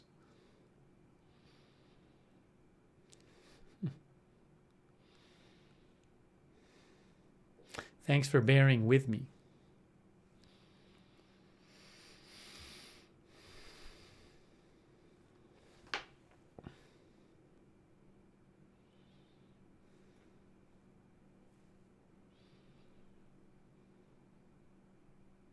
Michigan! Are you ready to rock? Yes, you need to be, because if you're here tonight, you're part of history. Yes, you are. This is a historic evening. How many of you were here 8 years ago when President Trump? Raise your hand if you were. Well, everybody here is going to be able to raise their hand in the future and say you were here the night when the greatest political comeback in American history occurred, and it happened right here in Grand Rapids, Michigan.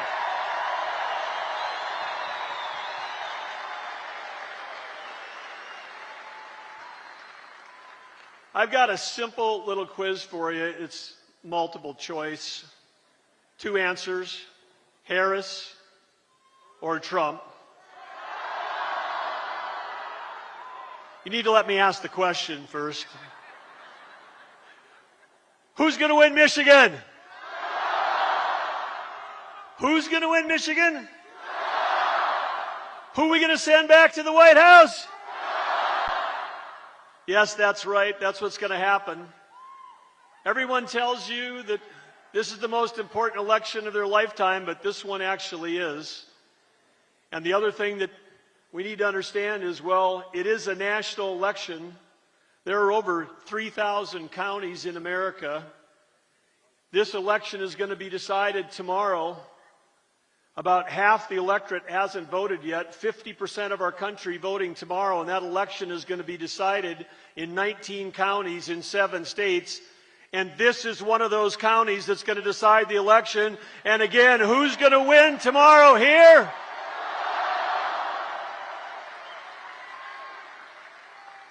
Yes, and that's good news. It's good news for all of you and good news for America.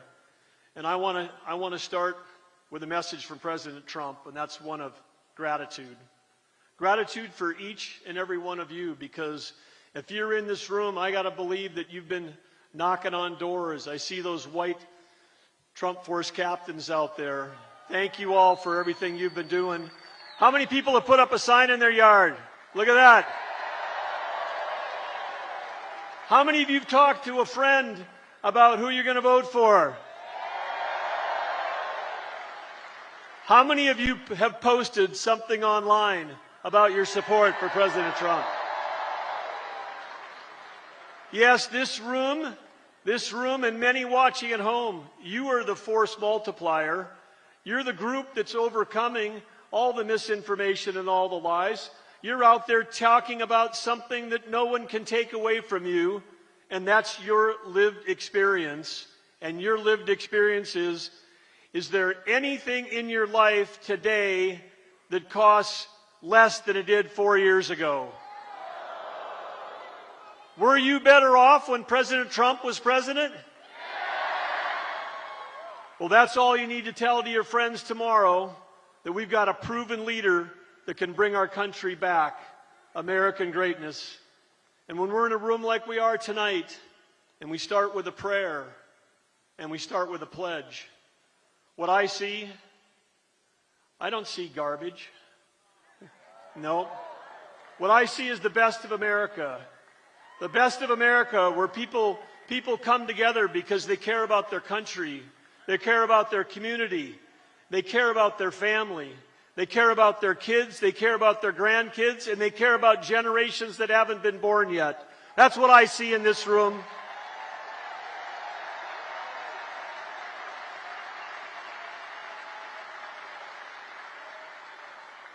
And when President Trump takes the stage tonight, and you see that emotion when he walks out here to the music, that's exactly what he's seeing. And I know that he's filled with gratitude for what each and every one of you have done and what each and every one of you are going to do tomorrow, because you have an opportunity by what you do tomorrow to change the course of this country and put us back on the track. There's a giant mess out there. Who's going to fix it? Absolutely. And I just have to touch on that for just 1 second. As the governor of North Dakota, I had an opportunity I grew up in a small town of 300 people. Didn't even have a computer in that town when I was going to high school. Never seen a piece of software. But with this amazing country, I had a chance to do a software startup with 10 kids from North Dakota. And because of the freedom and the opportunity and the ability to take risks, we built a 2,000-person company. We sold our products all over the world. The American dream existed. And that started under Ronald Reagan when that happened.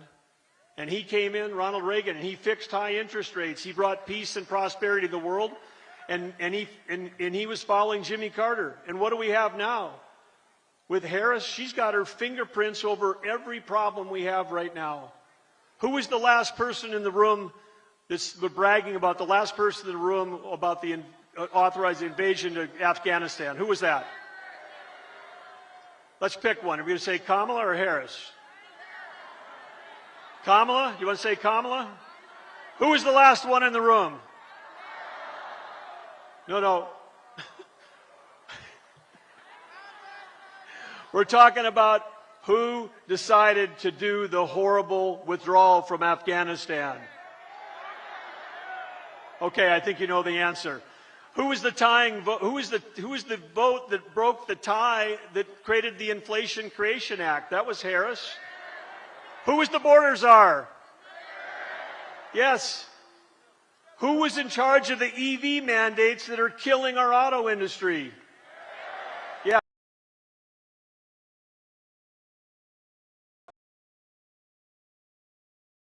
To be our president. So it is so clear. This is not like a slight course correction when President Trump gets in office with your help. This is a 180-degree different direction on the economy, on energy policy, on border policy, and on national security. And I can tell you myself, I was 4 weeks ago, I had an opportunity to be in the Middle East. They can't wait for President Trump to come back in and bring peace back to the world.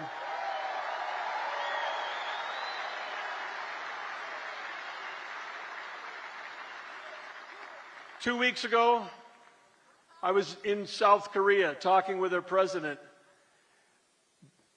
51 million people living in a spot that's half the size of North Dakota, 20 miles away from the DMZ on the other side. You got the North Korea, which has got nuclear weapons. You know who they can't wait to have back in office? Someone with the strength to stand up to China, stand up to the new partnership between North Korea and Russia. North Korea sending troops to Russia, Russia fighting a war against us with oil money because this administration with Harris is choking the U.S. energy business. Both Iran and Russia are funding wars against us with the failed Biden-Harris energy policies. You know who's going to fix that? Absolutely. So do you want more prosperity for you and your family? Do you want lower prices for everything you buy? Do you want peace abroad? Okay. Who are we going to send back to the White House? Absolutely. And he's going to be on stage tonight. They're getting closer. They're coming in here, and this is going to be the final historic thing, like I said, of the greatest comeback in political history. You're all part of it. Let's give him an incredible Michigan welcome when he gets here. Thank you, Michigan. Let's go. Let's get it done tomorrow. Thank you. USA! USA! USA!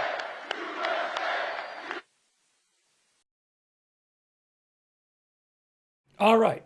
So we got the final event from both candidates in Philadelphia and in Grand Rapids, Michigan. Guys, it's very close to Election Day. It's very close.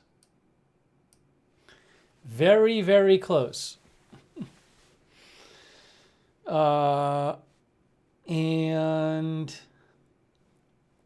it sounds like Trump hasn't arrived in Grand Rapids yet.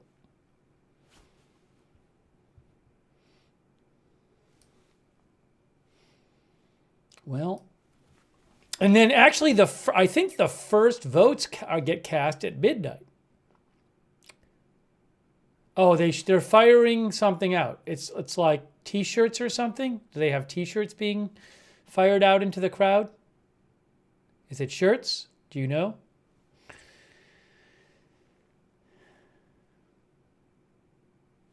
They have a shirt gun? Is it a shirt gun? Or is it a sign gun? Maybe, is it a sign gun or a shirt gun? Are they shooting out shirts or signs?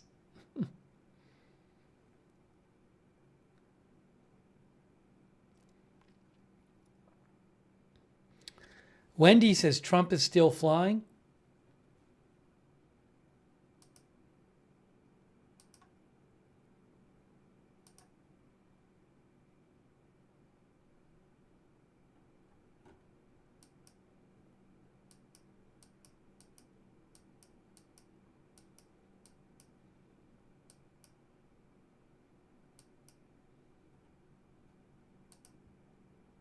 Oh, people are tracking his flight on Flight Radar 24. Yeah, he's still a little ways away. If we go to Flight Radar 24 here, look, this is, oops. I'll show you on Flight Radar 24. That's his flight right there. So, that's heading to Grand Rapids, but it's still a little ways away. If I, just to eyeballing it, looks like 100 miles away, 15 minutes or something. I don't know, 15, 20 minutes. Just guessing, just guessing. Not that far away.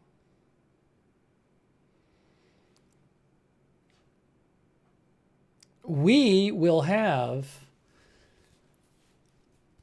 live election results coverage tomorrow night. Live election results coverage tomorrow night as they are shooting things into the crowd.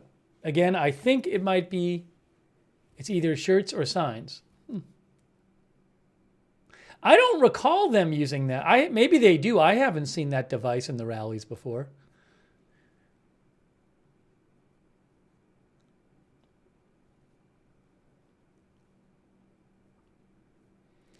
The election results, the polls close at 7. I'll come on sometime before 7 Eastern time, but I'll probably be on earlier in the day too.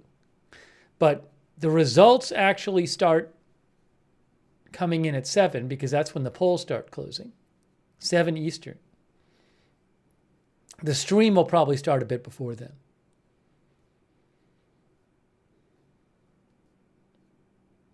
Oh, Susie Irish says they use that at that arena in the Griffins hockey games. Ah, so Susie Irish says it's something that they use at that arena.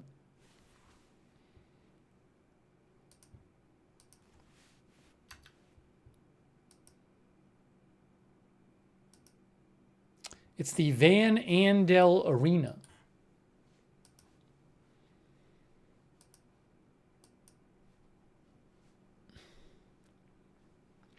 Home of the Grand Rapids Griffins of the American Hockey League and the Grand Rapids Gold of the NBA G League, according to Wikipedia. Wikipedia says it will also be the home of the Grand Rapids Rise of the Pro Volleyball Federation starting in January 2024. I don't know if that's going on there right now. Has a capacity for concerts of about 13,100. The population of Grand Rapids, Michigan is about 200,000 in the city.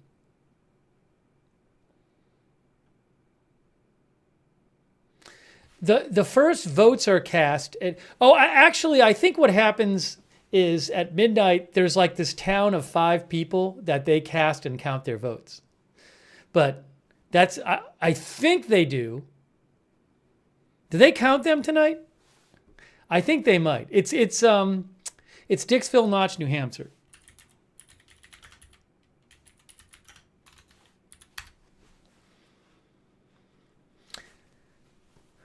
It's like a handful of people live there. It's what Wikipedia says.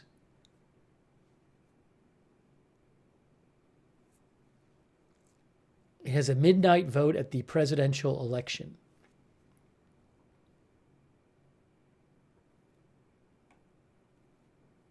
Yeah, so traditionally they have their vote. It's like a handful of people vote there, and then they release the results. Those results are not seen as predictive, by the way. In 2020, 5 people voted in the presidential election in Dicksville Notch, and it was 5 for Joe Biden and 0 for Donald Trump. But I mean, it's 5 people. It's not seen as predictive. Although I guess maybe if it's the same people who live there and they all vote differently this time, I don't even know if it's the same people who live there. But just to be clear, I mean, 2020 was a very close election, but it was 5-0 in Dicksville Notch, New Hampshire. So I don't know of anyone really looking to Dicksville Notch as a predictive, anticipating a big window into America.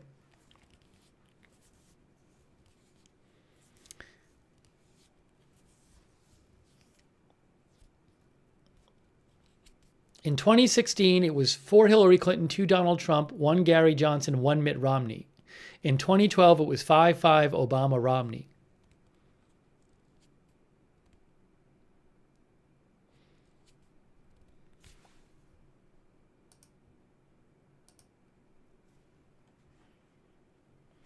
Anyways, I bet Trump will be talking during it, but we'll cover it anyway. I do want to see what happens with that. I'm supposed to have footage of that, so.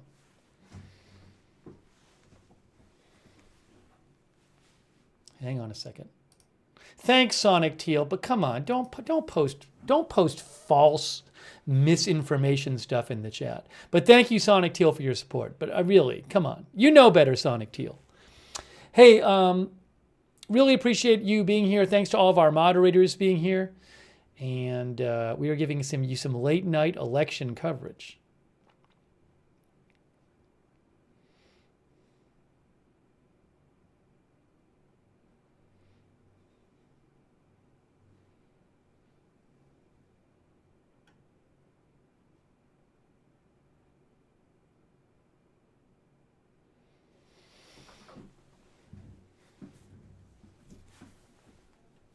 Pretty Sraz says this whole event, Rallies for Both, has been a circus. Thanks, Beth Mythical, Roberts May Queen moderating. We're really getting to the end.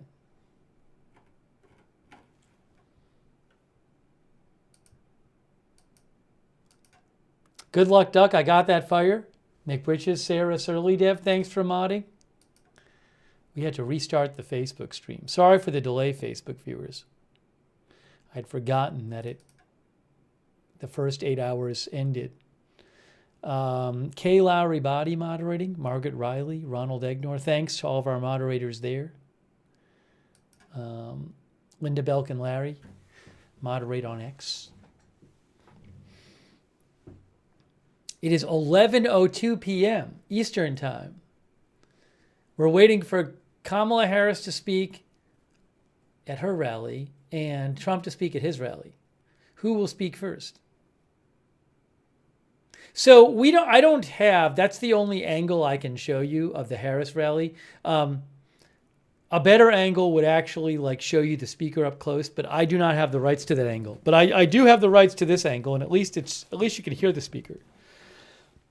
Excuse me. So when Harris speaks, we'll be able to hear her. I don't think we'll be able to see. I don't think we'll be able to see her that well. It's just what I have the rights to.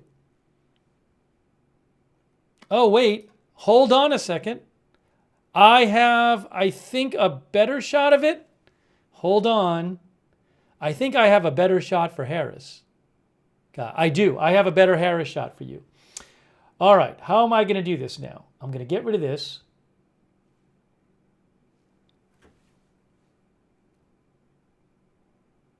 What am I doing here? Give me a moment to come back to me. Let me just fix everything here. I got to fix everything. Okay, so this goes there. This is going to go here. We're going to put this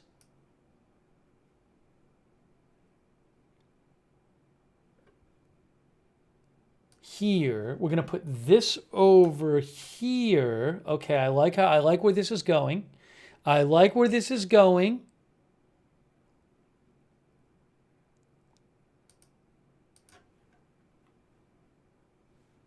Get ready.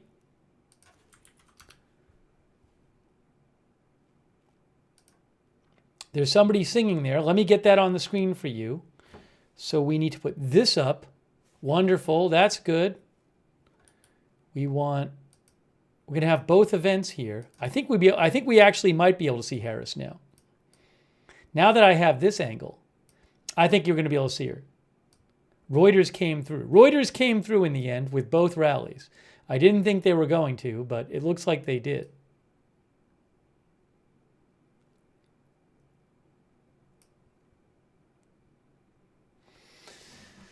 All right, so we got both rallies now. We got the Harris rally in Philadelphia. We got the Trump rally in Grand Rapids. We got them both for you. Look at that. Look at this. Look at what's going on here.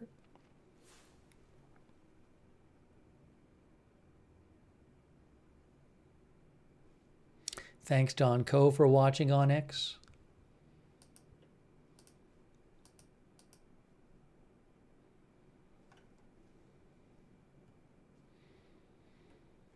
Just make sure I don't have any big updates for you.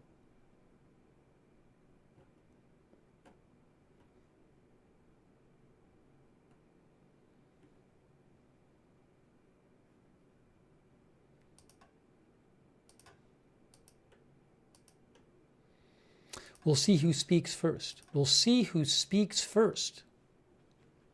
Haggard says the dueling rallies. Hang on a second. Some rude people in the chat.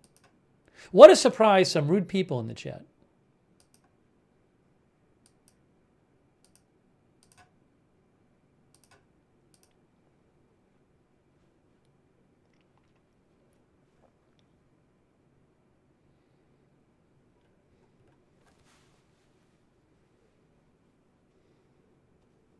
Yeah, this stream, the Harris stream I think is going to get close up when she comes out.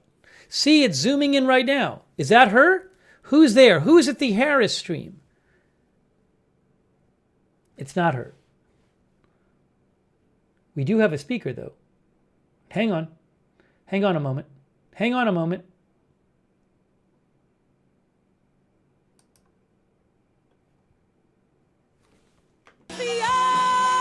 Oh, she's singing. She's singing, apparently. Oh, no, she's not singing. Hold on, the music was still playing. I think the music stopped. Now what's happening? Hold on, which I'm hearing, I was hearing Trump music. I was hearing the Trump music. Okay, here we go. Here we go. Not just because our birds had the link popping yesterday. This past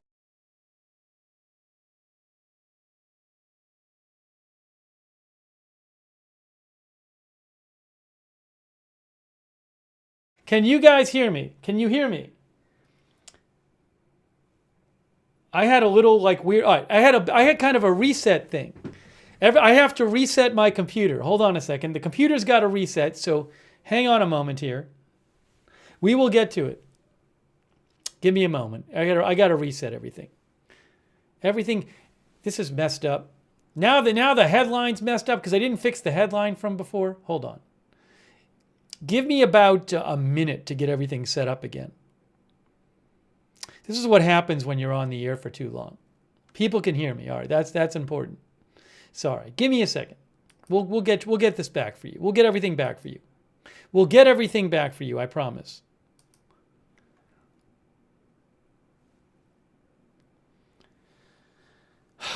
Okay, where were we?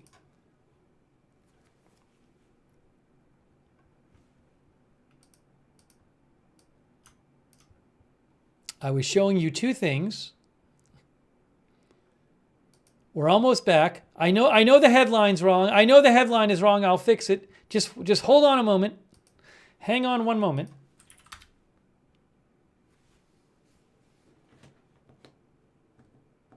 Now what? Is this not working? Am I going to have to do this again?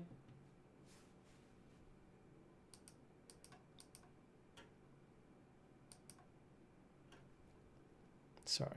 I just need 2 seconds.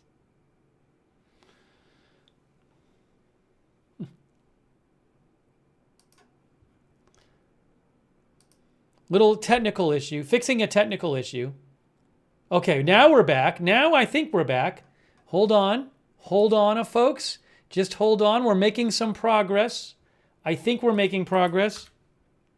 I think we're making progress. Why is that not working?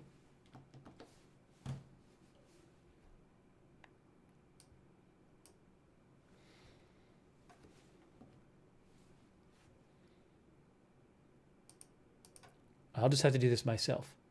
All right. What happens if I do this? Hold on. Oh, I know what's going on. I know what's going on. We got music. We don't want music on. No music. That person did not speak very long. Okay, I think we're back. I see Harris rally, Trump rally. It seems like we're back.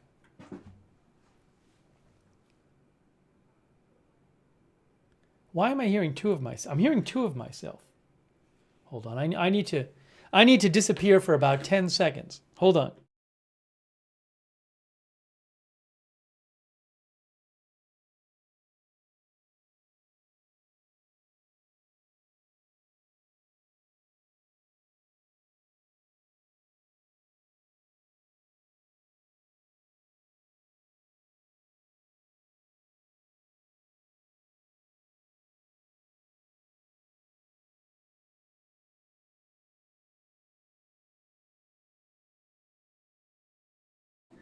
I was hearing two of myself, but I am no longer hearing two of myself. I fixed it. Okay. Sorry about that, guys. It's just, we were on too long and I had to reset something. But now we have the Harris rally and the Trump rally. You can see both of them. We will have both Harris and Trump. This is it. This is their last campaign event.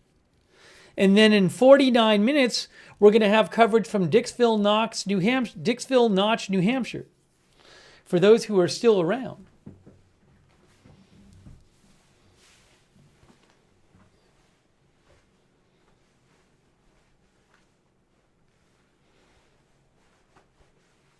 I see people standing up with their signs at the Harris rally.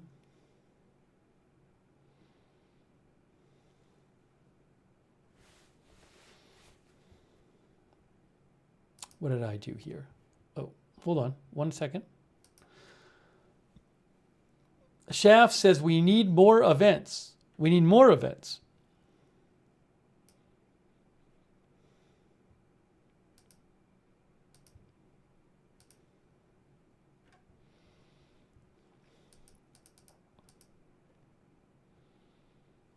It's 11:12. 11:12 Eastern Time.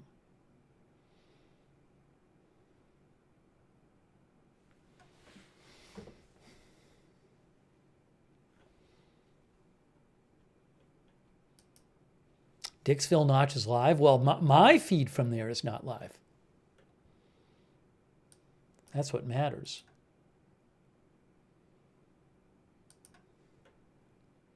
I see people dancing at the... I wonder if they're playing Hot to Go or something. They're playing some song that has people dancing in Philadelphia.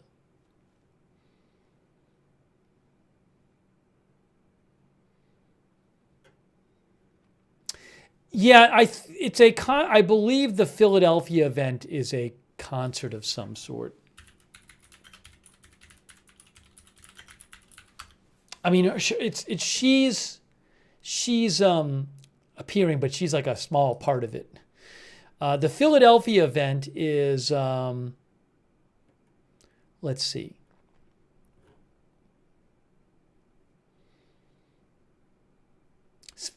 Vice President Harris and special musical guests.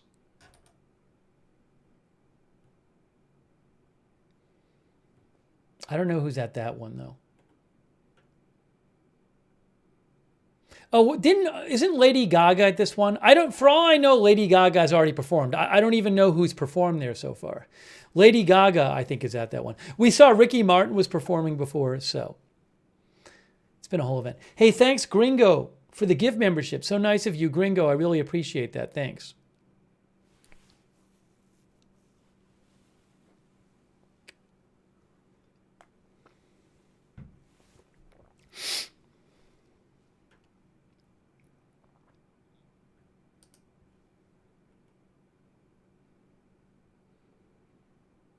According to Philadelphia Inquirer, the performers at this rally include Lady Gaga, Ricky Martin, The Roots, DJ Cassidy, Freeway and Just Blaze, Jasmine Sullivan, and Adam Blackstone. Also, Fat Joe spoke. We saw that. I don't know that we saw DJ Jazzy Jeff. And Oprah was supposed to speak, but I don't know if Oprah's already spoken.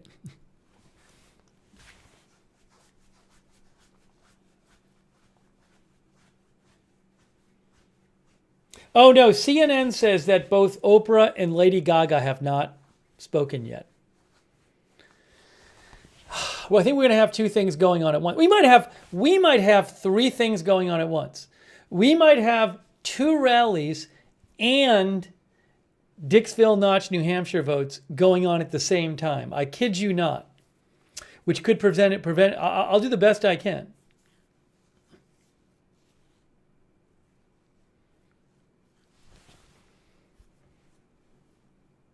I'll have video from Dicksville Notch. It's just, there's no way Trump is going to be done by midnight. So there's a world in which if Harris could be done by midnight, at least her part of the rally.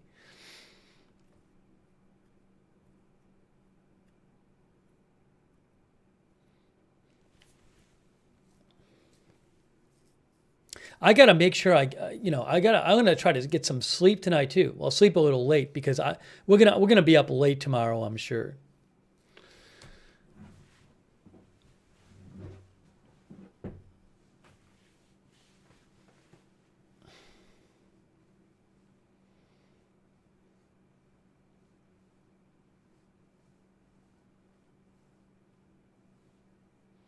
Jim says the candidates must be exhausted now with all these rallies. I'm sure, day after day after day.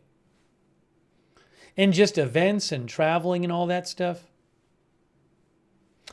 Gringo, no, we're waiting for both candidates to speak. Neither of them has spoken at this final event yet.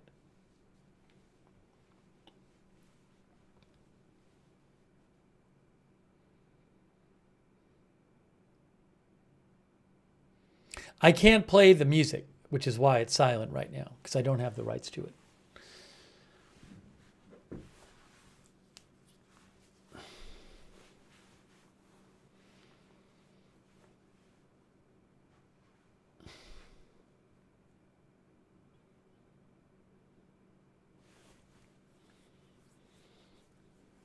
Dicksville Notch will be at midnight. I might have video from there to like 11:45.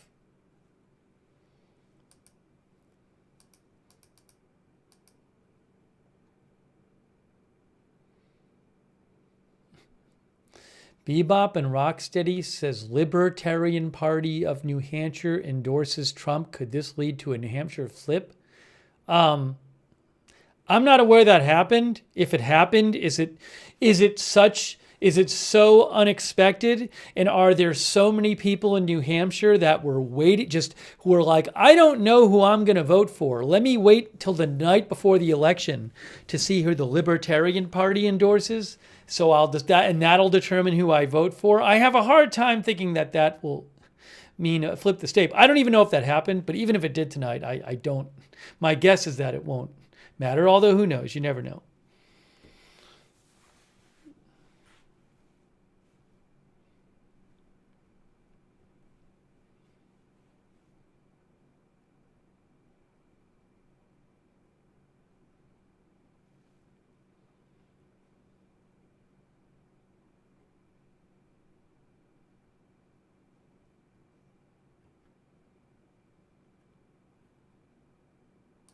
Hang on a second here. Here we go.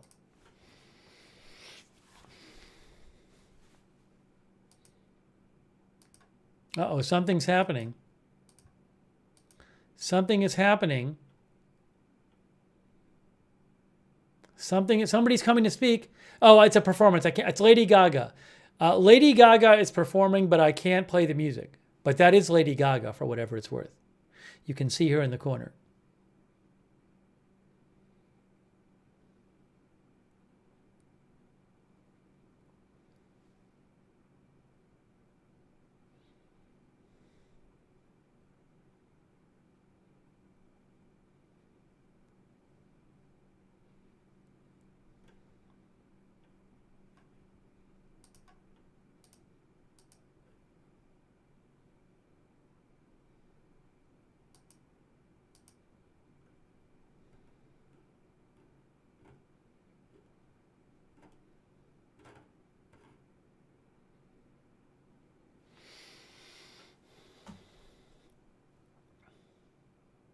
Too Big says it's God Bless America. I don't, even if it is, I just got to be safe with the music stuff. I just got to be safe. My general policy is just not to play any music. That keeps the broadcast safe. So we're just not going to play music.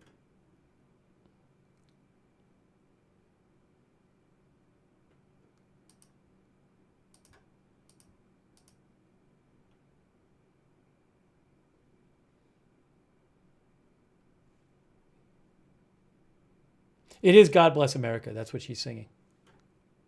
That is what she's singing.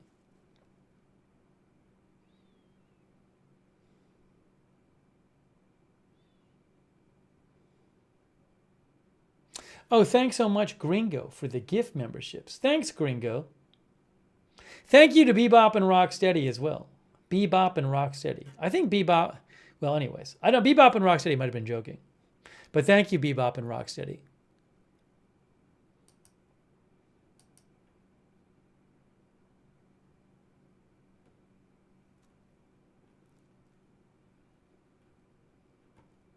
Well, at some point, one of the two candidates is going to come out and speak.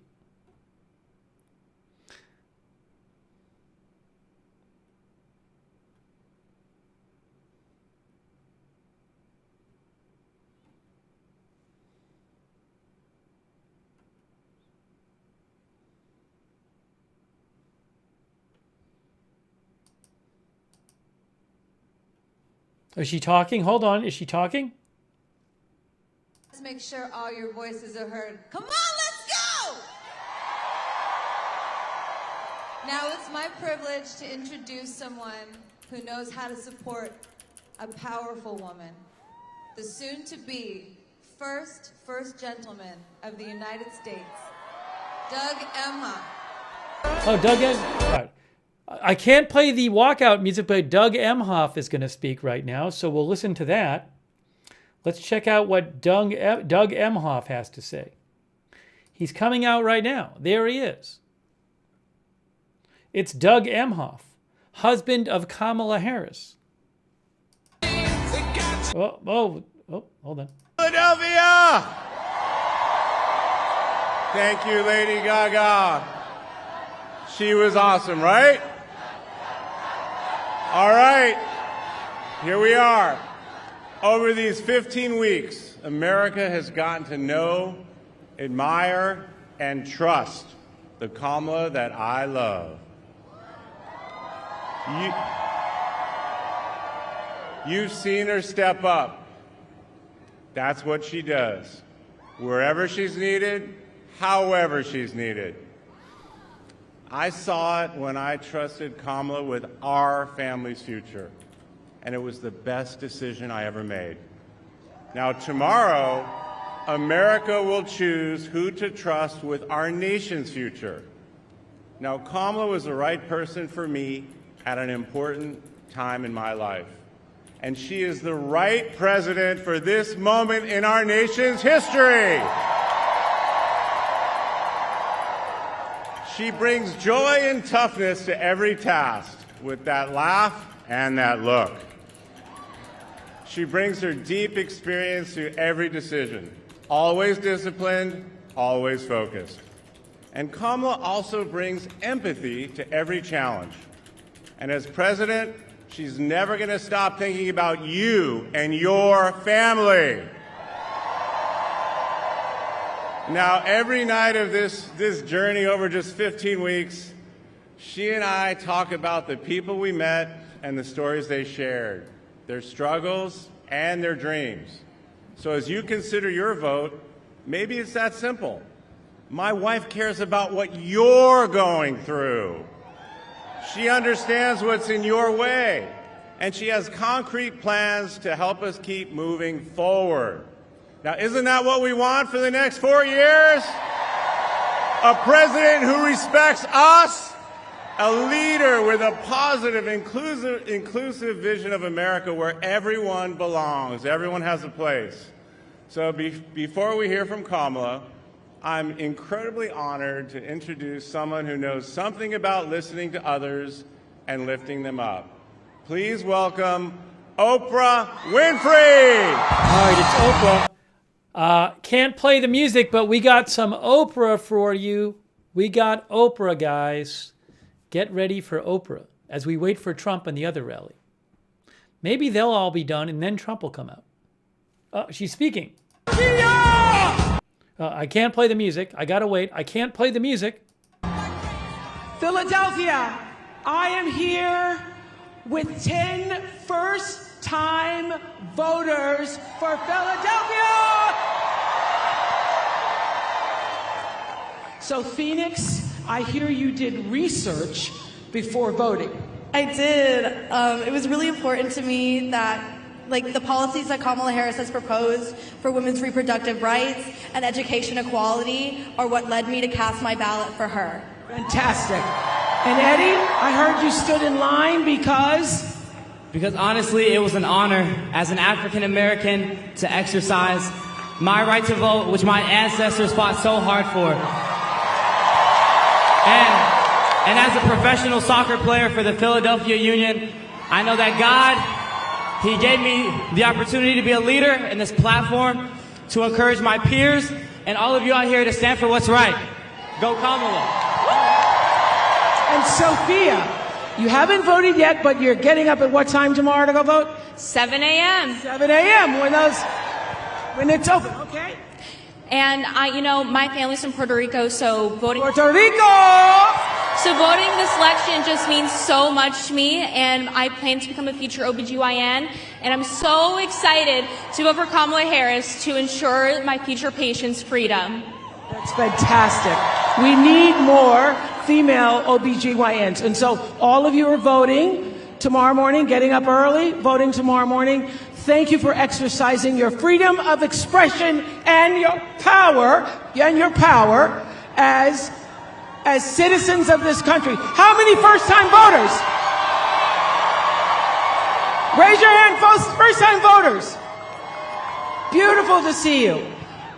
Thank you all for coming here tonight and representing all the people who will be voting tomorrow. Those of you who have not voted, thank you so much. You know, on January 20th, 1961, President John F. Kennedy issued a challenge. He said, ask not what your country can do for you, ask what you can do for your country. Well, I'm here to tell you that what you can do for your country, what you can do for democracy here, and what you can do for the spirit of John Lewis and all the others who dared to walk across that bridge in Selma and fight for justice for us all.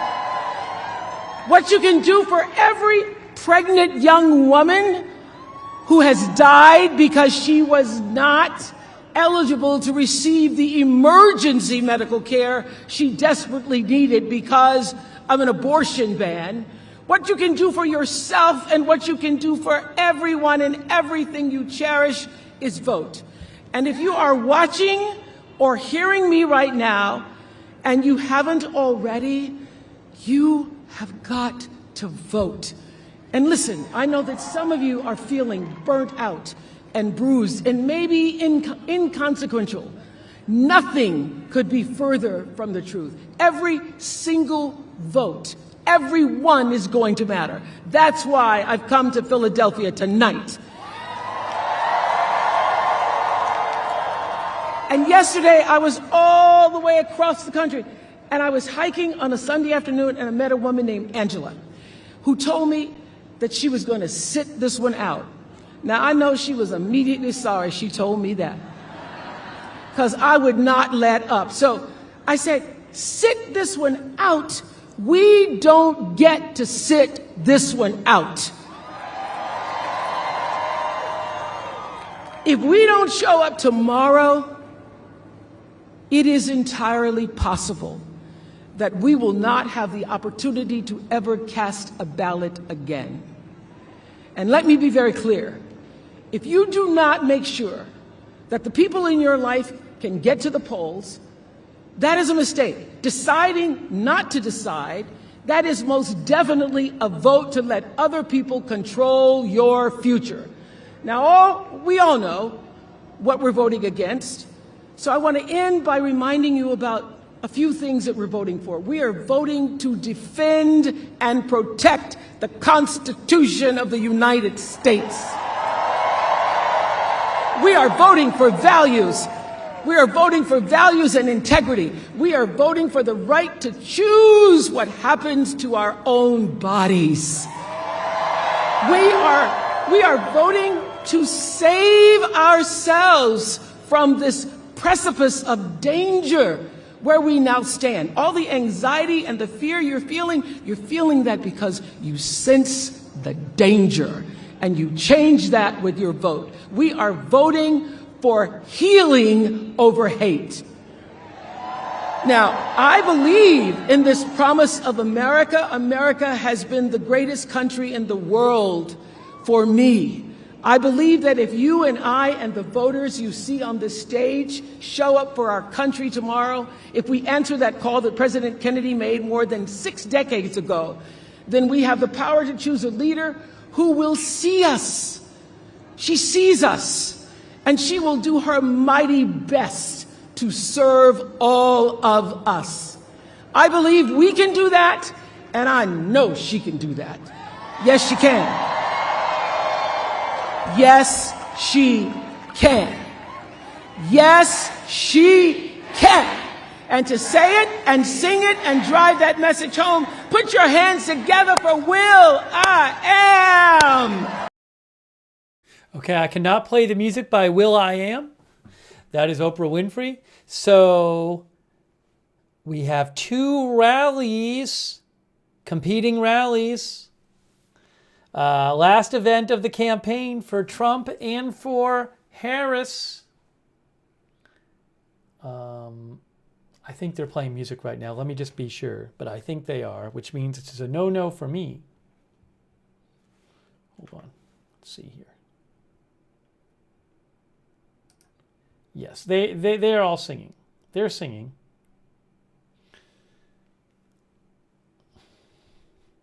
So we're going to hold off on the sound until they stop singing.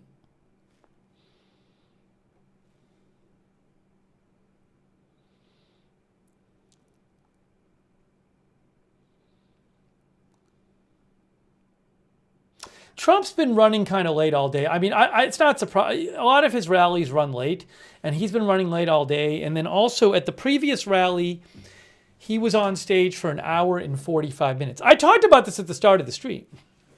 I said at the start of the stream, his last rally is scheduled for 10:30. And I said, you know, I'm guessing he might run late, but they probably don't want it to run too late. But I think he might be. My guess is that that's going to start soon. My guess is that the Trump rally is going to start soon. It's just, you know, these are also just a late rally. They were scheduled late. There's Will I Am on the right.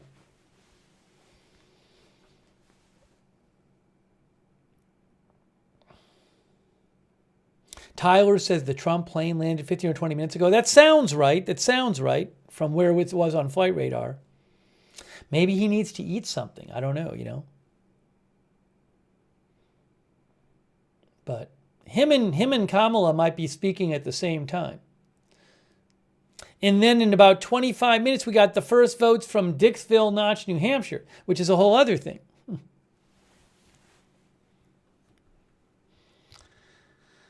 So a lot is going on right now. There is Harris right there. There's Kamala Harris right there.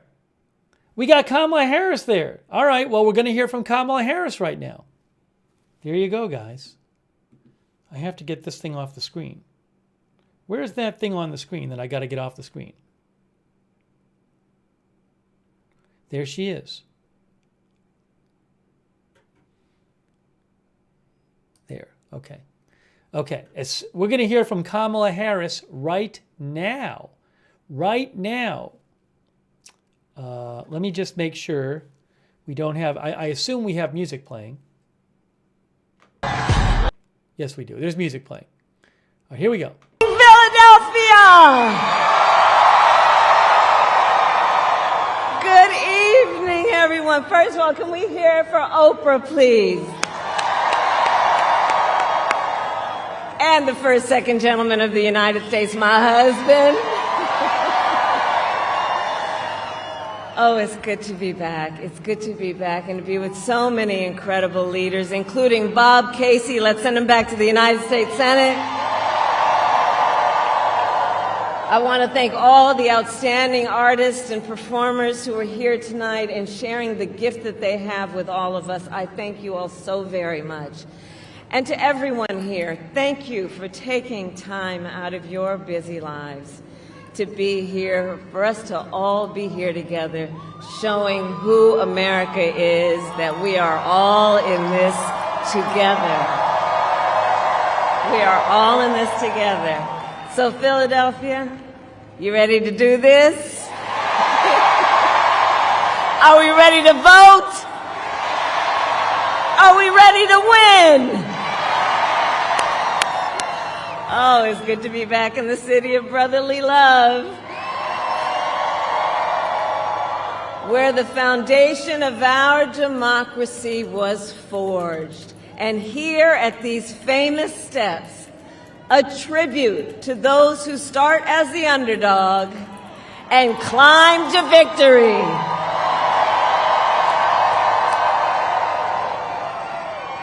So America, it comes down to this. One more day, just one more day in the most consequential election of our lifetime, and the momentum is on our side.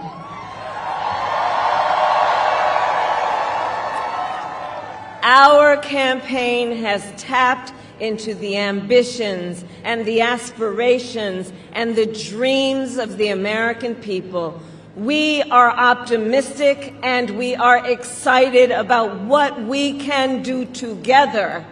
And we know it is time for a new generation of leadership in America. And I am ready to offer that leadership as the next President of the United States of America. However, the race ain't over yet, and we must finish strong, and this could be one of the closest races in history. Every single vote matters, so let me ask you, who here has a plan to vote?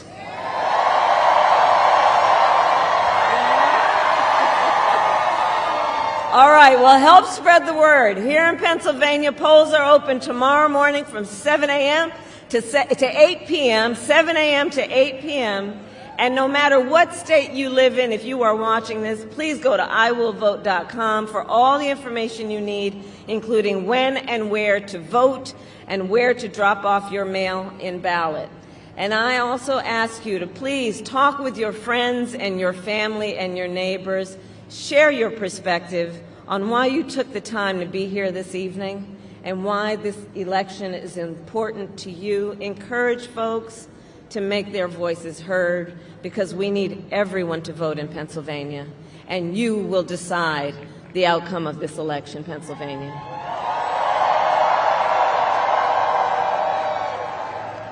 So with only a few hours left, we still have work to do. And as you've heard me say before, we like hard work. Hard work is good work. Hard work is joyful work. And make no mistake, we will win. We will win. And we will win. We will win.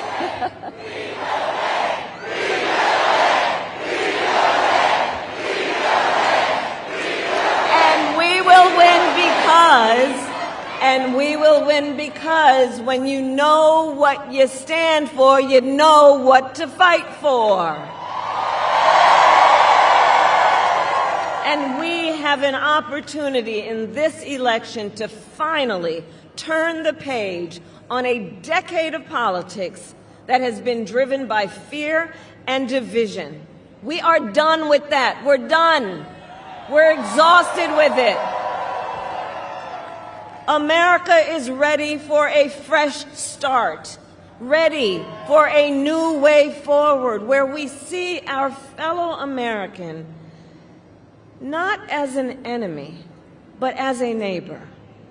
And we are ready for a president who knows that the true measure of a leader is not based on who you beat down, but based on who you lift up.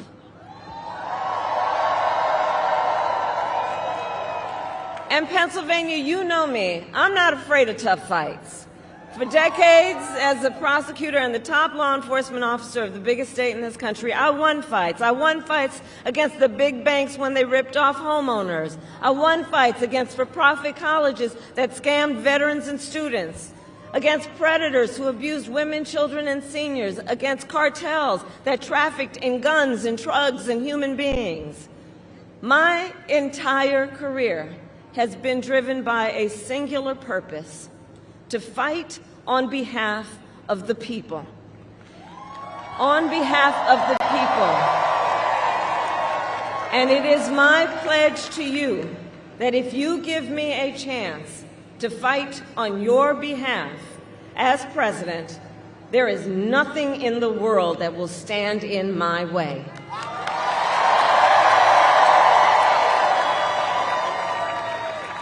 And instead of stewing over an enemies list, I will spend every day on your behalf working on my to-do list,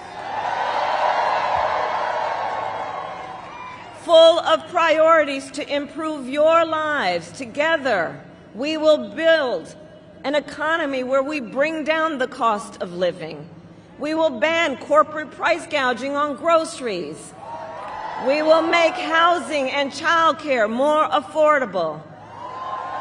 We will cut taxes for workers, for middle-class families and small businesses.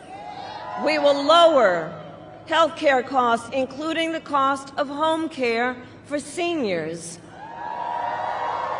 Because on the issue of health care, I absolutely believe access to health care should be a right and not just a privilege of those who can afford it.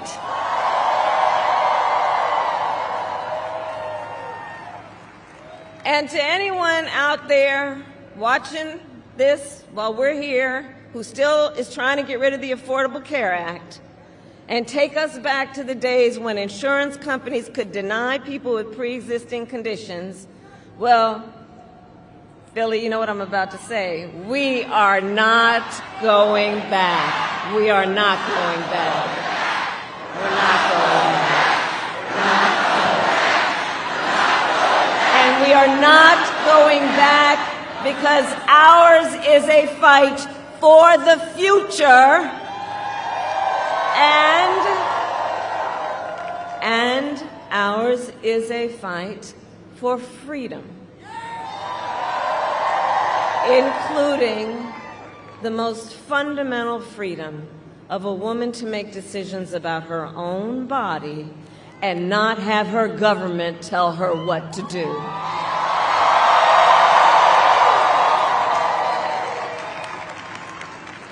And when Congress passes a bill to restore reproductive freedom nationwide, as President of the United States, I will proudly sign it into law. Proudly. Proudly. So, America, I am asking for your vote. And here is my pledge to you. As president, I pledge to seek common ground and common sense solutions to the challenges you face. I am not looking to score political points. I am looking to make progress. And I pledge to listen to those who will be impacted by the decisions I make. I pledge to listen to experts. I pledge to listen to people who disagree with me. Because you see, I don't believe that people who disagree with me are the enemy. I'll give them a seat at the table. That's what real leaders do.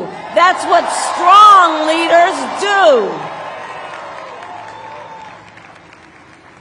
And I pledge to always put country above party and self, and to be a president for all Americans.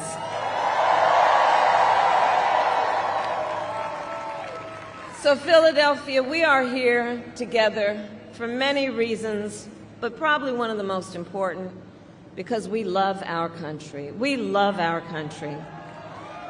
And when you love something, you fight for it. And I do believe it is one of the highest forms of patriotism, of our expression, of our love for our country, to then fight for its ideals, and to fight to realize the promise of America.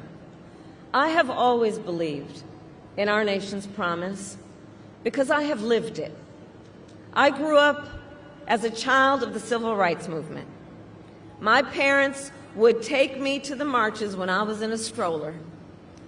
And we all know, and we've read about it, at those marches, there were people from every walk of life who came together to fight for freedom and for opportunity. You know, growing up, I saw how hard my mother worked to give her daughters the same chances our country gave her.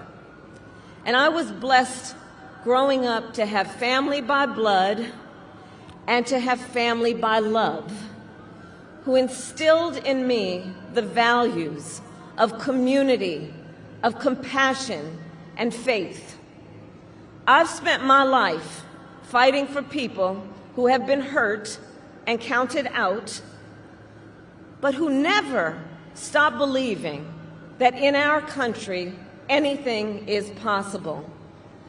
I have lived the promise of America, and today I see the promise of America in everyone who is here, in all of you.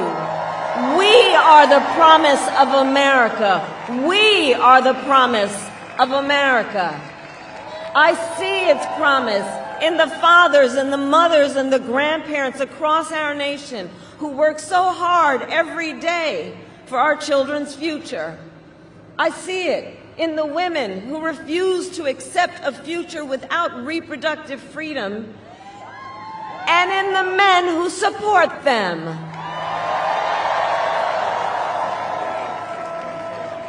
I see it in people of all ages who have knocked on doors, made calls, sent texts, and who will spend tomorrow driving their fellow Americans to the polls. I see it in Republicans who have never voted for a Democrat before, but who put the Constitution of the United States above party. And I see the promise of America in all the young leaders who are voting for the very first time. Where are you? I know you're here. I know you're here. And you who are determined to live free from gun violence, who are determined to tackle the climate crisis, who are ready to shape the world you inherit. To you in particular, I say, I see your power, and I am so proud of you. Can we all applaud our first-time voters?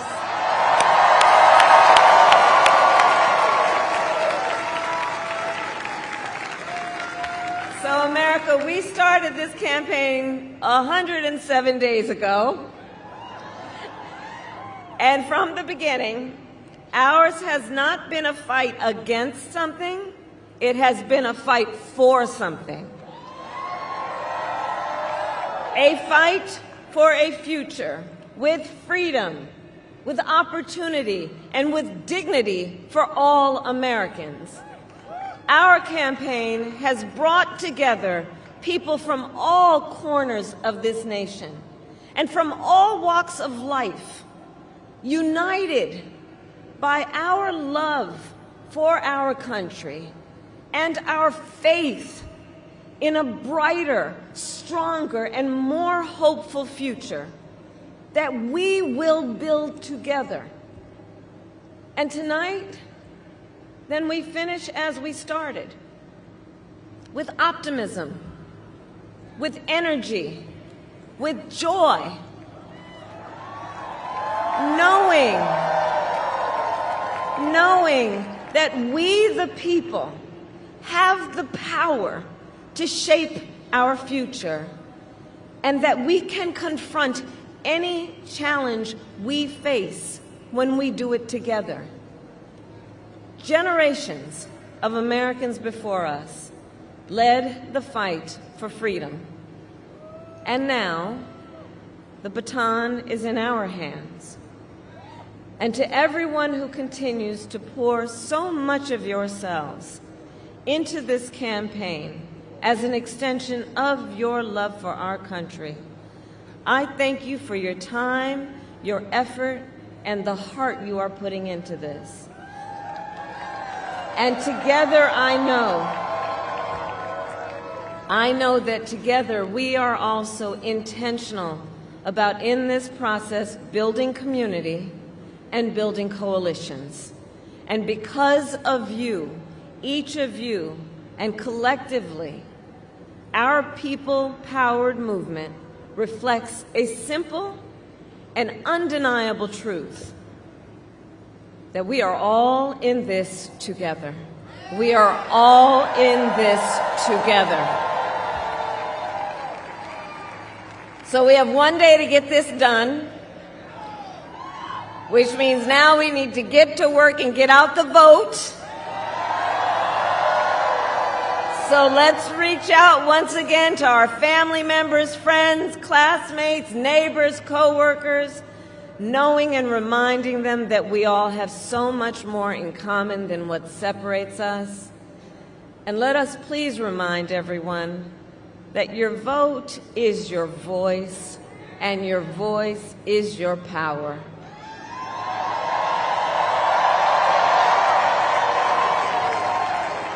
So tonight I ask you one last time, are you ready to make your voices heard?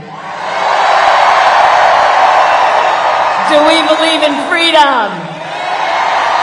Do we believe in opportunity? Do we believe in the promise of America?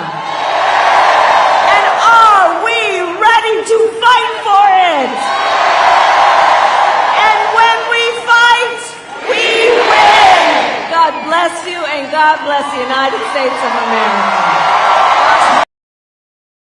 All right, that was Kamala Harris. Let's go to Dicksville Notch, New Hampshire. Dicksville Notch, New Hampshire. We're going to see the first votes cast in the country in Dicksville Notch, New Hampshire. Hold on a second. What makes the voting system work?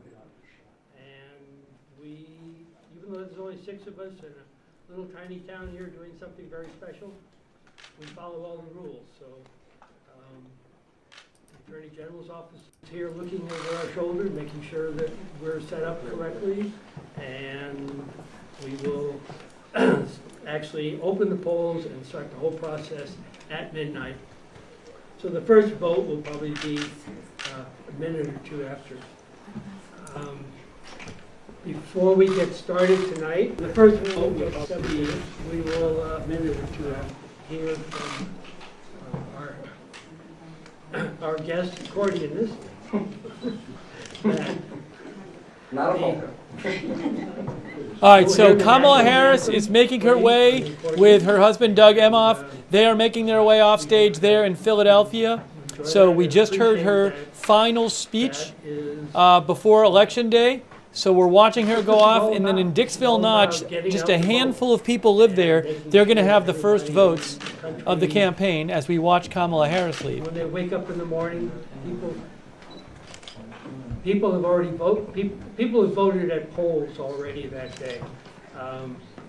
when I started this, there was no such thing as early voting and vote by mail and all of that. Okay, hang on, really quick. We're not really the first voters. We're just the first polling place to open and close. Really quick, thanks so much to DJ for your support, and Nick Van Sickle, and Zelderon, and Denise Horton, and Dennis, the one and only, and Heather N. Thank you.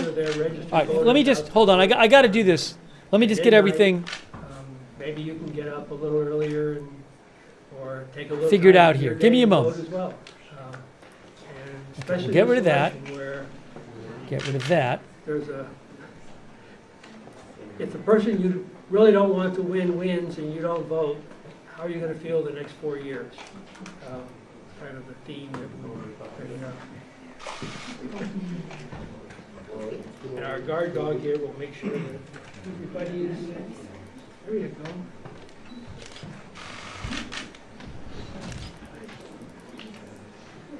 go. All right, we're 4 minutes till midnight.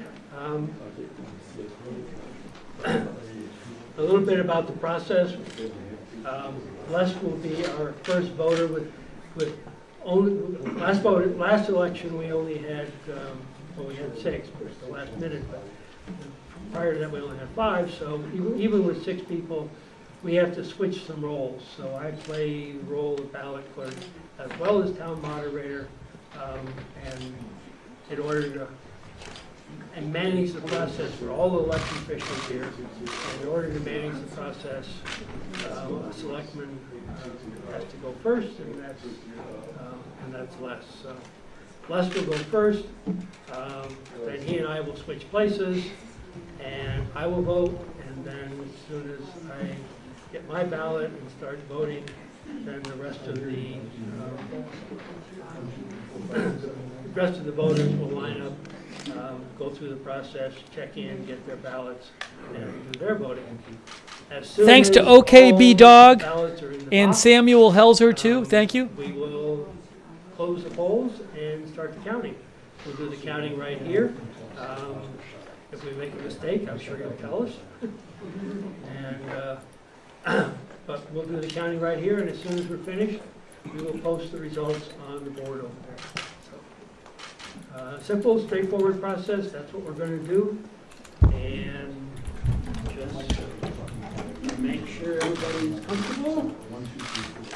All right, these are the first votes in the nation. First votes in the nation.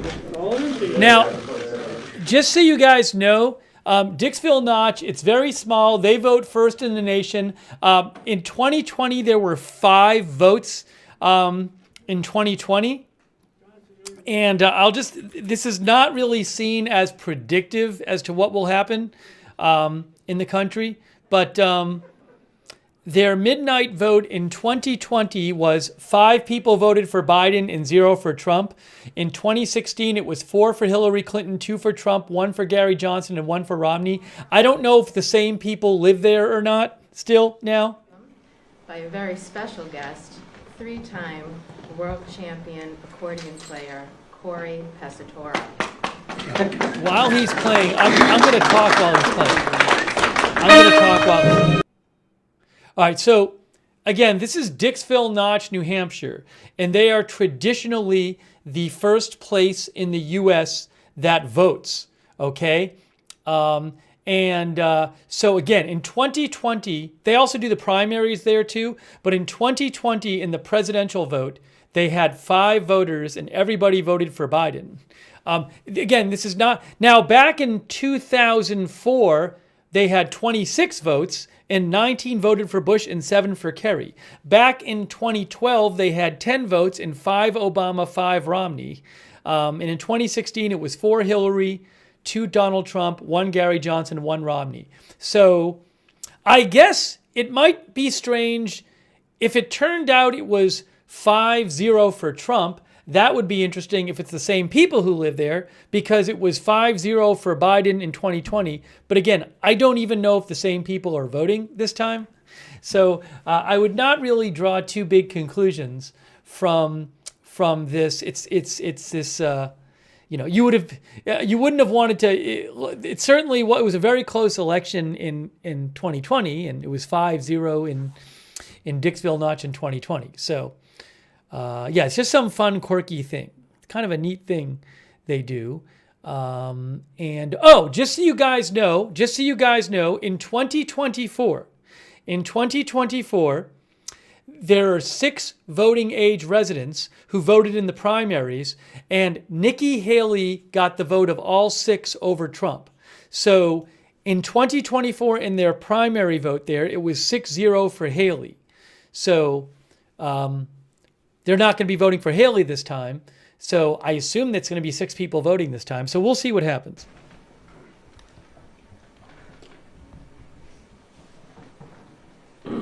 Seconds. 10 seconds. They're waiting to start. That information was from Wikipedia, by the way. You can go to Wikipedia, read about Dicksville Notch on Wikipedia. Now midnight, November 5th, the polls are open in Dicksville. Polls are open in Dicksville Notch. Breaking news. Yes. The polls are open in Dicksville Notch, New Hampshire. That guy's checking in. He's checking into the voting station right now. It's really, you're watching a live polling station in Dicksville Notch, New Hampshire.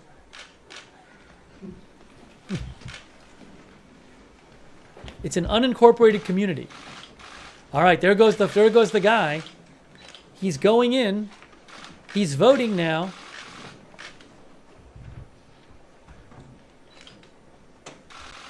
He's the first voter. First voter of 20. That's kind of cool. He gets to be the first voter of 2024. Well, not really the first in-person election day voter. Because plenty of people, about 80 million people have voted by early in-person voting or vote by mail. So he's certainly not the first voter, but the first election day voter. In person.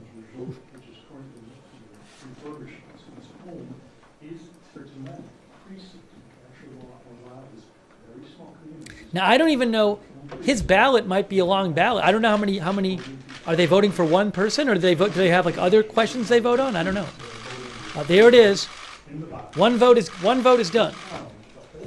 Now that guy goes in. Now he's checking it. No, this is the only one.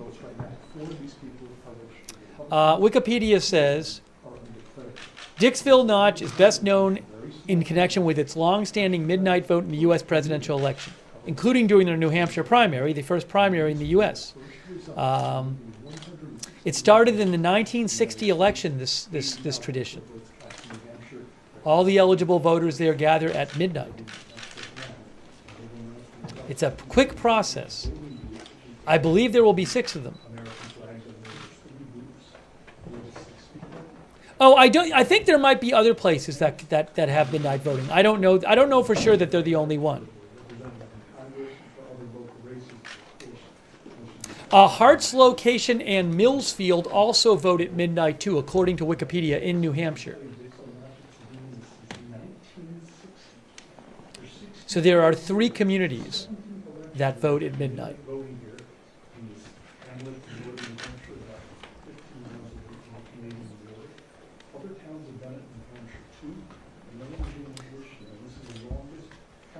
So my understanding, that's another person is voting. Oh, they have 2 voting at a time. They have 2 voting at a time. And again, I think they all voted in the Republican primary. So I don't know how this is going to go. What are they going to do? All right, 2 votes are done. 2 votes are done. Thanks to all of our moderators who are with us. Thanks again, Dennis the one and only, Denise Horton, Heather N., DJ, Nick Van Sickle, Thomas Kruger, Jeff Mayo, DJ Samuel Helzer.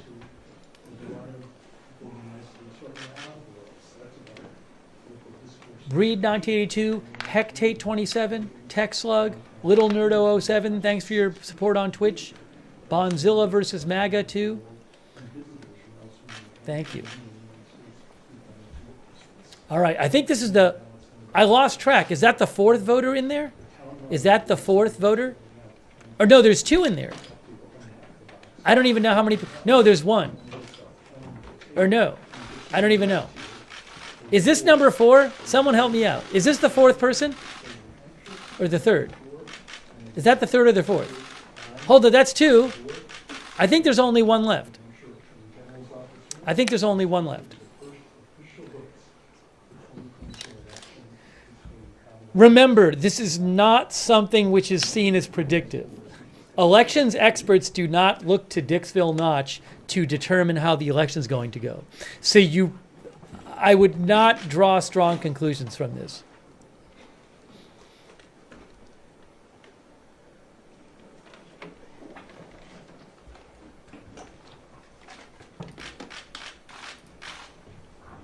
Okay, I think this is the last guy. Is that it? Is that all 6? Are we done? Is that 6? Are there more? Maybe it was only 5. I guess there's one person. Silent Silver Blue says 5. There were 6 who voted in the primaries, all for Nikki Haley, according to Wikipedia.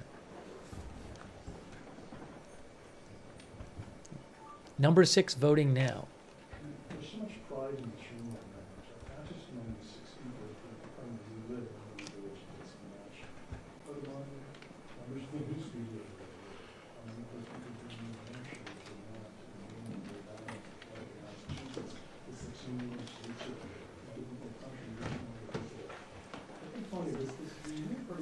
Okay, I think this is it. I think this is it. How will the 6 Nikki Haley voters vote? Will they go for Biden or Trump? All 6 voted for Nikki Haley in the primary. But maybe some just wanted to vote on a competitive primary and not vote in the Democratic primary. I don't know. So somebody could have been like a Biden supporter and just said, well, I don't want to vote in the Democratic primary because it's not competitive, so I'm going to vote in the Republican primary. I don't know.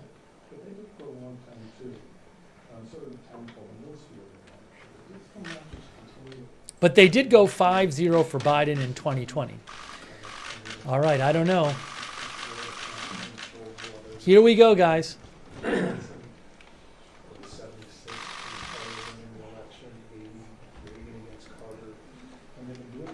Supervisors advise if all registered voters have voted. Been advised that all registered voters have voted.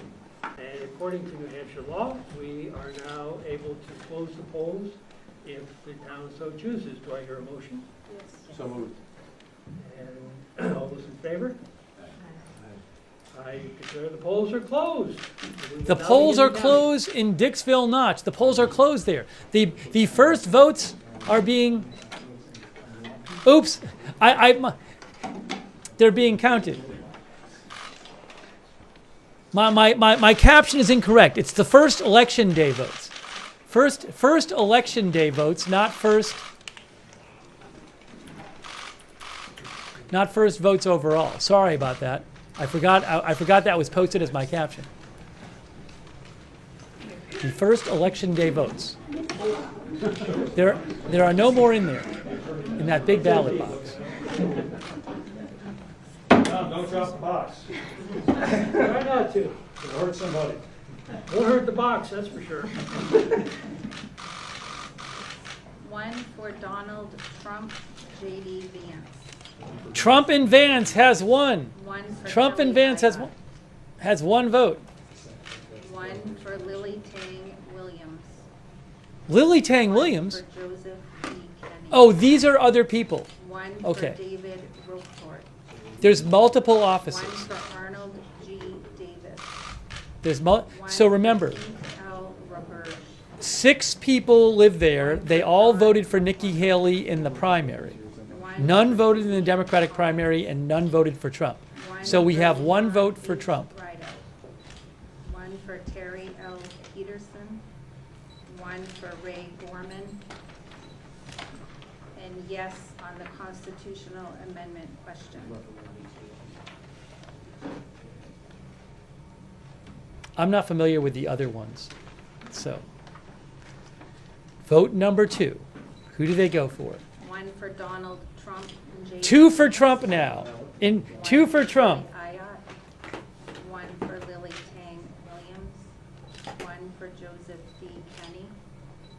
one for David Roquefort, one for Arnold G. Davis, one for Keith Roberge, one for John McCormick, one for Suzanne Collins, one for Leon H. Rideout, one for Terry L. Peterson, one for Ray Gorman, and another yes for the constitutional amendment question. Ballot number 3. One for, I never say her name right, I'm sorry, Kamala D. Harris. One for Harris. For Tim Walz.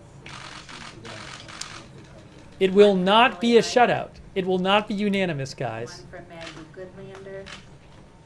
One for Joseph D. Kenny. One for David Roquefort.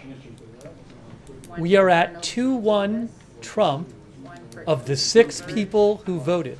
We're at 2-1 Trump. One for Suzanne Collins. There's a lot of tension in our audience right now. One for Terry L. Peterson. Thanos is back in the One for game. Ray Gorman. And yes on the amendment question. All right, guys. We have 3 more votes there. What's going to happen? What will happen? Okay. One for Donald J. Trump. Trump is winning 3-1. 3-1 in Dicksville Notch. 3-1. One for Joseph D. Kenny. One for David Roquefort. One for Arnold G. Davis. One for Keith L. Roberge. One for John McCormick. One for Suzanne Thank you, Collins. Bebop and Rocksteady. One for Leon H. Rideout. One for Terry L. Peterson. One for Ray Gorman. And no for the constitutional. 6 voters in this at this voting station. One for Kamala D. Harris. 1 for Kamala Harris. Oh my gosh, it's going to come down to the last vote. It's 3-2. Will it be 4-2 Trump or 3-3? One for Rusty Talbot. If you want to get conspiratorial about it, could they have talked to each other and arranged for a 3-3? One for John McCormick. If I'm going to put on my conspiracy hat, the conspiracy hat says that they arranged to have it 3-3. But you don't know. It could come out 4-2. Guys, this is really big. This is the last one. What's going to happen here? And one undervote.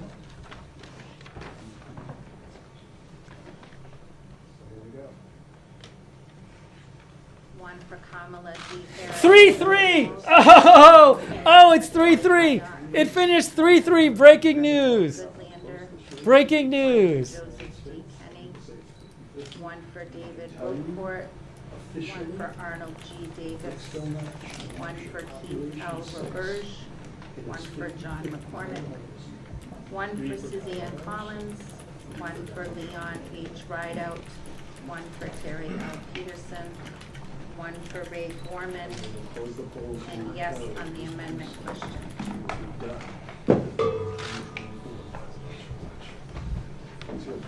3-3. It's a tie. It's a tie. We have the results. Let the conspiracies begin. Let the conspiracies begin. Let me put this headline up. Ready. Oh, Trump's about to come out. President. 3 for Kamala Harris. 3 for Donald Trump. Following the national trend.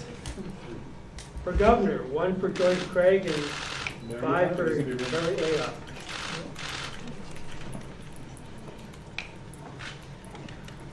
And for representative of Congress, 4 for Maggie Goodlander and 2 for Lily Tang Williams.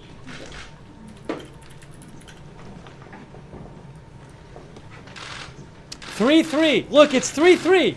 It's 3-3. Okay, Trump's coming out right now. Maybe Trump was waiting for Dicksville Notch. Look, it's 3-3. For executive counselor, we had 1 for Emmett Soledadi and 5 for Joe Kennedy. And for state senator, 1 for Rusty Talbot and 5 for David Roquefort. Oh my gosh, crazy. races, there were no contests with 6 votes for each candidate.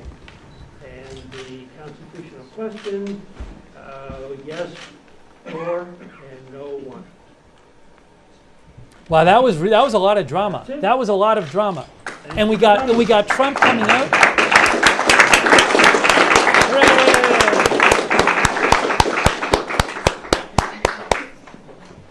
Enjoy the rest of the evening. Okay, Trump's about to speak. Trump's about to speak, everybody. That was cool. Right. Cool. We're gonna write this.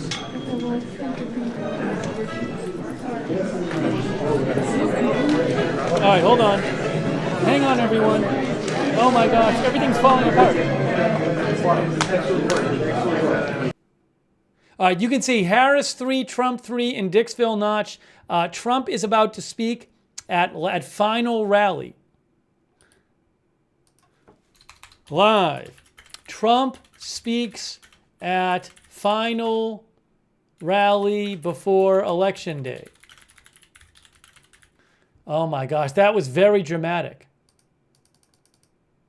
That was very dramatic. Dicksville Notch, just take a look at, again, in Dicksville Notch, New Hampshire, it was 3-3, 3 votes for Trump, 3 votes for Harris. Oh, I wonder, again, the conspiracy theorist in me says they got together before and said, we don't want to prejudice the election either way. Not that they would. Let's have a nice tie. But maybe they didn't. Maybe they didn't. Wow. That was really dramatic. That was way more dramatic than I thought it was going to be. That was super cool. All right, we got to listen to Trump in a second, but we'll leave it on Dicksville Notch until Trump starts speaking. Wow, that was really neat. I hope it was as exciting in the chat as it was here, because it was pretty exciting here. One of the viewers said they planned it to go viral. All right, I got to get Trump's audio on. Hold on a second, guys. Hold on. I'm going to get Trump up on the screen. Bye, Dicksville Notch. Thank you, Dicksville Notch. That was great. Thank you to Dicksville Notch. But it's time to get Trump on the screen.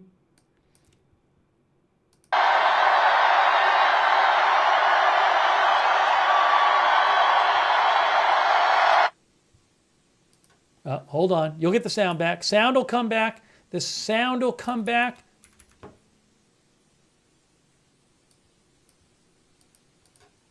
Wait a second. Give me a moment. Hopefully it comes back. He's not speaking yet. He is not speaking yet.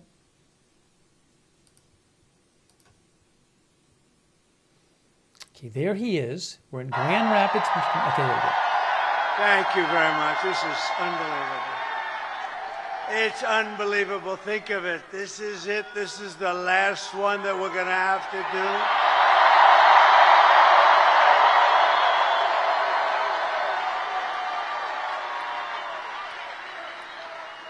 And doing 4 of these in one day is a little difficult, but not really, because the love in every one of them has been incredible, just like this. So it makes it a lot easier. And I want to say a very special hello to Grand Rapids. It's been a special place. Remember, 2016, we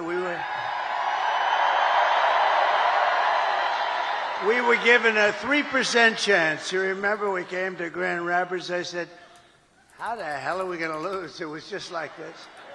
And I said, how are we going to lose? We're not going to lose. And it was a 3% chance. And then we won a little place called Florida, and it went to about a 7% chance. And then it went to an 11%.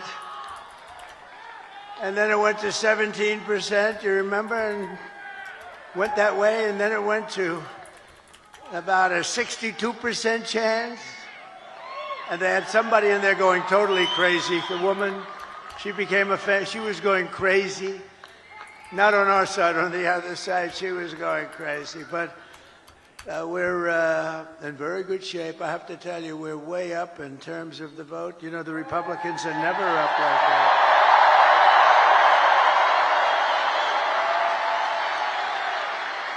And I don't want to talk too much about it because I really want you to just assume that it's sort of even and you're going to turn out tomorrow and we're going to blow this thing away because, you know, we're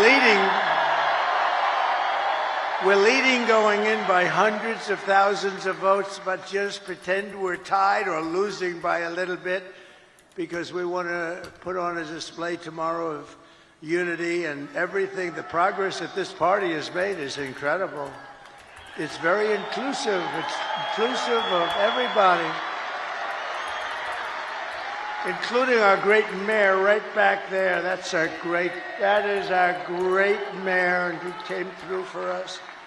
But I want to thank everybody, and a very special hello to Michigan. We're going to do some great things from Michigan. We're going to do great things from Michigan. We're going to bring the car business blazing back. You're not going to remember what was like. We're going to make Detroit. We're going to make Detroit greater than it ever was. You know, I've been hearing about Detroit for a long time. They've been talking about that miracle in Detroit. Well, I mean, look, we got to be honest. It hasn't happened, but it's going to happen now. It's going to happen at levels that you never dreamt possible. So for the auto workers who have been so incredible, you've been so incredible. You're going to be very happy with the things we're doing. We killed the plant, as you know, in Mexico. The biggest plant in the world was going to be built in Mexico, and I absolutely killed it. But I'd like to begin by asking a question. Are you better off now than you were 4 years ago? Because over the past 4 years, Americans have suffered one catastrophic failure, betrayal, and humiliation after another.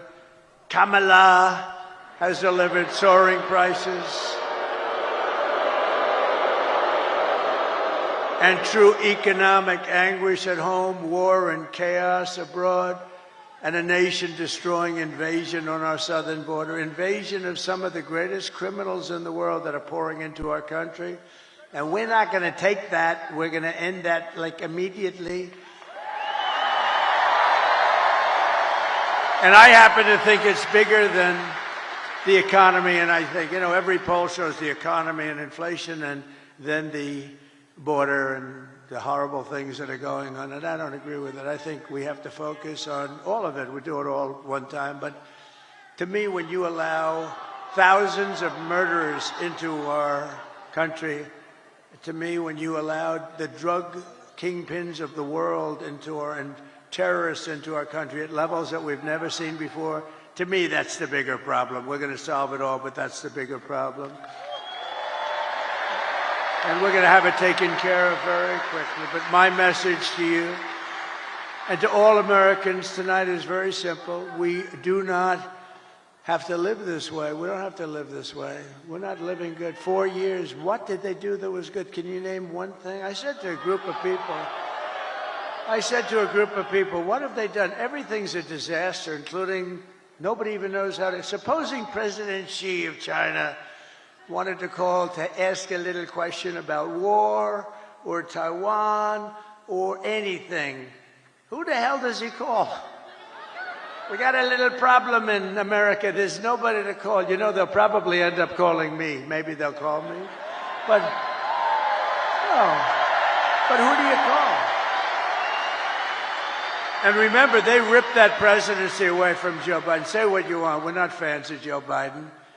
You know, I spent $150 million on him. We went through the convention. We never mentioned Kamala. Nobody knew who the hell she was. And all of a sudden, they picked Kamala, even though she was in last place. She came in number 13. They had 12 plus Kamala. She was considered the 13th. But then they wanted to be politically correct, so they picked Kamala. And they called her Harris. And nobody knew who Harris was. Like, call Harris. Who's Harris? Weird. You know, it's a very nice name, but it's a strange name because nobody knows who she is as her, so we have to call her Kamala. But she was the least popular. She got no votes. She lost in the primaries to Joe Biden and everybody else. She was the first one out. She quit the first one, 22 people. She left. She never made it to the great state of Iowa, never made it. And now we're running against her. But she's been exposed, you know, she's been exposed. She's a radical left lunatic who destroyed San Francisco. But we don't have to settle for weakness and incompetence and decline and decay. That's a nice word, decay. That's what's happened. That's a nice word, decay. Can you imagine? And nobody will question it because it's true. With your vote tomorrow, we can fix every single problem our country faces and lead America, indeed the world, to new heights of glory. But indeed, think of that statement, how beautiful that is. New heights of glory, that's what's going to happen. When we win the election and we're really, well, look, the ball's in our hand. All we have to do is get out the vote tomorrow. You get out the vote, they can't do anything about it, we win.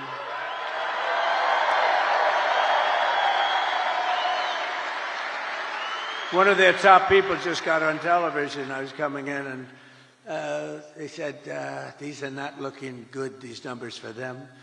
This is very troubling. At least he was honest. No, all we have to do, if we get out our people, it's over. There's nothing they can do about it. It's nice when you have that, right? You know?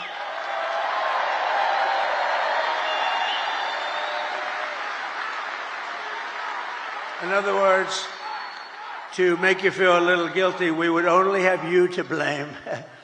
But we put ourselves in an unusual position. Never happened where we're leading by hundreds of thousands of votes in the early stage vote. That's never happened before. We've always been losing by sometimes millions of votes, and you know, you keep catching them on Tuesday, but Tuesday comes along and you make it, or you don't quite make it, you're a little short. And then they cheat, and it makes it a little tougher. Because when you have open borders, transgender everything, high taxes, very high taxes, they're campaigning on the fact that they're going to raise everybody's taxes. And you have men playing in women's sports. You have to cheat. Who the hell is going to approve that stuff? Who's going to approve open borders with criminals pouring into our country by the millions? No, they have to cheat. They have to cheat, and they do it very well, actually. But I think we're in very good shape. We just have to show up, and you're going to have the biggest victory. You know what this will be? The single greatest victory, politically speaking, in the history of our country.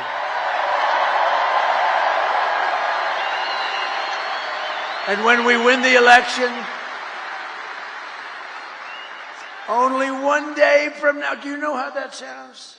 I started off saying, and when we win the election 4 years from now, that was terrible. That was so depressing. When we win the election 4 years from now. Then I said 3 years and 2 years and 1 year. Then I said 6 months, and I said, ooh, that's starting to get a little close. And then I said 5, 4, 3, 2, 1 month. And then about 3 weeks ago, when we win the election in 21 days, it just seemed very far away. And now I say when we win the election tomorrow. Can you believe it? Can you believe it? Wow.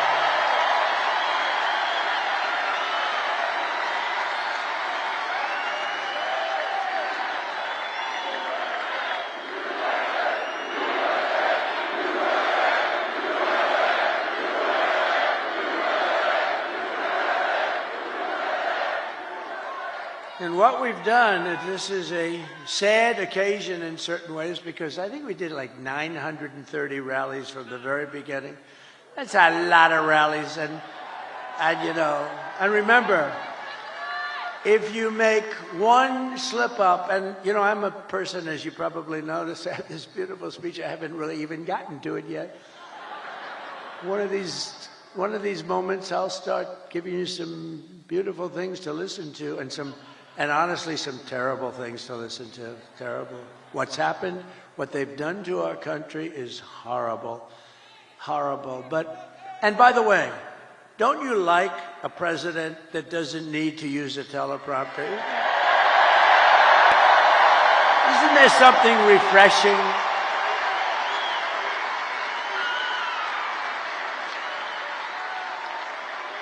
But I think I heard somebody say it's like 900, maybe a little more than 900 rallies. And, you know, rarely do they ever catch me making even a little mistake. I go through rally after rally, 10, 20, 30, and then I say the wrong. They say, he's cognitively impaired. No, we're not. I'll let you know when that time happens. It could happen, but hopefully it's not going to be for a long time. He pronounced a word. He slurred the word. And I hate to go back, you know. A lot of guys, they'll be talking and they'll make a mistake. Excuse me, let me go back. When you do that, it's over for a good speech. You can't do that. You just have to blaze through it and hope that they didn't hear the mistake. You know, when Winston Churchill, who's a great speaker, he was actually a stutterer, a tremendous stutterer, and he became one of the greatest orators. But when Winston Churchill made a mistake, he didn't go, excuse me, and go back. He just blazed through it. But if I do it, they say, he's cognitively impaired. There's something wrong with him. These people are sick. Those people, look at them. Ooh, that's a lot of people. That's a lot of people. But this has been an incredible journey. And it's very sad in a way because, you know, we've done all these. And this is the last one. But here's the good news. All we were doing is putting ourselves in a position to win, which we can do tomorrow very easily if we show up.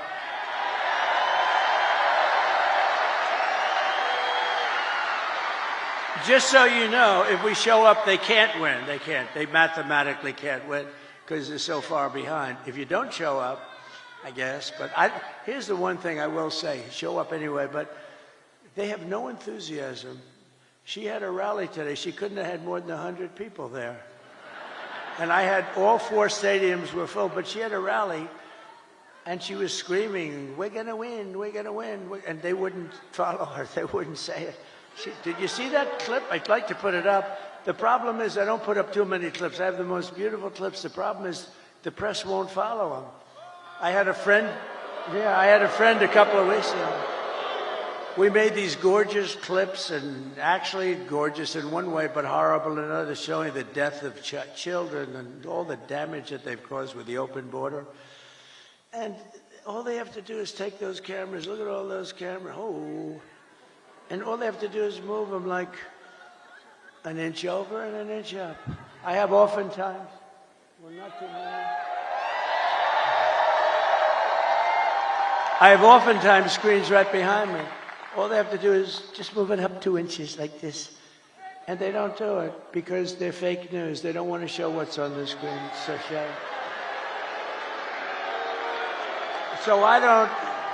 So I'm having a modestly good hair day. Look at that. Look. Modestly good. Not the best. I'm not thrilled, but it is what it is. No, it's great. But what I do see behind me are beautiful people, great workers, people that are proud and they love our country. That's what I really see. Nice, beautiful. So it puts us, assuming we can win tomorrow, which I think we should be able to do pretty easily. It's in our hands, right? It's in our hands. It's totally in our hands. Oh, it's today. Oh, it's today. Oh.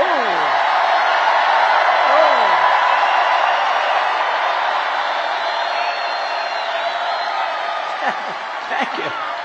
That's today. Wow. Can you imagine a crowd like this at like 1 o'clock or some ridiculous time in the morning? On a Monday/Tuesday, right? Think of that. What a compliment. And it is true. She had nobody at these rallies. That's a poll. Look, Mr. Wall. Look at Mr. Wall over there. This guy. It was always my ambition to buy a suit like that and wear it one time. Well, I came in a sanitation uniform last week, and that worked out pretty good. Because Joe Biden, in one of his crazy moments, said that we were all garbage. But they've shut him down. They took the election away. They walked in and they said, you're not running anymore. You're out. Can you believe? They stole the election from a president. They stole the. Can you imagine that? They said, you're not, you know, they use the word coup. I think it's worse than a coup in a sense, because a coup, there's a little back and forth. They said, Joe, you're out. That crazy, horrible human being, Nancy Pelosi, who cheats like hell. She sold. She sold. You know what she said last night? She said, and there's another guy, the guy, how do you explain that guy? They say, well, we'll get ready to start impeaching him. Now, how bad are people like that? They're just trouble for our country. They're bad, sick people. They took 2 impeachments and they wasted all that time and money and energy when we should be focusing on making America great again. They're horrible people. I mean, Nancy Pelosi started with nothing. She's worth $200 million. You know, she had a big position in Visa, and she sold it. And the day after she sold it, the Justice Department announced that they were under this massive investigation. You're a stock guy, right? They're under a massive investigation. So I don't know what happened, but I don't imagine the stock went up. History would tell you the stock went down. Did it go down a lot? It went down a lot. So they have this big position. She sells her stock. Hours after she sells her stock, they announce that Visa is under massive investigation. The stock goes tumbling down. She's a crooked person. She's a bad person. Evil. She's an evil, sick, crazy. Bad. Oh, no. It starts with a B, but I won't say it. I want to say it.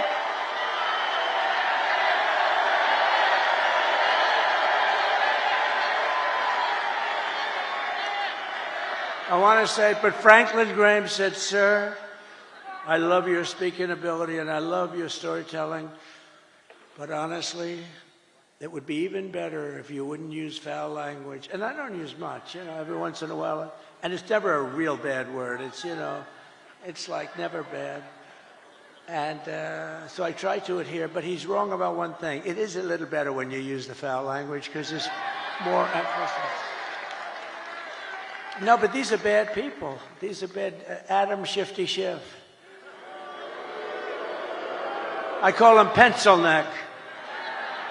He's got the smallest neck I've ever seen. He's got about a 4. And he's got the biggest head. So I don't know how the neck can hold the head. He's an unattractive guy, both inside and out. And this guy can end up being a senator. But don't worry, we've been beating him for 8 years. We've been beating these people. We've been beating them. They impeach me, we win. They send me down the Records Act, and we won in Florida. We win. But you know, we have to take a lot of time, a lot of money, which is what they want. A lot of time, a lot of money. This way we can stop. The one guy we don't want to fight is Trump. We can stop him from getting the Republican nomination. And I got the Republican nomination in record time. Record time. And let's keep going, and maybe we can stop him from winning the presidency. But that's looking pretty good tomorrow, I'll tell you. They give us probably a 95. What do you think, a 95% or something like that? But don't believe it. Don't believe it. Go out and vote. Remember the story of Hillary. Just remember, that's why I tell you the story. She was in bad shape when she called me up that night. And by the way, she called up and conceded, and then spent 7 years on saying how she was a good sport. Oh, she's a lovely person, crooked Hillary. But you know what? She's smart. But she wasn't like, she lied a lot. I mean, a lot. But nobody lies like this Kamala. Kamala, he will not ever frack in Pennsylvania. My whole case is fracking, and he will open the borders immediately. No. I'm going to close the borders. However, If people want to come in, they can come in legally. They have to come in through a process. We need people.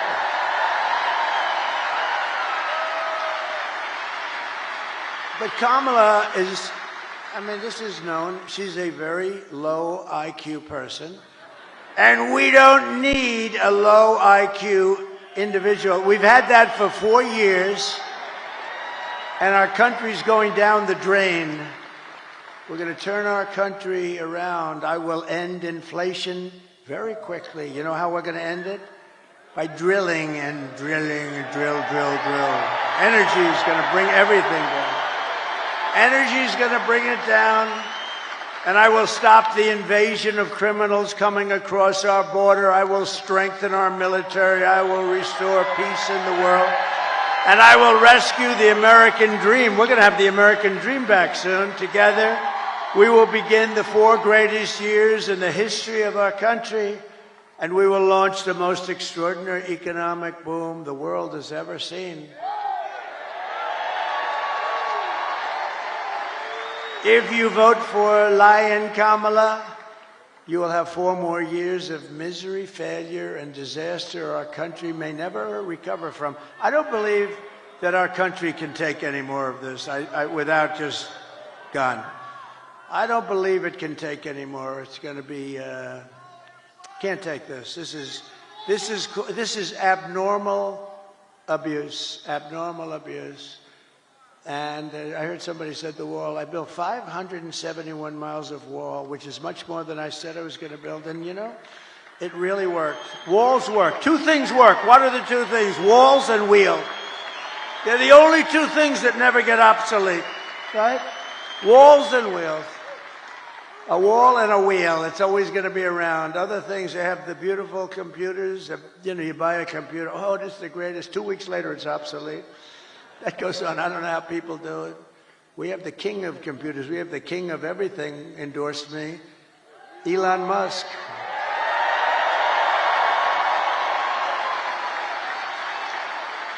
And he brought that rocket ship down 2 weeks ago. I never said 22 stories. It's like monster. You don't know, is it big or small? It's a monster. 22 stories. And you know that story. I've told it a couple of times. I love the story because I really, the best part is I'm talking to one of the most important guys in the world, and I say, wait a minute, could I just watch something? I see something on I have the television muted, right? I'm looking at this crazy rocket, and I saw it leaving a little while before, and it was all beautiful white. Now it's absolutely burned to a crisp. You know, it goes 10,000 miles an hour. The heat is at levels that nobody can experience. So it's a little, you know, rough. It's a little rough on the paint job. And it's coming in, and I'm watching, and I'm holding this very important person, one of the most important people. But, you know, when you were the president, and now it's very possible, like maybe 95%, that you're going to be the president again, they hold. No, they hold. So I say, do you mind holding for a minute? I have to see this. And I put the phone down. That guy was holding like for an hour and a half. He never got off the phone. I wish he would have hung up. I would have felt better. Because I picked up the phone later. I said, oh, wow. Hello? Hello? He goes, hello. Anyway, but it was so exciting. So I'm watching it.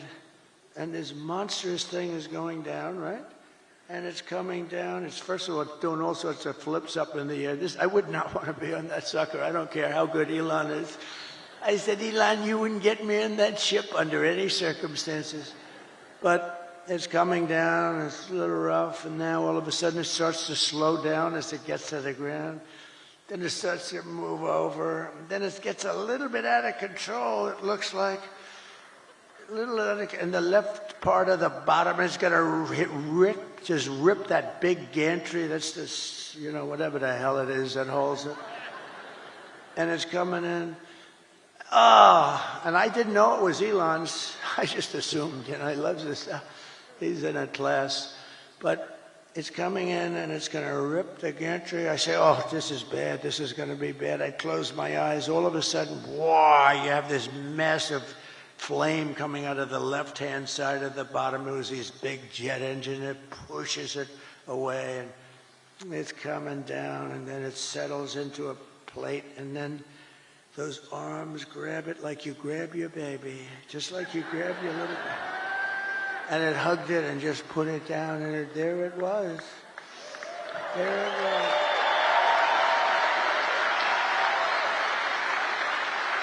And I called Elon, I said, was that you? He said, yes. And he said, and by the way, he said this, and by the way, this is something I'd never said because I didn't even think of it before when I told this story. He said, and by the way, I'm heading up to Pennsylvania to campaign for you. That was 2 weeks ago. He's still there. Can you believe it? Because he considers the election more important than rockets, more important than anything. He helped us out a lot in North Carolina and parts of Georgia where they desperately needed the Starlink. I had no idea what Starlink. They called me up.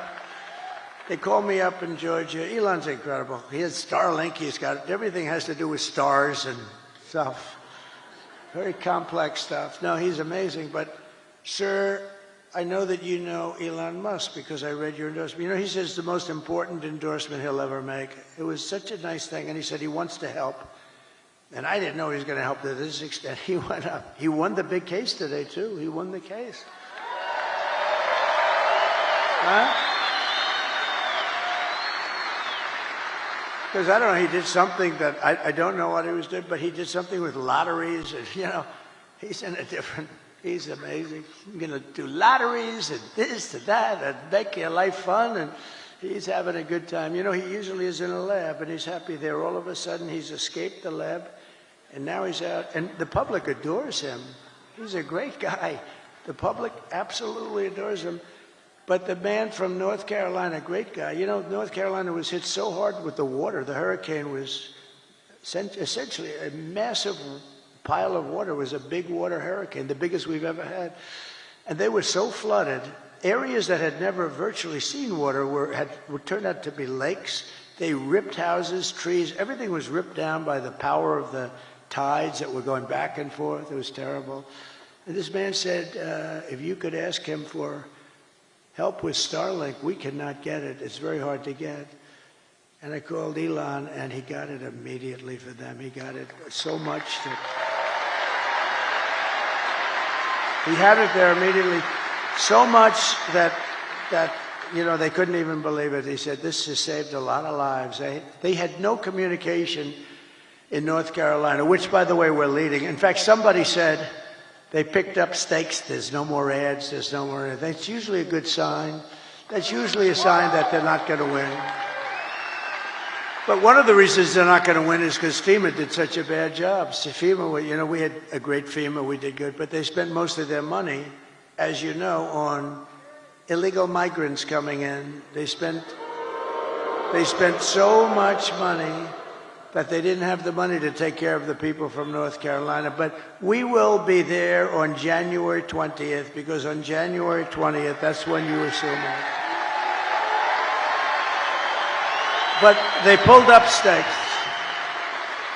Historically, when you pull up stakes and stop advertising and leave, historically you're in pretty good shape in this state. Is that correct politically? Because I haven't done this as long as some of the as well and as long as, well, I think I've done it better, actually, because I ended up being president, so I probably, but some of our great politicians have done this for a lot longer than me. So let me ask you, all of these senators, and when you pull up stakes and leave, historically, Doug Burgum was so incredible.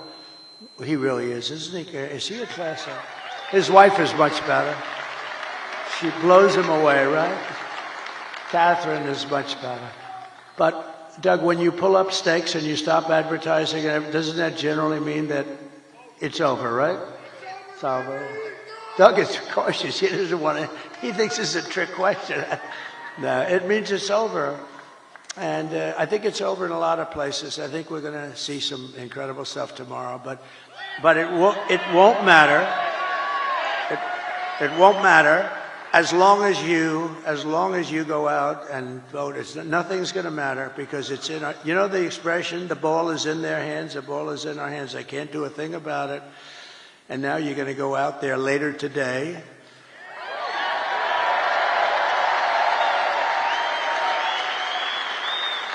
and you're going to show us something. And vote for me, and I will deliver rising wages, soaring incomes, and a colossal surge of jobs. We're going to use things. What's the most beautiful word in the dictionary? We're going to create wealth, opportunity for Americans of every race, religion, color, and creed. But I have to tell you one quick story, because I'm so proud. They're going to build this great big plant. They're building it. They're going to build it. China's going to build a plant, and it's going to destroy Michigan, destroy it, destroy Detroit. Everyone's going to move out. And I heard about it through a friend of mine that builds plants. That's what he does. He builds plants. He builds them better than anybody. John, let's just call him John. And he was sitting there, and I was at the Economic Club of Detroit a couple of weeks ago. But I told John a year ago, I want to see a plant. And he said, well, I'll have to take you to Mexico. I said, I don't want to see a plant. I want to see a plant here. I want a big one. He said, we don't really do too many big ones in the United States anymore. I said, what is that all about, Mexico? He said, well, China's building some of the biggest plants anywhere in the world. They're building them in Mexico. And I said, well, I'm not happy about that. I don't want to see the damn plant in Mexico. It wouldn't look right if I'm in Mexico looking at plants. Do we agree, sir? It wouldn't look right. And so he said, all right, look, I say, forget it. Then I thought about it, and I was making the speech in Detroit, and I said, a couple of weeks before, I said, if they want to build a plant in Mexico owned by China so that they can save all of the costs associated with bringing their cars and all of the things, I'm going to put 100% tariff on every single car coming out of that plant. And if that's not enough, I'll make it 200, 300, 500, 800. I don't give a damn what it is. And they're not going to have one car made in that plant that ever crosses that border, which is right next to them. Anyway, so I see John in the audience, and I gave them that notice a little before, and it was public. And I see him, and I send my people. I say, after I speak, make sure he comes to the back. I want to see him backstage. So I see John. I say, John, how's that big monster plant that's going to rip apart our country, but it's going to hurt South Carolina, Tennessee, and all the other places that do a lot of cars. It's going to hurt everybody. It's going to hurt the country. How is that plant doing? He said, sir, they've given it up because they think you're going to win, and they think you're going to tariff them, and they think they're going to lose their share. And sir, they've given up that plant. It's not going to be built anymore. So I saved Michigan and I saved Detroit, and we're going to let them build that plant. But you know where we want them to build it? Right here we want them to build it. And then they won't have any tariffs to pay. They won't have any tariffs, and they're going to use you to operate that big sucker, and they can build as big as they want with no tariffs. I said, let them know we'd love to have their investment. They're going to build it right here in Detroit, or at a minimum, they're going to build it someplace in the United States, and they won't have any problems. So that's the same. So I saved Detroit and Michigan a lot. That alone, and I did that without even being president. How about that? They said he's going to win. They told John, we think Trump is going to win, and he's not going to let us make anything, and he's going to do things that we don't know. This guy is crazy. Because, you know, I charge China hundreds of billions of dollars in taxes and tariffs. They paid us, not one other president. And, you know, we're going to get along great with China. We're going to get along good. I want to get along with them. President Xi was great until COVID came. Then I wasn't so thrilled with him. But we did a great job in that. You know, we went back. Nobody knew what the hell it was. We did a great job. We get credit on our military. No wars. We did no wars. I had no wars. Remember when crooked Hillary Clinton? Remember when crooked Hillary was screaming during a debate, he's going to charge wars, he's going to have wars, he's going to prosecute wars all over the place. Look at him, he's a very volatile person. I'm actually not. I'm a very calm person. She's the one that's volatile. But he's a very volatile person. No, I stopped the wars with my being volatile. Nobody had a war. We didn't have any wars, except that we finished a war that we had. We beat ISIS. 100% of the ISIS caliphate was taken down. And it was done in a matter of weeks. when our stupid generals, our terrible generals, that, you know, the guys up top like Milley, like Kelly, real losers. Kelly was dumb as a rock. I'll never do that again. I let people, I say, give me a letter of resignation. Yes, sir, I'd like to say. They said, just give me. You know, Biden never fired anybody. That's why he never had a bad book written about him. No, and also, number two, nobody cared. When I fire somebody, every major publisher in the world, will you say something bad? I had one person who was so complimentary. Sir, you're the greatest president that ever lived, blah, blah, blah. Then she gets a show, but they only want to hire her if she's, I have all these letters, there's never been a better president. She goes in the show, I didn't like him, he was terrible. What a terrible human being. These people are sick, but you know what? All we can do is keep winning. That's all. Win, win, win. But a vote for Trump means your groceries. Such a word I hear all the time, because I do like to mix it up with people, more so than my consultants. I think the people are much smarter than my consultants. My consultants are good, but I get much better. Like people say, groceries, right? I haven't used that. You know, such a sort of an old term. They say my groceries are so much more. I haven't, you know, the term is just like an old term. And it's a beautiful, but they say about my groceries were so expensive, they'll be cheaper. Your paychecks will be higher, your streets will be safer and cleaner, your communities will be richer, and your future as an American will be much better than it ever has been when I get in. Because this will be the golden age of America, and that's what I'm calling it. I'm telling the press. I hope you put it in. Isn't that a beautiful phrase? The golden age. I like to brand things like I brand Pocahontas, and you know, I do a lot of branding. I'm one of the greatest branders in the world. A lot of them were Republicans, but they're all now friends of mine, so I can't talk. Some of my greatest branding was on the Republicans during the primaries, but they're all friends of mine. Most of them. Some of them. Yeah, most of them are. Most of them are, but you know, I don't talk about that. Once the battle is over, I take those words, I put them away permanently in some cases. On occasion, I'll bring them back out. But just a few months ago, in a beautiful field in Pennsylvania, an assassin tried to stop our great movement, greatest movement in history. But that brush with death did not stop us by any means. It only made us more determined to finish the job that we had only just started.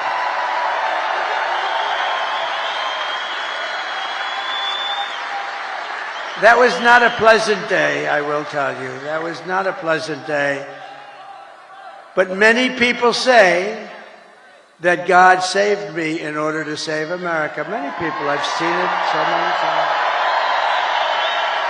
And with your help, we will fulfill that extraordinary mission together. We're going to fill it together. We are going to fulfill it together. It's a beautiful expression, and, you know, I think it might be true. I have sons that are here right now, Don and Eric, and they're great people. But they're really great shooters. They're like top-of-the-line shooters. They know so much about it. They say it was almost impossible for somebody, yeah, a miracle. It was a miracle. That's the miracle right up there, right? But I didn't realize that. But from the distance that they were, they say it was a miracle. Well, if I didn't turn to the right to look at that beautiful graph that we had up having to do with illegal immigration. So illegal immigration saved me, can you imagine? And speaking of that graph, let me see that graph. I love it so much. I love it. I love it. I hug it and kiss it every night. I take it to bed with me. My wife thinks I'm crazy. I bring it to bed with me. Look, if I don't put that up, and it's never there, it's always there or there, but usually it's on the left. So if I look to the left, I'm gone. If I looked over there, but it's like, something happened. Something happened. Something up there happened. No, but think of it. So I said, just like I did right now. The shooter's right there, right exactly 90 degrees. That crazy guy, right there.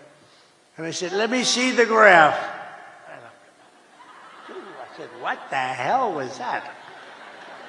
But if I didn't turn, it goes a little, it's not good. You don't want to see that.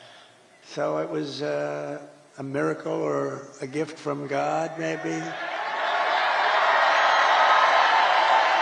Amazing. And when Don and Eric, who are really great shooters, they heard that, and then they heard the gun, they know exactly the gun, the AR-15. It's supposed to be very accurate and all that stuff. And this guy wasn't, he was at the range all the time shooting. He was supposed to be a good shooter. They said a bad shooter would hit it almost every time, a bad shooter. Don said it's the equivalent of sinking a 1-foot putt. That he put it in golf terms. I said, that's not good. Because for those that don't play golf, it's almost impossible to miss a 1-foot putt. And so it's amazing. So they were shaken up. They couldn't believe it. They actually said God did that because they didn't believe that they could. Now, it wasn't a miss. I mean, it wasn't. It ripped the hell out of it, but I consider that a miss. It ripped it up pretty good, and it was a very bloody mess. And the doctor, who was great in Butler, he said, sir, I want you to go with me to buy a lottery ticket because I've seen this. I've been doing this for 35 years, sir, and I've never seen anything like it. I've never seen anyone come out of it with that gun from that range. I said, he said, I want to buy a lottery ticket with you tonight. And I said, well, doctor, let's not do that. Let's see if we can get this sucker stop bleeding. But he told me the ear is the bloodiest part. You get hit in the ear, something to do with cartilage. It's so they thought I was hit all over. I said I wasn't hit all over because I was down. And I wasn't hit all over. I said, I was hit in the ear. Now get me up. Get me up. They said, sir. And they were touching all over this place because it was so bloody. They said, sir, you've been hitting other... I said, I'm telling you. You know, it's funny. When I was... The word surreal, right? When I got to the White House, I was standing right outside and then inside the Lincoln bedroom. The bedroom of Abraham Lincoln, his wife, his son, Tad, who died, actually, as a very young boy, very young. It was a very rough time for them. They were suffering tremendous melancholia. You know, they called it, they were melancholy. Melancholia, they called it, not depression. It's the same thing, but in those days they call it melancholia. But I was in the Lincoln bedroom, so famous, all the furniture just the way it is. And he was very tall. He was 6'6". That's like the equivalent of a Baron Trump today. You know? Who's a lot taller than 6'6". He's a good-looking guy, but he is tall. And but he was 6'6". In those days, very unusual, but he was tall. And then you put his hat on, which was another foot, right? So he was a pretty tall guy. But the bed was very long. You could see it was elongated. But I was there, and it was like a really surreal. I was with the First Lady, who was very popular, who got the #1 book in the country. Can you believe it? Paul Moren, go buy it. Go buy that book. Go buy that book. It's great. I was a little nervous when I started reading it. I said, this could be very bad for me. Releasing a book before the election could be very dangerous for me. But no, it's a great book, and she's a great writer, actually. She wrote a note at the convention. Remember the note she wrote? It was so well crafted that these guys right here wanted to put it as part of the platform. It was unbelievable. The book is unbelievable. So go get it for Christmas or something. But it was just... when I was in the Lincoln bedroom, it was a surreal experience. It was like an outer body, they call it, experience. And it just was like it was something unbelievable. I said, can you believe this is where we are? And I was not a Washington person. I was only there 17 times, according to the fake news. But I think it's right. I was only there 17 times in my entire life. I wasn't and I was a New York guy, which, you know, now I'm very much a Washington guy. I know the good ones, the bad ones, people. I know the dumb ones, the smart ones. I know a lot about the people. I didn't know anything about the people. I had to rely, and we did great. We had mostly great, the trade people, the war people. We had a lot of great people. But when I was on the ground, there was no surreal experience. I knew I was shot in the ear. And I was telling Secret Service, and let me tell you, they were damn brave. I went down fast because, I mean, I looked, there was blood all over my hand. I said, this is not the normal situation. It's either the largest mosquito in history or I got hit by a bullet. And I followed my hand down, and I think people were also shouting, get down, I think it was. But I went down, and I'm telling you, I had, I guess, 7 Secret Service agents follow me. They were very brave. I'm telling you, those bullets were flying over our head. And, you know, you can't forget that. Can't forget that. Those bullets, and I heard those bullets going. I said to somebody, how fast were they going? They gave me some mathematical number. I said, no, I want to know in miles per hour. And I think it was 3,200 miles per hour. You know, think of that. You know, a car, you're going fast at 70 or 80. These are 3,000 something. And those suckers were going over my head. There were 8 of them. Total, it was a total of 8 shots fired. And then it was a shot by a Secret Service sniper. Amazing, 1 bullet he used. But I think we also had help from one of the police snipers. He hit the stock of the gun or something, and we appreciate that very much. But it was amazing. But when I was down there, I was totally aware. I said, no, get me up, because I was speaking in front of a massive, you couldn't even see the end of it. Now, when we had the celebration honoring Corey, the firefighter, great guy, when we had that celebration, we had 101,000 people. And that's when I really got to see that's where I really got to see the real Musk, because I invited him up. And he's always like in a lab. And it's almost like he was released. And I said, you have to come up here, Elon, just come up. And he looked out, and he was so happy. I think he loves people.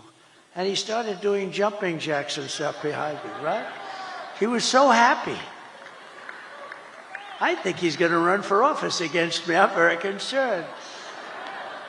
No, he's great. It was great. But he was so happy, and it was a great celebration. But when I was down, there was no feeling like I had in the White House. I mean, I totally was aware of everything. But had I not made that turn, I wouldn't be with you tonight, and that would have been bad. And I hope that's right. I hope that's right. I hope that God did put me here to really save this country. Because this country's in big, big trouble. This country's in big trouble. I hope so. To every person and every citizen across this land, I am asking for the honor of your vote. I don't want your money. Most people want your money. I don't want any money. All I want you to do is go out today. Sounds a little strange. Go out today. Meaning go out in a few hours, okay? This guy's complicated because it sounds so much better when you say tomorrow when it's night, but that's okay. I want to be exactly accurate for them. But go out today and vote. And I guess 7 o'clock or whatever time it is, doesn't matter. And we're going to have the greatest victory in the history of our country. And as your president, I will fight for you every single day with every breath in my body.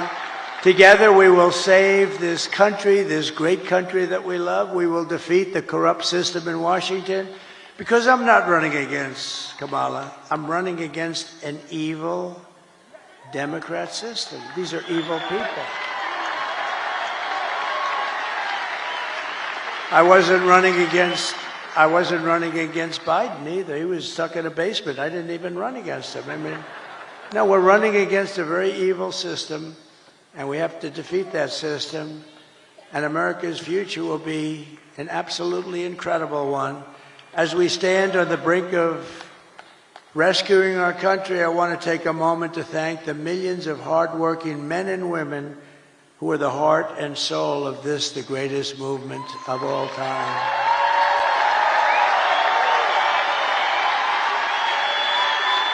Because it's you much more so than me, frankly. You're incredible people. You built this country, and you're going to save this country, but you're incredible people. You're really incredible people. And as I said in the very beginning, this isn't my campaign. This is your campaign. This is a great campaign that's now it's 9 years, and we've been fighting side by side every step of the way. We've been together. That's why it's not even hard. People say to me, like very successful people, how do you stand up and talk in front of these people? And it's sort of easy because they're love. It's love in these rooms. I just left Pittsburgh, Pennsylvania, fly up here, and the love was the same. It's such love, and it's not hard to do. It's much harder to do when you have people screaming at you. But there's love in this room. I think there's love in the whole country. I think it's a much bigger movement than we even understand. I think we're going to end up getting numbers that are far greater than we would expect. But you've given your time, your money, and your whole heart for this cause, and your support means more than anything you can even understand. It's amazing. I love you all. You're very special. This is my last rally. Can you believe it? The rallies, these big, beautiful rallies, there's never been anything like it, and there never will be anything like it. And it just happened. It caught on, and I think it caught on because our country's in trouble, and I happened to be a messenger that was able to tell you what you knew, because most people understand it. Most people with common sense, we're the party of common sense, they understand it. But this is all you need to know. I mean, Joe and Kamala broke it, and I will fix it. I'll fix it fast. And America will be bigger and better and bolder and richer and safer and stronger than ever before. It's going to be all of those things. The presidency requires strength, courage, and grit. And in a little while, you have to stand up and tell Kamala that you've had enough. You can't take it anymore. You're destroying our country. You were a terrible vice president. You destroyed San Francisco. She destroyed San Francisco. And she worked, when she was Attorney General of California, she worked along with a lot of her friends out there, like Gavin Newsom, the governor, one of the worst governors in history, and destroyed the state. I mean, more people moved out than moved in last year, first time ever. That's never happened before. You're going to say, Kamala, you're horrible at your job. You don't know what you're doing. You're a low IQ individual. We want smart people. We want cunning people. We're dealing with the smartest people in the world. We don't want you negotiating nuclear deals because you don't know what the word nuclear means. Kamala, you're fired. Get the hell out of here.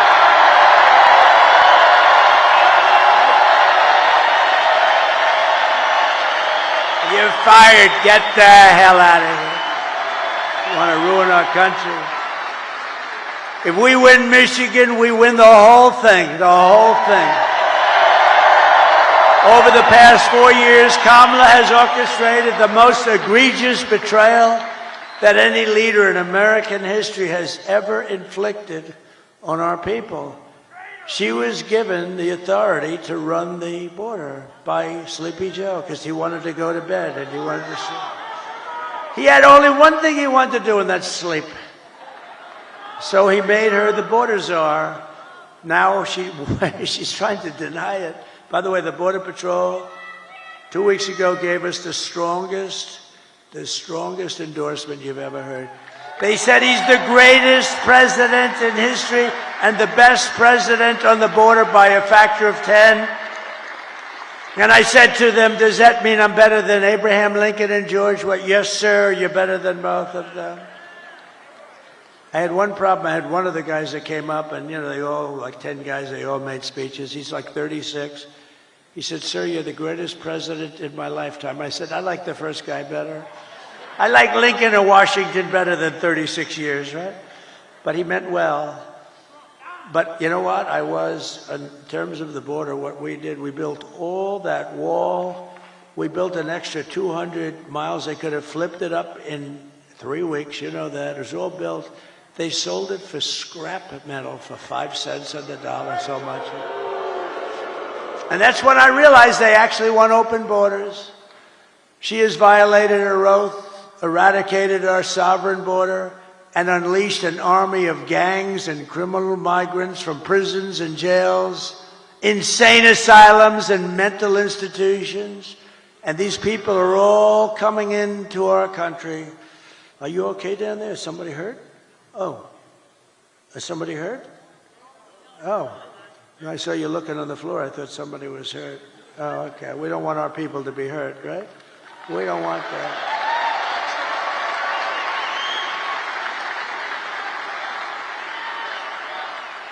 But all around the world, they come from Venezuela, they come from the Congo in Africa, not just from South America, they come from all over the world, and they're stealing countless American lives. They're killing a lot of our people, a lot, far more than anybody thought even possible. The day I take the oath of office, the migrant invasion ends and the restoration of our country begins. It begins immediately. The United States is now an occupied country. Who would have believed somebody that's running for president and perhaps will be president in less than 24 hours or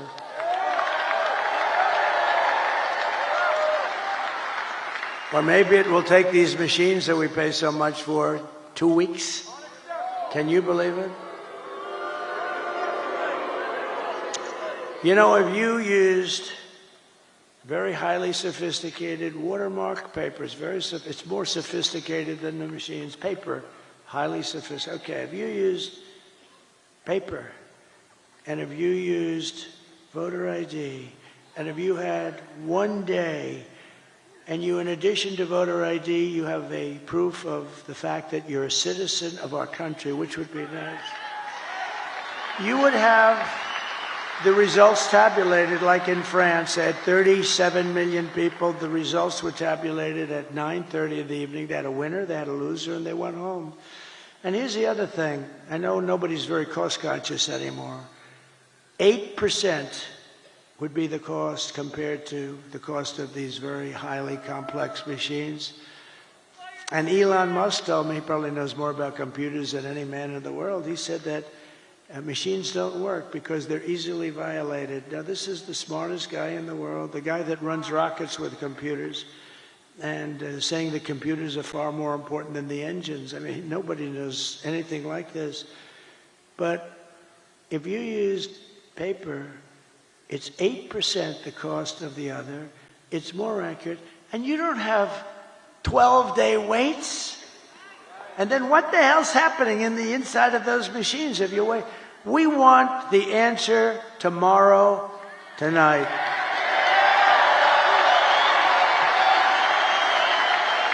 We want the answer tonight.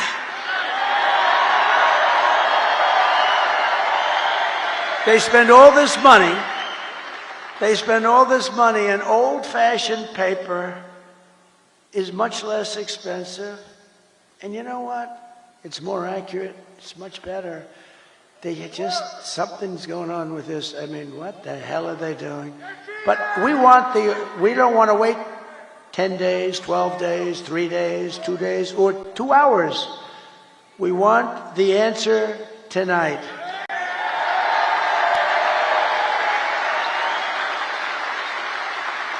So we live in an occupied country, and I will tell you, we will be an occupied country no longer. This will take These young guys, you know, these have military type equipment, highest grade, highest level, supreme military equipment. Where the hell did they get this stuff?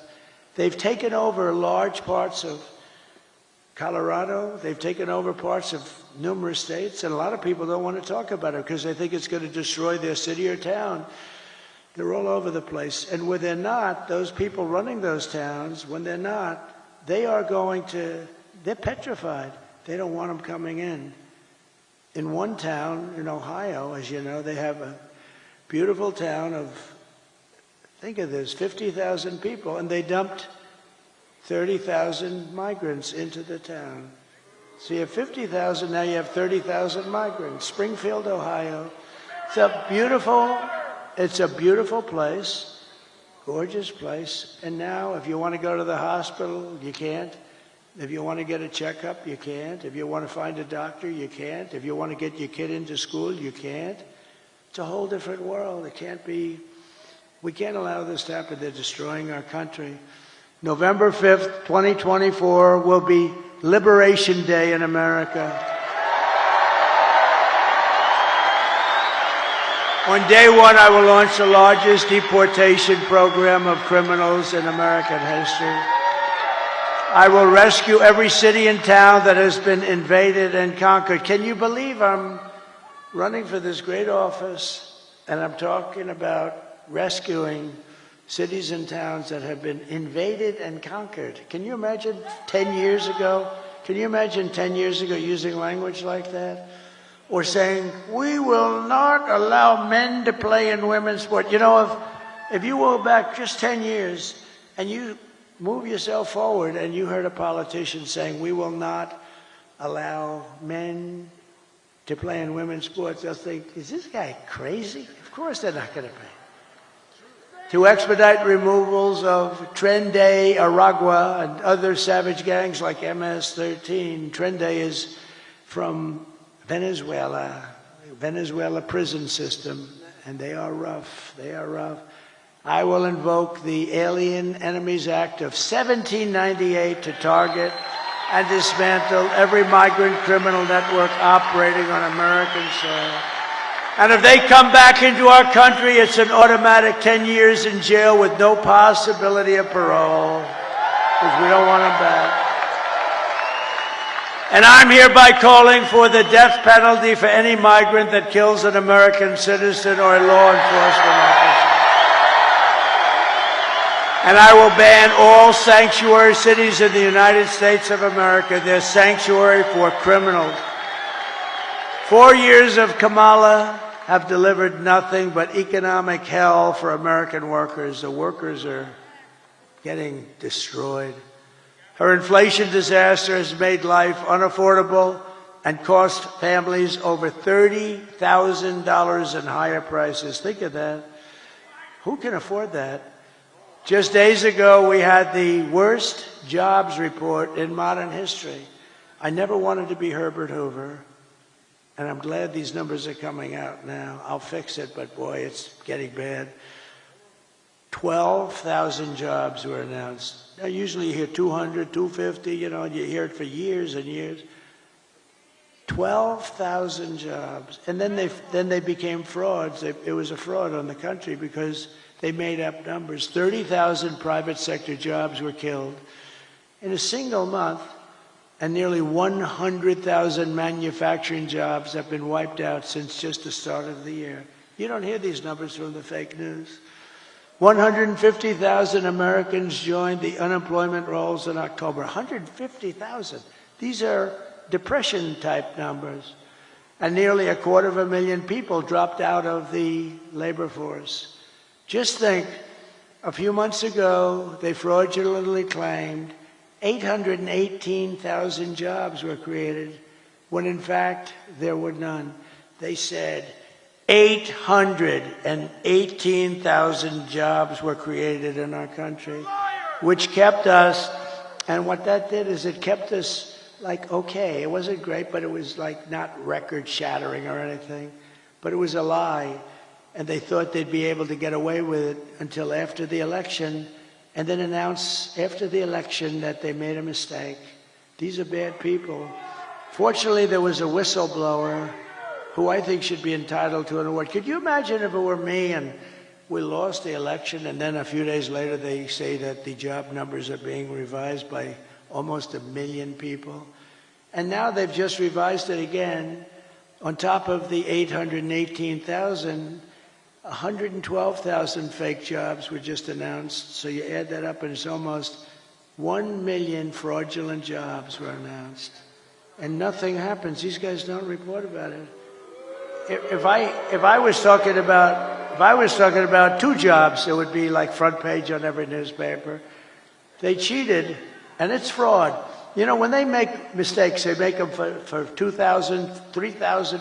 There was never 818,000 jobs right before the election were announced, and they turned out to be a fraud.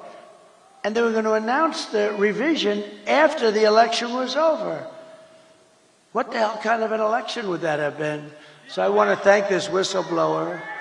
Meanwhile, 100% of the net jobs created in the last year have gone to migrants. Think of that. 100%.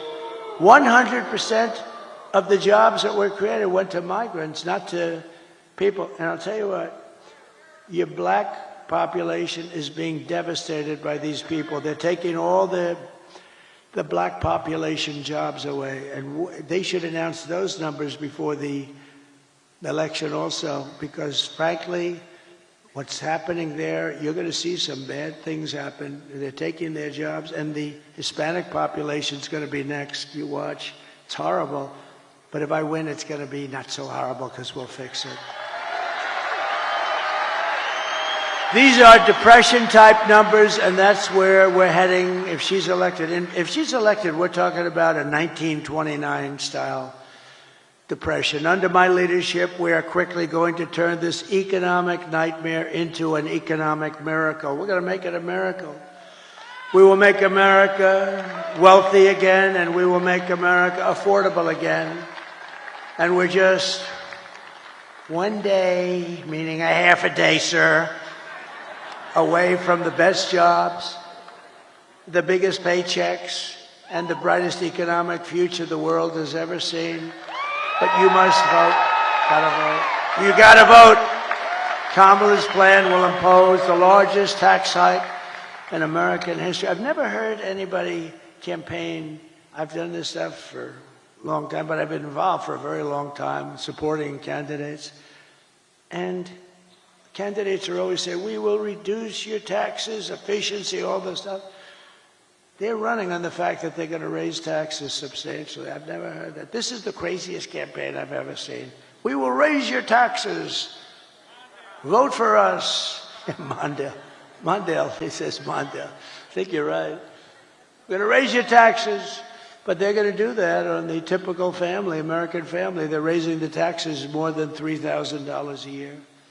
My plan will massively cut taxes for workers and small businesses, and we will have no tax on tips, no tax on overtime, and no tax for our great seniors on Social Security benefits.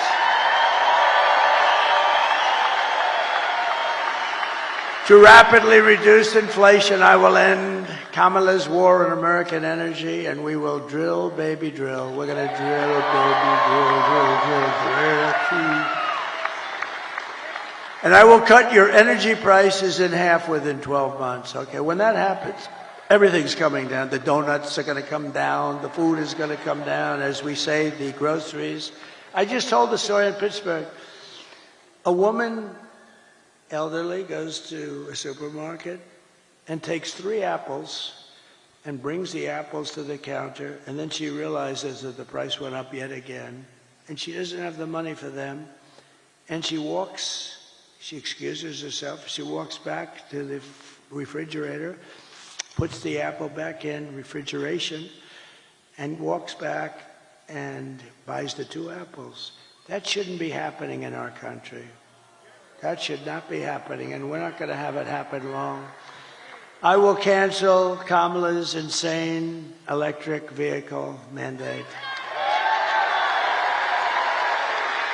And I will make interest on car loans fully tax deductible. So How about that?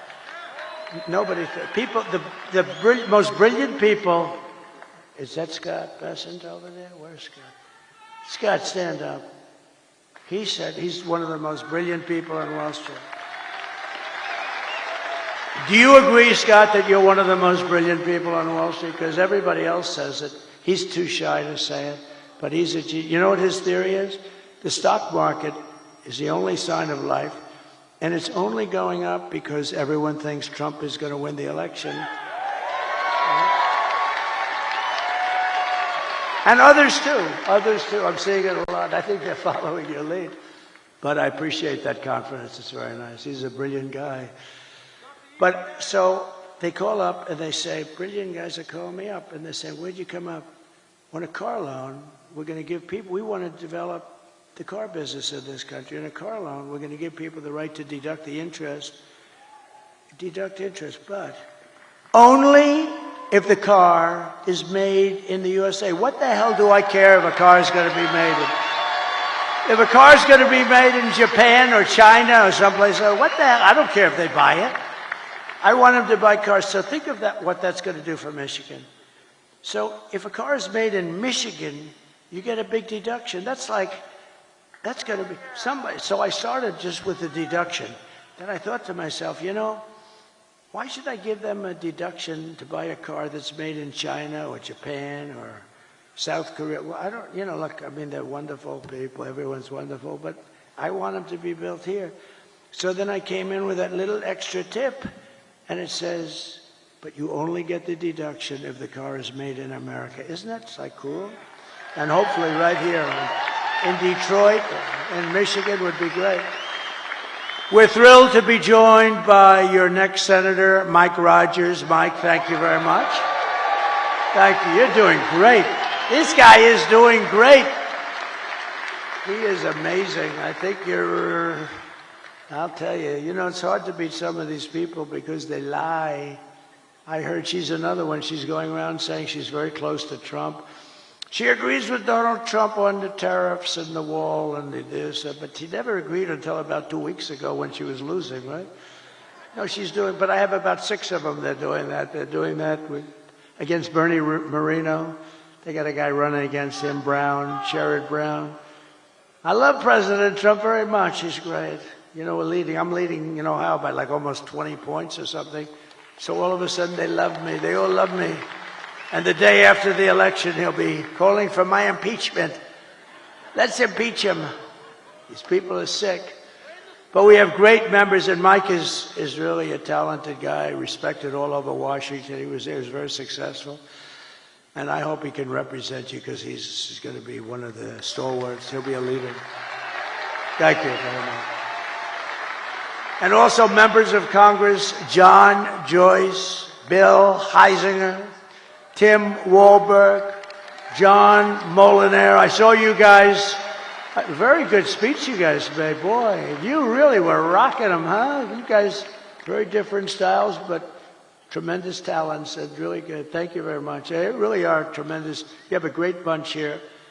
I don't say that with all states. Some states I'm not so thrilled, but that's okay. And governors, Sarah Huckabee Sanders. Where's Sarah? She's so good. She is so great, right? Proud of her. I saw her father the other day. I served on a panel with him. And I said, you know, Mike, I think you're great. He endorsed me when I was running. She gave me a 4-page endorsement. And I think the endorsement was put out before I finished my speech. And I said, you know, you're great. He said, well, I appreciate that, but my daughter is far greater. How about that? Is that nice? My daughter is greater, he said. And he's not a man without an ego, I will tell you, right, Sarah? But he said, my daughter is greater. That's beautiful. That's a beautiful thing that he said. He's an incredible guy. And Doug Burgum, who's become one of the real stars of the party. And Catherine, stand up. I first noticed Doug by looking at Catherine. She was riding a horse in an ad. I said, who the hell is that? But I don't look anymore. No, beauty doesn't mean a damn thing to me anymore. It doesn't mean anything, but I did notice there was a woman, and to the left there was a man riding, but I didn't notice him so much. But it was this couple. And you know the ad I'm talking about. It was beautiful. It's like the most beautiful. He looked like the Marlboro Man. Whatever happened to him?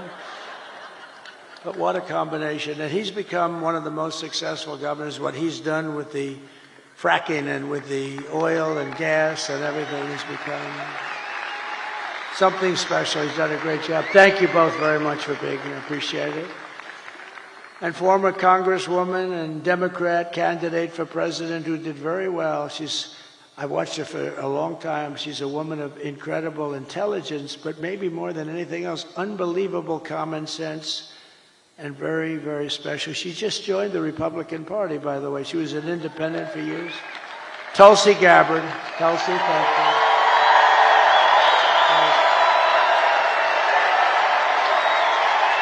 Great.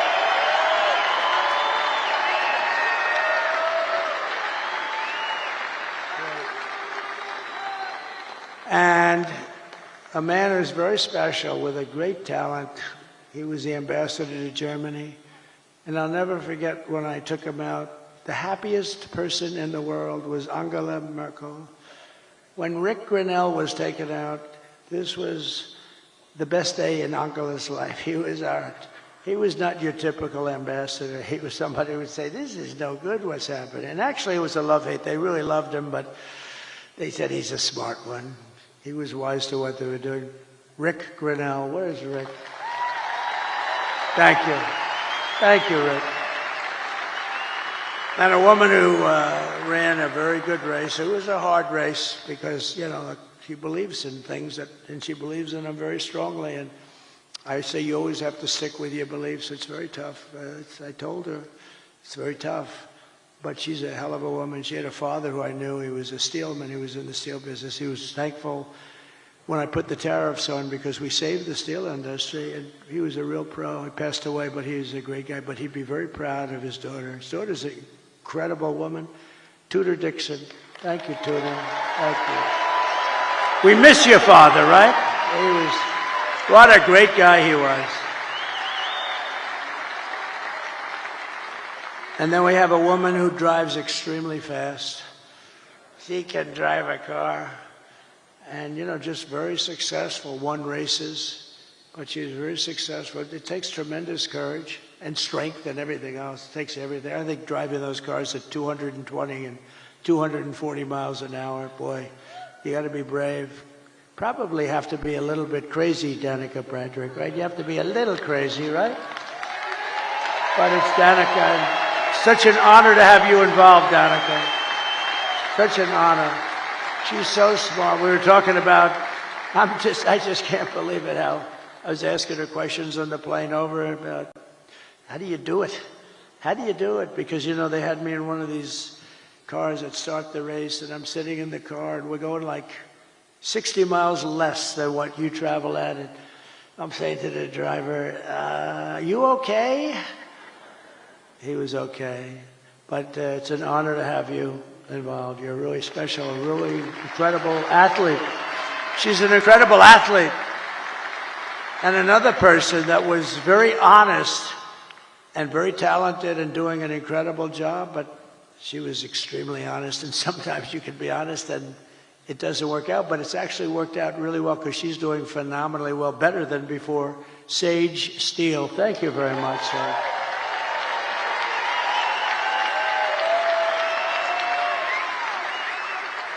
And Michigan Republican Party Chairman Pete Hoekstra. Now, I told Pete, I've known Pete for a long time. He was very, very successful at everything he did, and he was an ambassador. He was one of the best. And I said, Pete, you got to come in and run the party. You got to do it for me. And it was not that easy. He has a lot of options, and he came in, and I mean, I think we're going to have a great result later. But Pete came in and ran the party, and I'll tell you, it is so organized, it's so professional. I think we're going to win. I mean, I think we're going to win in Michigan. Seems to be.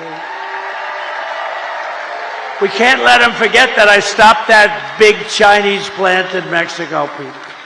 Put that on top. But no, that was the thing. Nobody else would do that. I did it without being president. They just said, but they know it's not going to be easy for them. They won't, they got to, let's put it this way, if they build it, they got to lose their ass, okay? So I want to thank you, Pete. You've done incredible. And a man who I fell in love with, actually, he's an auto worker and a union guy, but he saw what was happening. He saw look, I mean, you take a look at this area and go back 50, 60 years, it's been just a downward trend. It looks like, you ever see a chart? It's like, right, Brian? It's like just a downward, like a sliding ramp. Brian Pannebecker from the Auto Workers for Trump. Brian, come up here for a second. Come here. Come here. I got to see. I love this guy. I always wanted arms like him. He's got the biggest, meanest arms. They look like what grabs that rocket. He could grab the rocket. Tell them a little bit about what you see going on. And I tell you, he's just an incredible guy. Thank you, Brian. Thank you, Mr. President. It's an honor to be here at your very last campaign rally. I gotta give a shout out to Scott Hagerstrom right out here. He brought me to Novi when you were holding a rally there in September of 2016. You were a candidate before you were president, and I got backstage and got to meet you, and I told you the little song about Macomb County, home of the Reagan Democrats. I said, Mr. Trump, if you come to Macomb County and ask for the Reagan Democrats' support, which is basically the UAW members, and I got a few of them here with me tonight. I said, if you come to Macomb County and ask for the Reagan Democrats' support and you get it, you might win Macomb County big enough to carry the whole state of Michigan. I said, Mr. Trump, if you win Michigan, we both know what that means. You win the White House. And that's exactly what happened. So we're going to do it again this year. The UAW represented auto workers are going to vote 65% or more for Donald Trump for president. And we're going to carry Michigan again.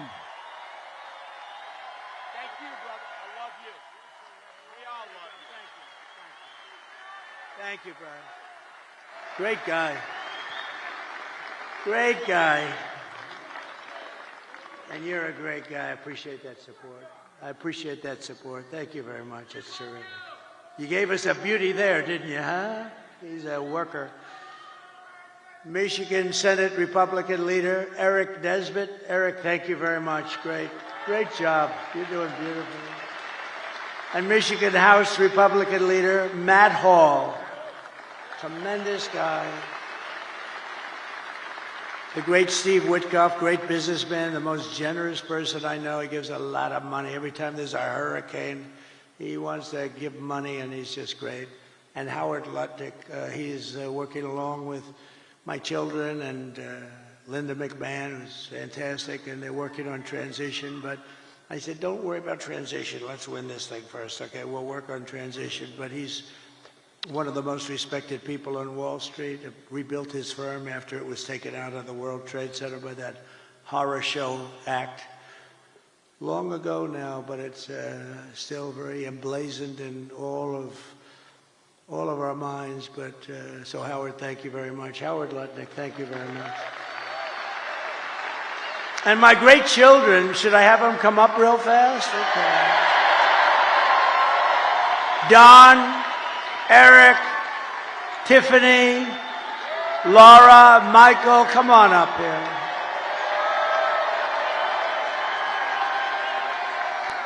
And we have Ivanka at home, sitting home, watching every second of it. And we have Barron, my beautiful boy, Barron. Barron, he knows more about computers than anybody. I closed up his computer. He said, Dad, I'll take it 2 minutes to figure that out. And all of a sudden, the damn thing opened up. I said, Barron, you got to turn it off. Okay, watch. I turn it off. It's no way. I put a separate code in. He's operating his computer. He's operating it 2 minutes later. So this group here, they are so committed. They didn't have to do this. I guess we all didn't have to do it, but we have to because they want to see our country be so great and so strong and so respected again. When people laugh they're laughing at our leaders. We have a guy can't walk, he can't find the stairways. Look, there's about 6 of them up. He finishes a speech, he can't find the stairways. And she's worse than him. You see what's going on. Did you see her tonight screaming, we're going to win, we're going to win? And she's screaming, and it's like 100 people going, what the hell is wrong with her? But these people are behind me. I love them, but they are really special. They're very talented people. And every one of them. Maybe I'll ask Lara to start and say a couple of words. Could I do that? She's the chairman of the party, comes from North Carolina. I wanted her to run for the Senate. There was nobody could have beat her. But she said, you know, I have a great husband and I have beautiful kids and I really want to focus on them for a little while because she's been working hard. And she would have been great. And I said, who do you like? And they said, Ted Budd. And I went to Ted. I said, Ted, do you like it? He said, but I'm not going to run if Lara runs. I said, well, she wants you. She likes you a lot. And he's become a great senator, but she could have. But then she becomes like the chairman along with Michael Watley. Is Michael Watley here someplace? Yes? And I wanted, the mayor of Hamtramck is here. Come here. I didn't see, I see you. This is, come, you got to come up here, please. This guy has been with us almost from the beginning. He is, I'm so glad we got to see you. Hi, Michael.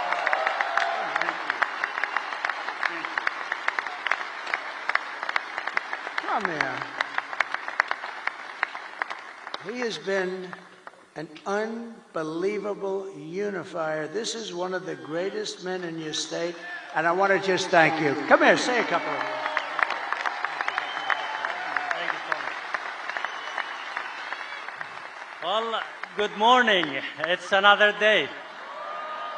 I spoke earlier before you came, and I told the crowd that tomorrow, or today actually, is going to be a historic day, and we shall celebrate a historic victory today.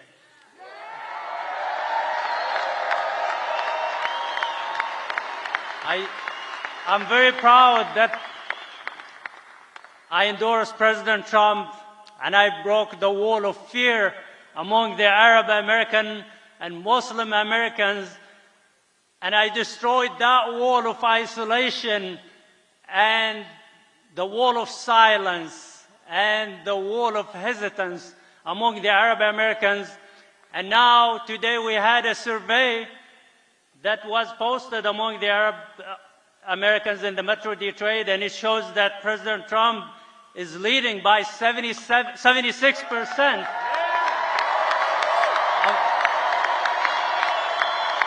And Harris earlier had 3%, and the rest was for others.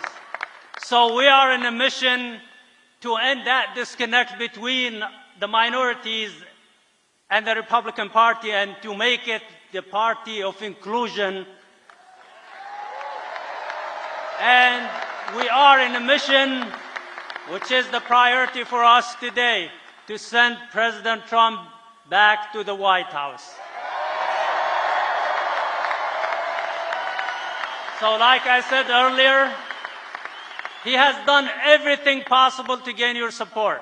He told me last Friday that it was 62 days of hard work with no break and no rest, and today it's 65 days with no rest. So he has used everything possible to gain your support. Hard work, seriousness, comedy, sarcasm, everything. So how is he a threat to our democracy, as the fake news keep saying, and the other party? So I ask you and I urge you to go out and vote tomorrow, and I think we have a big chance. I'm very optimistic that we will make history and we will win and make America great again. Thank you so much.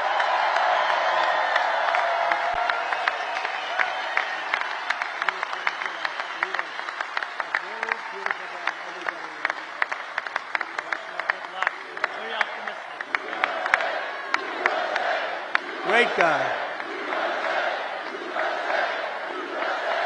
He's a great man, and I'll tell you, hundreds of thousands of people that follow, and that could be a very big difference. The Democrats are not happy about this.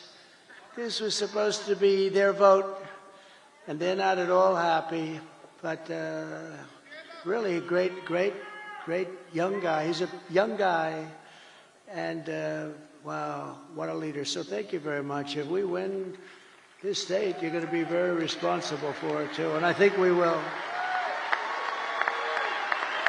And tonight I got, I did a thing a couple of weeks ago with a very smart guy and very special, and a very special talent. He's got the #1 podcast, they say, by like 4 times. Joe Rogan. And a lot of people thought they loved that. It was 3 hours. Oh, it was so terrible because I did it. And I said, Joe, I got a rally of this size waiting for me in a very far away place. I'm going to be very late, like 2.5 hours late. But we kept talking. It went 3 hours and 15 minutes or something. Then when I got up there, it was cold, a little bitter, and everybody waited. Nobody left. And I explained to him, look, Joe is the #1 guy. He kept me late. But I'm doing it because we have to win. And not one person was unhappy. We had a great time. And I said, we're going to devote a lot more time. It was pretty late at night. It was worse than this, okay? I can tell you. But Joe Rogan just announced, and he doesn't do this at all. I don't think he's ever done it. But he just announced that he's giving me his complete and total endorsement. Can you imagine that? Wow.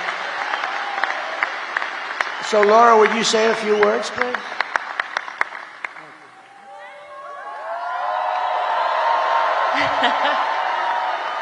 Are we ready to turn Michigan red today? Today is the day that we send a loud and clear message to the mainstream media, to the establishment, to Hollywood, to the swamp, that it is not them. It is we, the people, who get to choose our president. And we're choosing Donald J. Trump. I just want to say thank you. This is a very special night for our family. This has been almost a decade of doing this, and it has been my honor to be a part of this family, to be out speaking on behalf of a man who I love, not just because he's my father-in-law, but because he is going to save this country and going to save the world. Thank you, guys. God bless you. Get everybody out to vote. Thank you, Michigan.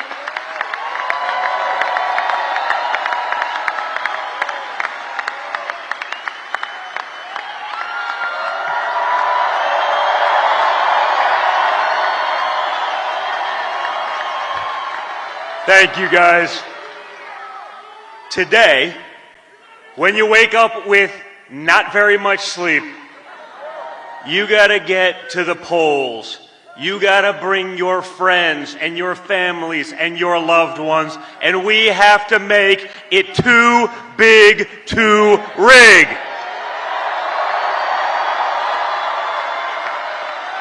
Guys, it's simple. It's a unique election.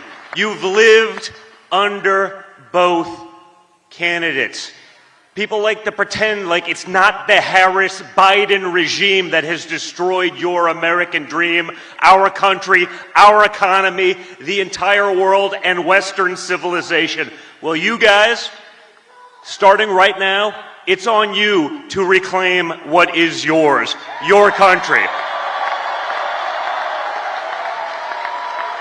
It would be an honor for me, for you guys to show the same amount of resolve that this man showed on July 13th when he took a bullet to the face and came back defiant. You guys take that attitude to the polls, to your text messages to your friends. If you've early voted, drive everyone you know to the polls. That resolve is what kept us at peace. That resolve is what made trade deals. That resolve is going to save America, and it's going to put America first again, once and for all. So guys, now it's up to you. You make our country proud like he makes us proud each and every day. Let's get it done, America. Let's get it done, Michigan. Let's go.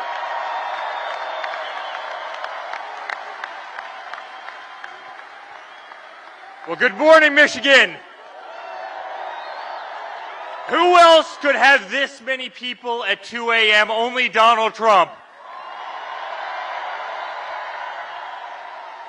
Guys, I've watched the hell that they put him through for the last 10 years. I mean, the fake impeachments, the dossiers, the Russia hoax, going after his Supreme Court justices, censoring him, taking away his First Amendment right, trying to take him off the ballots in various states all across the country, raiding his home.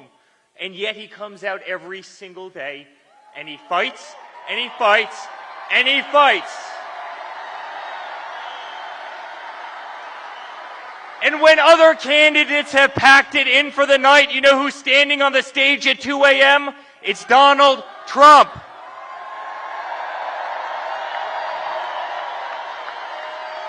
America, it's time for us to pick our fighter, and it's that man right there. And I can tell you, as a son, as a family, we have never been more proud of a person in our life. I have never been more proud to stand on a stage with somebody in my life. He's the most remarkable man I know. And I promise you, I will be on the stage till the end of earth with you because I truly believe in you. And I believe what you're doing for this country and what you're doing for our children. And you are going to save democracy in the United States, and you're going to keep peace in the world. And I love you, and we're proud of you. And let's make America great again. Thank you, Michigan.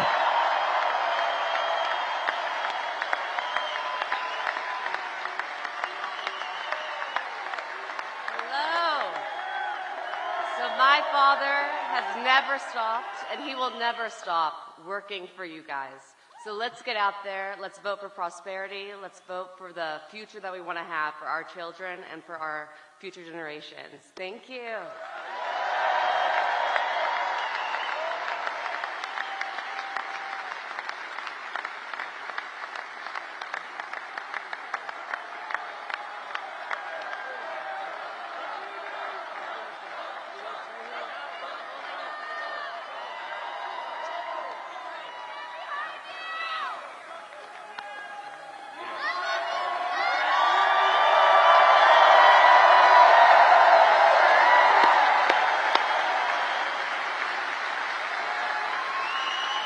Thank you very much. They're my kids, but I'll tell you, they're very good people. They're good people. They're great people that love our country, and they're working. They don't have to do this. They don't have to do this. So in conclusion, with your vote, we are going to fire Kamala, and we're going to save America. We will cut your taxes, end inflation, slash your prices, raise your wages, and bring thousands of factories back to America and back to Michigan. And a lot of it will be using my favorite word, tariff.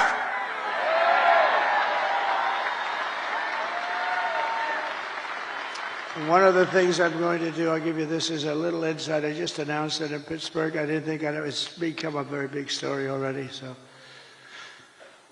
We're going to tell Mexico, you're killing tremendous numbers of our people by allowing China to send their fentanyl through your system and through your country. And we're going to give them a little period of time. But we don't want drugs coming across our border or any border. And whether it's Mexico or Canada or wherever, because they're starting now in Canada, they're starting to go up north. But whether it's Mexico or Canada, we're going to explain to them quickly that if you allow fentanyl and these drugs to come through your country, we're going to charge you large-scale tariffs on everything you send into the United States.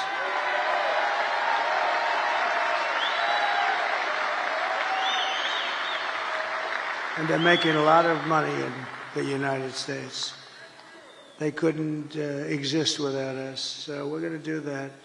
And we're going to tell China that if you continue to send fentanyl to Mexico or any place else that comes into our country, we're going to charge you a 25% tariff on everything you sell into the United States of America. We're not going to we can't let them, and you've never heard that from anybody but me, and I've had it in my mind for a long time, but I didn't want to tell these guys about it because they'd only screw it up like they do everything else. But I say it now because now we have the election coming up in a matter of hours, and we're not going to let them destroy our country. Most of our crime, probably 60% of our crime, is caused by drugs. People that are taking drugs, they cause tremendous amounts of crime. If we didn't have that, you'd see crime rates plummet.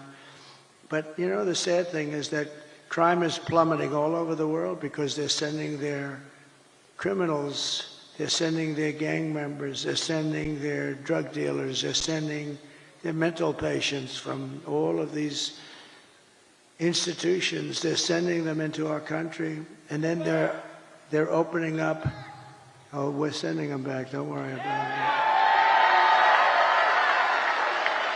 They're opening up their prisons, and they're dumping their prisons, all their prison population, Venezuela. They're way down. Their crime rate went way down because they're taking all of their criminals and terrorists and all of the people that are causing all the problems. And then on top of it, they're emptying their jails out into the United States through this very stupid person's open border. I don't know what they're thinking about. But maybe they hate our country, or maybe they want to get people registered to vote. Who the hell knows? But we're not going to allow it. It's going to stop immediately, day one. We're going to build America. We're going to buy American, and we will hire American. I will end the war in Ukraine. Would have never started if I were president. You know, we got more votes. We did great in 2016. We did better in 2020. We got more votes in 2020 than any president by millions, any president in the history of our country. And because of that, I said, I'll sit back and I'll watch. And if they do a bad job, I didn't need this every time, but if they do a bad job, I'm going to run because of how well we did. And if they do a good job, I would actually prefer that they did a great job. If they did a great job, I would say that's a great thing. But I mean, he's the worst president in the history of our country. She's the worst vice president, and she got no votes. You know, they like to say to me, that's not the democratic way to go. You know, it's not. It's just a terrible thing. It's just a terrible thing. That's what's going on in this country. But so I sat back and I watched and I saw all the horrible things that were happening, and you know what they are. And maybe the worst was what they've done with inflation, but I actually think the worst is what they've done with their border, because they're destroying our country. We're going to turn it around. We're going to change it really fast. We're going to have the greatest country we've ever had. I will stop the chaos in the Middle East. It would have never happened again. Israel would have never been attacked on October 7th. And I will prevent World War III from happening. I know all the players. And it's a very good chance that it will indeed happen. We will crush violent crime and give our police the support, protection, resources, and respect that they so dearly deserve. We will strengthen and modernize our military. They gave so much of it away to Afghanistan. It's so crazy. I rebuilt our military. We will build a missile defense shield around our country, all made in the USA, and much of it made right here. And Ronald Reagan wanted to do it many years ago, and he really was right, other than we did not have the technology. I'm glad we didn't do it, but now we can shoot a needle out of the air. We can shoot a little pin out of the air. It's incredible technology, our technology. We will rebuild our cities, including our capital in Washington, D.C., which is in terrible shape, with graffitis on the beautiful, incredible marble columns, and painting the lions and burning the American flag. What they did a month ago was terrible. But we're going to make our cities safe and clean and beautiful again. We'll work with Democrat governors and mayors. We'll probably have to, and that's okay. We will teach our children to love our country, to honor our history, and to always respect our great American flag. We will get critical race theory and transgender insanity the hell out of our schools. And we will keep men out of women's sports. I will defend religious liberty, I will restore free speech, and I will defend the right to keep and bear arms, our Second Amendment. And after years of building up foreign nations, defending foreign borders, and protecting foreign lands, we will finally be going to build up our borders, build up our country, and build up and protect our citizens. It's time. It's called America First. We're going to put America first. We put America last. They put America last. We put America first. And it doesn't mean we're into isolation. We're not. We're going to help the world, but we have to straighten ourselves out or we won't be able to help anything. And we will stop illegal immigration once and for all. We will not be invaded. We will not be occupied. We will not be overrun. We will not be conquered. We will be a free and proud nation once again, and that will take place rapidly. Everyone will prosper. Every family will thrive. And every day will be filled with the opportunity and hope, and maybe above all, the American dream will be back. It's going to come back. We're bringing it back for your children. And we're bringing it back for yourselves. But for that to happen, we must defeat Kamala Harris and stop the radical left agenda with a landslide victory that is too big to rig, too big. The silent majority is back, and tomorrow